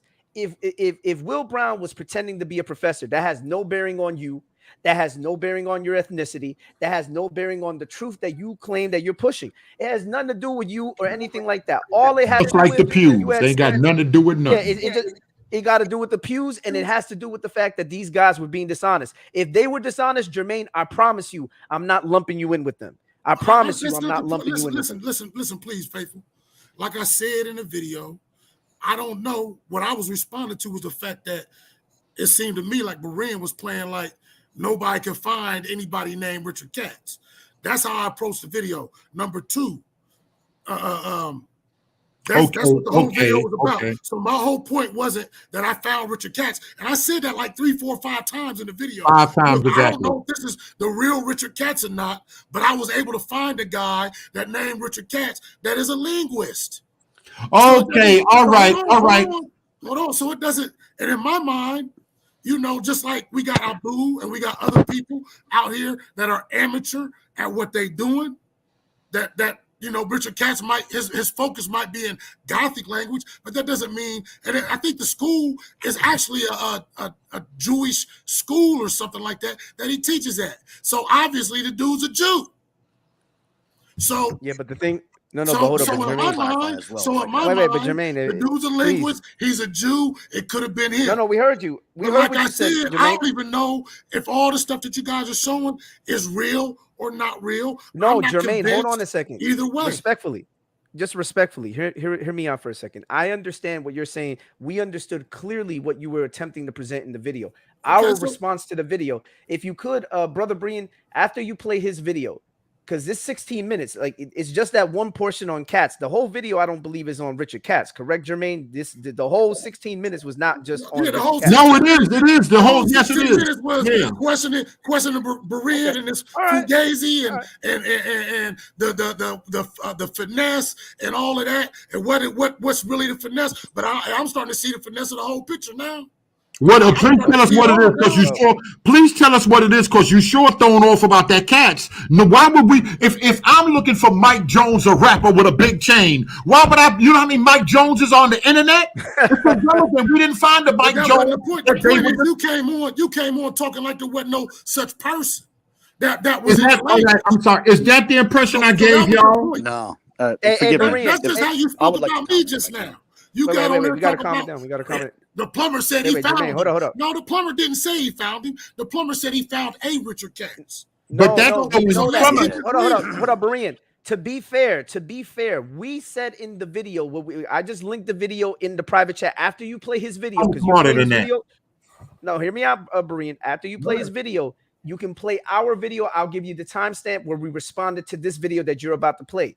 When we did the response to this video, we were careful to present Jermaine's position exactly how he had presented it by showing his actual clip, because we played the clip And all we did was respond to what he was saying. We responded to the fact that dude said, he says, now it might not be him, because he did say that it might not be him. But hey, but he laughed. You won't see where he laughed. He's like, man, but he thought like it was a doggone coincidence. What we did was when we showed the dude, I said, wow, like a lawyer, he threw doubt in there. What we did was when we found the Richard Katz that he was making an argument over, like saying like, I found 8 cats, like, because he said, look, this is what Jermaine was saying. He thought we were saying we couldn't find any kind of Richard Katz whatsoever, right? Like, oh, we were just looking and we couldn't find anybody named Richard Katz that was a professor. No, that wasn't the argument, Jermaine. But the argument was that, no, please, respectfully, Jermaine, just so you can hear us, please. All right, go ahead. And I promise I'm going to let you rock. I promise. The thing that we were saying, Jermaine, respectfully, I say this to you as a gentleman. When we saw your video, you seem to have misunderstood what it was that we were saying, that we couldn't find a Tel Aviv-based Hebrew professor named Richard Katz, because that's what William Brown and Kelly Richardson were claiming about Richard Katz, that this Richard Katz persona was supposedly a Tel Aviv Hebrew-based professor. So what you found was, yes, you found a professor named Richard Katz who just so happened to be Jewish, obviously, because, you know, the name Katz, and he happened to be in Atlanta. But our thing wasn't that we couldn't find a Richard Katz or Richard Katz's. We were saying we couldn't find the specific guy in Tel Aviv that supposedly is a professor of Hebrew that William Brown and them were pushing, because at the end of the day, we found out the dude was just, they made him up.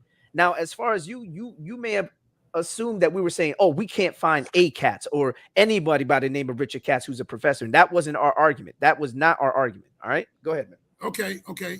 But here's my point. Here's my point, Faithful. When I made the video, I hadn't even heard any video from y'all. When I made the video, it was strictly based upon what Berean got up here and said. I didn't even know you made a video. I think my video is before the one you I think Berean's statement and my video is before any video that you made concerning cats not being there. That's the whole issue here. My video was based upon Berean's statements when he got up here and he said that he was talking to some guy that used to be a private investigator and he couldn't find a Richard Katz. That's what I made the video based upon. I didn't know what your argument was about. I never heard your argument. I never heard you even talk about it. I never heard Abu talk about it. The only one at this point that I heard talk about it was Berean. That's it. So, and so in my defense, he mischaracterized and misrepresented your argument, just like he does consistently on his station about any Israelites argument, and what he just did just now concerning my point about Professor Katz. He misrepresented it. Now, maybe he's not doing it on purpose, but that's what happened. And that was what I don't think he was misrepresenting it. I don't think he was misrepresenting it, Jermaine. He did. What he's doing is, the thing is that the claim was always a Tel Aviv-based Hebrew professor, not just anybody named Richard Katz, not just some random professor named Richard Katz in Missouri or Georgia or California. It was specifically in Tel Aviv, Israel. They were claiming that there was an Israeli professor named Richard Katz with a degree in Hebrew. I get what you're saying now, but like I said from the beginning. But that's what Berean was talking about. No, but I'm trying to get you. Wait, real quick. No, Faithful, hold on, Faithful. I want Plumber to go ahead and talk so I can get to playing his video and play your video so the public can see. Is it a comprehension? I just want to come on. Go ahead. Let Plumber finish. It's your misrepresentation. It ain't. Okay, so it's my fault then. So it's my fault then, right? It's my fault that we can't find Professor Katz. You misrepresented it, didn't you? You're absolutely correct. You finished? You want to share anything else, brother? Go ahead. All right. You want to hold on? I'm here. All right. Fair use. Roll this Plumber right here. Hello. How's everybody doing? My name is Jermaine.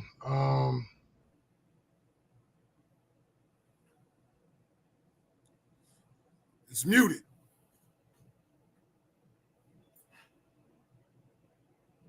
Y'all can't hear that?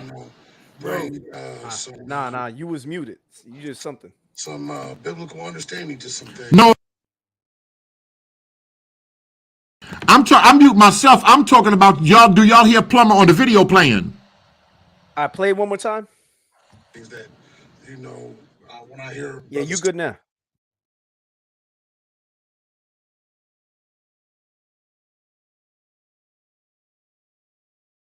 Hey, Breen, we don't hear nothing, man. So if it seems like when you mute your mic, you're muting the audio over here too. So you need to leave your mic unmuted so we can hear the audio, man. You might have to keep your mic unmuted. Yo, Jermaine, you there, right? You can hear? No, I can't hear nothing. Oh, so y'all can't hear nothing when I'm doing that?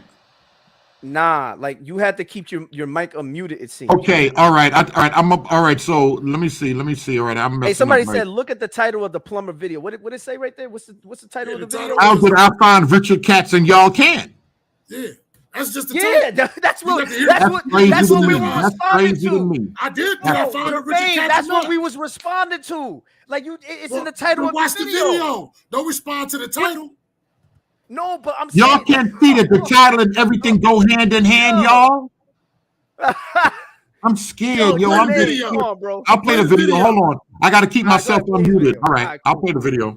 All right. Type a 1 as soon as the video start playing, y'all. Type a 1. Shalom. How's everybody doing? My name is Jermaine. Y'all can hear it? I've dropped a couple little videos. Miriam, you a coon ass nigga. Because yo, who's that talking? Y'all can hear it? And somebody in the background. That's somebody. Yo, you got somebody in the room that's disrespectful. Coon ass nigga. Yeah. Get that dude up out of here, yo. Fucking cool. Some biblical understanding to some things that when I hear brothers talking. Can y'all hear? Y'all can hear Plumber, right? Not because I want to be controversial or you good, man. Have contention with other Israelites, because I don't, but because I want to try to bring a different perspective, or maybe put that dude back on. I want to know who he calling a coon. What the Most High has shared with me. I've been doing this thing for about 10 years now, and I've been in this awakening. I'm sorry, I can't. What's going on? What you said? Bring the guy back on? Yeah, I want to know who he calling a coon. Put him back on. Man. Well, hold on. I do. I really do. See that's what I'm not trying to interrupt your video here. I'm not even mad like everybody think about how you rolling. That's fine.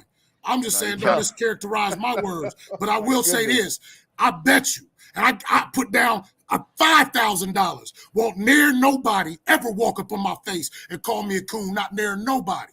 Not no, near Plumber, nobody. They just whoever. That was somebody. I don't know whoever. Hey, can you take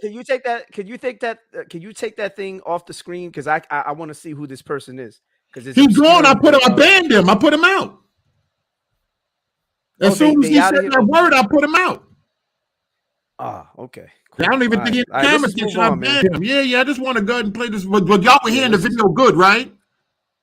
Yeah. By the way, Jermaine, he wasn't calling you that. He was disrespecting Berean. Now, how do you know he was disrespecting me? How do you know he was? Yeah, he was disrespecting you. He might not. Whatever. He ain't like. It don't make no difference. I'm like Plumber. People can say what they want online. People can say what they want online. I don't want to say nothing for Dante to go put it up and give it to them other folk. But boy, listen, man. I've been places. I've been around bad people before. And I know how to move among bad people, and I know how to do bad stuff sometimes. So I'm gonna just leave that alone. Come on. All right. So I'm gonna play. Y'all don't hear no echo, right? I'm gonna finish playing this right here before Dante go run calling the feds. you good. And I fasted and prayed and studied. That's what I did. And so when I put out a video, it's not because I'm trying to disparage a brother, because I'm trying to bring a brother down or say that I know more than him or anything like that. I want brothers and sisters to have a different perspective. And I try to, if you go back and you look at any of them videos, I've only got a couple views, but I'm not looking for views, because anybody that looks at it, maybe they'll be helped. You understand? You go back and you look at them, you see I go through all scripture. I got an hour and a half videos with nothing but scripture. You understand? So that's what I'm doing. But you see the title on this one. And the title on this one is let you know. And the reason why I want to get my 2 cents on the pews and the situation going on at hand is because I seen Brother Brian's video today. You know, while I was working, I'm out here working now, as a matter of fact. While I was working, I seen his video, and you know, at the end of it, he was real hurt, real crying. He was crying and real hurt, and you know, he had to shut it off. And my question is this: I'm a plumber. I'm not a scholar. I'm not, you know, I went to college. Not a scholar. I'm out here, I'm a man that work with his hands, like, you know, the book tells us to do. So that's what I do. I've been doing that for 20 years. But I just want to know, you know, you got Abu, faithful to God. You got Berean. Then you got Berean said he tried to give a man $300, a private investigator, something he said in there, $300. So you knew that Faithful to God had a video or discussed the thing already? You talked about it. You talked about it in your video. You talked about it when you made this statement. When I made my video, I talked about Faithful to God and them? Yeah, but you didn't talk about the video, them having a video, but you talked about them in the video. Okay. That you made. Okay. And nobody can find him. This is why I'm making a video, because nobody can find him, right? And Breed even said that the guy came back and told him that the man don't exist. So here's my thing. I'm a plumber. During the first video Berea made, after Abu's video, talking about it, while he was talking about it, I got on my computer at that very moment, and I typed in Richard Katz, linguist. And the very first thing that popped up on the screen was a Richard Katz PhD in language. And then I looked in the comment section, and there was 2 other people that said they found it too, while Berea's talking. So my question is, how is it? Now, I'm not saying that that's the guy. I'm not saying the guy I found is the guy, but he's right there in Atlanta. He's a Jewish guy. He's involved in the in a Jewish congregation, and it looked like to me like maybe even a Jewish school, right? And he's teaching some kind of language in the school.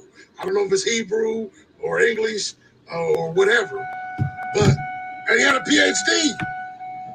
He's a linguist. So how is it me, little old me, a plumber, can barely even work this technology, I can get online and I can find a Richard Katz, PhD in language, a linguist. But Abu can't find one. Faithful to God can't find one. You heard that? Berean can't find one. And neither can Berean's private investigator. Berean, I don't think he's really a private investigator. So my question is this: what's really going on? So that right there sounds like he's throwing doubt, like Berean lying, Faithful, everybody lying, everybody confused because I found because we him. couldn't That's what it sounds like to me, You're right. I am throwing doubt like, because I was in doubt, and I'm still in doubt. Y'all still But ain't the proved problem it to is me. that you were But yeah, misrepresenting. we ain't proved what to you.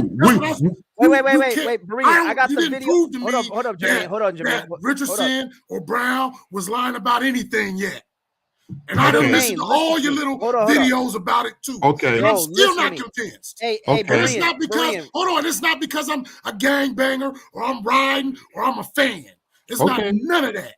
It's Hold up, Berean. It's that I know. No, Faithful, relax. I know, just like you said. Faithful, when Faithful get excited, he over talking everybody. Let him talk. He's like just like I know everybody's saying that y'all saying that they doing a little trickery. In my mind, y'all cats could be doing trickery too. Okay. So I'm just being honest with you. Okay. Because I'm not here to ride on sides and this, that, and the other, but I am an Israelite, and that ain't the reason why I dismiss or accept somebody because they say they're Israelite. Like Elder Wiggins, Me and this dude talk all the time. We talked all the time on the phone prior to your show. And you know, look, I know me and him don't agree. Me and him don't agree. Hold up, but so Jermaine, so let me what I'm saying is it's not about Faithful, riding with this group or Okay. riding with that group. I'm being honest with you. You Okay. haven't convinced me or shown me that maybe you ain't being slick, Faithful. Maybe you and Abu being slick. It could be them too. I'm just being honest with you, so I left it alone because I don't know who's real and who's telling the truth about this one and who ain't.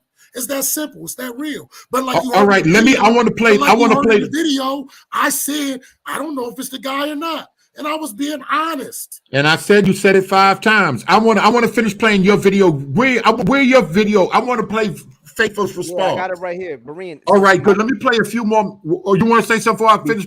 Go ahead, Faithful. Yeah, because this video, the one that I sent you, is 40 minutes, so you're not going to play all 40 minutes. You got a timestamp, you said. Yeah, that's right. I'm going to tell you exactly where the timestamp is, all right? Okay. Matter of fact, you know that video that he talking about where you said, I couldn't find the guy. It's at the beginning of this video right here. So since he wants to claim like somehow like we're just being slick or whatever, or he doesn't know that we're being slick. Let me be more accurate in how I say this. Jermaine, you're saying that you think that we may be being slick, but you're also not saying that you totally believe Kelly Richardson and William Brown. But the problem is when you put out this video, you were claiming that we were somehow saying we couldn't find a Richard Katz. Yeah. That was never our argument. That wasn't Berean's argument, my argument, Abu's argument, or anybody who put Will Brown and these guys on blast.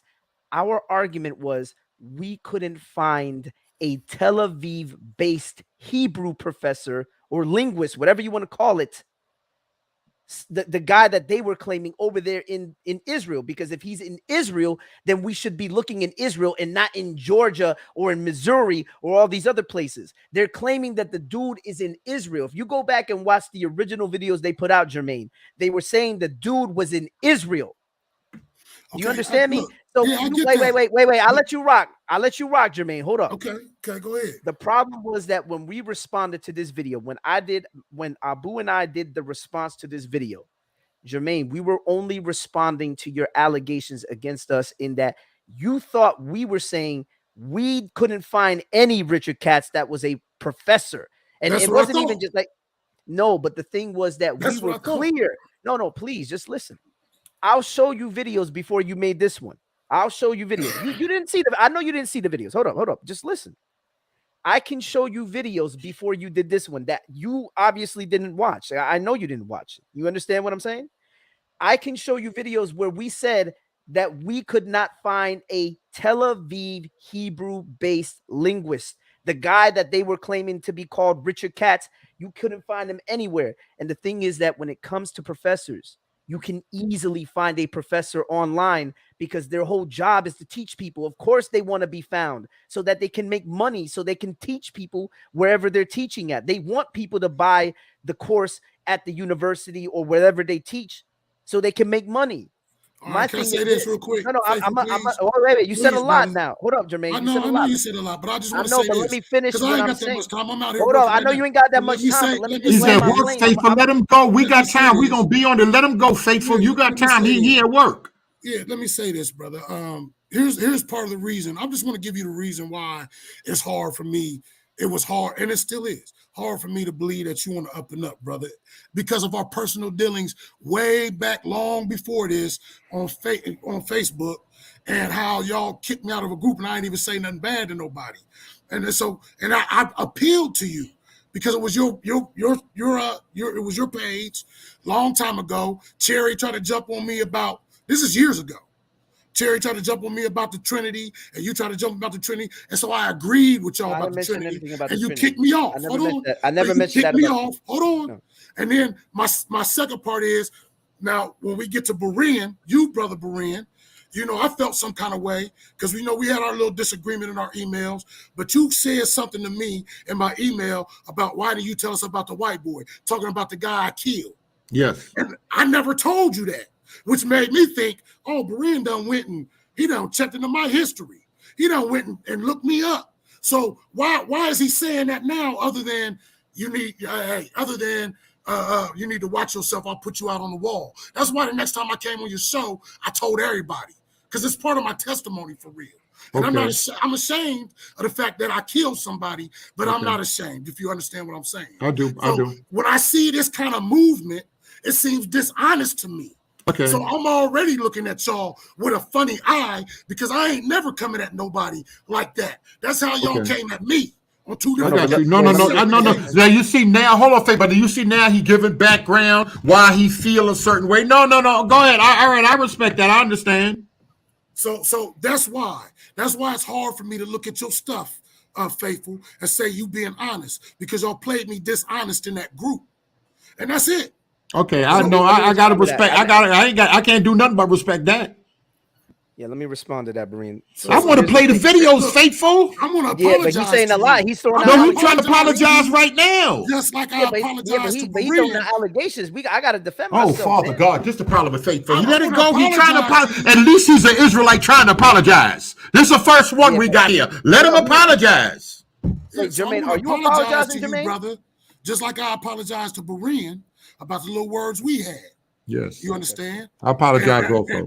And so I apologize to you, and the fact that I prejudged you according to past dealings, and I didn't look at you as being an honest person from the rip because of what happened those years ago back in that Facebook group. You understand? I can't do nothing. I accept the apology.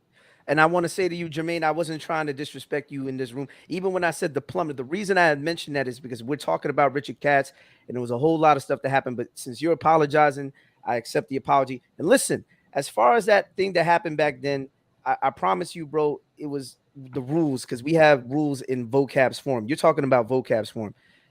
The thing is that if you could look at it, because I'll literally screenshot it and show you, that if we ask a person to address a particular question, which you weren't doing because we had asked you a question. Now, maybe you didn't read the rules at the time, and I understand that maybe there was a miscommunication on both of our ends. Like maybe you didn't know what I was doing. I was simply trying to enforce the rules because I'm a co-admin in that group. I wasn't trying to disrespect you. It was more like, if you're not addressing the question, bro, you can't, you know what I mean? You were talking about that you weren't trying to answer anything and all this other stuff. And I was like, but Jermaine, if you're not going to answer the question, I can't keep you in the group, bro. And so I had to remove you because of that. You have to understand we had rules in the group. You know, we still got rules in the group. You just kicked me out. No, no, I did, man. I could show you where the interaction, I was like, bro, we have rules in here. Now, this is the thing. Regardless, though, Jermaine, if you felt disrespected, it was not my intent to disrespect you. I will apologize if you were offended by what happened. That's not why I was trying to do all that. I wasn't trying to disrespect you. Despite our disagreements on the whole identity thing, I don't look at a person and automatically just cast judgment because they claim to be Israel. That's not how I get down. So I don't want you to think that I was doing that out of disrespect to you as a man or as a person in any capacity. So I'm letting you know that right now, moving forward, if we ever have a conversation, it doesn't have to be that way. We can have cordial dialogue, even if we disagree. We don't got to be disrespectful. We don't have to be.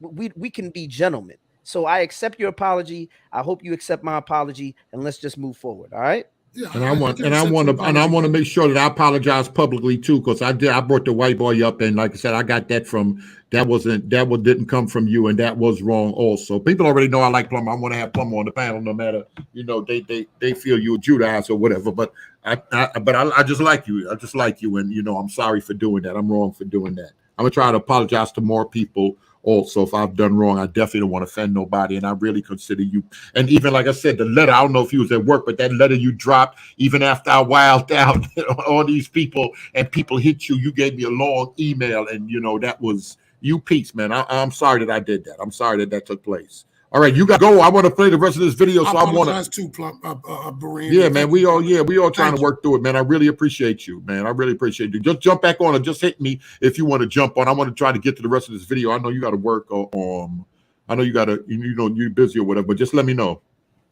Peace. All right, peace. All right, y'all. Here we go. A few more minutes of this. Make sure you give me everything. Make sure you give me everything faithful as far as where to take it, where exactly to play.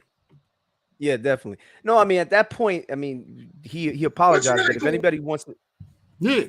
Oh, Hold on. okay. I don't know what Is that this, is. is this the finesse that No, Maria this keeps the talking about? Is this the finesse? Now let me get now. Nah, but well, I don't Let even. me switch to this other gear. We Nah, saw what Berean, you happened with the playing first. something. No, I was playing. You No, I gotta was stop. finish. I was trying to finish playing up his video, but Plum already shared Okay, how you he wanna felt. go? He thought it wasn't that cats, and I'm just.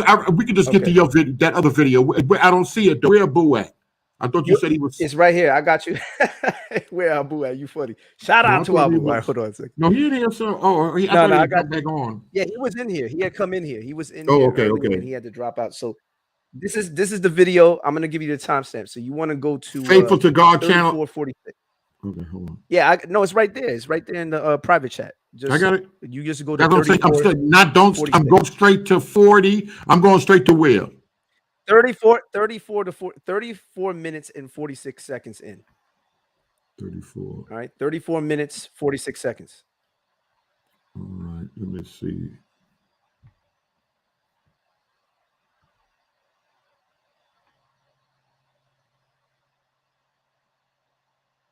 Yeah, 34:46.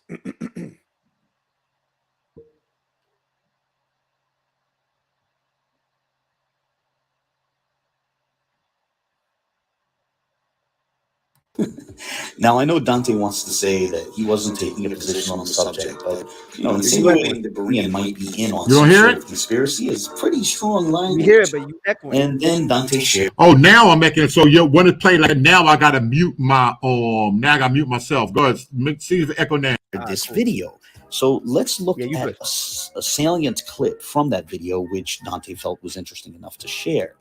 This clip will run for slightly over 2.5 minutes. Here we go. But I just want to know, you got Abu, faithful to God, you got Berean, then you got Berean said he tried to give a man $300, a private investigator or something said in there, $300 to find this Richard Katz guy. And he said that and nobody could find him. This is why I'm making a video, because nobody could find him, right? And Berean even said that the guy came back and told him the man don't exist. So here's my thing. I'm Plumber. During the first video Berean made after Abu's video talking about it, while he was talking about it, I got on my computer at that very moment and I typed in Richard Katz, linguist. And the very first thing that popped up on the screen was a Richard Katz PhD in language. And then I looked in the comment section and there was 2 other people that said they found it too while Berean's talking. So my question is, how is it? Now, I'm not saying that that's the guy. I'm not saying the guy I found is the guy, but he's right there in Atlanta. He's a Jewish guy. He's involved in the in a Jewish congregation, and it looked like to me like maybe even a Jewish school, right? And he's teaching some kind of language in the school. I don't know if it's Hebrew or English or whatever, and he had a PhD. He's a linguist. So how is it me, little old me, a plumber, can barely even work this technology, I can get online and I can find a Richard Katz, PhD in language, a linguist. But Abu can't find one. Faithful to God can't find one. Berean can't find one, and neither can Berean's private investigator. Berean, I don't think he's really a private investigator. So my question is this: what's really going on? What's really going on? So this is what the man in the video was referring to. A guy with the same name who got a PhD in linguistics from the University of Georgia in 2016. Well, the University of Georgia's linguistics department actually posts the doctoral dissertations of recent PhDs. And when you scroll down to the year 2016, you can find a link to the relevant gentleman's doctoral dissertation titled The Resultative in Gothic. When you click on that link, you get a PDF of that dissertation. The piece is on the Gothic language, which is a Germanic language. It's not a Semitic language. Moreover, Hebrew is not mentioned even once throughout the nearly 300 pages of this dissertation. If you can find the gentleman's LinkedIn page, you'll see that the gentleman's BA and MA, just say his bachelor's degree and his master's degree, were in English. So none of his degrees pertain to Hebrew. On top of that, when he lists the languages that he has at least some proficiency in, he lists Spanish and German, but he interestingly does not list Hebrew. At this point, thinking this gentleman is relevant to the controversy over Brown's cat's character, the cat's character introduced by Brown, it's an indication that the people pushing this as a possibility aren't thinking very deeply on the question. We're not just talking about any man named Richard Katz with a PhD. We're talking about an alleged professor of Hebrew who supposedly teaches at a university in Tel Aviv, pointing to a guy in a completely different continent whose various degrees did not pertain to Hebrew and who might not even have a meaningful proficiency in Hebrew is frankly unhelpful. So no, this is not an adequate reply to the point that there is no trace of the Tel Aviv-based Hebrew professor named Richard Katz, nor does it cast doubts on what Berean shared about a former marshal telling him that the man does not exist. And as I've reached the end of the video, I should probably take this moment to wish everyone a happy new year. On that note, I'll close here. As always, So you see it, right? You weren't saying that, you couldn't find just any Richard Katz. It was specifically that Tel Aviv-based Hebrew professor. That's the same thing we were saying. And that's what anybody would look for. But I guess Plummer, I don't know, some, people hitting my phone. People, I guess he did. That's how he understood it. That's how he understood it. He understood it as no Richard Katz would be found. If the old man taking money and, and willing to do something, he's going to look for the man in Israel I tell him to look for. If that's not the man, he ain't gonna hear, like, I ain't gonna even raise no more money, because it's based on the man that I told him, this scholar in these languages that I told him existed, not no guy down south that don't even fit the profile. He just ain't gonna bring me any Mike Jones. But Plummer heard it or understood it a different way, and he put the video out there. I just looked at it a little different. I looked at it like he's just out there, and he's gonna kind of fugazi it a little bit to put doubt, like a lawyer, to protect Kelly and them. And I'm just looking at people protecting the whole lie. Clearly, people in Israel, like you showed me the other video. I mean, like the other video you're supposed to pull up that I played before, the other Muslim guy said he didn't believe it, and Kelly and them was blowing at him. It's so crazy. I'm gonna I want to play. Well, you're up in that other thing. I know my sister was like, well, why would you bring that other stuff up? I believe it is imperative. And I don't want.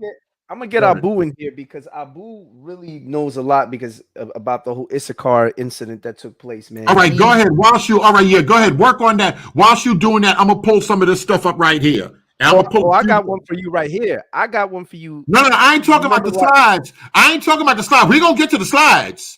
But the rest of the medicine, because Dante said some. Hold on, faithful. Hold on. Line the videos up. I'm gonna close the rest of these up. But I gotta pull some of this up right here. Hold on a minute. I gotta pull some of this up right here. Just so y'all will just know, in the name of the Lord Jesus, because I hear stuff about BK and all of this stuff that was said. I just want to show y'all something. Let me just go, and I know people tired, and I just want to show some of this right here. Hold on, Abu. I see you back there. Let me play some of this right here. All right, so y'all heard me playing. Y'all said I didn't have to. Y'all heard Dante talking, right? Yeah, I'm not sweating the fringes either. I don't rock fringes myself. Neither does Sister E, I don't believe. So there's a lot of us actually that don't rock fringes. But yeah, we keep trying to explain it to Mike, and then what Mike does is he goes and makes posts and videos and then retwist it to however he wants to say it. And to me, that's not conducive to honest dialogue. One thing I like about Mike Holloway, anything going on in the community, anytime we would have conversations here, he would go and he would further talk about it on his channel. And that's one of the main reasons I had this channel, because, like Orthodox Moore said, we talk fast here, but that others can that others can share doctrine and going further with dialogue that they heard from here. So that was him talking about Mike. But let me go down some more. That's no being the blue. I gave a thumbs up to what he said. This is Dante's side. Faithful and Garfield playing with fire. When it comes to gun talk, I got people ready to put in work right now. They have no idea who I am. I already have a name, all of their full legal name, home addresses, phone numbers, and anything else I want to know about. I'm passing this through Messenger or through you. I can't really get it. I mean, it can get ugly real fast if they want to take this fake play beef off of YouTube into some real beef. I'm with all the smoke, YouTube or otherwise. I know you're not involved. Now, I'm going to tell y'all later on one day, 2 o'clock in the morning, Dante posted my government and some other stuff, but he was just mad. He took it down about 45 minutes later, like 2, 3 o'clock in the morning, my time. I know you're not involved, so don't think I'm coming to you. I'm just not about to do a live or post it publicly. Unlike me talking, I talk reckless, but he talked that gun talk. They already said that they had people that can pull up names. They said, they said the other pastor worked for the government. He said there's police, there's Israelites. They'll pull up names. They tell y'all where folk is at, and they ready to get this work in. Do y'all think I'm lying based on what y'all saw? I'm giving y'all background and showing you everything. Dante said he don't mind me showing it. That's his name. Oh, Berea, the blind brainwashed people say, oh, Dante lied. Berea lying on Dante. Not the holy Dante. Holy Israelites, we're the holy pure people. We won't do that. Folk from these streets, y'all. But he'll go take it and try to make comments that I made publicly about doing whatever in my past. That's like I was quick to apologize with Plumber and doing whatever in my past and turn around and he gonna make it. Oh, I've done violence since I had this channel, and he want to go somewhere. This is Dante right now. Who think? Matter of fact, y'all take some pics of this. Who think this is fake? Which one of you funny Israelites think this is fake and that ain't the real Dante? Talking about he got people ready to put that work in. How many of y'all think this is fake? I'm sorry, my sister said it shouldn't be played. This stuff got to get played. So he was saying that. Then I said, what happened? This is Berean. Listen, y'all. I've been on the block for a minute. I ain't no spring chicken. I said, what happened? I blocked Faithful last year, and y'all know it's Faithful to say, last time he came on, he said, if we have any beef, apology, outside, on the Christian side, outside of Pastor Kelly, Faithful will apologize. I can say that 100%. I blocked Faithful last year, but I can get in touch with Garfield and talk to him, because me and Faithful wasn't talking. Faithful to God, Cherry, Garfield, and a few others did a show. I started getting screenshots and messages. Then a few people hit me up saying they're talking about coming to visit me with guns. Like Vegas isn't a stand your ground state like Florida. One of our tourist attractions is a helicopter that lets you shoot a 50 to 50, bust a 50 from the helicopter and blow up a car strapped with dynamite. They playing tough guys, and my guys aren't playing right now. They ready to take a 2 or 3 hour drive to Phoenix to see. I shouldn't even show y'all this, but he said, go ahead and do it. He talking about me and BK apologists and all of this other stuff. So I got to show it. He said I can show it, and I'm going to show it, y'all. Y'all want to know everything? Y'all going to know everything. Take a 3 hour drive to basically put that work in, and you see the person's name. Faithful to God pulled the show and made it private about the gun talk.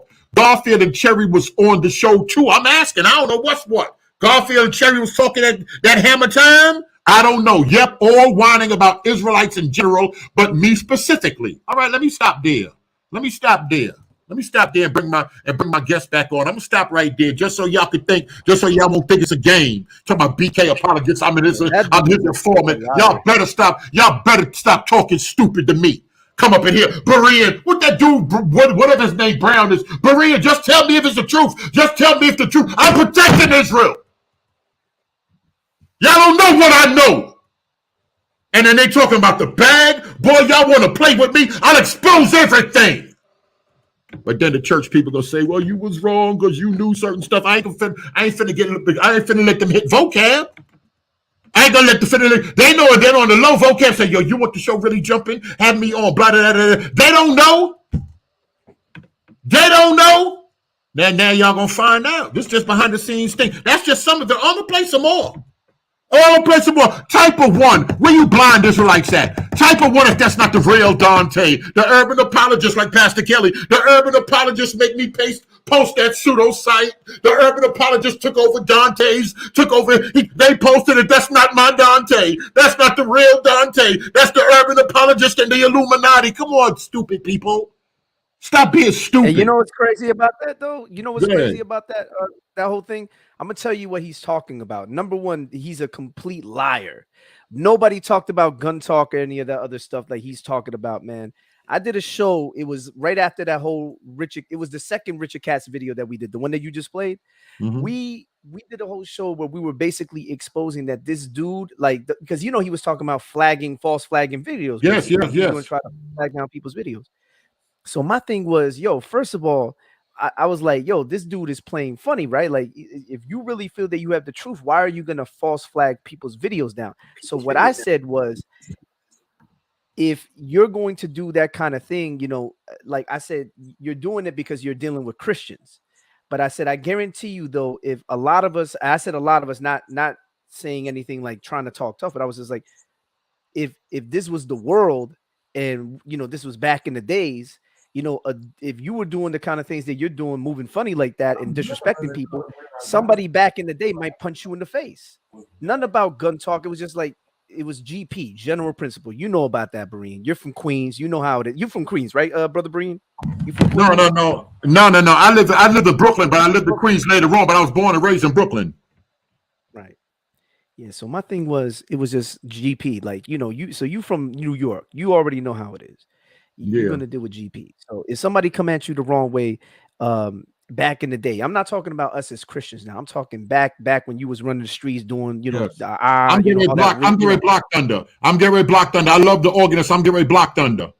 Go ahead. I'm gonna put this comment up so everybody. So my thing was that we are Christians, so we're not going to resort to the sort of behavior they do. But I said, but the kind of things that he's doing back in the day, back when we were in the world, that's the kind of thing that would get him punched in the face on the block. Like straight up. That's just how it is. My thing wasn't to say, I'm going to punch you in the face. I'm going to do this to you. It's more like he likes to do this to people that he thinks he can get away with it with. That's what Garfield was saying. Right. And then Garfield was on there because he came on later and then he basically was just saying, this dude is funny style. Now everybody knows Garfield and I have disagreements. Of course he doesn't, Garfield doesn't deal with the Bible.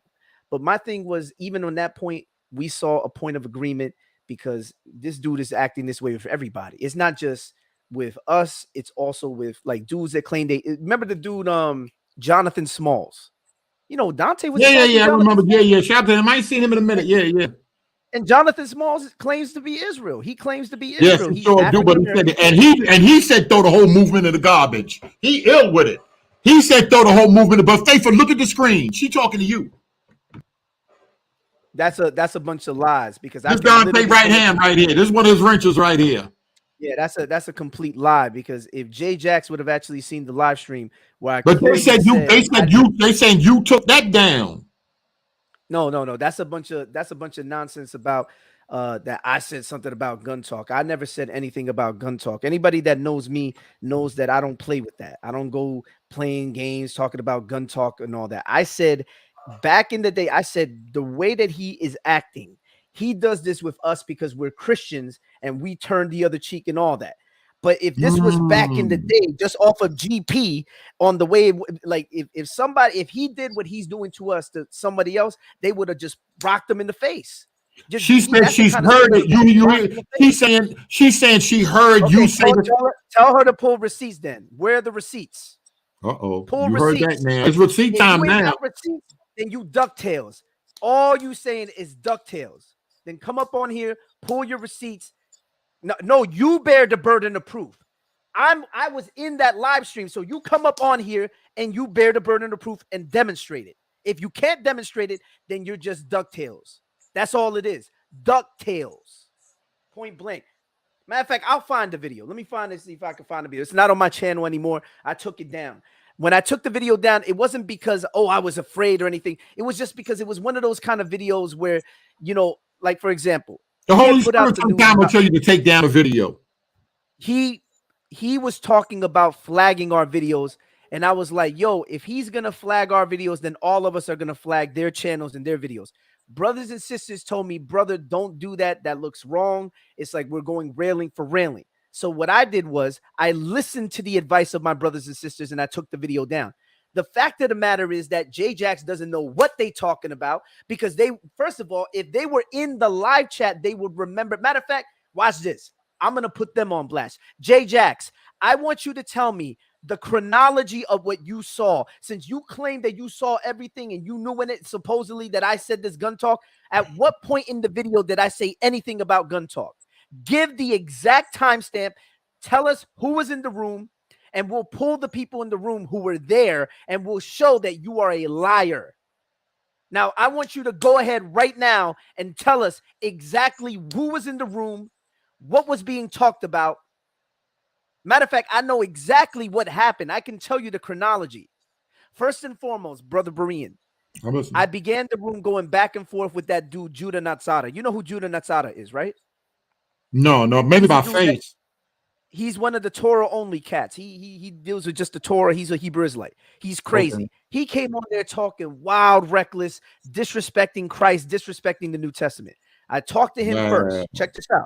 When I talked to him, you had a dude from his side who was more calm. He came on. I had a conversation with him. Watch this. After I had a conversation with that dude, it was the dude that he used to be in Sakari. Now he runs with the Torah only cats. When that happened, I played, after I had a conversation with them, I didn't have no more Hebrew Israelites because it was one of those come get this smoke kind of rooms. It was me calling out the Hebrew Israelites to come get the smoke, right? Mm-hmm. I said, let's go ahead. Let's get to it. Let's debate, right? It was like, you know how I do my Christian versus Hebrew Israelite rooms where I'm like, telling the Hebrew Israelites to get the smoke. So I had those two guys on. Nobody else. I was like, come on, Hebrew Israelites, y'all not going to come in the room? So what I ended up doing was I started playing the video, the one that we just played with the plumber. I played that video. Are you following me so far? Mm-hmm.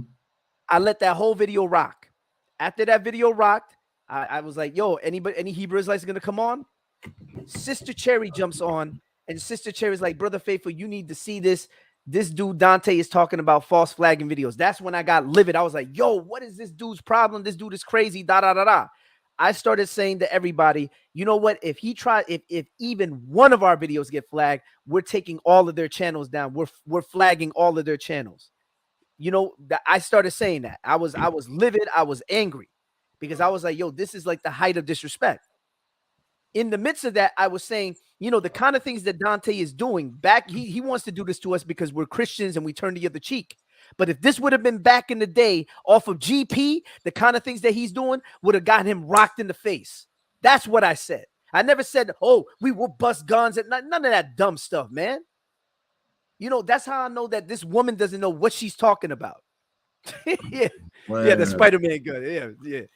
So that was the whole basis of that. Then what we did, Berean, I'm going to tell you the whole chronology. When I found the video, because it was like 7 or 8 or 9, it was a long video. It was like 9 hours. Bro, when we got to the point, then a Hebrew Israelite came on and we just had a conversation and they said, look, man, I'm not like these dudes. That's not how I get down.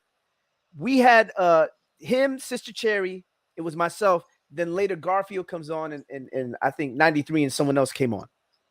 So we were having a conversation at that point about how these guys are deceptive, how they'll blatantly make up lies. Like this woman is making up a lie on me. Uh-huh. I talked about Blacktastic, how he was originally defending me with that whole Sister E thing, because then Sister E, at the same time that Dante was claiming that he was going to false flag our video, Sister E was going on Kelly, or she had gone on a few days before, and then he was resharing a lot of this stuff from her too, from Sister E, that Sister E claimed that I had disrespected her. Now, we had already handled that because I never disrespected Sister E. That was somebody who went under a pseudonym. I told her I had a debate going on at the same time that person was in your live stream. And BK apologist there witness. Yeah. I remember all that. So we had Blacktastic had reached out to me. He says, "Yo, was that you?" I was like, "No." I told him. He was like, "All right, cool. I'll go ahead and reach out to Sister E because." Oh Lord, you just keep saying, "Play the video, play the video, play the video." It's something. Yeah, I gotta find the video. I gotta go look for it. All right, well, find the video. But find the video. But let me tell y'all something right now. So y'all think it's a problem that the 12 that police officers out here that's Israelite sending Dante information? You can't see this a racist murder cult? Want to line folk up to murder them?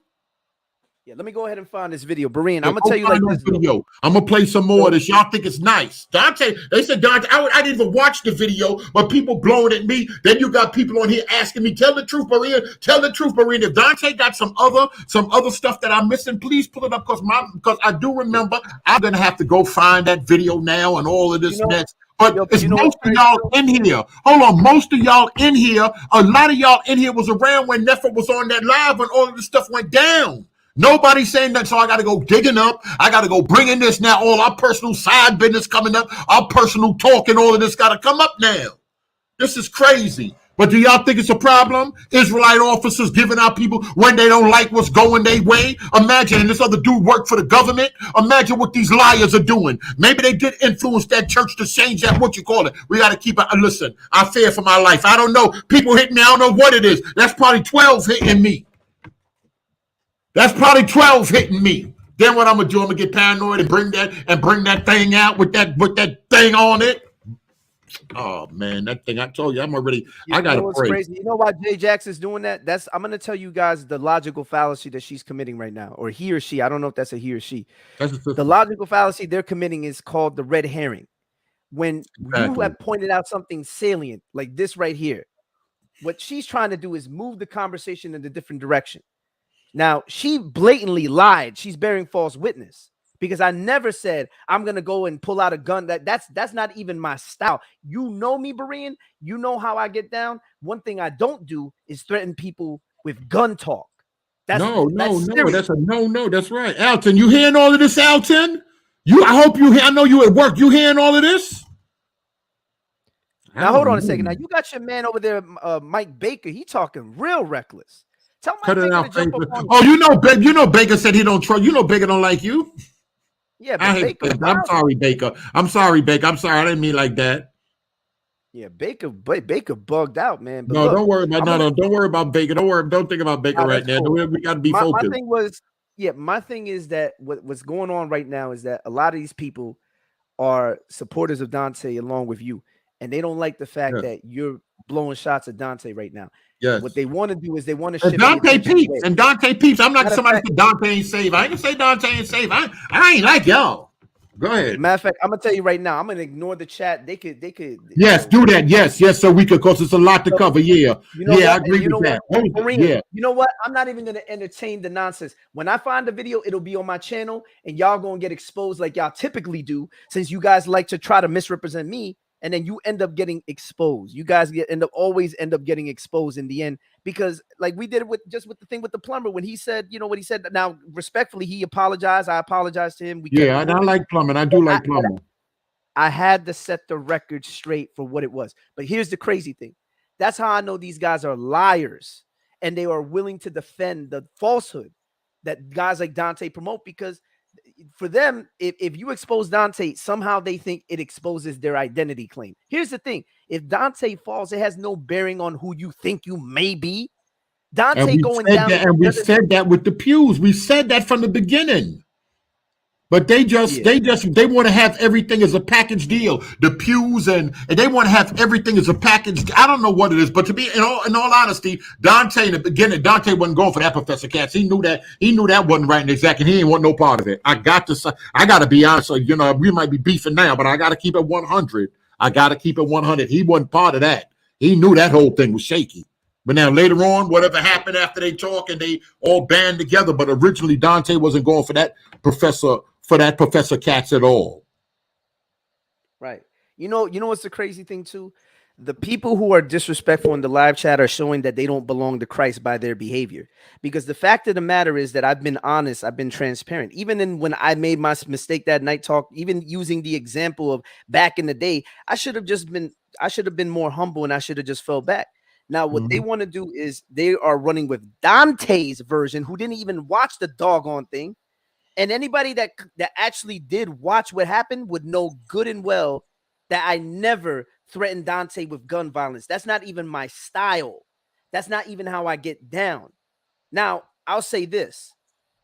What Dante does, however, Dante goes out of his way to say that he's going to threaten people with everything other than facts. He never deals with facts, because anytime you deal with facts, he tries. Do you see what he tried to do with 93, talking about, oh, your name is John and all this other stuff, and trying to disrespect a person on a personal level. See, Dante can't deal with the information if we're just dealing with information. He'll put out a claim, you'll debunk it. You know what he does? Oh, look at this video from like 5 years ago when these two people had beef. What that got to do with what we're talking about when it comes to information? Who cares about beef and all that other dumb stuff? We're dealing with information right now. Let's be scholarly. Let's be objective. He can't do that. And then when it comes to you, you have been, and I'll say this right now, you have been objective insofar as you have a platform that caters to Christians interacting with Hebrew Israelites. I've never known you to be the kind of person that, because you'll blow shots at both sides if you feel that someone's wrong. I've noticed that with you. My thing is this, but you notice that when you don't coddle us, though, we still cool with you. Yes, correct. But you don't coddle Dante. They wild out. They wild out. Right.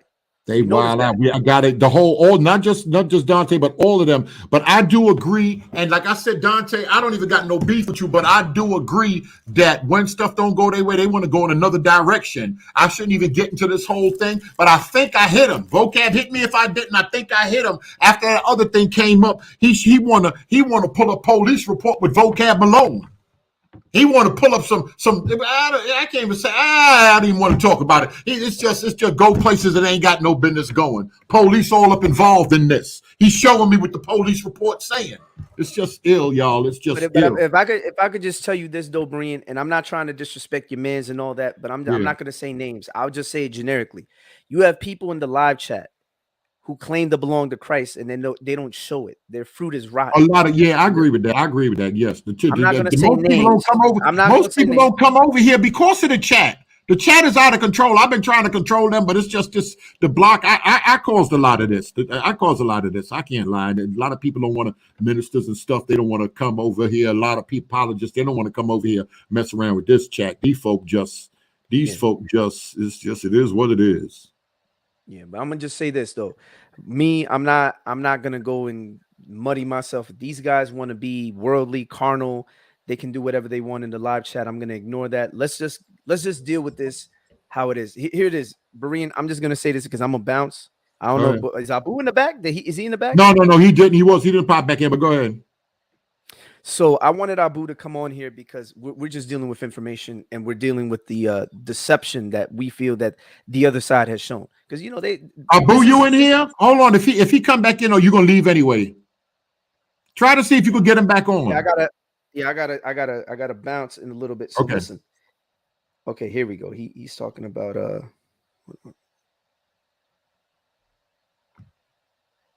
right. Yeah, I'm telling him to come back in. Okay. He was probably waiting in the back and all that. And so he didn't know if we were just going to go on a spiel about that. See, you notice how these people throw us off. Like we're talking about something, then they got us trying to talk about something else. And because they want to get, that's a red herring. So everyone knows what a red herring is. The analogy comes from the idea of hunters when they would go out with their hounds. You're looking for a trail. You're trying to hunt your prey. So other hunters who want to get the same prey want to throw you off of your target. So what they would do is they would put like a red herring fish to throw off the scent because your hounds would go chasing that instead of chasing the prey. So the idea of the analogy of a red herring is that when your opponent throws out a red herring, they're trying to throw you off of the original topic at hand. They're trying to get you to argue side topics over here to ignore the actual relevant topic at hand because they know exactly. Yeah, it's like a detour. Yes. Go off on this detour here and this detour here, so you don't actually deal with the information at hand. You know? Yeah. That's how it is. And then on top of that, another thing that some of the guys, I'm not saying everybody in the chat, but some of the folk in the live chat, some of them that they're doing is also called a whataboutism. That's a form of tu quoque fallacy. A tu quoque means it's an appeal to hypocrisy. It means you too. So basically, if somebody accuses you of something, you say, well, you too. Well, you or well, you too. So like the objection is basically if somebody accuses you of doing XYZ, then you just accuse them of doing XYZ. And then by the hypocrisy, it negates the criticism they're leveling at you. But no, that's not how it works. Let's say this. So Berean, theoretically, let's say let's say theoretically, I was a car thief, and I'm criticizing a car thief, but the car thief says, well, you can't criticize me because you steal cars too. It wouldn't negate my criticism towards him. That's it right. Still makes it valid, even if I myself are doing the very thing that he's doing. Now, in the eyes of God, I'm going to be judged by God, just as this man's going to be judged if he doesn't repent, but it wouldn't negate the criticism. So my thing is, what the chat tries to do is that it's a too cocaine, not because I've actually done what they're accusing me of. They're asserting, oh, well, you can't say that Dante did XYZ because Faithful did XYZ. You can't say that you're over here talking about gun talk, but Faithful was talking about gun talk. No, here's the thing. I wasn't talking about gun talk, right? It's irrelevant to what you're saying about Dante. Dante heard secondhand from somebody that I was supposedly talking about, or somebody was, or maybe he made it up himself. Who knows? But no, I wasn't talking about gun talk. I can tell you right now, I specifically never mentioned anything about gun talk. If any criticism is about gun talk, it didn't come from me. Definitely didn't come from me. Didn't come from Sister Cherry. Didn't come from the Hebrew Israelite that was on the stage with us, because he stayed for a long time. It didn't come from him. And I don't recall Garfield using gun talk or 93. I think one time he got into it with Garfield, but he don't talk. But I can't lie, and this is Faithful. As I'm saying, this is me and Dante talking on the side. Just because he came out saying some stuff yesterday, I got to do this. But I hit him again. I said, Dante, you sure you ain't got no problem with me posting? Matter of fact, let me put it up in this community thing. And he put a heart right by, like, go ahead. Go ahead now. I'm looking for the BK apologist statement. I'm looking for why these funny dudes come up in here questioning me about some other stuff. Is there some stuff I'm missing? I forgot all about this part, but I want to show everything in its context. Of course, when you said, do you remember me and you lining up Salam? Do you remember? No, let's talk about everything. Don't read one verse, get the whole chapter. Let's talk about everything now. All of this other stuff is coming out. Yeah. It's just all a bad look, man. It's a bad look. Well, Abu's coming back in, so he's going. Oh, he is. All right, hold on a minute. Then let me go. Let me put some more of this out. I don't even know what's going. All right, I'm gonna go reach out. I just heard from Garfield. I told him I would call him, get back with him, and the call, take a urgent call and make it stop. That was when you're beefing with Cherry. I don't know who all they said. I didn't want to say no names. Whoever was beefing. I don't know what's on here. Up the phone from Garfield. It wasn't faithful to God that said that, right?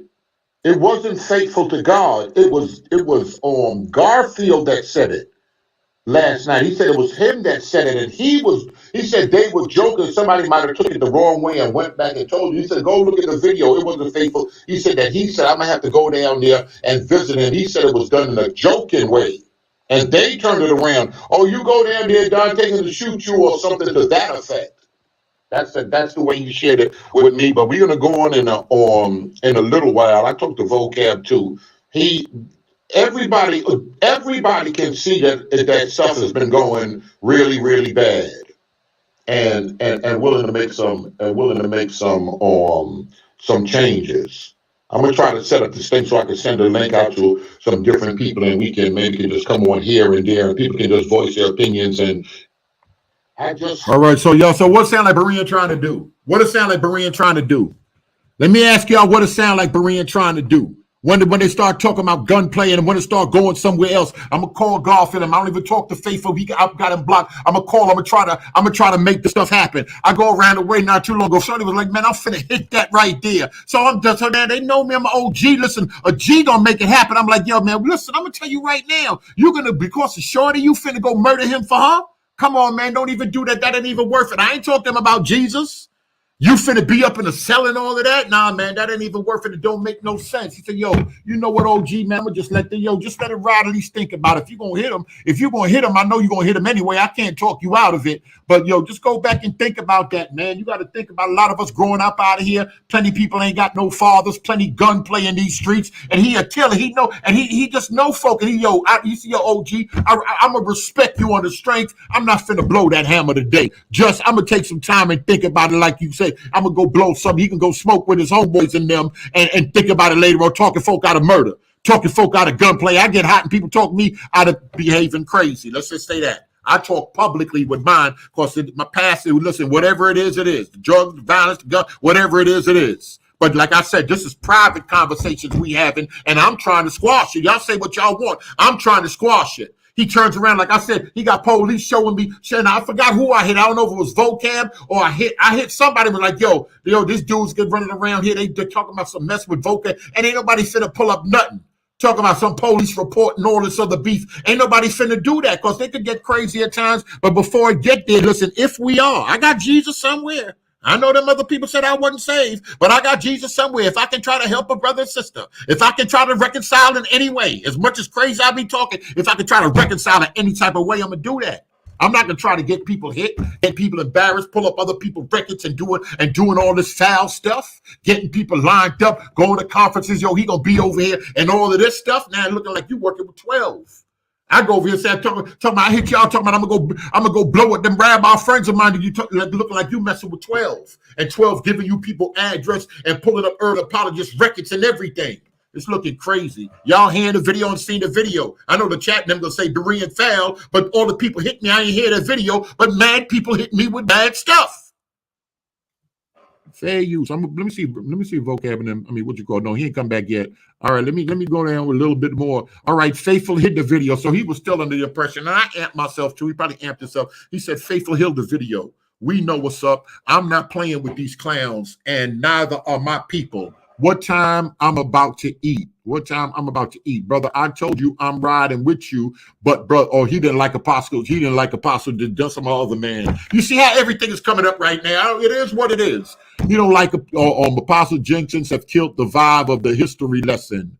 Apostle Jenkins start talking about, once again, the gospel, moving your place what God has called you to do. People, and anytime a pastor, somebody gonna come around, the gospel is above history. The gospel is above blackness. I'm never in Jesus' name confused with that. But I'll talk the black talk. So he didn't like that Apostle came on, said he killed the whole history lesson, because what he come doing? Preaching Christ, being locked in with your gift, know who you are in God and how you have to move to the next level during this whole, I think with the whole pandemic or something, whatever it was, he ain't like it. He has a place, but a history discussion ain't it. He said that every response is a full sermon. That was nothing to do with the topic at hand. All right.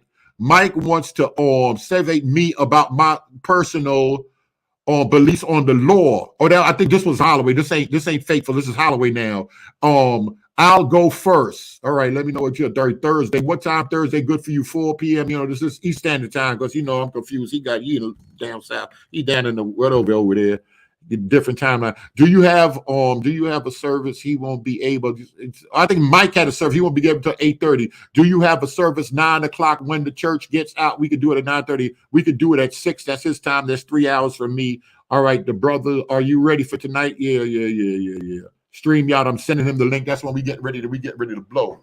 Are you almost ready? All right, keep doing what you do. I'm still riding with you. Let's bring it all out. People know I'm always down to correct wrongs on public and information, apologize in public, and change my views if necessary. This is all Dante talking right here. All right, let me see if he I don't think you found. I just think you need to defend yourself. Your friends ride other way. All right. He ain't come back. We're Faithful at. So Dante said he willing to apologize, change his information, change his view or something. I don't care how mad any Israelite gets that I'm still riding with you, but I see the bigger picture. You see, this is Dante talking. I don't care how the Israelites feel, but I'm still riding with you, but I see the bigger picture. That dialogue is necessary. He want the same thing. And I've said online, me and Dante want the same thing. Not talking about what we talked about privately, but me and Dante want the same thing. Bring the folks to the table. I don't care what them church folks say. We're going to talk. We're going to talk about this history. We're going to talk about these slave ships. We're going to talk about all this stuff. Y'all folks don't like it. We're going to talk about it. I'm down to get out and talk whatever, as long as I can have some notice. He willing to talk. Check Abu's last video. He's trying to stir up drama using the pews as smoke screen. Dude is a snake. This is Abu. Now I'm just getting into everything. It is what it is, y'all. I'm done. I'm tired of showing y'all all this stuff. Y'all can believe that dude Dante. Believe whatever they want to believe. This is just, I'm showing y'all everything to try to prove something to y'all. Go ahead. Yeah, that dude Dante is the king of red herrings, because he claims that he wants to have these discussions, and yet when we were giving him that work on that information, that's I don't know what else again. That's Abu. I'm gonna put the link out there in case anybody wants. you know, this is his idea of, he wants to have a conversation where he doesn't get criticized. Like that's why he wants to come over on your platform, because he thought that you were going to coddle him. He thought you were just going to protect him at all costs. And nah, that's not how you get down. If you feel something needs to be addressed, it's going to be addressed. You notice every single time, Berean, last year, 2021, when the stuff was happening with the pews, he wanted to move the subject because they were getting exposed on that pew thing, right? More specifically, Kelly Brown, Will Brown, Kelly Richardson and William Brown. Yes. So my thing is that he wanted to move it away from that. He thought that was a smokescreen. Nah, I did a video in 2020 exposing Dante on that Barbeau and Sao Tome stuff.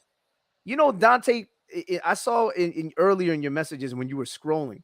I'm getting ready to put second next. I'm getting ready to put the real up next out right now. Go ahead. Yeah. I remember when I exposed that 93.9 exposed him on the Barbeau thing. He ignored that. He claimed that we lied and all that. But you know what's funny about that video? That wasn't that long ago. How long ago was that video? That long ago, right? Yeah. That was 2020. Check this out. November 2020. That was before the cats, the whole cats fiasco. We had blown shots. We exposed them. Yeah, we exposed Dante on his website, the Black History in the Bible website. He had an article talking about Jean Barbeau, where it says Anglo women. Now check this out. I'm gonna real briefly. He had an article. There was a slave trader and explorer by the name of Jean Barbeau, and he was writing about all his missions and all that. So he talked about Sao Tome, the people over there, right? So you had Jews that were exiled into Sao Tome. So he had a secondary source. It was a nautical magazine that talks about the Jews being expelled, and something to the effect of they married with Anglo women. Now, if you hear that, it says they married with Anglo women and produced mulatto children. Now, if you hear that, what does that sound like? Anglo, he probably thought, oh, that's white women. They're married to black men because the Jews, that's what he's thinking, and hence mulattoes. So that means the daddies were black and the mamas were white. Turns out that when we fact checked his information by going to the primary source, it was the other way around. The primary source was saying that it was black mamas and white daddies or non-black daddies. Oh, Father. So once we did that, he claimed it was a lie until we showed the sources, because it was when I went on your channel that one time when Sister Cherry was on along with me, when I showed the source and then I put it out in a video, he decided he was going to delete that source off of his website. So he was live on air and he deleted it off of his website. But you know what he started doing? He started attacking Barbeau. But when he thought Barbeau was actually cutting his way, he was willing to rock with Barbeau and use that information like it was legit. But as soon as we expose him on Barbeau, what does he end up doing? He deletes it to try to cover up the tracks. Like he didn't just spend the last however long he spent having that article on his website. He gonna pretend that he doesn't, and he still has it in his books, and then he's gonna go out of his way to try to attack the source. Why wasn't he attacking the source when he thought the source cut his way? That's the hilarity behind it. So what Dante does, he'll throw out a red herring, accuse you of lying, even though this dude harbors liars. He never forced Will Brown or Kelly to step up and apologize.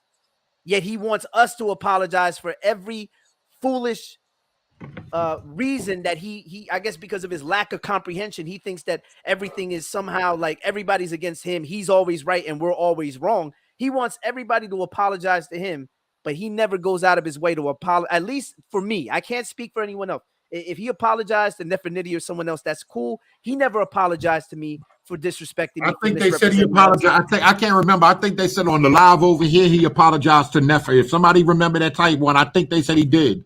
He said he was willing to change his position. Go ahead.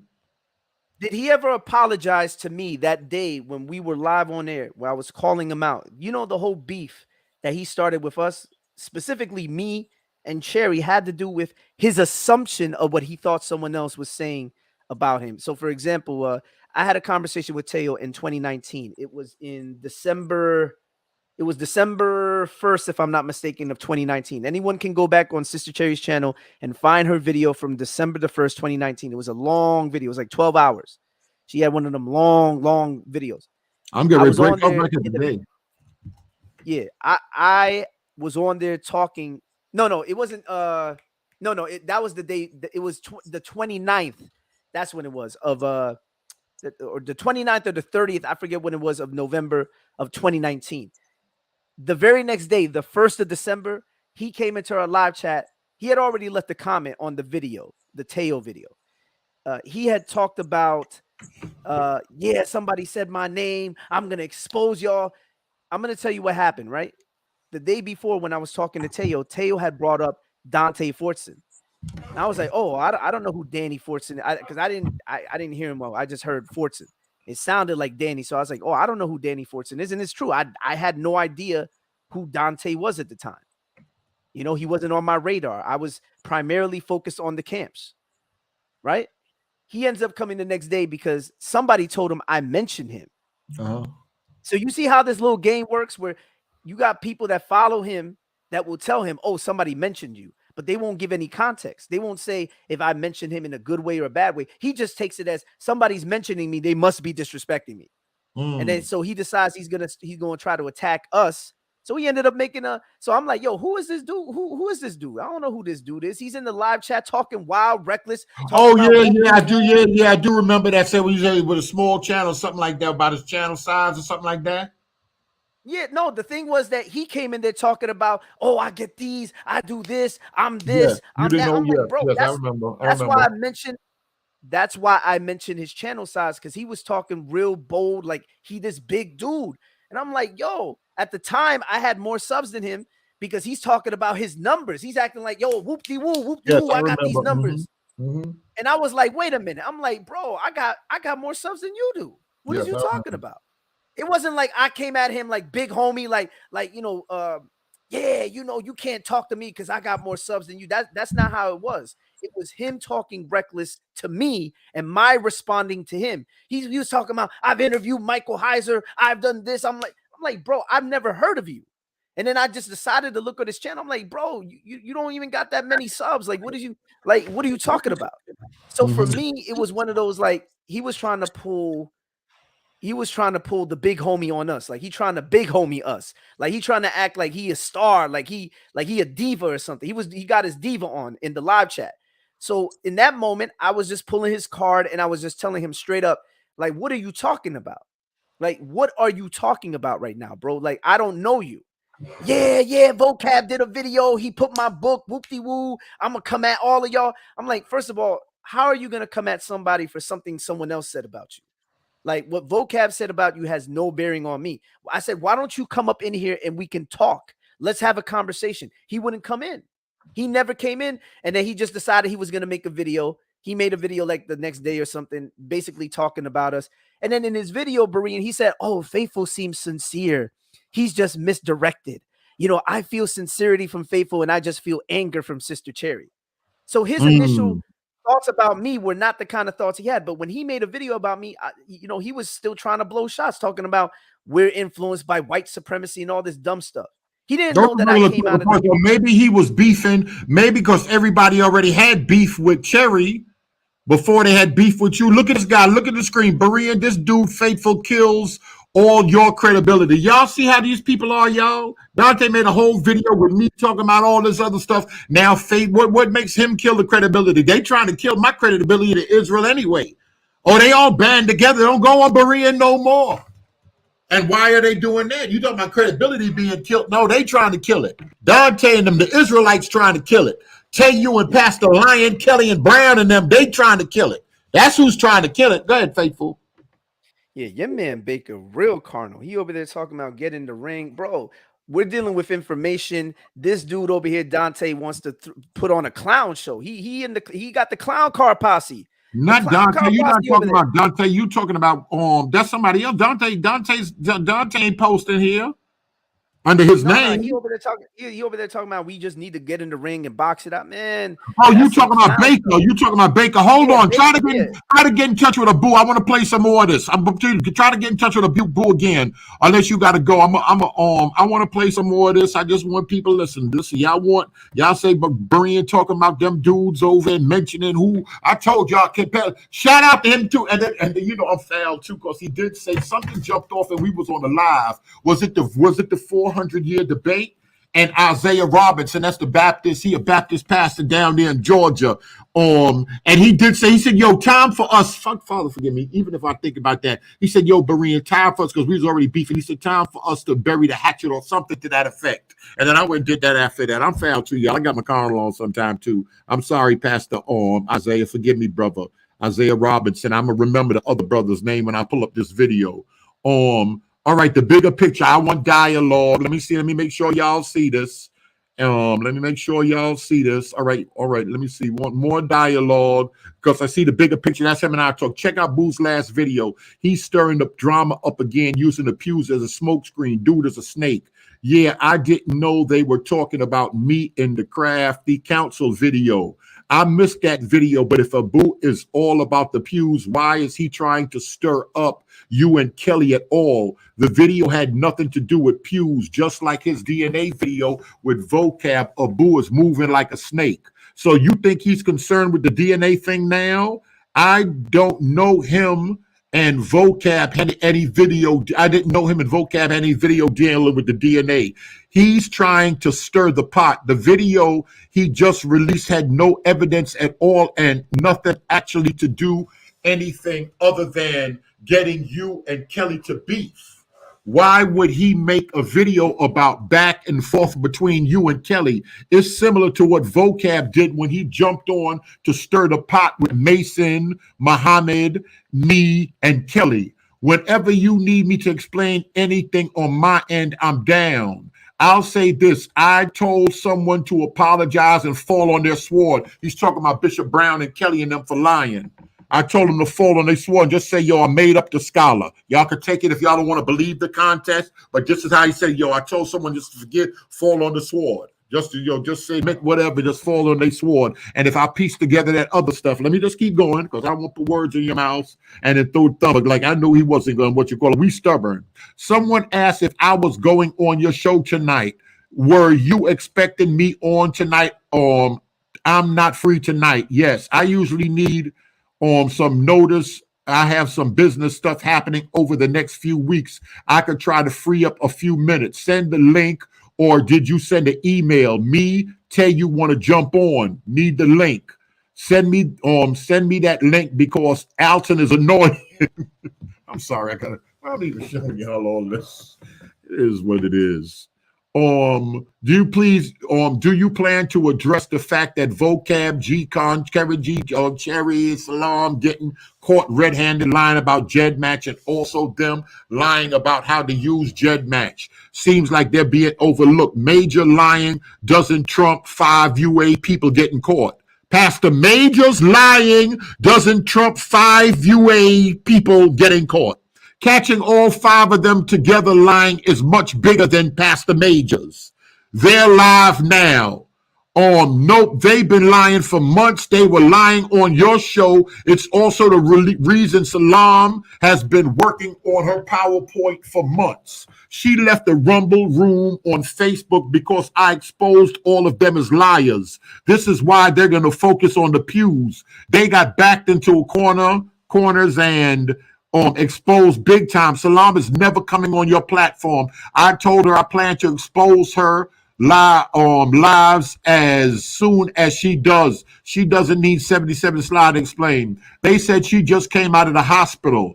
I'm going to ask somebody to reach out to her so I can get her to present the slides. They will all show up to the slides and they'll all get you on after, and then show up on all the slides and then get you on after her presentation. So I'm saying, let her come on, do her thing, then you come on and blow this dialogue. Y'all already know what I tell y'all what I'm about.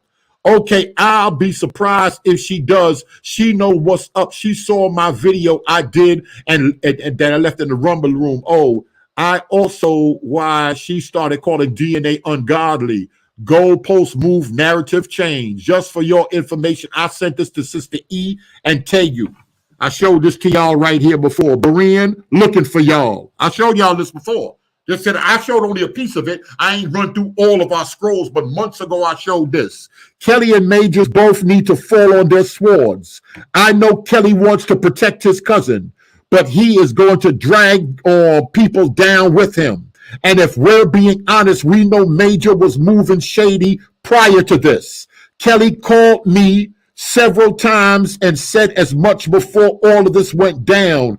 I'm letting y'all know that I'm not riding with Kelly and Major on this. Bigger things are at stake than those Negroes' pride. If they fall, they fall. I think from here on in, all the rest I showed y'all before. All the rest I showed y'all before.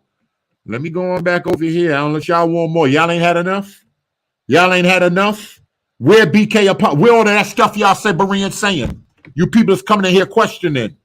Did Dante went through all these slides with y'all yesterday? I don't even watch them. He went through all these slides with y'all yesterday and showed y'all this. Now I'm giving y'all context and I'm bringing y'all up. Oh, let me see. Faithful still here. I ain't seeing Boo ain't coming in. I'm getting out of here. He said screenshot snatched backwards. I don't know what he talking. I don't know what they talking about right here. You want to say something, man? I'm getting ready to get out of here. I think from that point I showed y'all all the rest before. That was all the beef that we had before. You know what, man? This is what I'm gonna do, right? For all those people that try to talk all that. Hey, yo, you don't like this channel? Get out of here. Get out of here. Let me block him right now. People acting stupid, all this stuff. Y'all think I'm just doing this out of clear blue? Something came up that I'm leading to all of this. Something came up. They want to blow. Kelly blowing. They all Major blowing. They all blowing at me. They want to blow. I just want to make sure, listen, I was up front with y'all. I tried my best. I never said I was an Israelite. If y'all think some guy that left that was an urban apologist, y'all going to wake him up to the waking. I told y'all I've been one into that. I told y'all that. I told y'all I'm doing this for dialogue. I told y'all I'm a tongue-talking Christian. I told y'all y'all can't fugazi me with none of that. I don't want it. I don't want it. I want dialogue, but I don't want that. I'm sorry if y'all felt y'all were converting me. I'm sorry, whatever y'all felt right now is going somewhere y'all don't want to go, and y'all want to blow it, Berean, and y'all don't want the dialogue to take place. Manipulator, you a manipulator, Dante. Kelly, Dante, you ain't as bad. You ain't as bad. I cannot lie. I cannot lie. But that Kelly, that Pastor Brown, Sister E gonna ride with anybody. Sister E gonna ride with Sister E was riding with. I think Dante's bad, man. I think you think Dante bad? I think Dante's bad. I be liking people. I don't care. You know what? They know, but bad is bad. We got to stand with the word of God. Go ahead. No, but his pride gets in the way. I'm going to tell you what it is. He cannot deal with anybody telling him that he's wrong. Like, for example, I'm going to put out that video. I'm going to put out the clip because I heard that little part in your audio. So apparently it was Garfield. You heard that, audience? It was Garfield who had joked. Y'all were saying it was a joke. And it was a joke. It was a joke. And I'm going to find it because I have the video. I'm going to play that portion. And after I play it, I want all of you to give me an apology because you know how you guys like to make people, oh, you got to apologize. You got to apologize. Well, guess what? You're going to apologize to me. I'm going to come back on here, Berean, when I have that clip. If it's sometime tomorrow, if I can find the time, I will jump on. If you're on tomorrow or whenever you're on next, you let me know ahead of time. I'll play the clip and I'll get these guys to apologize to me because I know for a fact that they're not going to apologize. And I just want to see it. So when they don't apologize, and then when something happens and they want people to apologize from our side, we're not going to do what they do. If we ever do anything wrong on our end, we will apologize. We're not them. We're not double-minded. We're not carnal. We're not pretending the faith. We're not only interested because of a so-called identity doctrine. We care about the scriptures because we care about the integrity of our walk in Christ Jesus because it's about him. It's about walking in him, being set apart, and walking by the Holy Spirit, crucifying the deeds of the flesh. I'm going to say this, though, Berean, before I head on out of here, man. Yeah. Please don't take this video down. I know you're going to have people tell you take it down, but you need to keep this on record. This needs to be on record, bro. Please. All right. All right. All right, man. One. All right, y'all. Y'all done heard it. A whole bunch of stuff done went down. I was mad earlier when I jumped on. I was mad earlier, but when that once that energy just drink start wearing off, and I'm just thinking and looking through the whole of the stuff, we're supposed to be all children of God, trying to get closer to the Lord, and it's just like I feel some type of way. I could turn around and I can just say this is just awakening causing this. We ain't ever had confusion like this in all the Christmas church, even with the tree huggers, even with the daggone Easter eggs. We ain't had all this beef, but listen, it is what it is, y'all. All right, y'all. I don't know. Like I said, the rest of the video, nothing is to hide. Y'all remember I was live a few months ago and I was kind of upset or whatever. And I played that part of the video when we was talking about, the whole pew thing. I don't know. Maybe it was last year. Time fly. I'm old. I don't remember one day from another. So this is the thing with the pew. And I think I started here. I didn't go over all of our conversation in Messenger, but because of some things that was said, and Pastor Kelly doing what he doing with his manipulating, and Pastor Brown doing what he doing with his manipulating, and Teo Ministries and the other goofy rapper and Sister E and them want to get the blown. Like I said, Sister E peak regardless. She don't know. She know not what she doing. Whatever it is, it is. But listen, y'all can't play with me. I'm too ignorant. I'm telling everything. I'm telling what the finesse is. I'm telling y'all. Listen, for the most part, even stuff that might surprise y'all. I said, Mike and them love the tree. I tell y'all, Mike love the tree. I blows on Mike. Mike, my man, and he come on here, I blow. You trying to stop the awakening. You like that Christmas tree. And I hit on, I'm blowing him and asking about that tree. So it's nothing. I don't really see. If y'all say it, y'all take it, y'all run and make a video. Y'all the other dude making videos, Berean said this, Berean, go run and make a video. I done gave y'all mad receipts. So from here on down, when we had the beef about that, I spoke about all of this. Y'all, all of this stuff, there's nothing else to hide. You may be the king of finesse, but I'm definitely the king of receipts. In case you missed it, it's from the old lives. And he catching, and I didn't even know he'd want to put me up on it. When people playing, you snap your thing on the phone. You take pictures as people are talking on lives. The other sister, she just records videos in case I take it down. And he's catching stuff that people are saying whilst I was going live. It's crazy, it is. And I'm laughing. It's just us talking. It is what it is. So y'all see everything. Y'all see what the day I spend the day digging in the pews, and this is when he said he did was sloppy research on both sides, and he said he was going to come with his evidence. I showed y'all all of this.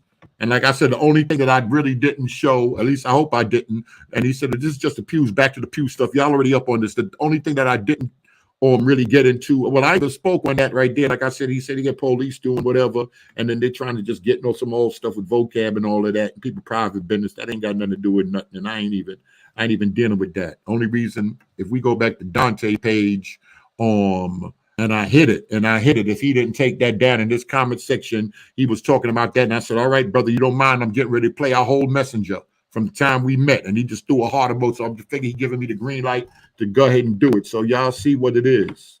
Y'all see what it is. It is what it is. And listen, whatever happens, happen. Listen, even me with my ignorant self, I ain't part of the urban apologetic community. I can apologize. Like I said, I apologize to Pastor Robinson. I apologize to everybody.